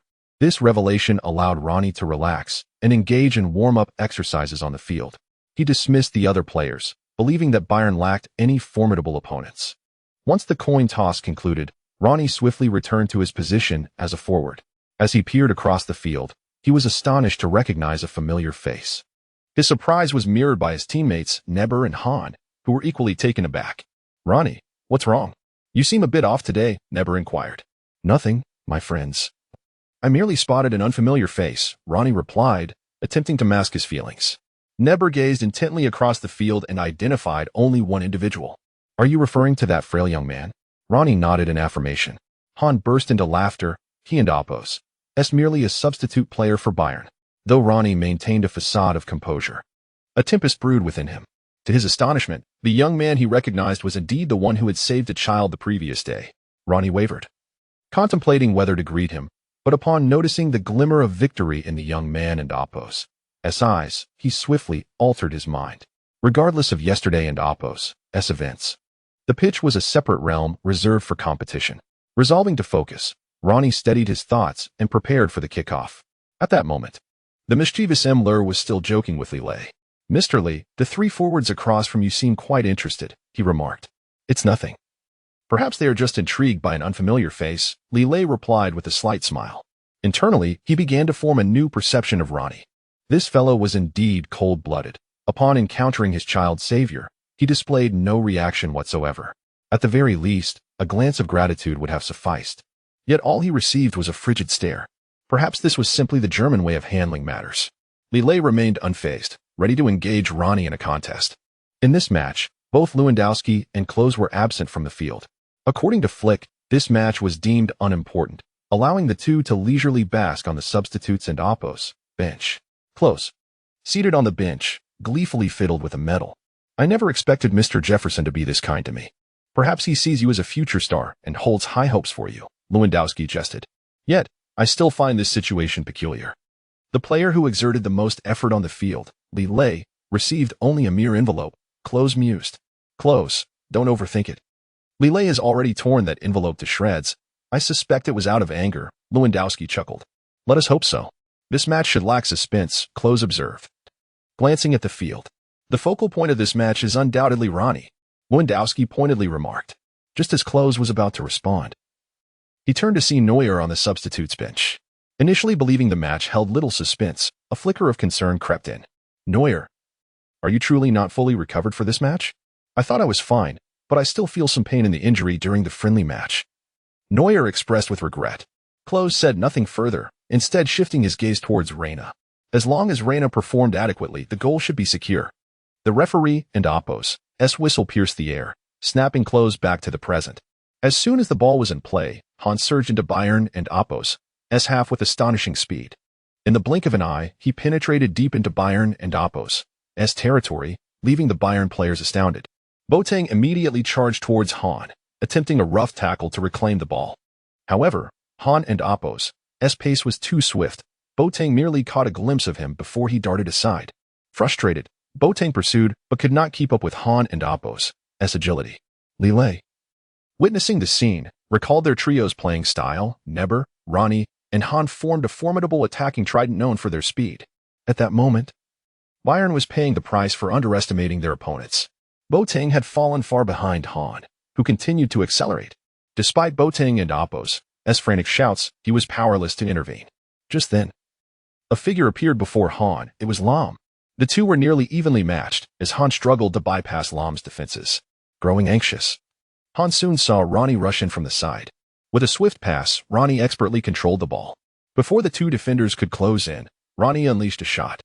True to form, within 5 minutes of the match commencing, Augsburg had penetrated Bayern and Appos' penalty area. The spectators rose in astonishment. How is this possible?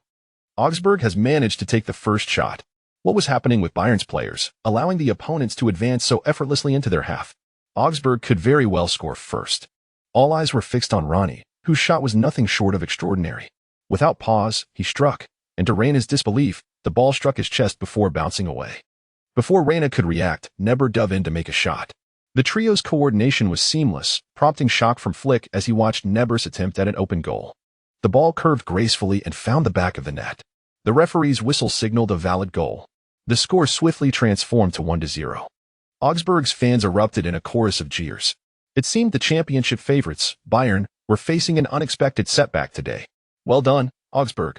Keep playing like this and defeat Bayern 2-0. The dark horse of this season and Appos' Bundesliga had finally emerged. Reyna fell to the ground in frustration, and at that moment, a figure suddenly appeared before him.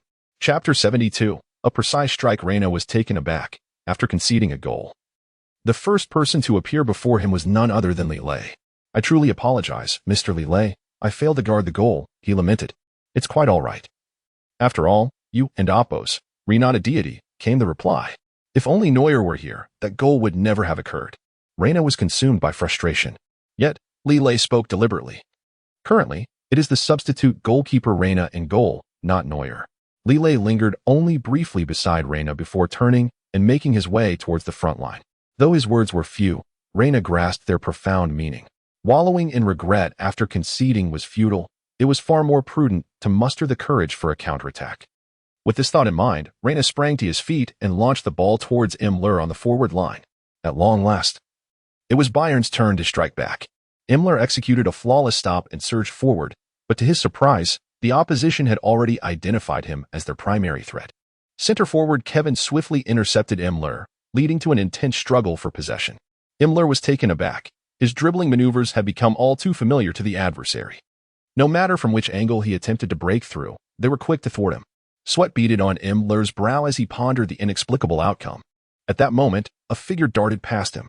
Upon recognizing the individual, Müller's face lit up with joy as he unleashed a powerful pass. Jitsu. It's your turn. Make sure to carry it to the front line. No problem. Leave it to me. Jitsu replied, quickly racing towards the flank. However, he had scarcely advanced a few seconds when Augsburg and Appos' other center back, Daniel, came rushing in. He immediately closed in on Jitsu, who, in a bid to force his way through, found himself further challenged as Ortel joined the fray. The two converged, effectively ensnaring Jitsu. Despite Jitsu and Appos' commendable explosiveness, he was rendered helpless against such tight marking. The ball danced beneath his feet, but advancing proved impossible. Just then, Li Lei appeared at Jitsu and Appos' diagonal rear. Signaling with precision, Jitsu promptly passed the ball to him. After a perfect reception, Li Lei surged towards the opponent and Appos' half. Meanwhile, the other Augsburg players began to murmur among themselves. What does this Chinese player intend to do? Does he think he can breach our half alone? A mere wisp of a figure. Can he truly possess such talent? They dismissed him, confident that their defenders were more than capable of thwarting any threat. Almost all spectators rose to their feet, intrigued by Li Lei's next move. He had the ball again. What marvel might he conjure this time? It was hard to say. Li Lei always had a way of surprising onlookers. Augsburg defenders Marcel and Carson soon took notice, exchanging knowing glances before converging on Li Lei. unperturbed. Li Lei slowed his pace, knowing his dribbling success rate had soared to 20. In a one-on-one scenario, he felt confident. Sure enough, Marcel fell for the ruse. He's definitely intimidated. I can easily intercept him, he thought. In a sudden burst, Marcel lunged, only to miss entirely. In that fleeting moment, Li Lei deftly flicked the ball past him, eliciting rapturous applause from the crowd. Carson came charging in, determined to reclaim possession. Yet, Li Lei executed another exquisite maneuver, effortlessly bypassing Carson. His movements flowed gracefully, like water, and in the blink of an eye, he found himself outside the penalty area. Augsburg's goalkeeper, Grilius, was a bundle of nerves, having never witnessed an opponent single-handedly traverse half the field. Though Li Lei lacked systematic support, he remained calm. The dribbling techniques imparted by the Jefferson manual were simple yet effective. Now at the edge of the penalty area, he awaited the goalkeeper and Oppo's advance. Grilius, hesitant, kept his eyes fixed on Li Lei and Oppo's feet. Suddenly, Li Lei had a flash of inspiration, making a deceptive move with his left foot. Grilius, thrilled, lunged towards him, only to realize too late that it was a feint. As Grilius scrambled to adjust, it was too late. Li Lei seamlessly shifted the ball from his left to his right foot and executed a precise strike. With a swift whoosh, the ball found its way into the empty net. What an astounding display. At that very moment, the referee's whistle pierced the air, goal confirmed. The score now stood at 1-1. The Bayern substitute bench erupted in jubilation, astonished by Li Lei's remarkable display of skill. Having effortlessly evaded two defenders and outmaneuvered the goalkeeper, he was beginning to exude the aura of a football star, drawing ever closer to the likes of Klose. Flick beamed at Li Lei. It was this very goal that restored equilibrium to the match. The instant Li Lei scored, he received a notification from the Football Master System. Ding. Congratulations, host. You have successfully scored. Reward, 1,000 points. Acquired Phantom Ball skill once. Elated, Li Lei promptly allocated the points to enhance his dribbling attributes. Witnessing his dribbling success rate rise to 30, he felt a surge of joy. As long as this coefficient continued to rise, his dribbling precision would improve. In that moment, the cheers from the stands faded into oblivion. Li Lei's focus was solely on the goal. Scanning his surroundings, he noticed Klose's furrowed brow. Though the goal had been exhilarating, it undeniably showcased Li Lei's burgeoning prowess. Klose was increasingly aware of the complexity of the situation. Should Li Lei continue to score, Klose and Oppo's position as the primary striker would be jeopardized. At that moment, Klose rolled up his sleeves, quietly approaching Flick. However, the coach merely glanced at him before quickly redirecting his attention to the field. That was an exceptional shot. Keep pushing for the lead. Flick and Oppo's encouragement reignited Li Lei and Oppo's confidence. Jidzu and Lahm offered high praise for his performance. Mr. Li Lei, you continue to impress me, remarked Lahm. You played brilliantly. You're starting to resemble a key striker. Perhaps the captaincy will one day be yours, added Imler. This exchange plunged Klose's heart into despair. Chapter 73. Creating a penalty kick. Li Lei's goal left Ronnie astonished. It seems I was not mistaken. This stranger possesses remarkable skills. However, I believe you are overreacting, Ronnie. His goal was merely a stroke of luck, Neber chuckled. Even conceding a goal is inconsequential, as our attacking trident is undeniably formidable. Han remarked with a slight smile. You are both correct. As long as Klose is not on the field, they stand no chance against us. Ronnie immediately signaled goalkeeper Grios to take the kick. Although Grios felt vexed, he swiftly picked up the ball. Just as he was about to kick, Ronnie unexpectedly gestured for him to throw the ball with force. Despite his confusion, Grios complied. A flicker of subtle determination shone in Ronnie and Oppo's eyes as he charged forward with the ball. Imler, in his usual clumsy manner, focused on Han, while Jidzu tightly marked Neber. Clearly, Bayern had adopted a similar strategy. Soon, Ronnie found himself isolated. Li Lei merely glanced at Ronnie without taking any action against him. It was perplexing. He simply watched as Ronnie sped past him. A pang of unease struck Ronnie and Oppo's heart. What was Li Lei up to? Just as he pondered this, Lahm surged in from the side. At that moment, Ronnie realized that Li Lei had no intention of clashing with him. Could it be that this fellow fears him? With tremendous effort, Ronnie finally maneuvered past Lahm. Just as he aimed at the goal, Boateng suddenly fell to the ground, blocking the shot. The timing was impeccable, causing the ball to strike Boateng's arm. As Boateng attempted to rise and reclaim the ball, the referee's whistle pierced the air. Handball. A penalty awarded to Augsburg. This announcement was a devastating blow, shattering the spirits of the Bayern players. How could this happen? How could Boateng commit another foul? A handball. Was this not a deliberate act against Bayern? He must not play again. His error rate is far too high. Despite his heart-wrenching distress, Boateng felt powerless. Everyone condemned him. Yet Li Lei chose to show understanding. From his perspective, it was evident that the ball had inadvertently struck Boateng's arm.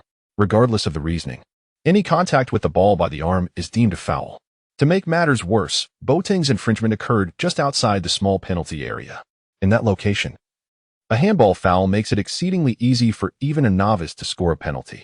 Although Li Lei was filled with considerable displeasure, he refrained from blaming Boateng. Instead, he approached him.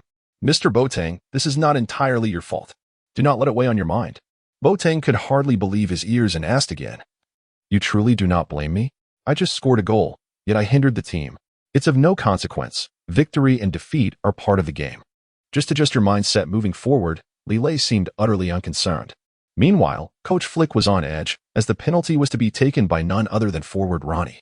All eyes were on Ronnie as he approached the penalty spot, taking a deep breath. He stepped back 3 paces and then struck the ball with flair. Given the circumstances and the goalkeeper Reina's heightened tension, Ronnie effortlessly found the net. The moment the ball hit the back of the net, the crowd erupted in jubilation. Augsburg's fans waved their club flags enthusiastically. Ronnie was magnificent. Another goal. The sensation of scoring twice was exhilarating. The penalty was executed to perfection. Coach Flick and Oppo's face turned ashen as he slumped into his seat. "What has happened? Boateng must come off immediately. Otherwise, we are in peril," Klose remarked. "Indeed. This fellow seems to bring destruction instead of contribution," Neuer chimed in with mockery. It appeared Boateng's defensive abilities were still lacking. Lewandowski remained silent. However, Li Lei gestured a no towards Coach Neuer. Coach Flick could hardly comprehend. With the score now trailing, should they not substitute Boateng? Yet, as Li Lei was the key scorer, respecting his wishes seemed prudent. With this thought, Flick did not substitute Boateng. Müller, witnessing the opponent reclaim the lead, could only offer a wry smile. "We are all pushing forward, yet Boateng is truly holding the team back. Yes, all our efforts seem in vain," another defender lamented. "Boateng, you need to reflect on how to enhance Bayern's advantage," Lahm frowned. Nonetheless, only Li Lei's expression remained unchanged. He understood that without total commitment in this match, defeating the opponent would be challenging. With less than 20 minutes remaining in the first half, the score had shifted to 2-1. This dramatic turn of events plunged Bayern and Oppo's supporters into despair. They even forgot to cheer for their team, staring blankly at the field. Goalkeeper Reina forcefully threw the ball out. This time Jidzu advanced with the ball, cautious not to falter. Whether confronted by defenders or forwards, he ran with determination. Surprisingly, Jidzu was slightly more effective than the hapless Müller. He barely escaped the opposing team and Oppo's encirclement, but soon felt overwhelmed. Even Hahn and Neber returned to defend. Jidzu lacked confidence in controlling the ball. He decisively passed back to Li Lei, hoping for another scoring opportunity. However, this time their coordination faltered, and Müller unexpectedly seized the ball. "Don't forget, Bayern still has me," he exclaimed, charging forward and eliciting cheers from the fans. "Müller, you are our joy. Rush forward and score. Bayern cannot lose. We must defeat Augsburg." As Müller reveled in the joy of the crowd's support, suddenly, Hahn and Neber both lunged in with precision. Their fierce tackles caused Müller to falter. In mere moments, the ball was intercepted. Hahn excitedly sent a long pass back to Ronnie. At this moment, Ronnie, calm and collected, surged towards Bayern's half. "Bayern, I am back. It is time for my hat trick." Unexpectedly, an unwelcome voice suddenly echoed from the opposite side. Chapter 74. Confrontation. "This time, it seems you shall not have your way." Li Lei charged directly forward from the opposite side. It was their first face-to-face confrontation. "At last, you dared to confront me directly, but I shall extend no courtesies," Ronnie coldly declared. "This is the true spirit of football. There is no need for any leniency," Li Lei remarked, subtly hinting to Ronnie. Instantly, Ronnie grasped the implication and rushed towards Li Lei. This moment marked a duel between the two. Despite Hahn's incessant shouting from behind, Ronnie did not pass the ball to him. Instead, Ronnie stubbornly engaged Li Lei in a contest for possession. They were about to clash directly for the ball when suddenly, Müller came charging in from an angle. To everyone in Oppo's surprise, Li Lei addressed Müller. "Mr. Müller, this is my confrontation with Ronnie. You need not involve yourself." This statement left the bewildered Müller momentarily stunned. There is no need for you to engage Ronnie directly. Our goal is to reclaim the score. This is our matter. Do not interfere, Li Lei asserted with clarity. Very well, I shall observe the unfolding situation. Neuer retreated to the sidelines. Ronnie looked at Li Lei with admiration, promptly giving him a thumbs up. Truly impressive for a Bayern rookie, yet I shall not hold back due to your graciousness. I desire a fair contest with you. Li Lei replied. The two launched into an intense battle for the ball. Ronnie was taken aback by Li Lei and Oppos's exceptional skills. His feints failed to deceive Li Lei, nearly resulting in a loss of possession. The audience erupted with whistles and cheers at the display of skill. Li Lei is formidable. Keep pushing. You must reclaim the ball. They urged him, hoping to see him break Augsburg and Oppos's defense again. Despite the encouragement, Li Lei maintained his composure. The seemingly powerful Ronnie revealed some weaknesses in his dribbling. Flick, witnessing the scene, called out to Jitsu, do not let Li Lei act impulsively. Move in quickly and retrieve the ball. Just as Jitsu prepared to advance, Li Lei shot him a knowing glance, clearly indicating his desire for a fair contest without interference. Jitsu, far more astute than the oblivious Neuer, feigned compliance with Flick's instructions while deliberately slowing his pace, seemingly disinterested in the ball. Understanding this could be Flick's last ultimatum, Li Lei knew he had to seize the ball before Jitsu arrived. With this thought in mind, Li Lei suddenly dove to tackle the ball, catching Ronnie off guard and causing the ball to roll away. Before Jitsu could reach him, Li Lei was already at the ball and Oppos's location. However, just as his foot made contact, Ronnie's leg came thrusting in once more. Do you think you can simply bypass me? I will not let you off easily. After Li Lei touched the ball, he found himself entangled with Ronnie's legs. Despite the force behind Li Lei's move, Ronnie gritted his teeth and held his ground. The two engaged in a fierce battle of strength, neither gaining the upper hand, while the ball seemed to teeter on the brink of collapse. The two Augsburg defenders, witnessing the scene, were taken aback. ISN and Oppos's, see that ball already deflated? Why are they still using it?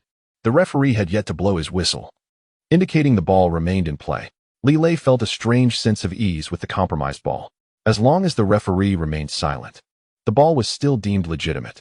Meanwhile, Augsburg's goalkeeper, Gree, had not focused on Li Lei. As time passed, the referee's whistle still did not sound. In that fleeting moment of distraction, Li Lei assumed a shooting stance. His teammates began to murmur, questioning his sanity. Is he out of his mind? That distance is 35 meters from the goal. Perhaps he's lost his senses. Even though the situation seemed dire, Li Lei, undeterred by the damaged ball, sprinted towards the goal without hesitation and took the shot. The effort was inherently risky. After all, a deflated ball would encounter greater resistance. However, the mere act of getting the ball to the goal from such a distance was commendable. Yet, Li Lei boldly declared he would score. On the Augsburg side, the players scoffed at Li Lei's audacity. I refuse to believe he can score from 35 meters. If he possesses such skill, I would gladly take him as my teacher. But just as they spoke, the ball hurtled toward Augsburg and Oppos's goal. Goalkeeper Gree sprang into action, but to his astonishment, his hands grasped only air as the ball soared over his head. It was a stunning strike. The ball found the net at a remarkably acute angle. Despite Gree's desperate attempt to save it, it was too late. The referee's whistle sounded, bringing the score to 2-2. However, Gree protested vehemently, presenting the deflated ball to the referee for review. After a careful inspection, the referee concluded that it was not uncommon for a ball to deflate during play. If a goal was scored under such circumstances, it only attested to the shooter's remarkable prowess. The referee's words elicited a wave of applause from the Bayern side. Indeed, that goal should count. What a feat. To shoot from 35 meters, truly impressive. Little did anyone expect that in the first half, Li Lei would contribute 2 exquisite goals. Ronnie, witnessing this, wore a complex expression, astonished to realize that Li Lei was indeed a masterful player. As the first half drew to a close, both teams retreated for a break. Li Lei, however, marched straight towards Coach Flick, unable to quell his unease. Given the formidable strength of the opposing team, he needed to devise a strategy to counter their prowess. With that thought, Li Lei hastened toward the rest area. Chapter 75. Klose and Oppos's new partner. As soon as Li Lei arrived in the lounge, he was met with an enthusiastic welcome. Li Lei, you were absolutely phenomenal. The ball burst. Yet you continued to play. Indeed, if it were me, I would have faltered long before. I agree. It was quite fortunate that the referee showed leniency and did not blow the whistle. Regardless, that goal was undoubtedly Li Lei's, and we should support him. Li Lei remained silent, merely offering a faint smile as his gaze shifted towards Coach Flick. Coach Flick, will there be any changes for the second half? His straightforward inquiry momentarily caught Flick off guard. A glimmer of light flickered in his eyes before he feigned seriousness. Are you suggesting a break for the second half? Not at all. The opposing team possesses formidable attacking prowess. Might we consider substituting Mr. Klose for the second half? Li Lei and Oppo's words were astonishing. Klose, initially toying with his medal, abruptly perked up at this unexpected request. Could it truly be that Li Lei, who was currently basking in the limelight, was asking for him to play? Was there some misunderstanding? Klose offered no response, continuing to examine the medal. Noticing Klose and Oppo's silence, Li Lei raised his voice slightly, reiterating, Coach Flick, I hope Mr. Klose can take the field in the second half. That seems unreasonable. After all, you performed exceptionally well in the first half, Flick chuckled. That was merely luck. Moreover, having Mr. Klose's assistance would undoubtedly be a splendid enhancement, Li Lei replied with a subtle smile. Hearing this, the ever-quirky Imler rushed over. His eyes filled with confusion. Li Lei, have you lost your mind? No, I am perfectly sane and do not require any medication, Li Lei retorted with a grin. So, who would you suggest substituting? Imler sensed the impending crisis.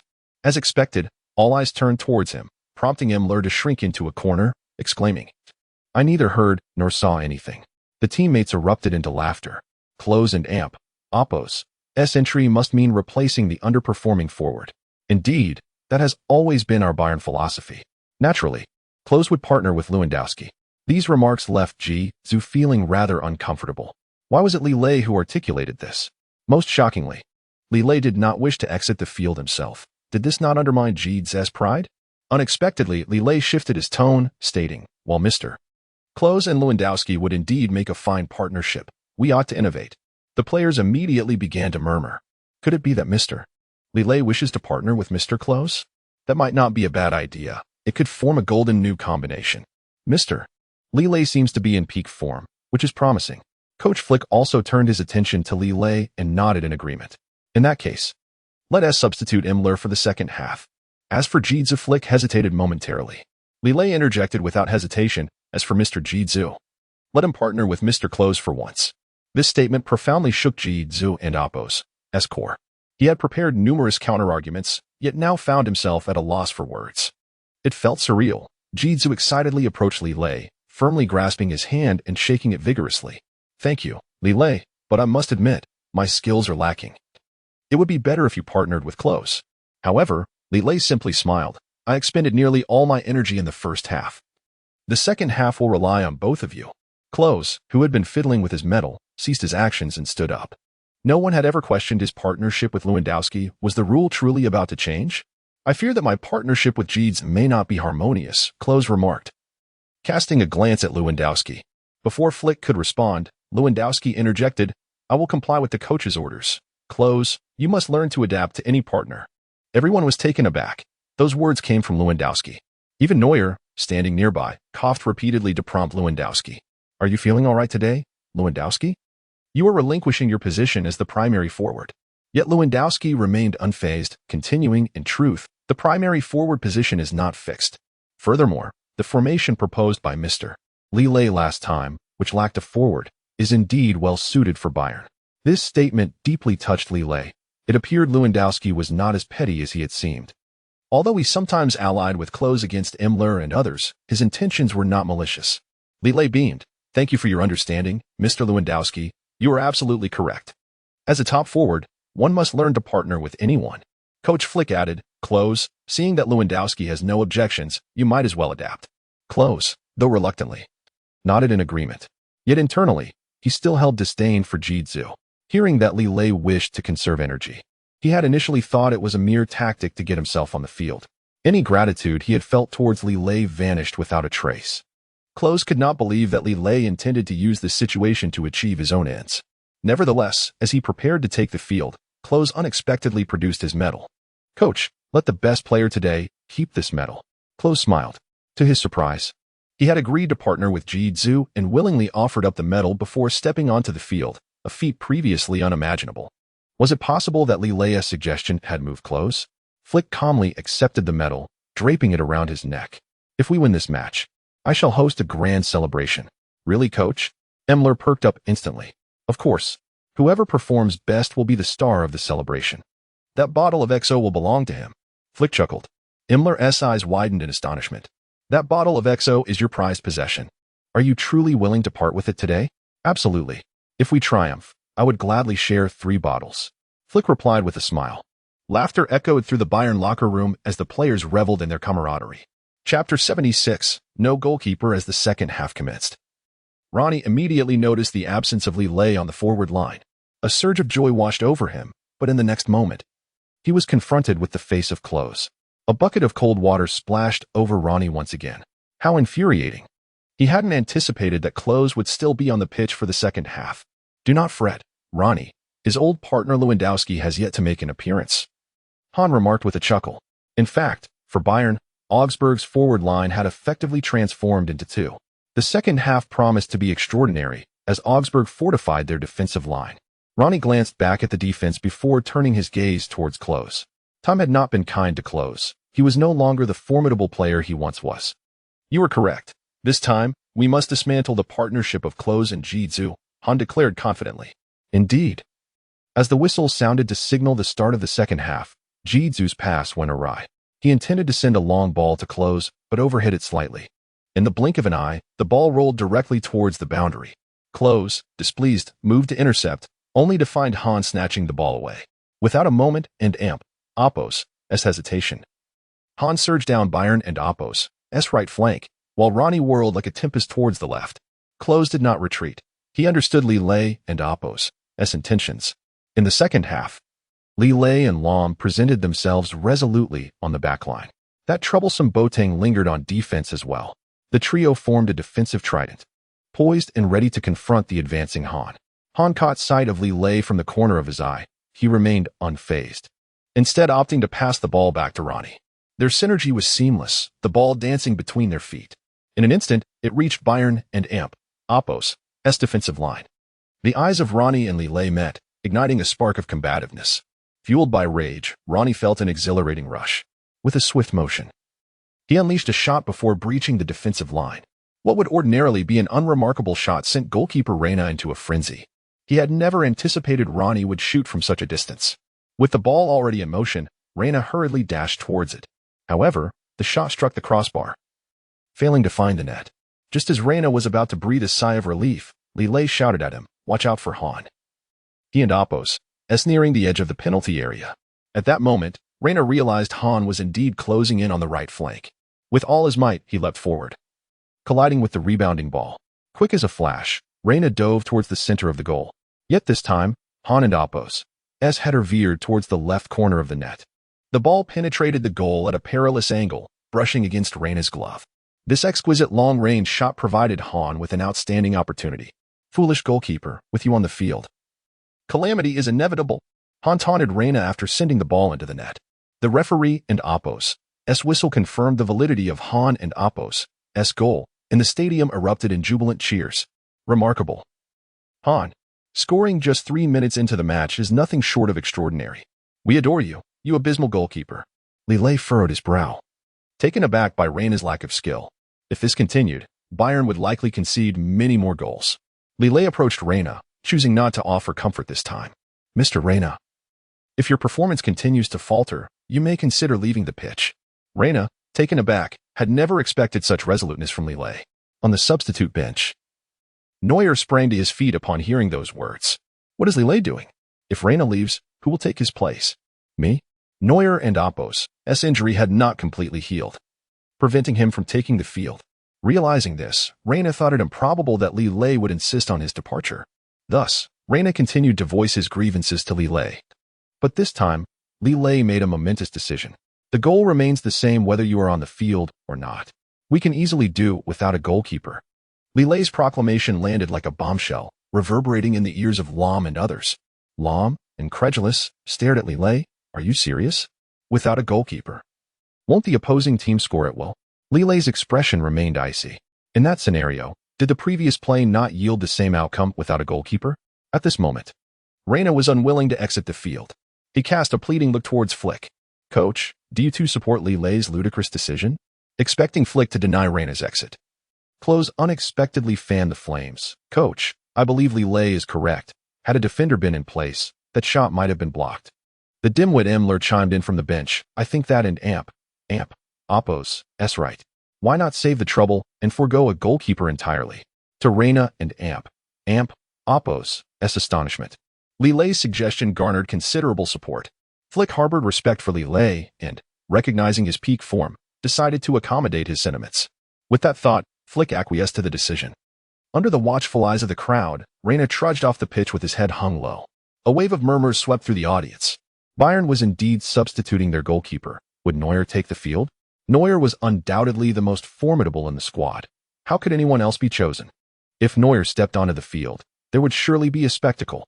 However, when the audience realized no goalkeeper was being substituted, their astonishment deepened. What was Bayern up to? Were they truly without a goalkeeper? Look, Neuer is still seated on the bench. It seems our suspicions were correct. The spectators were baffled. Are you kidding? Bayern is trailing. How could they forego a goalkeeper? The media representatives were equally perplexed, making frantic phone calls questioning Flick's coaching abilities. Yet, without exception, their calls were met with disconnection. Flick and Oppos' decisive move served as a lesson. Those who dared to play recklessly on the field would share Reina and Oppos' fate. The flashes from the audience illuminated the scene as all eyes fixated on Bayern's vacant goal. Chapter 77. Conductor Ronnie, this is nothing short of a nightmare. How could Bayern engage in such folly? Are they not merely providing Augsburg with golden opportunities?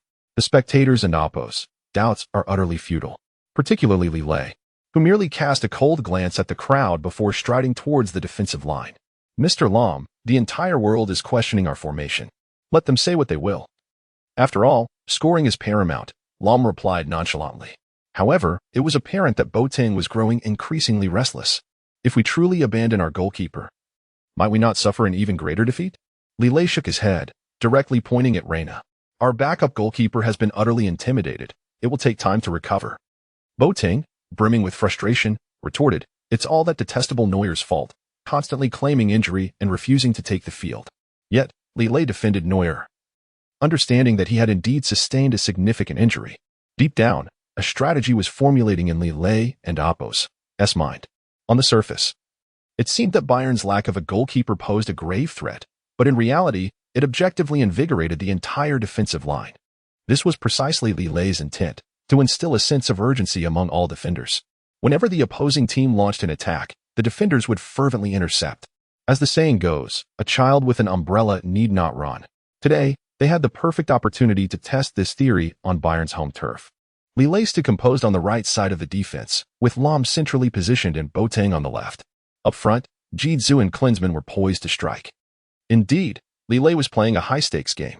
Klinsmann chuckled, perhaps this is a tactic, albeit one we do not comprehend. Jidzu, however, grasped Li Lei's approach more readily. As for the defense, we need only focus on breaching the opponent's goal. Klinsmann's eyes sparkled with determination. The ball arced beautifully, landing deftly beside Klinsmann. What an excellent play. It was surprising how proficient Lahm and Oppos' passing had become. Jidzu remained silent, standing tensely beside Klinsmann. Achieving seamless cooperation with a world-class forward was no simple feat nevertheless. Jidzu was confident, carefully positioning himself. Klinsmann, instead of passing immediately, surged forward with astonishing speed into Augsburg and Oppos' half. He had assumed the opposition and Oppos' half would be easily breached. However, to his astonishment, he soon discovered the formidable strength of the opposing team. Although they lacked star players, every face radiated confidence in victory. Regardless of the player attempting to intercept Klinsmann, they remained unfazed. No matter which direction Klinsmann attempted to break through, two defenders would swiftly converge upon him. This left him frustrated. How were they able to anticipate his moves? Klinsmann charged through the opponent and Oppos' half, yet found no avenue for advancement. Seeing this, Jidzu immediately came to support, but their connection was limited to mere passing. Despite Jidzu's attempts to push the ball behind the defenders, it felt overly risky. Just as he prepared to strike, Li Lei's voice resonated from the back half. Mr. Jidzu, be cautious with your passes, otherwise, we may squander our opportunity. Jidzu's foot, which had just lifted, came back down. Fortunately, Neuer had transformed into a defender, swiftly closing in. Thanks to Jidzu's quick thinking, he passed the ball to Klinsmann. Although Neuer missed the interception, he charged at Klinsmann once more. Klinsmann, now exhausted, found it impossible to advance beyond the penalty area. Just as he was drenched in sweat, contemplating a new offensive direction, Augsburg's midfielder Kevin approached. In such a disheveled state, do you still think you can score? He taunted. While I have yet to find my breakthrough, rest assured, you won and Oppos, TB taking the ball from me. Klinsmann remained defiantly arrogant. However, Kevin was in no rush to seize the ball. He weaved and dodged, intent on obstructing Klinsmann's progress. As Klinsmann's attack faltered, even Flick felt a pang of anxiety. Previously, any impasse would be resolved by Klinsmann's presence. But what was happening now? Was it possible that Klinsmann was truly at a loss? Contemplating this, Coach Flick shouted from the sidelines, Klinsmann, do not rush. Maintain your composure. Ironically, this very statement amplified Klinsmann's psychological burden. He began to feel anxious. He understood the coach's character. It was evident he was urging him to fulfill his duty. Klinsmann, no longer hesitating, resolved to charge forward with the ball. Just then, an opponent intercepted him directly. Klinsmann, intent on breaking through, was startled to find Li Lei before him. Kevin, who had been so self-satisfied just a moment ago, now paled upon seeing Li Lei and quickly turned to retreat to his half. Klinsmann was momentarily taken aback. What was going on? Why did he flee upon seeing Li Lei? He suspected a conspiracy was afoot. Li Lei smiled. Klinsmann remained unconvinced, yet he observed the opposition's defensive structure was remarkably organized. Whenever a player ventured out to defend, another immediately filled the void. But how could such coordination exist without a strong leader? Doubt crept into Klinsmann's mind as he scrutinized the opposing side. Earlier, he had been too anxious to assess them closely. Now, upon closer inspection, he uncovered the truth. It was Ronnie at the forefront of the attack, gesturing emphatically. A sudden realization struck Klinsmann. Ronnie was orchestrating the Augsburg defense. The players were responding to his commands. Although it seemed utterly absurd, Ronnie's command was executed with remarkable precision, effectively thwarting Klinsmann's aggressive maneuvers. Klinsmann was about to voice his thoughts when Li Lei nudged him with his elbow. Mr. Klinsmann, now is not the time for a head-on clash. But we are trailing by a point. Klinsmann protested. The more we panic, the greater the risk of the opponent extending their lead, Li Lei replied, steadfast as a mountain. So what do you propose? Should we merely pass the ball around aimlessly? Klinsmann felt stifled. To his surprise, upon hearing this suggestion, Li Lei smiled and moved closer to Klinsmann. Chapter 78. Klose surprise attack. Li Lei skillfully seized the ball.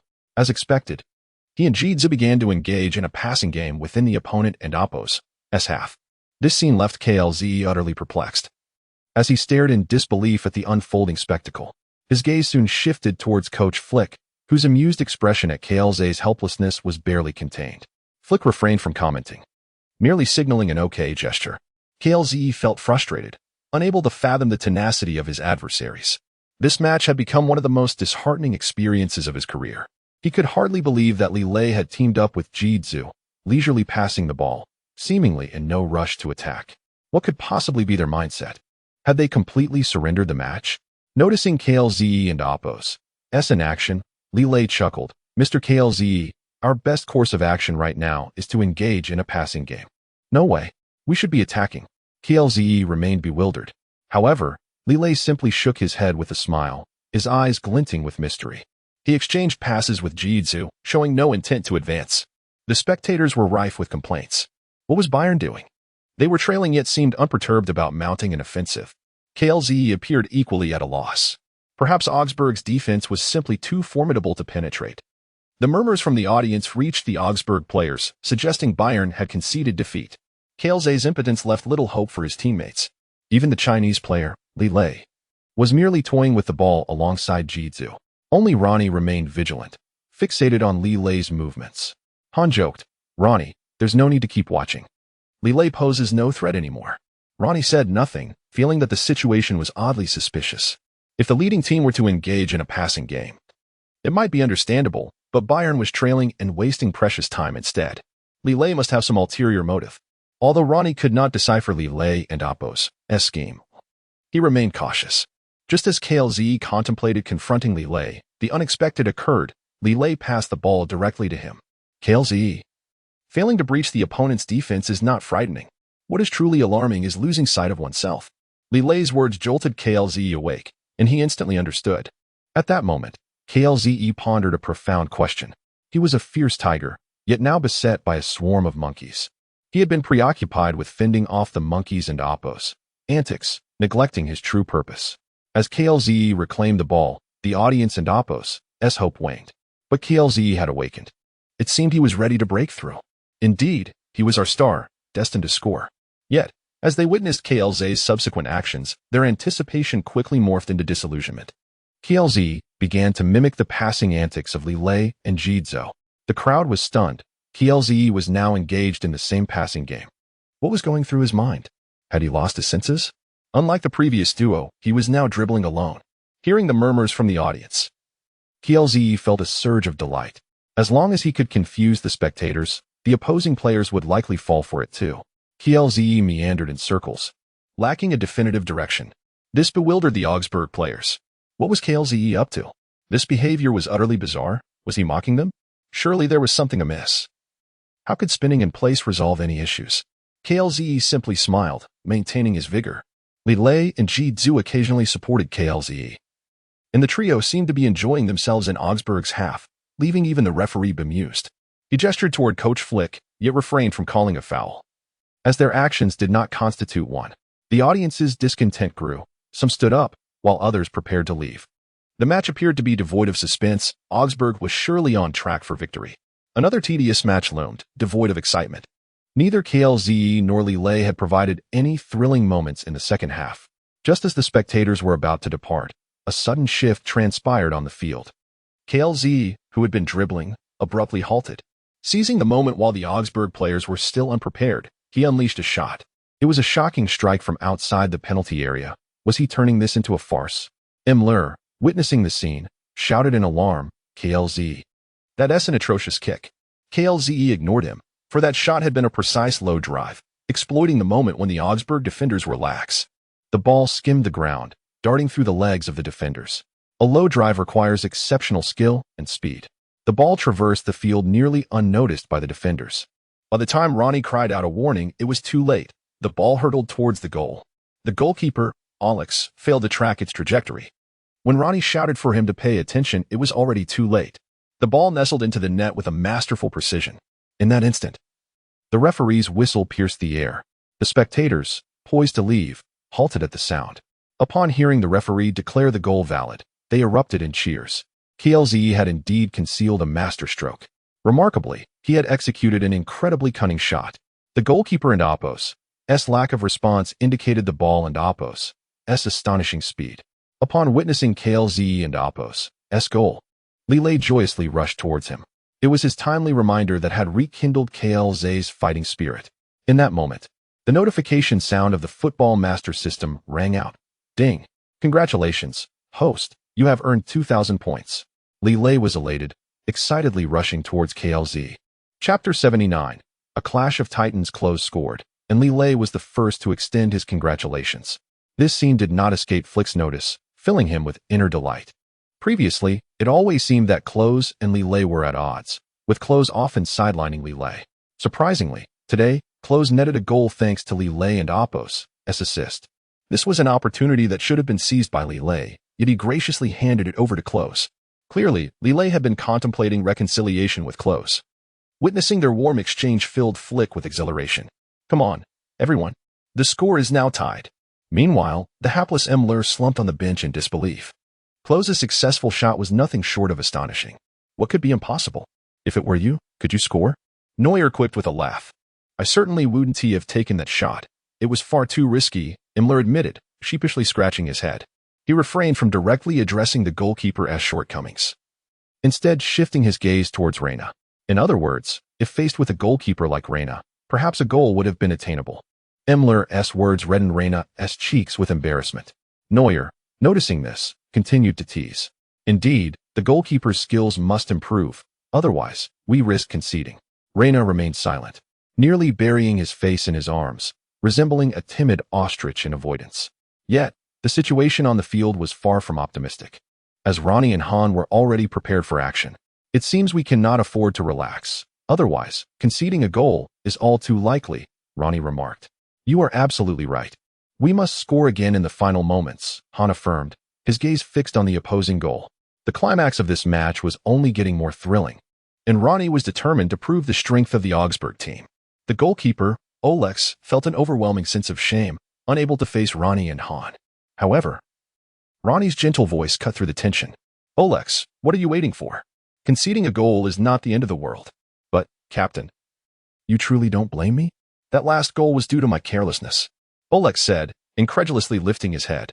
Before him stood a remarkably kind and compassionate Ronnie. A stark contrast to the captain he usually encountered during training. Under normal circumstances, Olex would have faced a barrage of criticism, yet this time, he received encouragement from Ronnie. With newfound courage, Olex lifted his head and swiftly cradled the ball in his arms. Thank you for believing in me, Captain. I won't let you down this time. All right, the next goal relies on you, Ronnie replied, nodding with satisfaction. Olex launched the ball with a powerful kick, sending it soaring towards Han. Well done, Olex. We will certainly win. Despite Han and Apos' adept ball handling, Li Lei and Apos' sudden appearance threw him off balance. You again? You, a Huaxiao person, are like a persistent ghost. Han taunted mercilessly. It is precisely because I am a ghost that you cannot pass the ball smoothly, Li Lei replied with a subtle smile. Han understood the implication wherever Li Lei appeared. Ronnie and Apos' passes became perilous. However, this time, Han opted not to pass but engaged Li Lei in a personal duel. The two exchanged blows, neither willing to yield. In terms of intercepting the ball, Li Lei seemed at a disadvantage, yet his reflexes were commendable, leaving Han unable to bypass him. As their contest intensified, Ronnie dashed over, altering the dynamics from a one-on-one to a two-on-one. Yet, Li Lei remained unfazed, suddenly struck by an ingenious thought. With over 50 meters to the goal, a direct shot was futile. However, if he employed his signature phantom ball technique, it might disrupt the opponent's focus. Time was of the essence. As Han prepared to pass, in that instant, Klose dashed forward. The tide had turned. Han and Ronnie found themselves struggling to maintain control, unable to pass effectively. Just as Klose aimed to steal the ball, Li Lei discreetly signaled him. A simple gesture conveyed the message. Li Lei would sacrifice his shot for Klose's opportunity. Klose was taken aback. Li Lei was willing to forego a direct shot for the sake of victory. Yet, how could Li Lei wrest control from two formidable opponents? Unexpectedly, Li Lei collapsed, using his legs to block Han's attempt. The tactic proved effective. Han's attempt to kick the ball was thwarted, leaving it before Li Lei.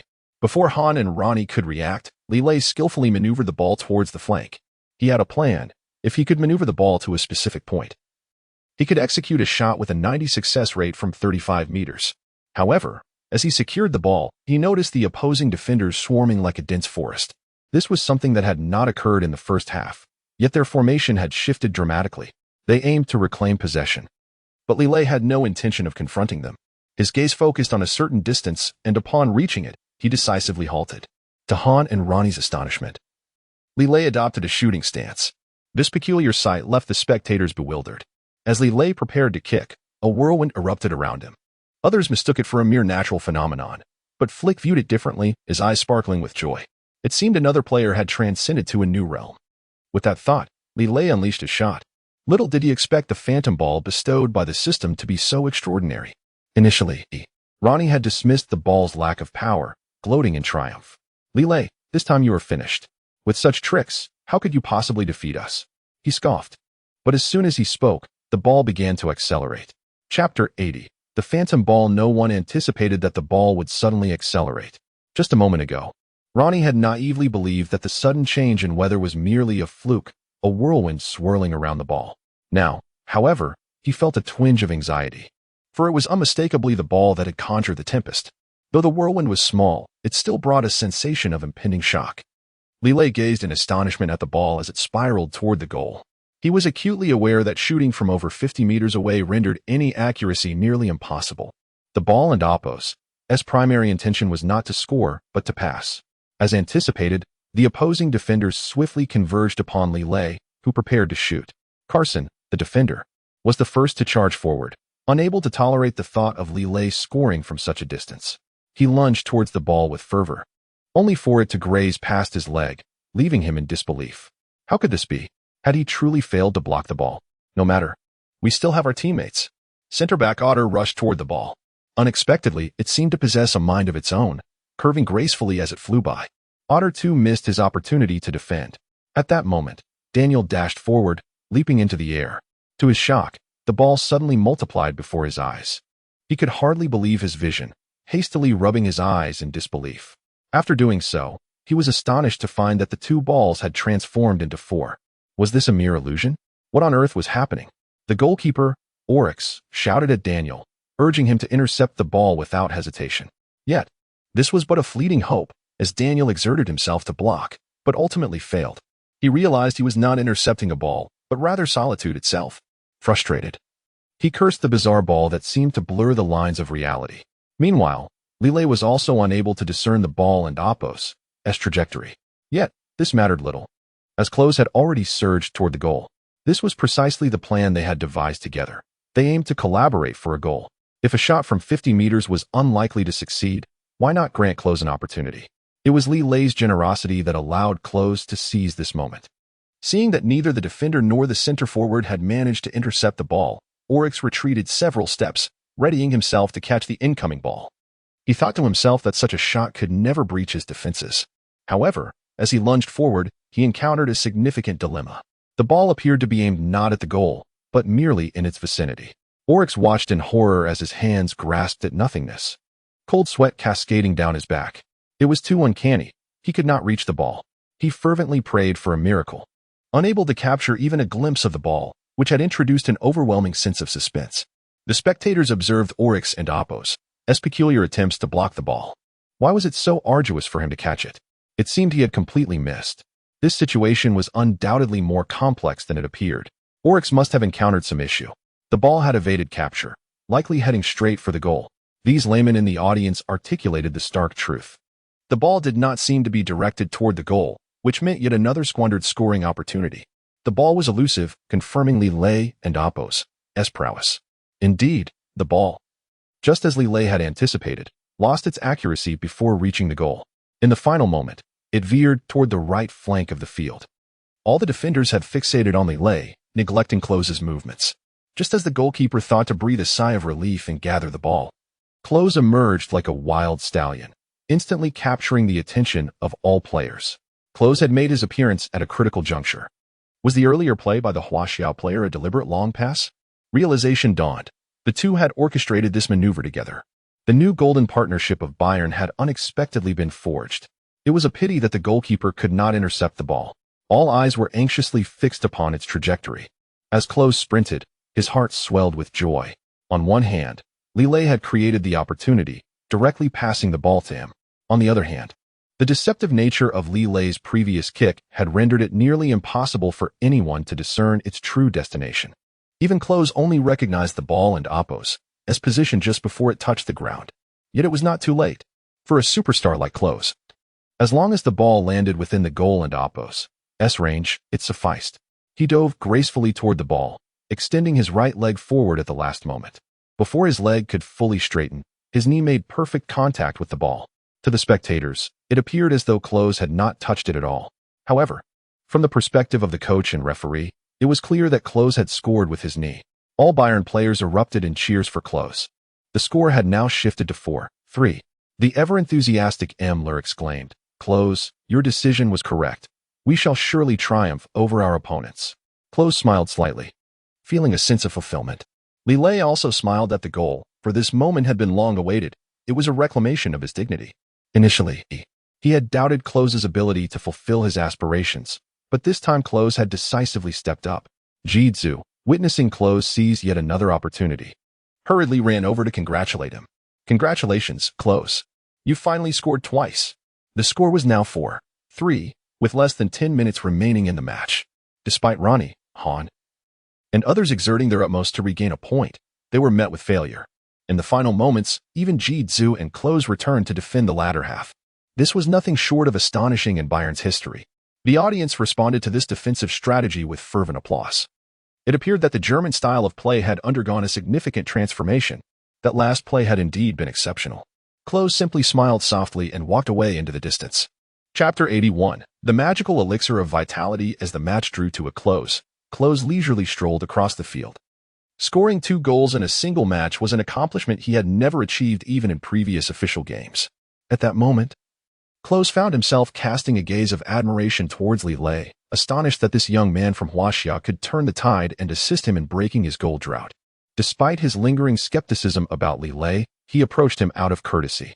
"Mr. Li, you are equally responsible for those 2 goals," Klose remarked. Li Lei smiled in response.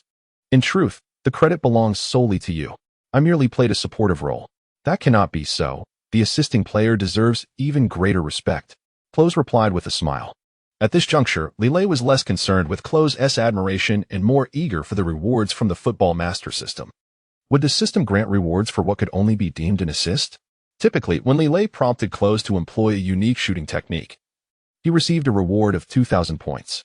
With his provision of a rather splendid phantom ball assist this time, might the reward be even greater? Lost in thought, the notification sound of the football master system chimed in. Ding. "Congratulations, host. You have earned 2,000 points and received 1 bottle of Vitality Recovery Elixir. Consuming this elixir will elevate your physical condition by 1 level." This was precisely what Li Lei had hoped for. Presently, he was perceived as frail by everyone around him. With the Vitality Recovery Elixir, might he not ascend to new heights? No longer would he be associated with the image of a weak Huasha man. Yet suddenly, a thought struck him. If he were to drastically alter his physical constitution in plain sight, would it not raise suspicion? A remarkable idea sparked in Li Lei's mind. The elixir merely stated that it could enhance one's physical condition by 1 level without specifying the number of doses. Why not take a small sip now to test its effects? With others distracted, Li Lei discreetly retrieved the elixir from the system's store. To the untrained eye, it appeared to be just a bottle of red liquid. After contemplating it several times, he ultimately resolved to taste it. Upon consuming a sip of the magical elixir, Li Lei initially felt no discernible change. Could it be that such a small quantity was ineffective?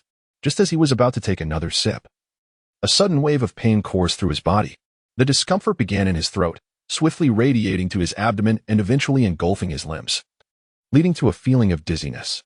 Oh no, was the elixir already taking effect, overwhelming his body? Realizing this, he hurriedly found a seat on the substitute's bench, grateful for his timely choice as the dizziness intensified. What if the effects of the elixir were counterproductive? Amidst his spiraling thoughts, he suddenly experienced an unusual sensation of comfort in his limbs. His joints began to crack and pop, which piqued his curiosity. As the saying goes, popping joints signify growth. Could the elixir be stimulating a second growth spurt? At his current height of approximately 171 meters, was it possible for him to grow further? Suddenly, a surge of potent energy coursed through his limbs, and Li Lei felt invigorated. This was astonishing. He had not anticipated such remarkable results from the elixir. As the dizziness subsided, he was eager to test the elixir's effects. Seizing the moment while his teammates celebrated, he stood up. "Neuer," startled, exclaimed Mr. Li. "What are you up to?" "Nothing much, just feeling a bit tense after the match and thought I'd de-stretch a bit." Li Lei feigned nonchalance as he moved his limbs. Strangely, there seemed to be no notable change. Yet, upon fully standing upright, he was astonished to realize that he was now only a head shorter than Neuer, instead of 2. Overwhelmed with joy, he nearly shouted but quickly stifled himself. This miraculous elixir had indeed catalyzed a growth spurt. Unable to contain his exhilaration, Li Lei dashed to the medical room. In the bewildered gaze of the attending physician, he promptly stepped onto the height and weight measurement device. "Mr. Li, what are you doing?" the doctor inquired. "I wish to ascertain my exact height," Li Lei replied, relaxed. The doctor, clearly perplexed, approached him. "Didn't we measure that when you joined Bayern?" Li Lei remained silent, awaiting the doctor's assessment. As expected, the physician's eyes widened in shock after checking the device's readout. He adjusted his glasses in disbelief, confirming the results again. Was it possible the previous measurement had been incorrect? What is going on? "Doctor, is there an issue with my data?" Li Lei struggled to suppress his elation. "Normally. That's improbable. Last time you were 171 meters. The doctor questioned his own vision. Li Lei's gaze fell upon the device, which clearly displayed 175 meters. Initially skeptical of the reading, he rubbed his eyes and checked once more. This was no dream. He had indeed grown to 175 meters. Having consumed merely a sip of the elixir, the transformation was monumental, and Li Lei was overjoyed. He glanced at the weight measurement device and noticed an increase there as well. Thankfully, the football master system adjusted his attributes in accordance with an athlete's performance metrics. With a sigh of relief, he felt ecstatic. Ignoring the doctor and Oppo's astonishment, he hopped off the measurement device. "Doctor, perhaps the instrument is malfunctioning. Let us not dwell on this any further." The doctor continued to murmur, "Could it be my eyesight is failing?" Li Lei chuckled heartily as he exited the medical room. For him, the most pressing matter was to reunite with his family. As for the elixir, it would be wiser to consume it in multiple doses.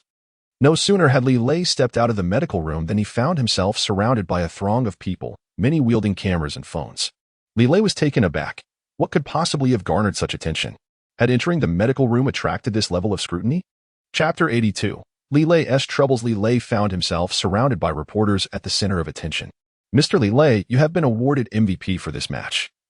What are your thoughts? One reporter inquired. Your 2 goals and 1 assist overshadowed Klose.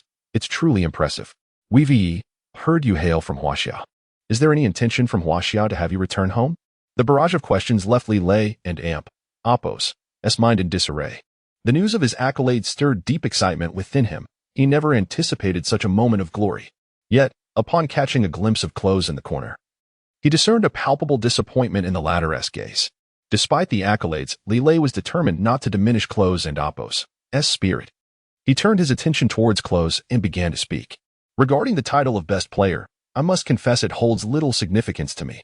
At this statement, Imler's eyes widened in disbelief, and he made a gesture of dissent towards Li Lei. However, Li Lei remained unfazed. After all, Imler's reasoning was hardly on par with his own.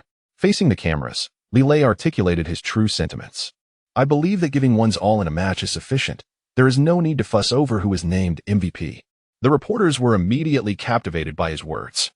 You are the first footballer to express indifference towards such accolades. If one day you participate in the World Cup, would your stance change? This question posed a challenge for Li Lei, leaving him momentarily speechless. Just as he grappled with his discomfort, an unexpected figure approached. Coach Flick had arrived at a crucial juncture. His intention was to provide Li Lei an opportunity to engage with the media and enhance his visibility. However, he was taken aback when Li Lei expressed disinterest in fame, leaving Flick in an awkward position. Ladies and gentlemen, Li Lei has other matters to attend to and cannot continue with the interview, Flick stated, making his intentions clear to usher the reporters out of the club. Yet, the journalists were unwilling to relent. Coach Flick, this seems rather inconsiderate. We had prepared for this interview, and now you wish to cancel? Despite their protests, Flick insisted on expelling the reporters from the premises. All the players, including Klose, rallied behind Flick's decision. In Klose's mind, Li Lei and Oppo's refusal of this golden opportunity seemed foolish. The more Flick pushed, the more Klose delighted in the scenario, thus fully supporting Flick and Oppo's resolution. Once the reporters had been dismissed, Li Lei sighed in relief. Coach Flick, I've decided to take a couple of days off to spend quality time with my family. He felt guilty for not managing the interview better. This is not anyone's fault. It is entirely my lack of composure, Li Lei admitted with a sheepish smile. Exhausted, he returned home and collapsed onto his bed, instinctively calling out for his wife, only to be met with silence. An ominous premonition washed over him as he hastily dialed Wu Lan's number. After an agonizing wait with no answer, he searched the house in a panic, ultimately spotting his wife's phone on the coffee table. Panic surged within him. Had his wife and child been abducted? The food on the table was still warm, indicating they had just left. What could possibly compel Wu Lan to leave her phone behind? Disturbing images flooded Li Lei's mind. Suddenly, Wu Lan's phone rang, displaying an unfamiliar number. After a brief hesitation, he answered. Is that you, darling? Wu Lan's voice emerged from the receiver, and Li Lei felt a wave of relief wash over him. Yet, he chastised her. Where have you been? Why is our child not home? Don't ask. I had just set the table when our child accidentally knocked over the kettle. Li Lei's heart raced. What happened to our son? I'm at Germany's first hospital waiting for the doctors, Wu Lan replied, but Li Lei couldn't focus on her words. His son was his greatest hope, and he dashed towards the hospital in a frenzy. After a struggle, he managed to hail a taxi, urging the driver to hurry. The driver, initially annoyed, suddenly understood the urgency. I've never had a passenger rush me before, he exclaimed. My son is undergoing emergency treatment at Germany's first hospital. Please drive faster, Li Lei implored. The driver, realizing the gravity of the situation, pressed the accelerator, weaving through the bustling streets. Li Lei's gaze was fixed ahead, oblivious to the perils around him. Upon reaching the hospital, he leaped from the cab, throwing cash at the driver. To his surprise, the driver chased after him, returning the excess money. Go see your child. You and Oppo's. The first passenger I and Oppo's ever made an exception for. Gratitude filled Li Lei's heart, and without further delay, he rushed towards the emergency room. Outside, he spotted Lan, her face a mask of anxiety. As their eyes met, tears streamed down her face like a torrential flood. You finally made it. How is our child? They're still in the emergency room for evaluation. We should know something soon. Li Lei paced anxiously outside the door, his heart racing with hope. Their son would be fine. He had to be. The red light outside the emergency room continued to flash, mirroring Li Lei and Apos' own frantic heartbeat as cherished memories of his son played in his mind. Just then, his phone rang, and he noticed it was Coach Flick calling. Agitated, Li Lei answered. Where are you, Li Lei? Flick's voice was filled with urgency.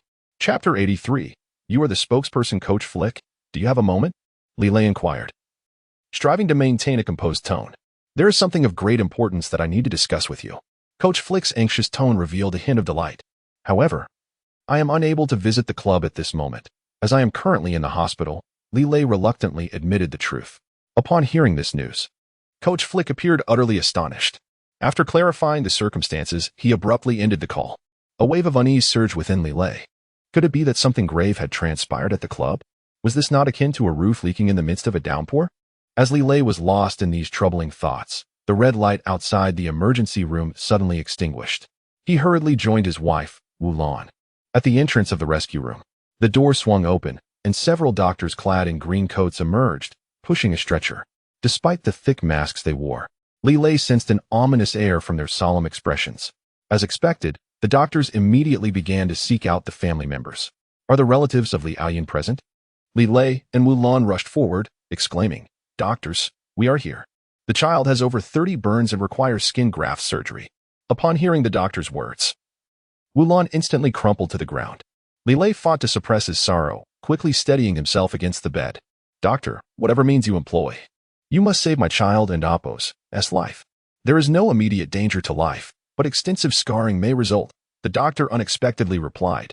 Upon hearing this, Li Lei was filled with mixed emotions, joy that his son's life was not in jeopardy, but anxiety over the prospect of enduring scars in the future.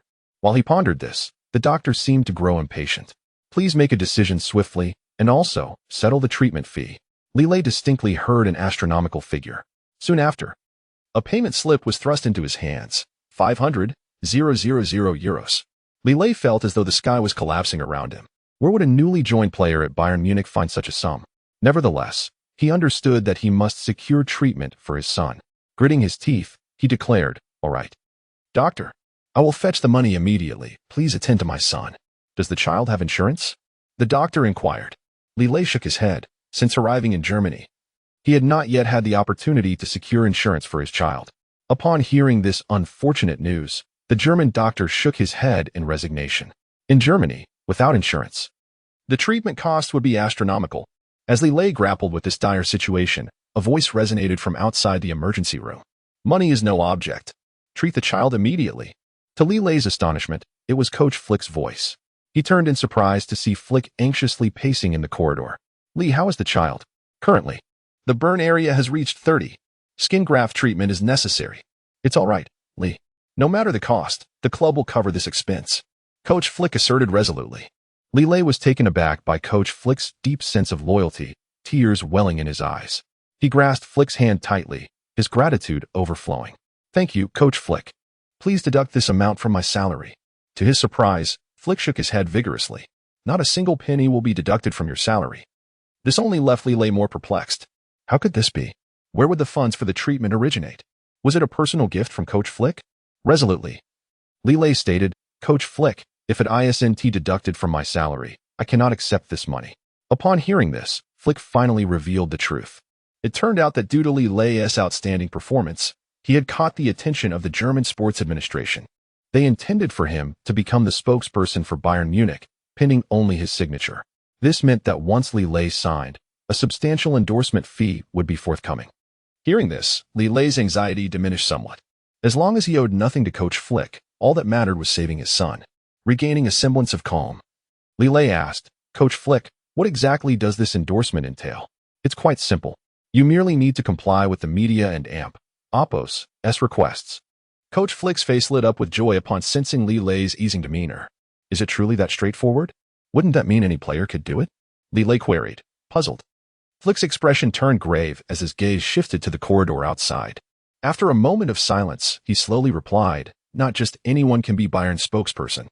It requires the chairman's signature and the endorsement of the German Football Association." Li Lei's heart sank. Observing Coach Flick's demeanor, it appeared that trouble loomed. Despite Li Lei and Oppo's repeated inquiries, Flick remained silent, merely thrusting a check into Li Lei and Oppo's hands and urging him to expedite the payment. With his child's treatment hanging in the balance, Li Lei set aside his concerns. Once the hospitalization procedures were completed, Li Lei exhaled in relief. He urged his wife, Wulan, to stay by their son and Oppo's bedside while he dashed out. To his surprise, he found Coach Flick pacing the hospital corridor. Just as Li Lei approached, he overheard Flick arguing on the phone. "I have already stated, Li Lei and Oppo's exceptional performance in the team makes him entirely suitable to be the spokesperson for Bayern. But I believe Klose is more qualified for this role." Despite the distance, the voice on the other end was remarkably loud. Li Lei froze in place, absorbing the heated exchange between Flick and the voice on the phone. As their dispute escalated, they became increasingly agitated, ultimately parting on unfriendly terms. Flick, oblivious to Li Lei's presence, angrily tossed his phone to the ground. Moments later, a person approached, handing Flick the shattered device. Flick looked up, startled to see Li Lei standing before him. He hurriedly attempted to mask his anger. "Li Lei, when did you come out?" Li Lei suppressed his excitement, replying, "I just stepped out." "That's good. The hospitalization procedures are all sorted, right?" "Yes, Coach Flick. I have matters to attend to. I shall take my leave for now." Just as Flick turned to leave, Li Lei blocked his path. Chapter 84. Endorsement Contract. Coach Flick was taken aback upon seeing Li Lei blocking his path. "Li Lei, do you have something to discuss?" "Coach, if you truly have any unspoken difficulties, please feel free to share," Li Lei replied, his eyes brimming with sincerity. Flick and Oppo's lips moved several times, yet he ultimately swallowed his words. "What difficulties could I possibly have? I merely hope for your swift return to the team." "Returning to the team is certainly not an issue, but I would like to discuss something with you first." Li Lei's words made Flick's heart skip a beat. Could it be that Li Lei harbored other unspoken concerns? Or perhaps he felt the endorsement fee was insufficient. "If the compensation is inadequate, please do not hesitate to mention it," Flick pondered aloud. However, Li Lei shook his head vigorously. He had already surmised Flick's predicament and deliberately spoke with gravity. "Coach, I actually feel that my personal image is not quite suitable. I worry that being an ambassador for Bayern might be inappropriate." Li Lei's words struck Flick like a dagger to the heart. He had fought tirelessly to secure this endorsement opportunity for Li Lei. How could this young man fail to appreciate it and even consider declining? With that thought, Flick's frustration mounted. He quickly produced a contract from his pocket. And through Flick and Oppo's trembling hands, Li Lei sensed the document's significance. Li Lei was uninterested in the contract and Oppo's details, knowing it merely represented a constraint. The priority was to spare Flick any troubles. "Li Lei, you must understand that this contract is the dream of many players," Flick exclaimed, his voice trembling with excitement. Yet, Li Lei merely cast a glance at Flick, seemingly indifferent to the contract itself. Seeing Li Lei's silence, Flick assumed he was dissatisfied with the terms. He hurriedly clarified, "Is it the duration of the contract that concerns you?" Li Lei continued to shake his head. Flick's expression turned to one of confusion as he struggled to decipher the situation. Suddenly, he slapped his forehead. "I understand. You wish for the German Sports Authority to publicize your signing." Flick believed he had unraveled the mystery, joy illuminating his face. Little did he know, Li Lei was still shaking his head. This left Flick in a state of turmoil, and he began to question Li Lei's intentions. "Do you not wish to continue playing for Bayern? Or do you only want to stay here for a year?" Upon hearing Flick and Oppo's inquiry, Li Lei shook his head once more. He dismissed all of Flick's speculations, leaving the coach's face pale. "None of these reasons are correct. What do you actually want?" "Coach, I have already expressed my viewpoint. My personal image is simply inadequate." Li Lei smiled. Flick's understanding dawned upon him, and a new idea formed in his mind. He quickly handed the contract to Li Lei for his review. However, Li Lei merely glanced at it before setting it aside. "Coach, the contract is straightforward. But this approach feels rather inappropriate. Let and Oppo's be candid. How do you envision our collaboration?" Flick chuckled. "It and Oppo's quite simple. Just follow my instructions." Li Lei leaned in and whispered a few suggestions into Flick's ear. After hearing Li Lei's counsel, Flick fell into deep contemplation. Indeed, adhering to Li Lei and Oppo's proposal could enhance the team and Oppo's influence, albeit at a higher cost. It is common knowledge that the endorsement fee for one individual differs significantly from that of several. As the head coach, Flick was determined to maximize benefits. He initially believed he could easily elevate Li Lei's profile, only to find him remarkably modest, emphasizing team spirit. This touched Flick, yet he remained troubled. Should he advance or retreat? As Flick wrestled with his thoughts, his phone rang once more. Just as he sought an excuse to leave, Li Lei grasped his arm firmly. Flick trembled. "Coach, who could possibly induce such anxiety in you?" Li Lei inquired with concern. "Nothing, just a distant relative. I need to take this call," Flick explained. But his words did little to reassure Li Lei, as he had just seen the name Klose displayed on Flick's phone. This revelation solidified Li Lei's suspicions. It seemed that being in the spotlight carried its burdens, and his standout performance had inadvertently shifted the endorsement rights in his favor. Nonetheless, the other players were equally dedicated. They simply had not seized the opportunity. This moment presented Li Lei with a rare chance. Thus, he pondered whether to share the opportunity. By doing so, he could maintain camaraderie with his teammates. Therefore, he laid out all his plans. Noticing Flick's hesitation to respond, Li Lei was about to concede once more when Flick's phone rang again. This time, Li Lei saw the name Neuer flash across the screen. Were these two titans in cahoots? Were they both vying for the endorsement? As Li Lei contemplated, Flick solemnly articulated his stance. "If you insist on sharing this qualification with others, I must consult the sports authority." "What? This requires approval?" Li Lei exclaimed. "Being a head coach in Germany is indeed challenging." "I understand, coach. Please expedite your request to the sports authority." Flick's expression reflected confusion. Since deciding to appoint Li Lei as the club and Oppo's ambassador, his phone had not ceased ringing. Voices from the sports authority, the club chairman, and even many teammates expressed their dissent, unanimously arguing that Li Lei's tenure at the club was too brief to warrant such a role. Under mounting pressure, Flick felt increasingly uncomfortable. Although a fleeting frown crossed his face, Li Lei had already sensed the tension. "Coach, I believe maintaining the team's stability is our foremost priority." Upon hearing this, Flick was astounded. Could it be that Li Lei refused to sign the endorsement contract because he was aware of the underlying truths? Chapter 85, The Crisis of Representation at Bayern Munich. The players found themselves in utter disarray. Recently, Klinsmann had announced a significant piece of news. Upon hearing this, the players exchanged bewildered glances. "Klinsmann, you must be mistaken. How could this be possible?" Himmler inquired, his brow furrowed in disbelief. "Indeed. I too suspect this may be a false rumor," Lahm echoed, his skepticism evident. Li Lei had only just joined Bayern a few days prior. How could he possibly be considered for such a prestigious endorsement? Boateng shared their doubts. However, Klinsmann produced a recording device, and after playing it, a wave of despondency washed over the team. Even the typically composed Lahm found himself swept up in emotion, leading the charge to confront Coach Flick for clarification. After dialing Flick and Oppo's number, they were met with silence. At this moment, Neuer proposed a more drastic course of action. The players and Oppo's expressions shifted dramatically upon hearing his suggestion. "Neuer, do you really think the coach won't be angry with us for this?" one player questioned. "Yes. While we are dissatisfied with the coach and Oppo's decision to grant Li Lei the endorsement, we cannot openly defy him," another added. This matter warranted further discussion before any decisions were made. Yet, Klinsmann remained resolute, aligning himself with Neuer. He believed that he, being the most deserving candidate for the title of Footballer of the Year, should have been the spokesperson, not Li Lei. Some players, led by Neuer, began drafting an agreement. Should Flick remain obstinately oblivious, they would promptly present the document to the chairman. Just as their fervor reached a crescendo, the club's door swung open, and in walked Li Lei.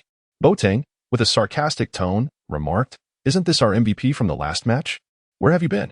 Li Lei remained silent, his gaze sweeping across the gathered players.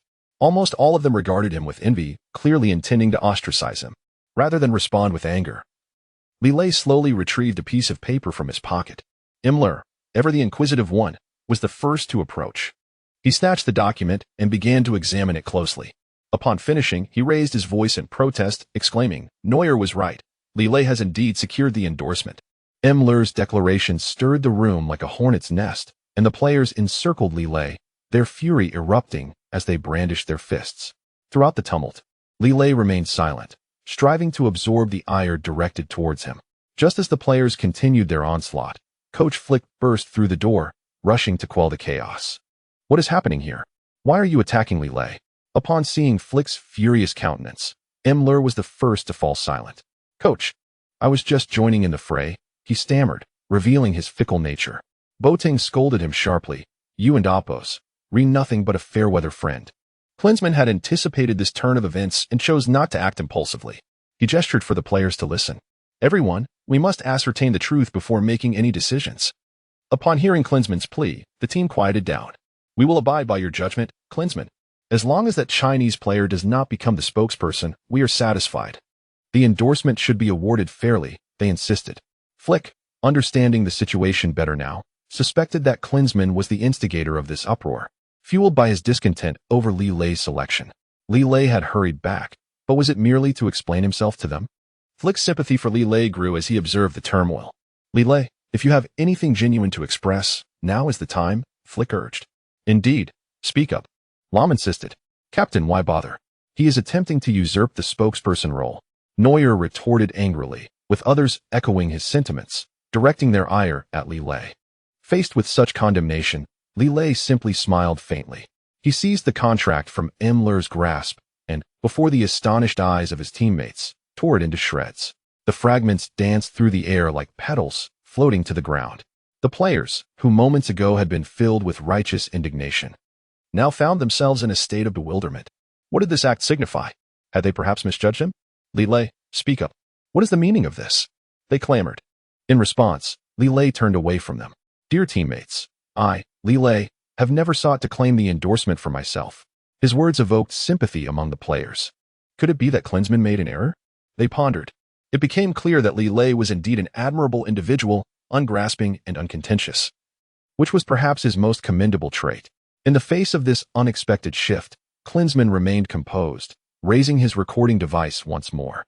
"Coach, are we mistaken about Li Lei? Or is there more to this story?" All eyes turned toward Flick. After a long pause, he finally spoke with a heavy heart. "The decision to grant Li Lei the endorsement was entirely mine." The players exchanged astonished glances, their confusion deepening. Klinsmann, who had aimed to embarrass Li Lei, now found his recording device slipping from his grasp. "Coach Flick, what is going on?" they implored. "Yes, we are utterly perplexed. How can we play knowing this?" they pressed. Flick, overwhelmed by their collective scrutiny, remained silent for a while, unable to reveal the truth. Just then, Li Lei turned to face them once again. This time, upon seeing Li Lei's expression, the players fell into a profound silence. Chapter 86. A group of chameleons. Tears welled in Li Lei's eyes. Yet he fought valiantly to suppress them, ultimately retracting them. Ram witnessed this scene, and his heart melted instantly. Initially intending to confront Li Lei, he found himself softening first. Ram approached Li Lei, gently patting his shoulder. "Li Lei, please, if something is troubling you, share it with us. Indeed, don't keep it bottled up." Neuer chimed in with a grin. Jidzu remained silent, yet his anxious gaze remained fixed on Li Lei. Li Lei continued to choose silence. But Flick could no longer contain himself. Upon producing a hospital receipt, a somber silence enveloped the group. Klose, observing the scene, felt a flicker of delight. Little did he expect that Li Lei had sustained serious injuries, necessitating hospitalization. This meant he would not have to play in the next match, and with Li Lei sidelined, Klose would ascend to the status of Bayern star. Before Klose could speak, Neuer quickly seized the opportunity. "Mr. Li Lei, what exactly happened? Did you get injured during the match? If so, you must seek immediate treatment. Otherwise, it could jeopardize your football career." Ram expressed his anxiety. Beside them, Flick finally revealed the truth.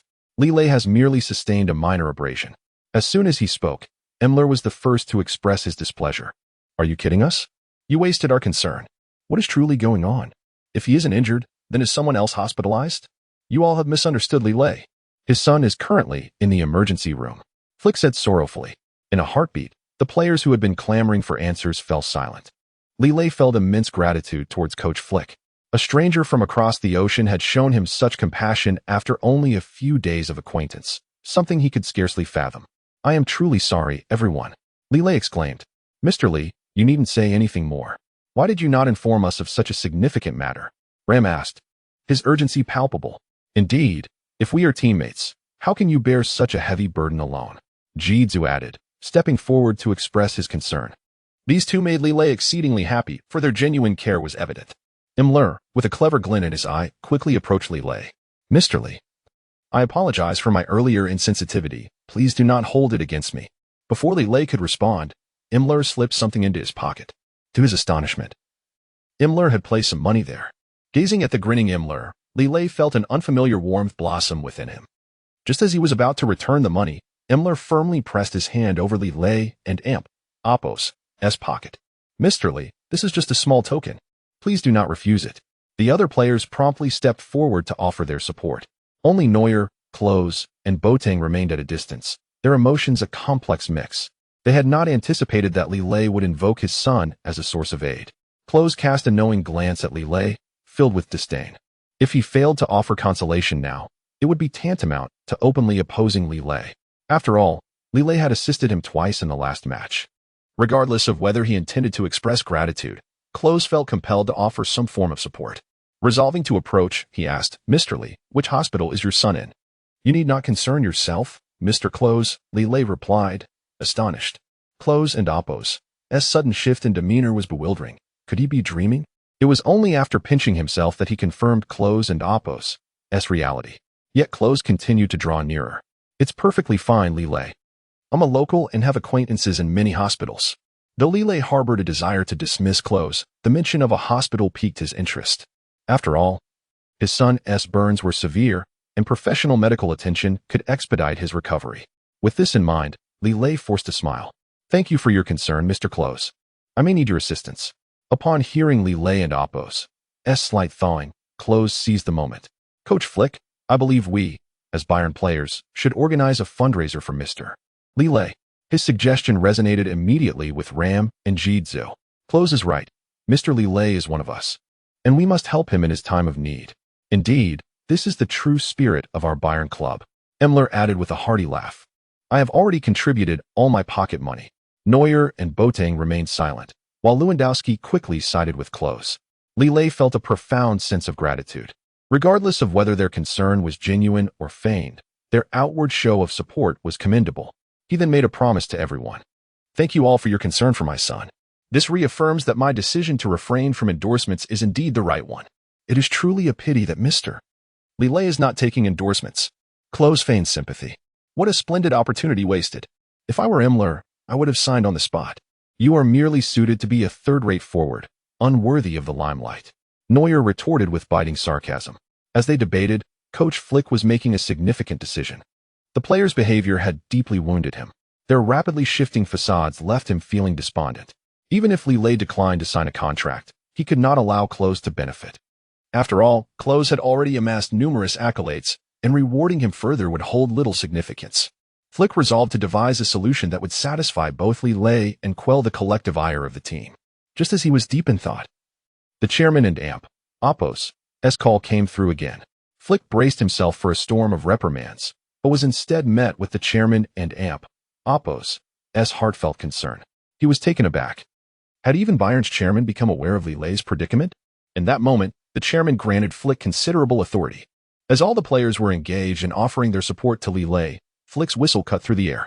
Chapter 87, The New Reward Mechanism. As Coach Flick's whistle echoed, all the players instinctively formed two rows. Klose stared at Flick with a look of astonishment. Li Lei, too, was at a loss, pondering what Flick intended to do. I witnessed everyone in Apos' attitude towards Li Lei just now. This clearly demonstrates that we are a united collective. That is certain, Coach.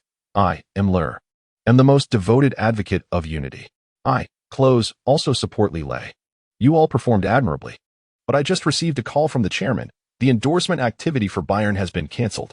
Flick and Apos' statement left everyone present in stunned silence. Li Lei, however, did not exhibit excessive agitation, as he did not particularly desire to be the spokesperson. His impassive expression only served to deepen Klose's perception of his hypocrisy. Coach Flick, what exactly is going on? Wozn and Apos' had agreed to grant Mr. Li Lei the opportunity to alleviate his child and Apos' medical issues? Klose feigned concern as he inquired. This is the chairman's decision. I have no authority to question it. Flick remained remarkably composed. Imler was the first to express discontent, exclaiming in frustration. Isn't this a joke? I just generously assisted Mr. Li Lei. We should collectively propose to the chairman. That would be more prudent. Lahm remained sincerely earnest. The group feigned concern, And upon hearing all this, Li Lei felt a surge of gratitude. Thank you all for your care regarding my child and Appos' health. I believe my annual salary should suffice for his medical expenses. As for the medical fees Flick advanced for my child, they will certainly be deducted from my salary. Li Lei's words immediately attracted the attention of his teammates. Neuer looked at Li Lei in disbelief, then sighed, spreading his hands in resignation as he glanced at Klose. The implication was clear. Li Lei had relinquished the endorsement fee. Klose's heart swelled with joy, believing the chairman had accepted his suggestion. Although Li Lei appeared outwardly unperturbed, he must be suffering internally. This was precisely the effect Klose desired, and he approached Li Lei with a smile. Mr. Li Lei, upon hearing this news, I truly feel unwell. It's all right. I think earning my salary through personal merit is the most equitable approach. Li Lei replied with polite composure.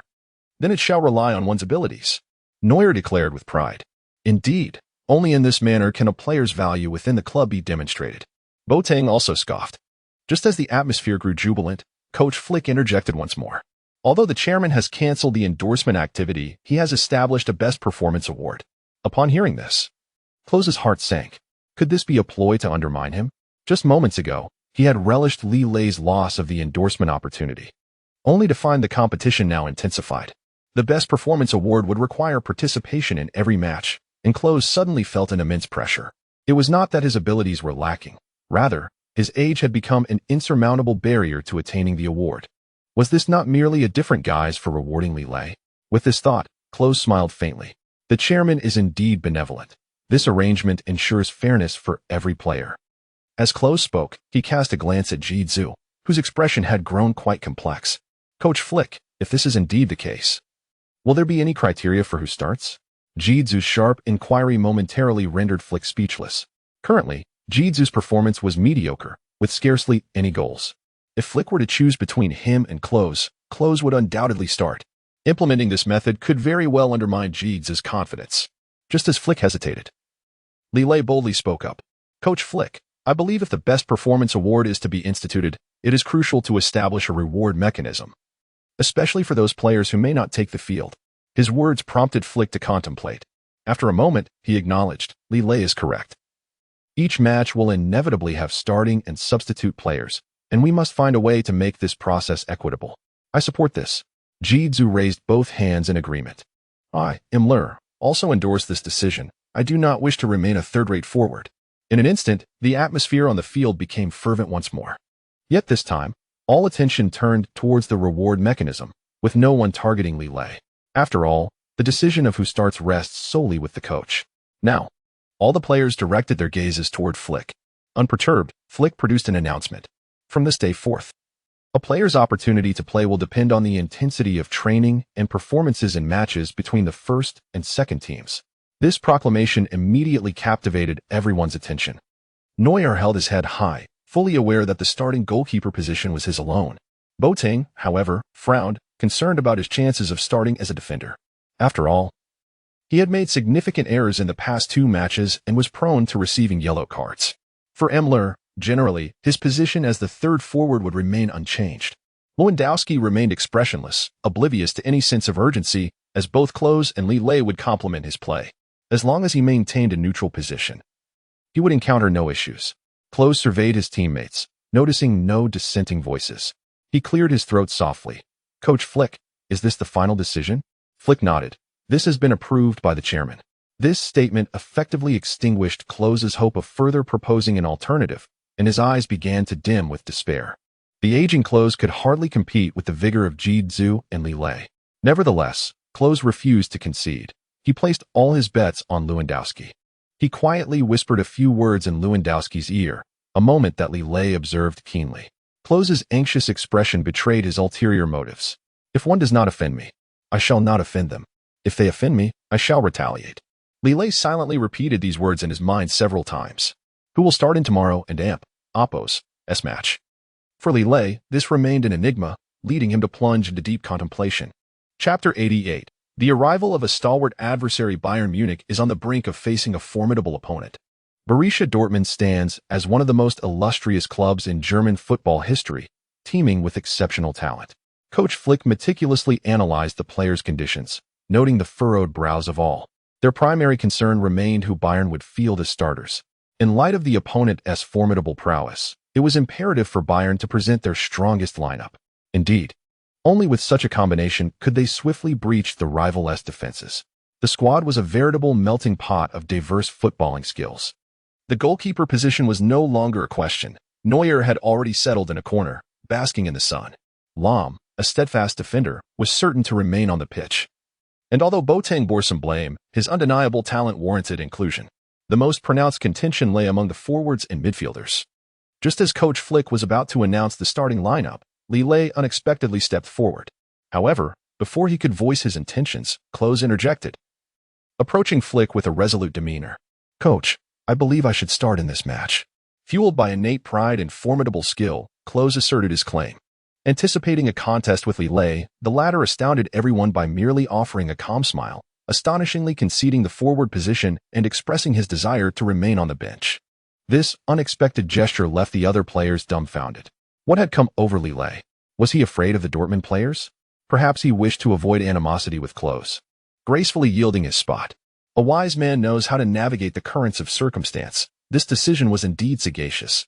No matter how skilled the Huaxiao player might be, they could not rival the physical prowess of their German counterparts.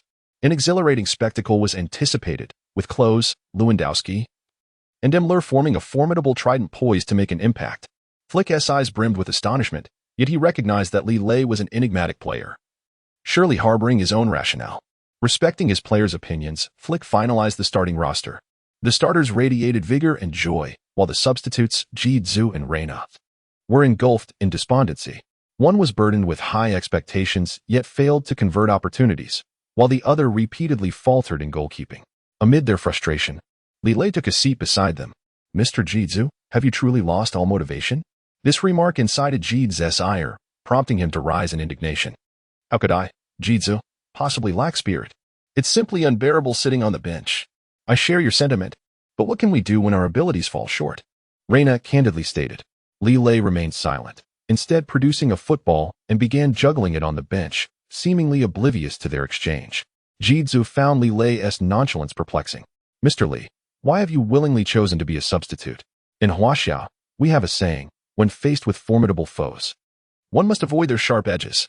Attack once, and you may falter. Attack twice, and you shall wane. Attack thrice, and you will be exhausted." The depth of Huaxiao culture left Jidzu bewildered.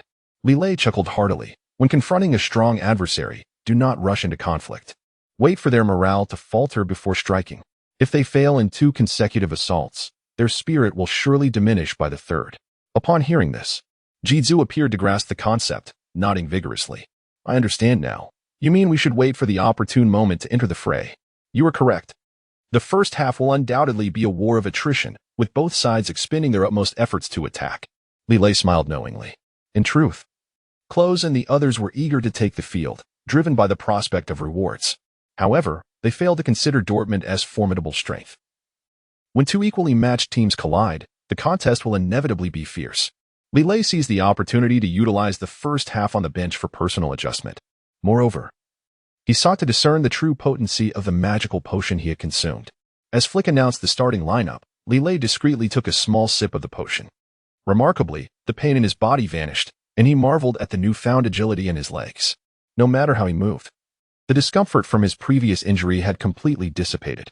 Initially, Li Lei suspected the system had administered anesthetics, but the subsequent transformation of his body left him astounded.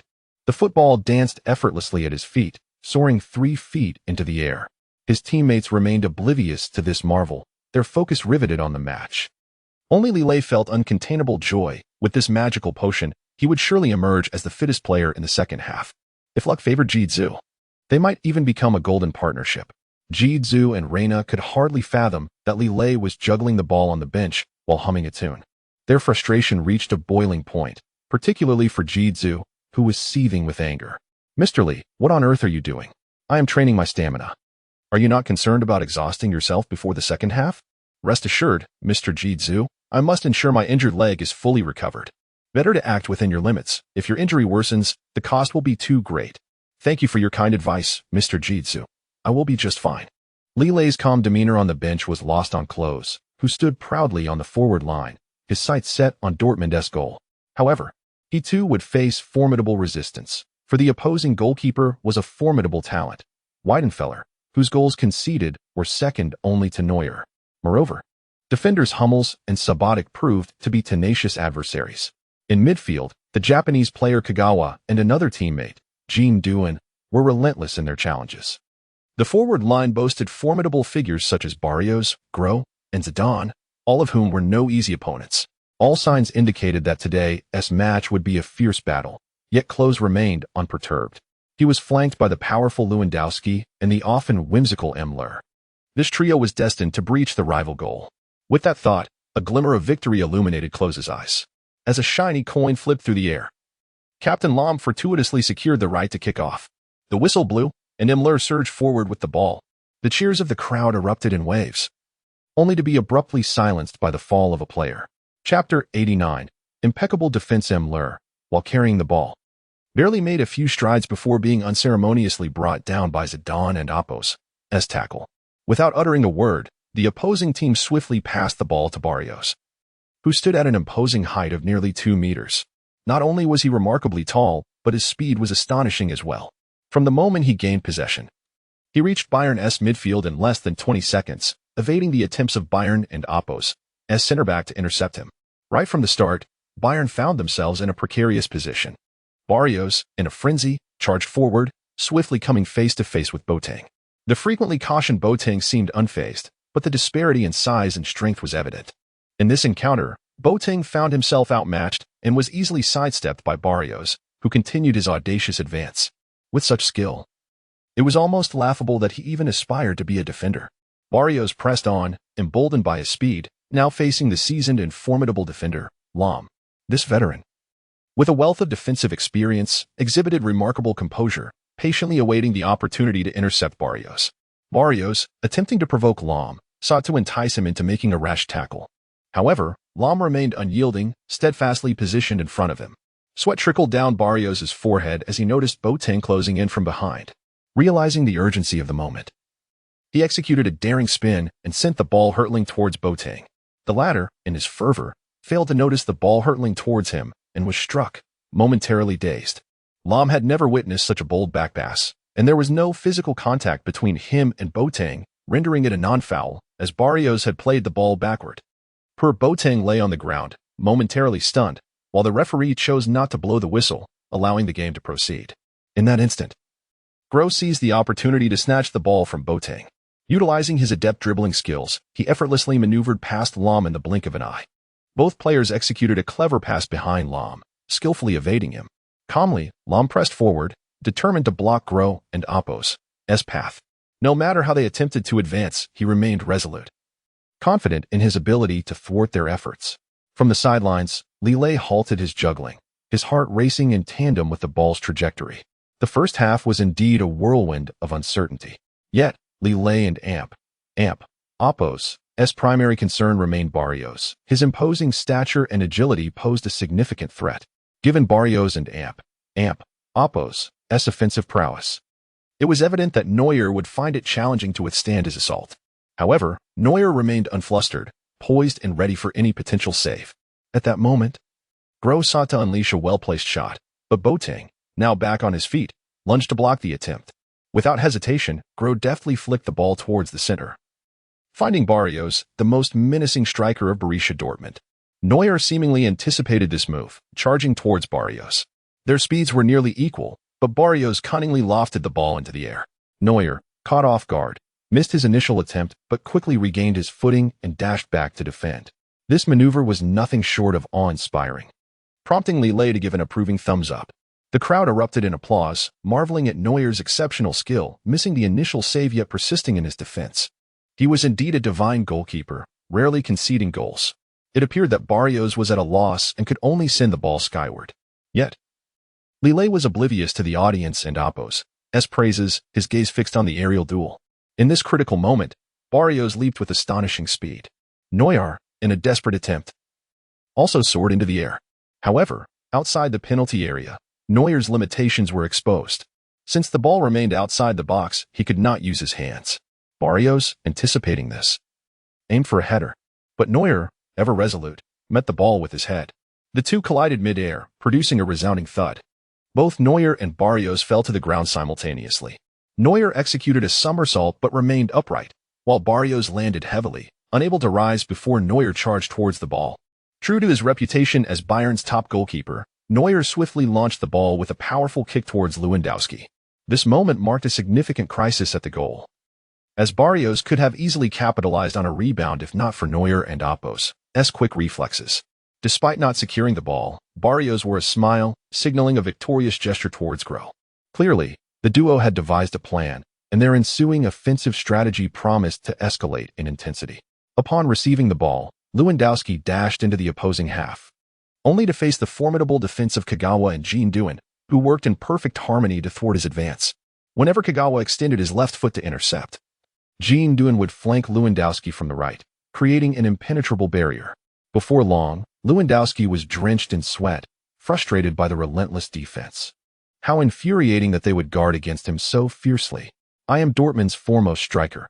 I cannot allow you to pass so easily," laughed Jean Duan. Li Lei and Oppos' mind raced as he recalled the fundamental skills of the Dortmund players. Their defense proved formidable, potentially stifling Bayern and Oppos' offensive efforts. Even more alarming was Zidane, positioned closely beside Klose, leaving Müller as the sole unmarked player. Seeing no progress, Lewandowski pivoted, intending to pass to Müller. However, as soon as he struck the ball, a defender surged forth from Dortmund and Oppos' back line, intercepting it between Lewandowski and Müller. Left bewildered, Müller could only watch as the defender sprinted away, heading towards Bayern's half with unrelenting speed. Chapter 90, a powerful header. Jean Duan seized the ball with determination and swiftly surged forward. Just a moment ago, Neuer believed the crisis had passed, but in the blink of an eye, the ball was snatched back. Neuer, sensing the threat, commanded with urgency, "Boateng, guard the right flank. Lahm, ensure the left side is secure. The other two defenders must fortify the center. We must not allow them to pass the ball into the penalty area." Neuer's composure left Li Lei in awe. Such goalkeepers are indeed a rarity. In international competitions, Neuer is destined to become a rising star. However, Dortmund's offensive prowess was formidable. Jean Duan had no intention of passing. Instead, he charged toward the flank, having discerned the opponent's defensive structure. Astonishingly, Jean Duan chose to advance against Boateng rather than Lahm.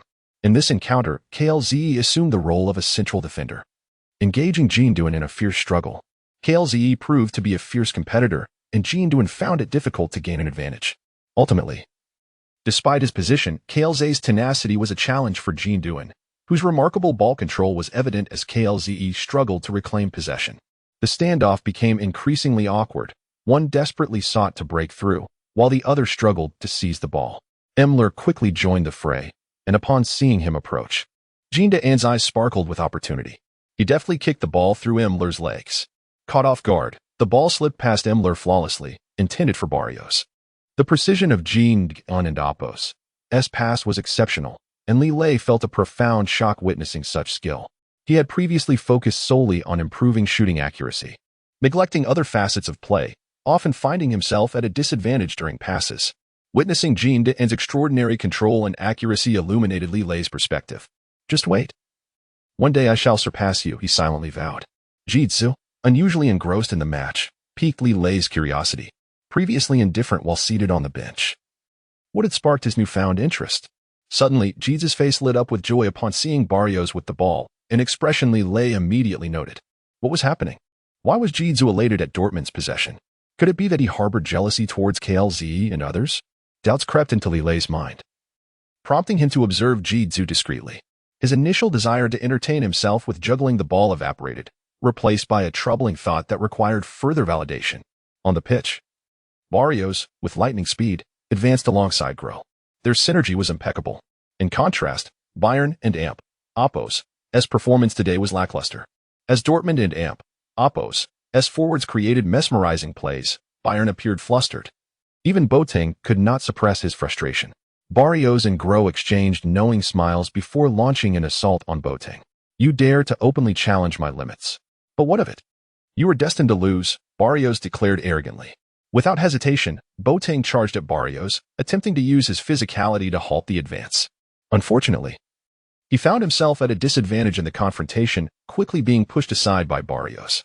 Despite his incessant curses, Barrios remained unperturbed, dismissing the inadequacy of his opponent. Lahm, caught off guard by their assault from Boateng's flank, quickly ordered the other two defenders to converge. Yet, Lahm, seasoned in experience, remained in the center, creating a dual defense with Neuer at the goal. It was evident that the two defenders were no match for Barrios and Groh. Through precise coordination, they maneuvered past the defenders with ease.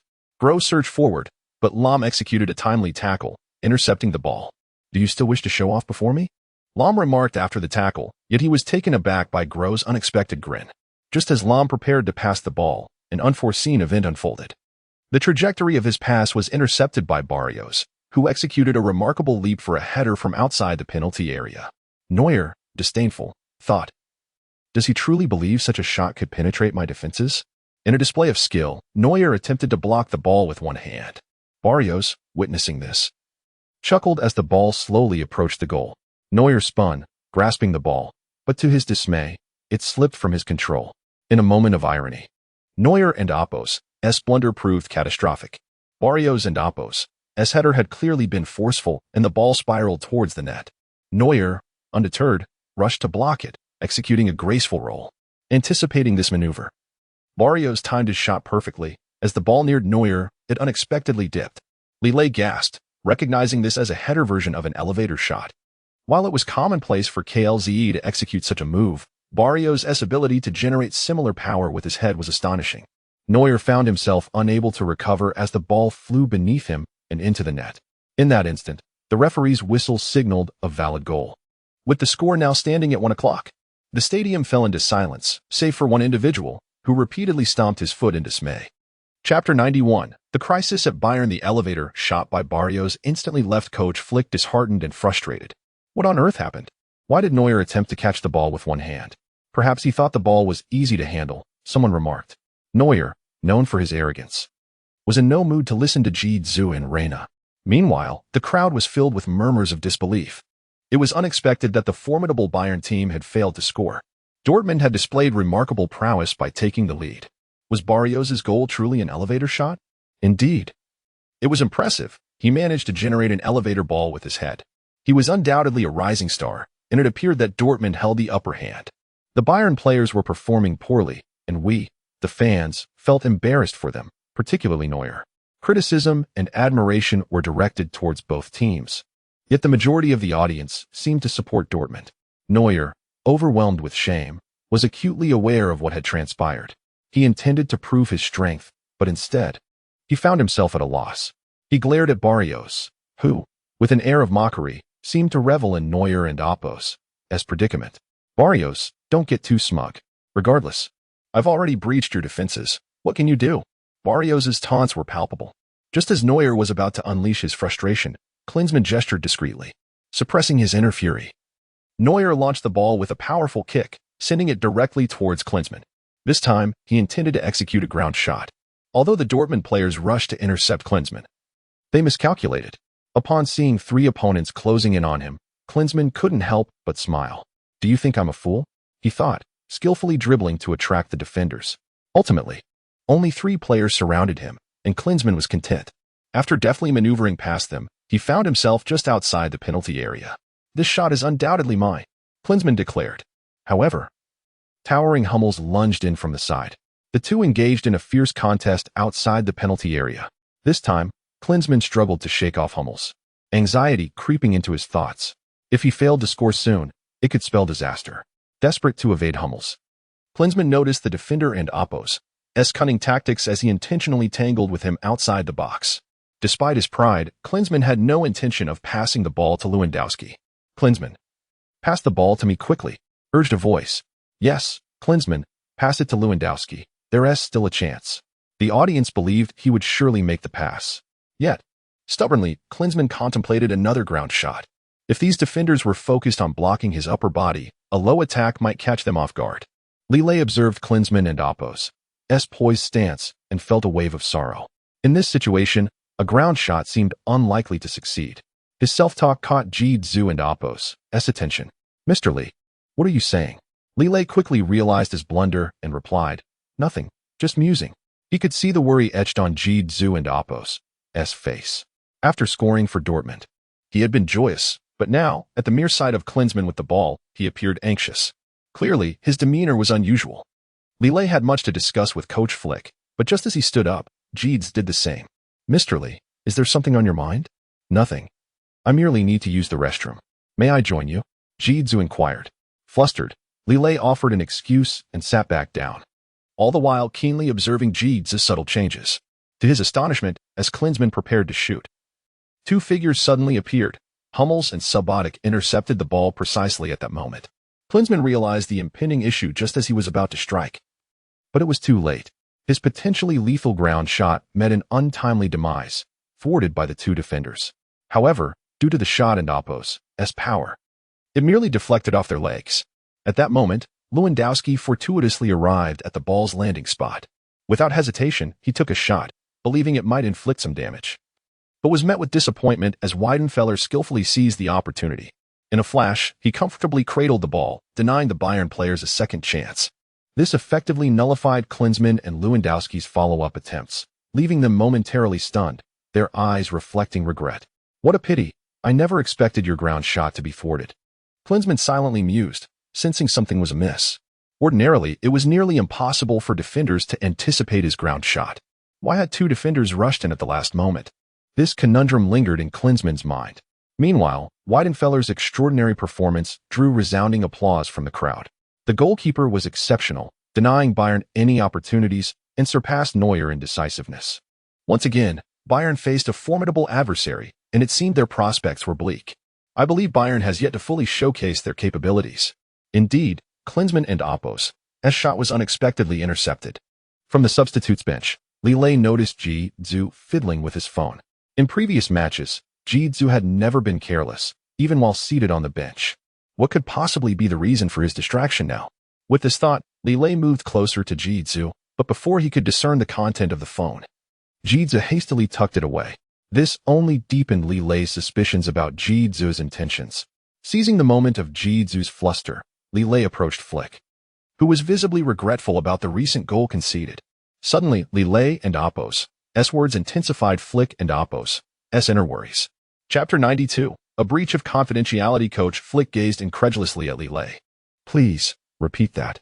Li Lei once again voiced his inner doubts directly to Coach Flick. After listening, Flick did not respond immediately. Instead, he fell into deep contemplation. Despite the match's first half unfolding with fervor, Flick seemed to have vanished from the scene, leaving the players increasingly unsettled. Where could our coach have gone? Is he perhaps disheartened by our performance? It remains uncertain, yet it seems there is an urgent matter at hand. If we have indeed disappointed him, our chances for the Best Performance Award are surely lost. What does it matter about the Best Performance Award? Not losing the match would be a triumph in itself. Li Lei quietly observed everything, patiently awaiting Coach Flick's return. After approximately 10 minutes, Coach Flick returned, his expression heavy with concern. He approached Li Lei and whispered something mysterious. Li Lei nodded attentively while casting a glance towards Jeeds. "I understand now, Coach. I know what to do next." "That's good to hear. Prepare to take the field alongside Jeeds in the second half." "But Coach, what about Klose and the others? Do you still have the energy to worry about them?" "You must score in the second half, or there will be consequences." Jeeds, seated on the bench, overheard their exchange and couldn't help but smile. As soon as Li Lei slumped down beside him, Jeeds chuckled. "Mr. Li, what troubles you?" "In the second half, the coach intends for us to play together." "Isn't that fantastic? Why do you look so glum?" "I am concerned about Dortmund's goalkeeper." "What about him?" "His skill is exceedingly formidable. Even scoring against him seems a daunting task." Upon hearing this, Jeeds burst into laughter. "In the past, I lacked confidence, but today, if I step onto the field, I shall inevitably score." Li Lei looked at him in disbelief, thoroughly scrutinizing Jeeds once more before placing his hands on Jeeds' forehead. "You're not feverish, are you?" "Of course not, Mr. Li." "Then why speak such nonsense?" Jeeds replied earnestly, "I have identified the vulnerabilities in the Dortmund team." "Really, Mr. Jeeds?" "I find that rather dubious," Li Lei said deliberately. "As long as the coach allows me to play, I guarantee a goal," Jeeds declared, his eyes brimming with confidence. Li Lei had found his answer. He gestured simply towards Coach Flick. Due to a goal from Dortmund, they held the advantage as the first half progressed. However, they were unable to score again. This situation persisted until the first half was nearing its conclusion. As the clock ticked down, Imler began to showcase his flair for trickery with the ball. alternating between his feet, preparing to take a shot. Klose scoffed from behind him. Stop fooling around. The first half is almost over. Why not end with something spectacular? Neuer, undeterred, continued to juggle the ball, confident that it was securely within his control. The other Bayern players paid little heed to his antics. Yet, as the match drew to a close, a blunder occurred. Neuer, attempting to pass the ball from one foot to the other, was suddenly intercepted by an opposing foot. In Neuer's astonished gaze, the ball was deftly diverted. Groh and Zidane surged forward, seemingly not joking but genuinely intent on breaching Bayern's goal. At that moment, Neuer, feeling fatigued from continuous pressure, was ready to relax. However, the two forwards charged into the penalty area with astonishing speed.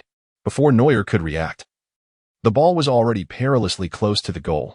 He rushed out, striking the ball away with his left fist just as the referee's whistle pierced the air. A cold sweat dripped from Neuer and Oppo's forehead. Had he not reacted in time, the opponents might have scored again. This first half had been a grueling ordeal. As all Bayern players entered the break area, they collapsed onto the floor, utterly exhausted. What kind of match was that? Dortmund seems to have been possessed by the gods today. Every player appears to be performing far beyond their usual capabilities. But we sent scouts to observe their games. That's because they excel at deception. Li Lei's voice suddenly rang out. This statement left all the players in stunned silence, their expressions filled with confusion. What are you talking about? Surely you jest? Jidzu was among those we sent to observe. He has been watching the matches closely. The players' responses invigorated Li Lei. Everything pointed towards Jidzu. The matter was finally coming to light. He did not proclaim it aloud but coughed gently. This had nothing to do with Jidzu.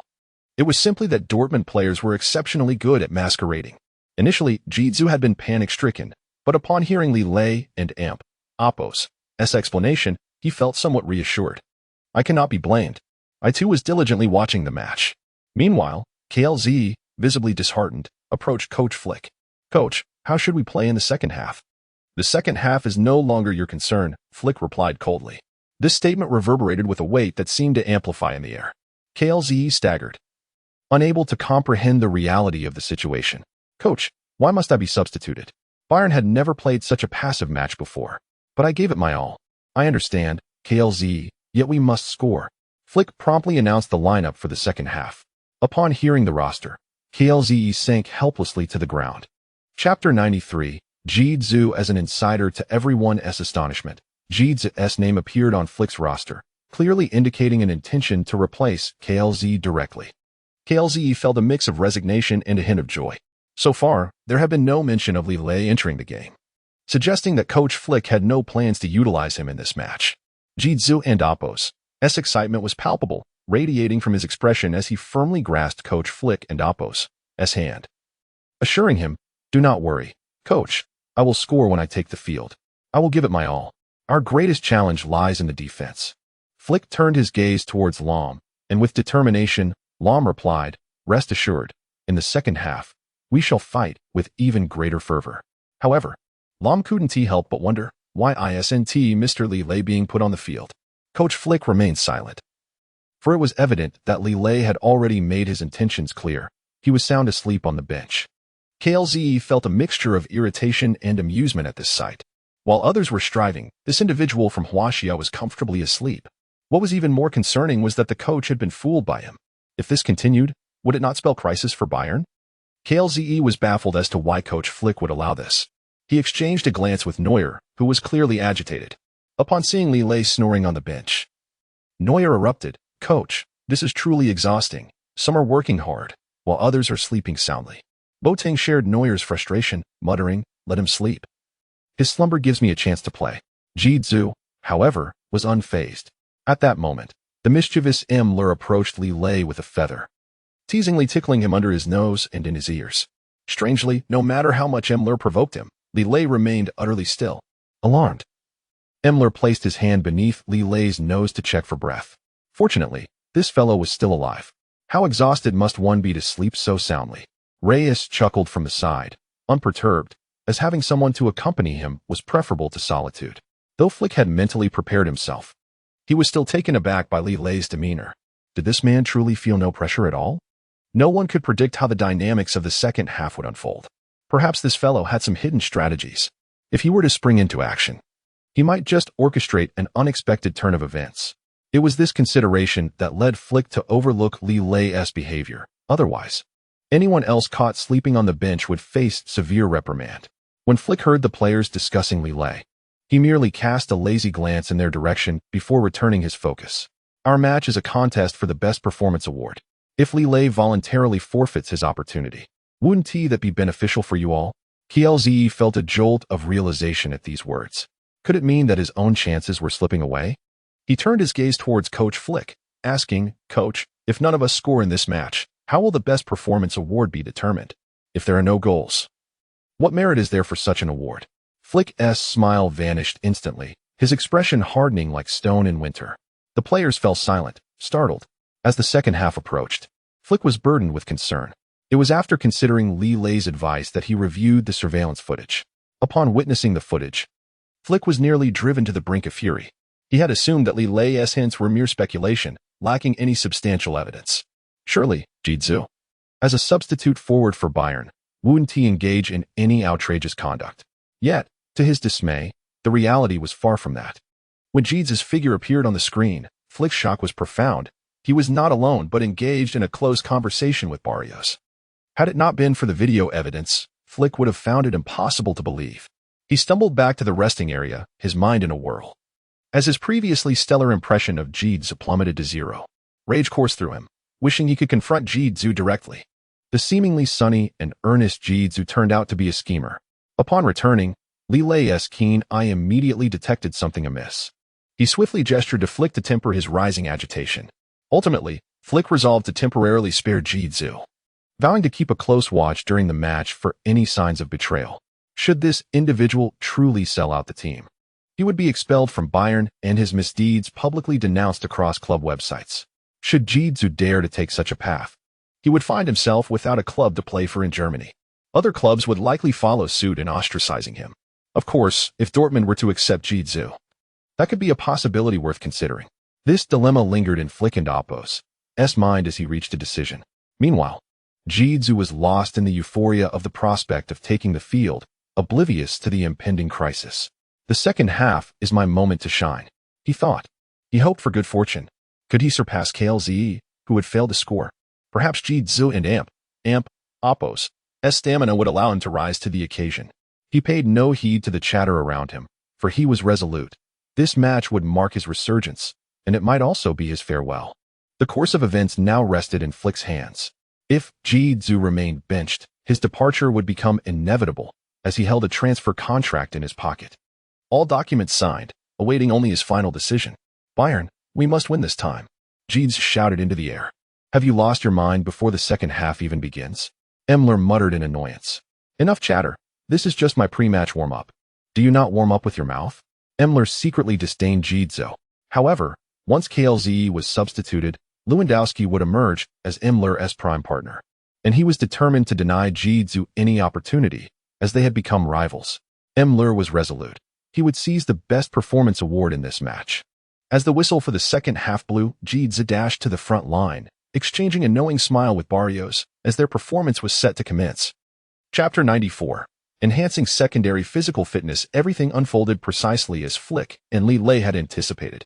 The moment Jitsu entered the field, he surged forward like a gust of wind, dribbling the ball towards the opponent's side. However, this time, Barrios made no effort to resist. He merely smiled.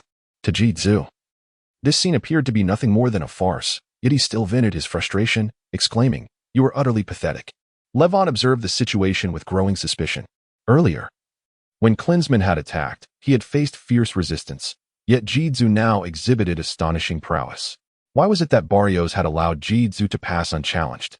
The more Levon pondered, the more he felt something was amiss, prompting him to hasten after Jitsu.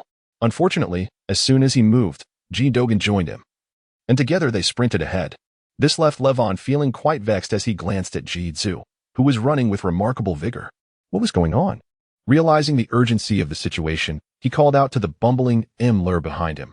"Müller, hurry up and keep pace with Jitsu. I've become the target." "No problem, just watch me," Müller replied confidently. Just then, Kagawa followed suit. Though not particularly tall, the Japanese player possessed formidable agility. Despite not possessing the ball, Müller darted around Dogan, trying to find a way through. Frustrated, Himmler felt powerless as Jean Dogen committed no fouls. From the sidelines, Klinsmann watched the scene unfold with mounting anxiety. Suddenly, he heard Li Lei snoring and, in a fit of irritation, pinched Li Lei's nose, urging, "Wake up. Li Lei, get up." Yet Li Lei remained oblivious, resembling a drunken man in deep slumber. Little did Klinsmann and the others know that Li Lei had undergone a profound transformation. While he appeared to be merely sleeping, his body had experienced several significant changes. In essence, Li Lei's physical fitness had ascended several levels. Having consumed a substantial quantity of the magical potion, he was now overwhelmed by drowsiness. Klinsmann shot Li Lei a disdainful glance, his hand rising to give a dismissive gesture. At a critical moment, "You falter. What kind of hero are you?" However, in the next instant, Klinsmann was astonished to find his finger utterly immobilized. Oddly enough, there was no one around, yet his finger felt inexplicably stiff.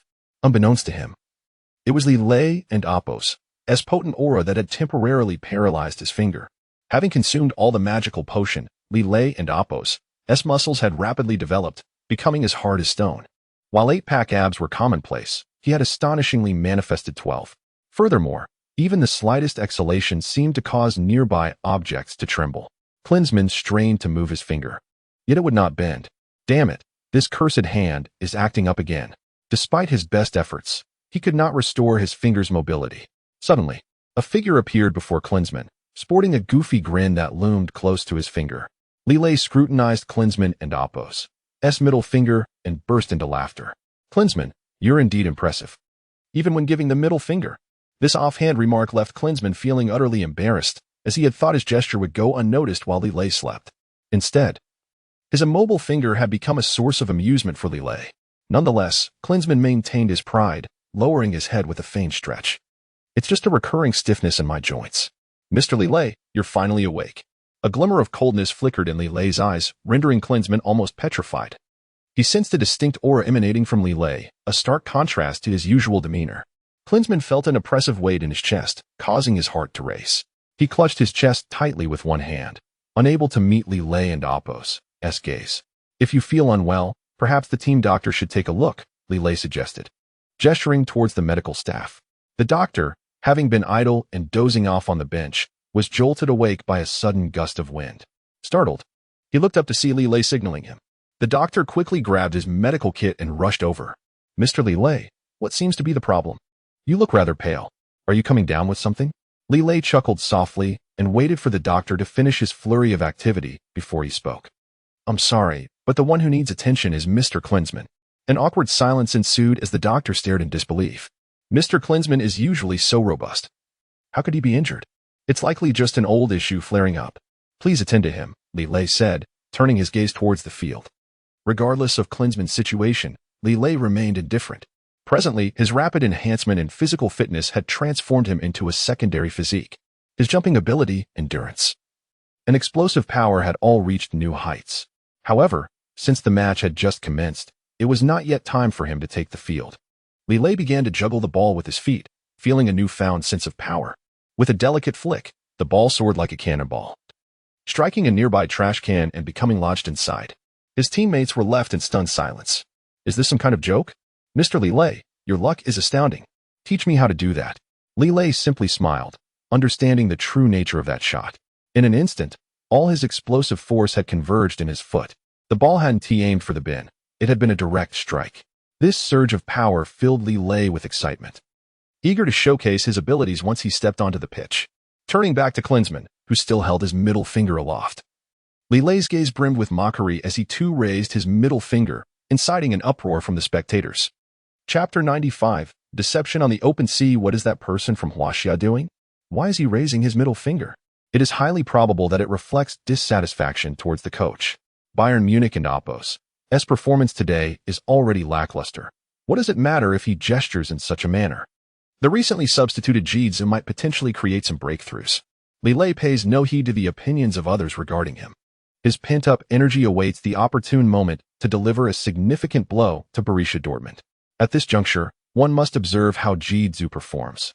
Coach Flick has witnessed, with his own eyes, that Klose's fingers inexplicably refuse to bend. A pang of anxiety grips his heart. Could this be divine retribution? Bayern, once invincible, has never faced such setbacks.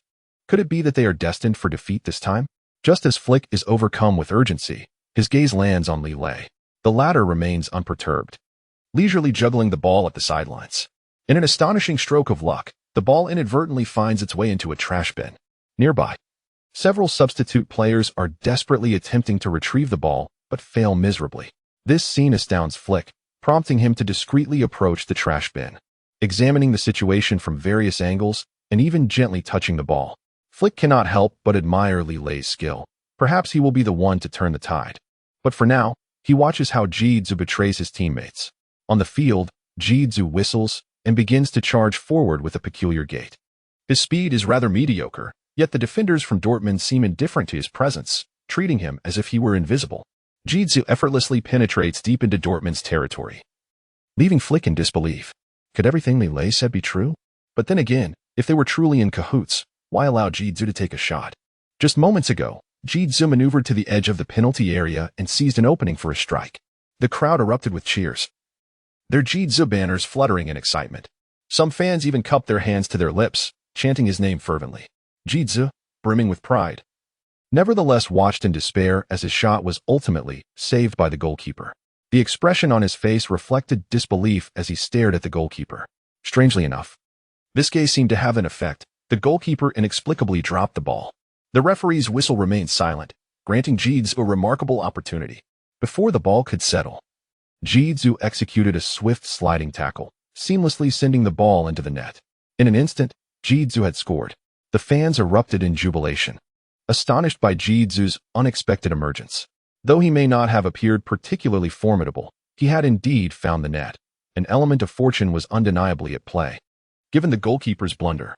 Regardless, Jidzu appeared to be the standout performer of the match.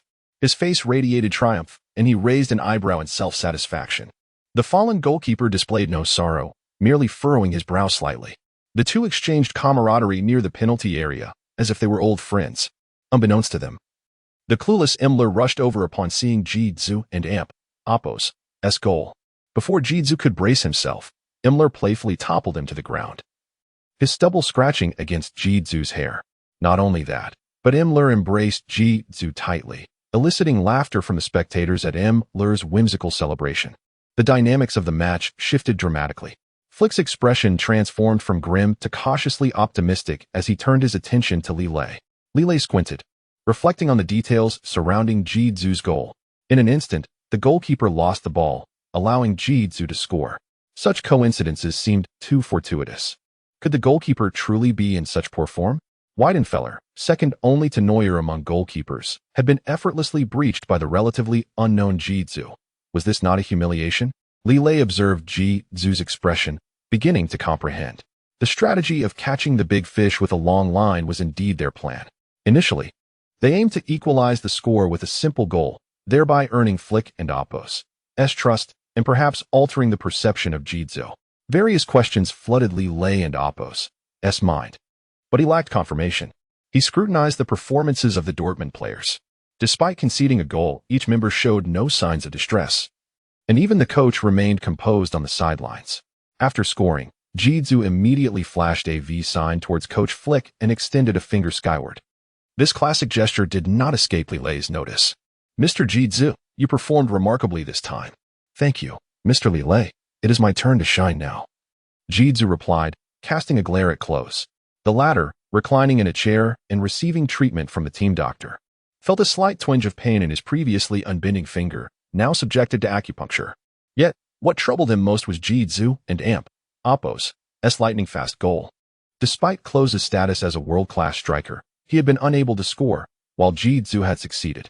This was somewhat of a blow to Klose, who found it hard to believe.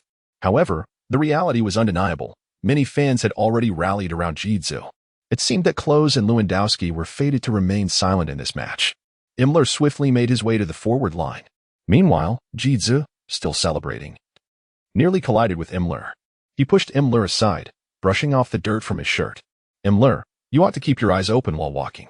I was clearly ahead on the forward line, yet you carelessly bumped into me and dared to accuse me of being blind?" Clearly, Imler was unimpressed by Jidzu and Oppo's protest. Infuriated, Jidzu swiftly lunged towards Imler, mimicking a tiger pouncing on its prey. With a resounding thud, a figure collapsed. Chapter 96. The authenticity of Ji-Zhu. In a fit of rage, Ji-Zhu forcefully tackled the hapless Neymar to the ground. At that moment, Neymar, usually jovial and carefree, wore a face twisted in anger. With a swift motion, he overturned Ji-Zhu and followed up with a fierce kick. The playful banter between the two had abruptly transformed into a brawl, leaving the spectators in shock. Bayern's performance today was nothing short of extraordinary, as they celebrated a goal by engaging in a physical altercation. The diversity of their celebratory antics was indeed remarkable, and they seemed to exert considerable effort in their expressions of joy. I had never witnessed anything like it before. Lewandowski, positioned closest to them, sprang forward and forcibly separated the two. "Have you both lost your minds? This isn't how we celebrate," he exclaimed. Neymar, fuming, turned his head defiantly to the side, while Ji-Zhu chose to ignore him and celebrated by making a circuit around the field. However, Ji-Zhu failed to notice the presence of Coach Flick on the substitutes and Oppo's bench as he searched for Flick and Oppo's whereabouts. Suddenly, Flick materialized beside him, causing Ji-Zhu to widen his eyes in astonishment. Flick had approached silently, and tragically, Ji-Zhu was completely oblivious to his arrival. Once Flick's keen gaze fell upon Ji-Zhu, the latter instinctively began to evade. "Coach, when did you arrive at the sidelines?" Ji-Zhu stammered. "You've scored. So naturally, I came to congratulate you. Do you have an issue with that?" Flick's piercing stare bore into Ji-Zhu, instilling a sense of panic within him. From Flick and Oppo's eyes, Ji-Zhu discerned a hint of suspicion, which was the most lethal blow of all. "Of course not. You merely startled me," Ji-Zhu replied, attempting to maintain composure. As an exemplary forward, one should confront every tempest with courage. Even if mistakes were made, accountability was paramount. Flick's words struck Ji-Zhu like needles, causing his cheeks to flush crimson, yet his lips remained animated. "The coach is absolutely right. I, Ji-Zhu, shall tread the path I have chosen, whether on my knees or crawling." Flick's declaration carried profound significance. Meanwhile, Dortmund, whose goal had just been breached, was poised for a counterattack. To Ji-Zhu and Oppo's astonishment, Hummel surged forward with the ball, his towering figure causing Ji-Zhu to momentarily falter. He rushed to engage in a contest for possession. In the fleeting moment of their eyes meeting, Hummels clearly exhibited discontent, muttering under his breath. Although his words were barely audible, Li Lei deciphered them through lip reading. Hummels was criticizing Ji-Zhu for deviating from their strategy. This revelation shocked Li Lei, but he quickly steadied himself. It appeared Ji-Zhu was about to make a significant move, yet the primary threat loomed over Neuer. Realizing this, Li Lei shouted towards Neuer, "Mr. Neuer, do not lose focus. An attack is imminent." Neuer, puzzled, responded, "What? How could they possibly reach the goal so swiftly? Just moments ago." Ji-Zhu had clearly seized the ball from Hummels. Neuer's confusion deepened, and his trust in Li Lei began to waver. Yet Li Lei remained unperturbed, for he observed subtle changes in Ji-Zhu and Oppo's ball control. This time, Ji-Zhu's pace was unusually slow, and he frequently glanced towards the opposition. Noticing this, Flick coughed lightly and applauded. The other players remained oblivious, except for the ever-enthusiastic Neymar, who reacted instantly to the sound of applause, darting towards Ji-Zhu. "Neymar, what are you doing? Why aren't you supporting Lewandowski in defense? We must secure victory to earn points." Ji-Zhu exclaimed. "Didn't you see I just scored? Your assistance isn't needed now." Ji-Zhu's anxiety mounted with Neymar's approach, causing his ball handling to falter. A gap emerged beneath his feet, yet astonishingly, not a single Dortmund player moved to intercept. Neymar, perceiving the unfolding drama, swiftly snatched the ball from Ji-Zhu's feet. This unexpected turn of events incited a chorus of discontent among the spectators. "What is happening? Bayern's forwards are fighting for the ball," they murmured. "Has Neymar forgotten his medication today?" The underdog's ball was seized by Neymar. Perhaps this was another tactical ploy by Bayern. One must not be deceived. The change startled Dortmund as well. Barrios whispered, "What is going on? Why is Neymar now in possession? It doesn't matter. As long as it's not Ji-Zhu with the ball, he must not score," Zidane astutely noted. At that moment, Gro charged towards Neymar. "You shall not pass," he declared. "We shall see if you possess the skill to stop me," Neymar retorted, his countenance darkening. As the two clashed fiercely, Ji-Zhu appeared just in time to reclaim the ball from Neymar's feet. This shift left Gro bewildered, prompting him to chase after Ji-Zhu, elbowing him fiercely. "What on earth is happening? Wasn't this supposed to go according to our prearranged plan?" Jitsu whispered back. Gross suddenly comprehended the situation, intensifying his efforts to wrestle the ball from Jitsu. The more fervently they contested, the more they could shed suspicion.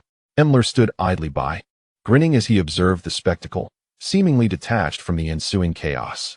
The ferocity of their struggle elicited admiration from the audience, who marveled at Jitsu's newfound vigor and piercing gaze, who would ultimately seize control of the ball. Li Lei watched from the sidelines, unable to contain his frustration. Clenching his fists, he felt the tension in his nerves. Anyone who dared to toy with Bayern's future would find themselves at odds with him. Even the world's finest forwards or strikers would be bested. Suddenly, Gross managed to snatch the ball and charge towards Bayern with great speed. Chapter 97. The own goal. Gross seized the ball, leaving everyone astonished. Wasn't Jitsu a rising star? How could he falter? There must be something amiss. Perhaps Gross is an even more skilled player. The situation was increasingly unfavorable for Bayern. One couldn't help but wonder how Gross and Barrios would collaborate this time. With a piercing gaze, Gross fixated on Jitsu, their running rhythm resembling that of teammates. Li Lei had already grasped the nuance, his brow furrowing in concern. He discreetly leaned closer to Coach Flick's ear, swiftly imparting a few urgent words. Flick's expression grew more somber as he hastened to Neuer's side. Neuer, you must not falter at any cost, he warned. Neuer, exceedingly impatient, huffed dismissively. Coach, when did you become so overly cautious? I and Oppos V already reminded you to not underestimate any opponent. Rest assured, Coach, if I concede another goal, I shall twist my head off to use it as a ball. Flick, incensed by Neuer's arrogance, struggled to contain his frustration. Nevertheless, this was a critical moment, and he could only turn a blind eye. Meanwhile, Li Lei could no longer tolerate Neuer's demeanor. He swiftly positioned himself at the edge of the field, constantly stretching and preparing. Klose, observing from the sidelines, seethed with resentment. That kid, lying around earlier, was merely feigning injury. After all, he is a favorite in front of the coach. If he remains benched, that favoritism will fade. Jitsu's performance was on the rise, leaving little opportunity for Li Lei to take the field. While everyone questioned Li Lei's actions, he merely scoffed. No matter what, he could unleash his potential whenever he chose. Moreover, he needed to adapt to his current physical condition. Otherwise, his ambitions would be at odds with his capabilities. A tumultuous energy coursed through Li Lei's body, poised to erupt at any moment. Faced with such formidable power, he understood the necessity of mastering it. Without scoring, the football master system would offer no rewards. Take, for instance, that earlier shot into the trash can. Only a ball in the net would truly count as a goal. Li Lei yearned to score, yet after much effort, he could not retrieve the ball from the trash. Reluctantly, he had to concede. Only by warming up thoroughly could he swiftly acclimatize. Damn Dortmund. Damn Jitsu. You'll pay for this. Fire ignited in Li Lei's eyes. Yet he maintained a facade of calm as he twisted his waist.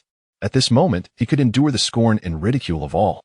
As long as Coach Flick remained steadfast in his support, the truth often emerges unexpectedly, ready to strike all with a harsh revelation. When Jitsu's true identity is unveiled, it will become a disgrace in the football world. Perhaps Li Lei would be the one to break the ice, but the pressure he would face was unimaginable. On the field, Jitsu sprinted, seemingly toying with Gross. Their encounters lacked any fierce collisions, merely a ceaseless run. Though Jitsu appeared to exert effort, it seemed more a facade. At this moment, Jitsu issued an erroneous signal to Neuer. Neuer, upon receiving the ball, immediately passed it forward to Lewandowski. Rest assured, Jitsu will deliver, Neuer thought, disregarding Gross entirely. To Neuer, Jitsu and Gross were running neck and neck, and Gross posed no threat to shoot. Even Lahm and the others were not urgently on the defensive, instead closely monitoring the evolving situation. Although Lahm stood still, his mind was racing through the events. He pondered for a long time, unable to comprehend Jitsu's intentions. After finally earning a chance to play, would he squander it? Lahm scrutinized Jitsu, who was now drenched in sweat. Jitsu, a loyal Bayern player, why was the coach assigning Lahm a special task? This eluded Lahm's understanding. Yet all his focus remained on the ball. As Gross maneuvered deftly against Jitsu, an unexpected event unfolded. Jitsu intercepted the ball, then unexpectedly turned and kicked. This shot caught everyone off guard. Initially, the ball posed no threat, yet with Jitsu's interception, his teammates felt a sense of relief. Who could have anticipated Jitsu and Oppos? A sudden strike. Jitsu, what are you doing? Is this a back pass? The ball and Oppos' speed was astonishing, snatched from Klose and Oppos's feet. The spectators were left in utter disbelief. Klose and Oppos's actions were nothing short of extraordinary. Indeed, this could be classified as a world-class forward and Oppos's maneuver. Seizing the moment of Klose and Oppos's misplay, Klose returned the ball. However, what followed left everyone speechless. Not only did he pass the ball back, but he also charged forward in pursuit.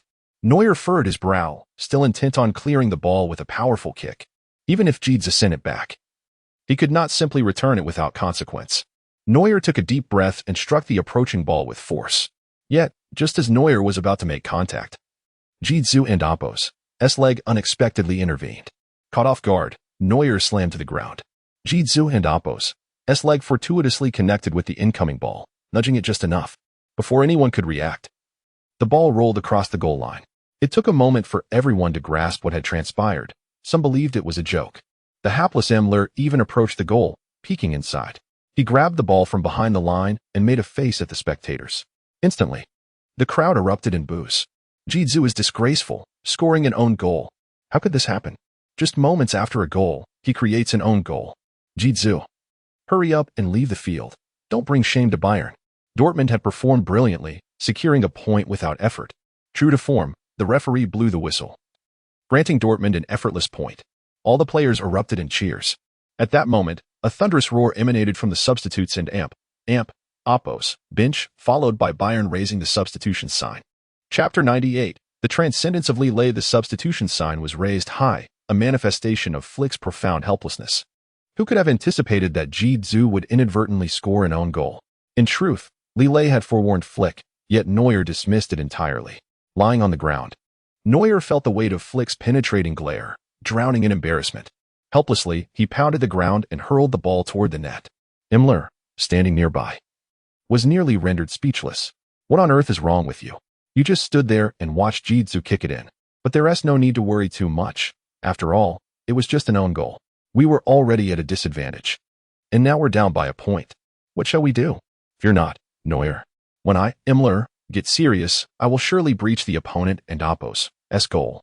Neuer and Oppos's eyes brimmed with gratitude, but he once again cast his gaze toward Klose, who stood there like a mere pole, seemingly oblivious to the shame of the moment. However, that was now a thing of the past, as Klose was promptly substituted. Amidst the astonished looks of the crowd, Li Lei made a dazzling entrance. The moment he stepped onto the field, he leaped into the air with astonishing agility, leaving all present in awe of his remarkable jumping prowess. What trick is this newcomer trying to perform? Perhaps he is merely showing off his muscles. What a clown, daring to flaunt such athleticism in front of us. The newer players often seek to impress the coach, but soon he shall learn the meaning of disgrace. As Li Lei brushed past Klose, he made a stunning gesture, raising his middle finger. Klose, clearly aware of this affront, prepared to confront Li Lei, but was halted by Flick and Oppos's disapproving gaze. Flick and Oppos's eyes were filled with resentment as he urged Klose to exit the field promptly. Just moments ago, the coach of Borussia Dortmund had ruthlessly mocked Flick, even expressing gratitude for Klose's blunder that had fortuitously benefited Dortmund. This remark incited Flick's fury once more. Spotting Klose lingering on the field, he bellowed, "Klose, what are you still doing out there? Is your embarrassment not enough?" Klose shot a resentful glare at Li Lei, his inherent arrogance unshakable, yet Li Lei remained indifferent. "Klose, remember this. The moment I, Li Lei, take the field, I will ensure Borussia Dortmund's defeat." This declaration immediately provoked the opposing players. Who do you think you are? You think you can score just because you've stepped onto the field? Utter nonsense. Our Borussia Dortmund defense is impenetrable. How could you possibly break through? Soon enough, you will learn what it means to be humiliated. The ball remained in the net as Neuer still lay on the ground, unmoving. Li Lei's footsteps approached steadily, halting right before Neuer. He extended his hand, an act that, under ordinary circumstances, Neuer would have disregarded entirely. Yet, with tears staining his face, Neuer wept silently. Observing Neuer's lack of response, Li Lei crouched slowly, bringing their gazes level. Neuer looked up to meet Li Lei's bright eyes. The burden of his confusion and frustration lay bare. Has a single error brought you to your knees? Yet it was my mistake. What player is without fault? Besides, Klose acted intentionally. This statement caused the heartbroken Neuer to lift his head in disbelief. What? Klose? Was it intentional? The perception of Klose as a hapless player had shifted before their eyes. Had it not been for Li Lei's assertion, Neuer would have never believed it. With a heavy sigh, Li Lei made a gesture to signal the restart. Filled with guilt, Neuer could no longer afford to linger. To adjust his positioning for the goal kick, he sent the ball soaring to Li Lei.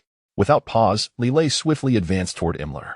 This time, Imler comprehended the cue and quickly positioned himself beside Li Lei, eager for a perfect collaboration. Yet, Li Lei had no intention of passing. He surged forward alone. This left Imler astonished.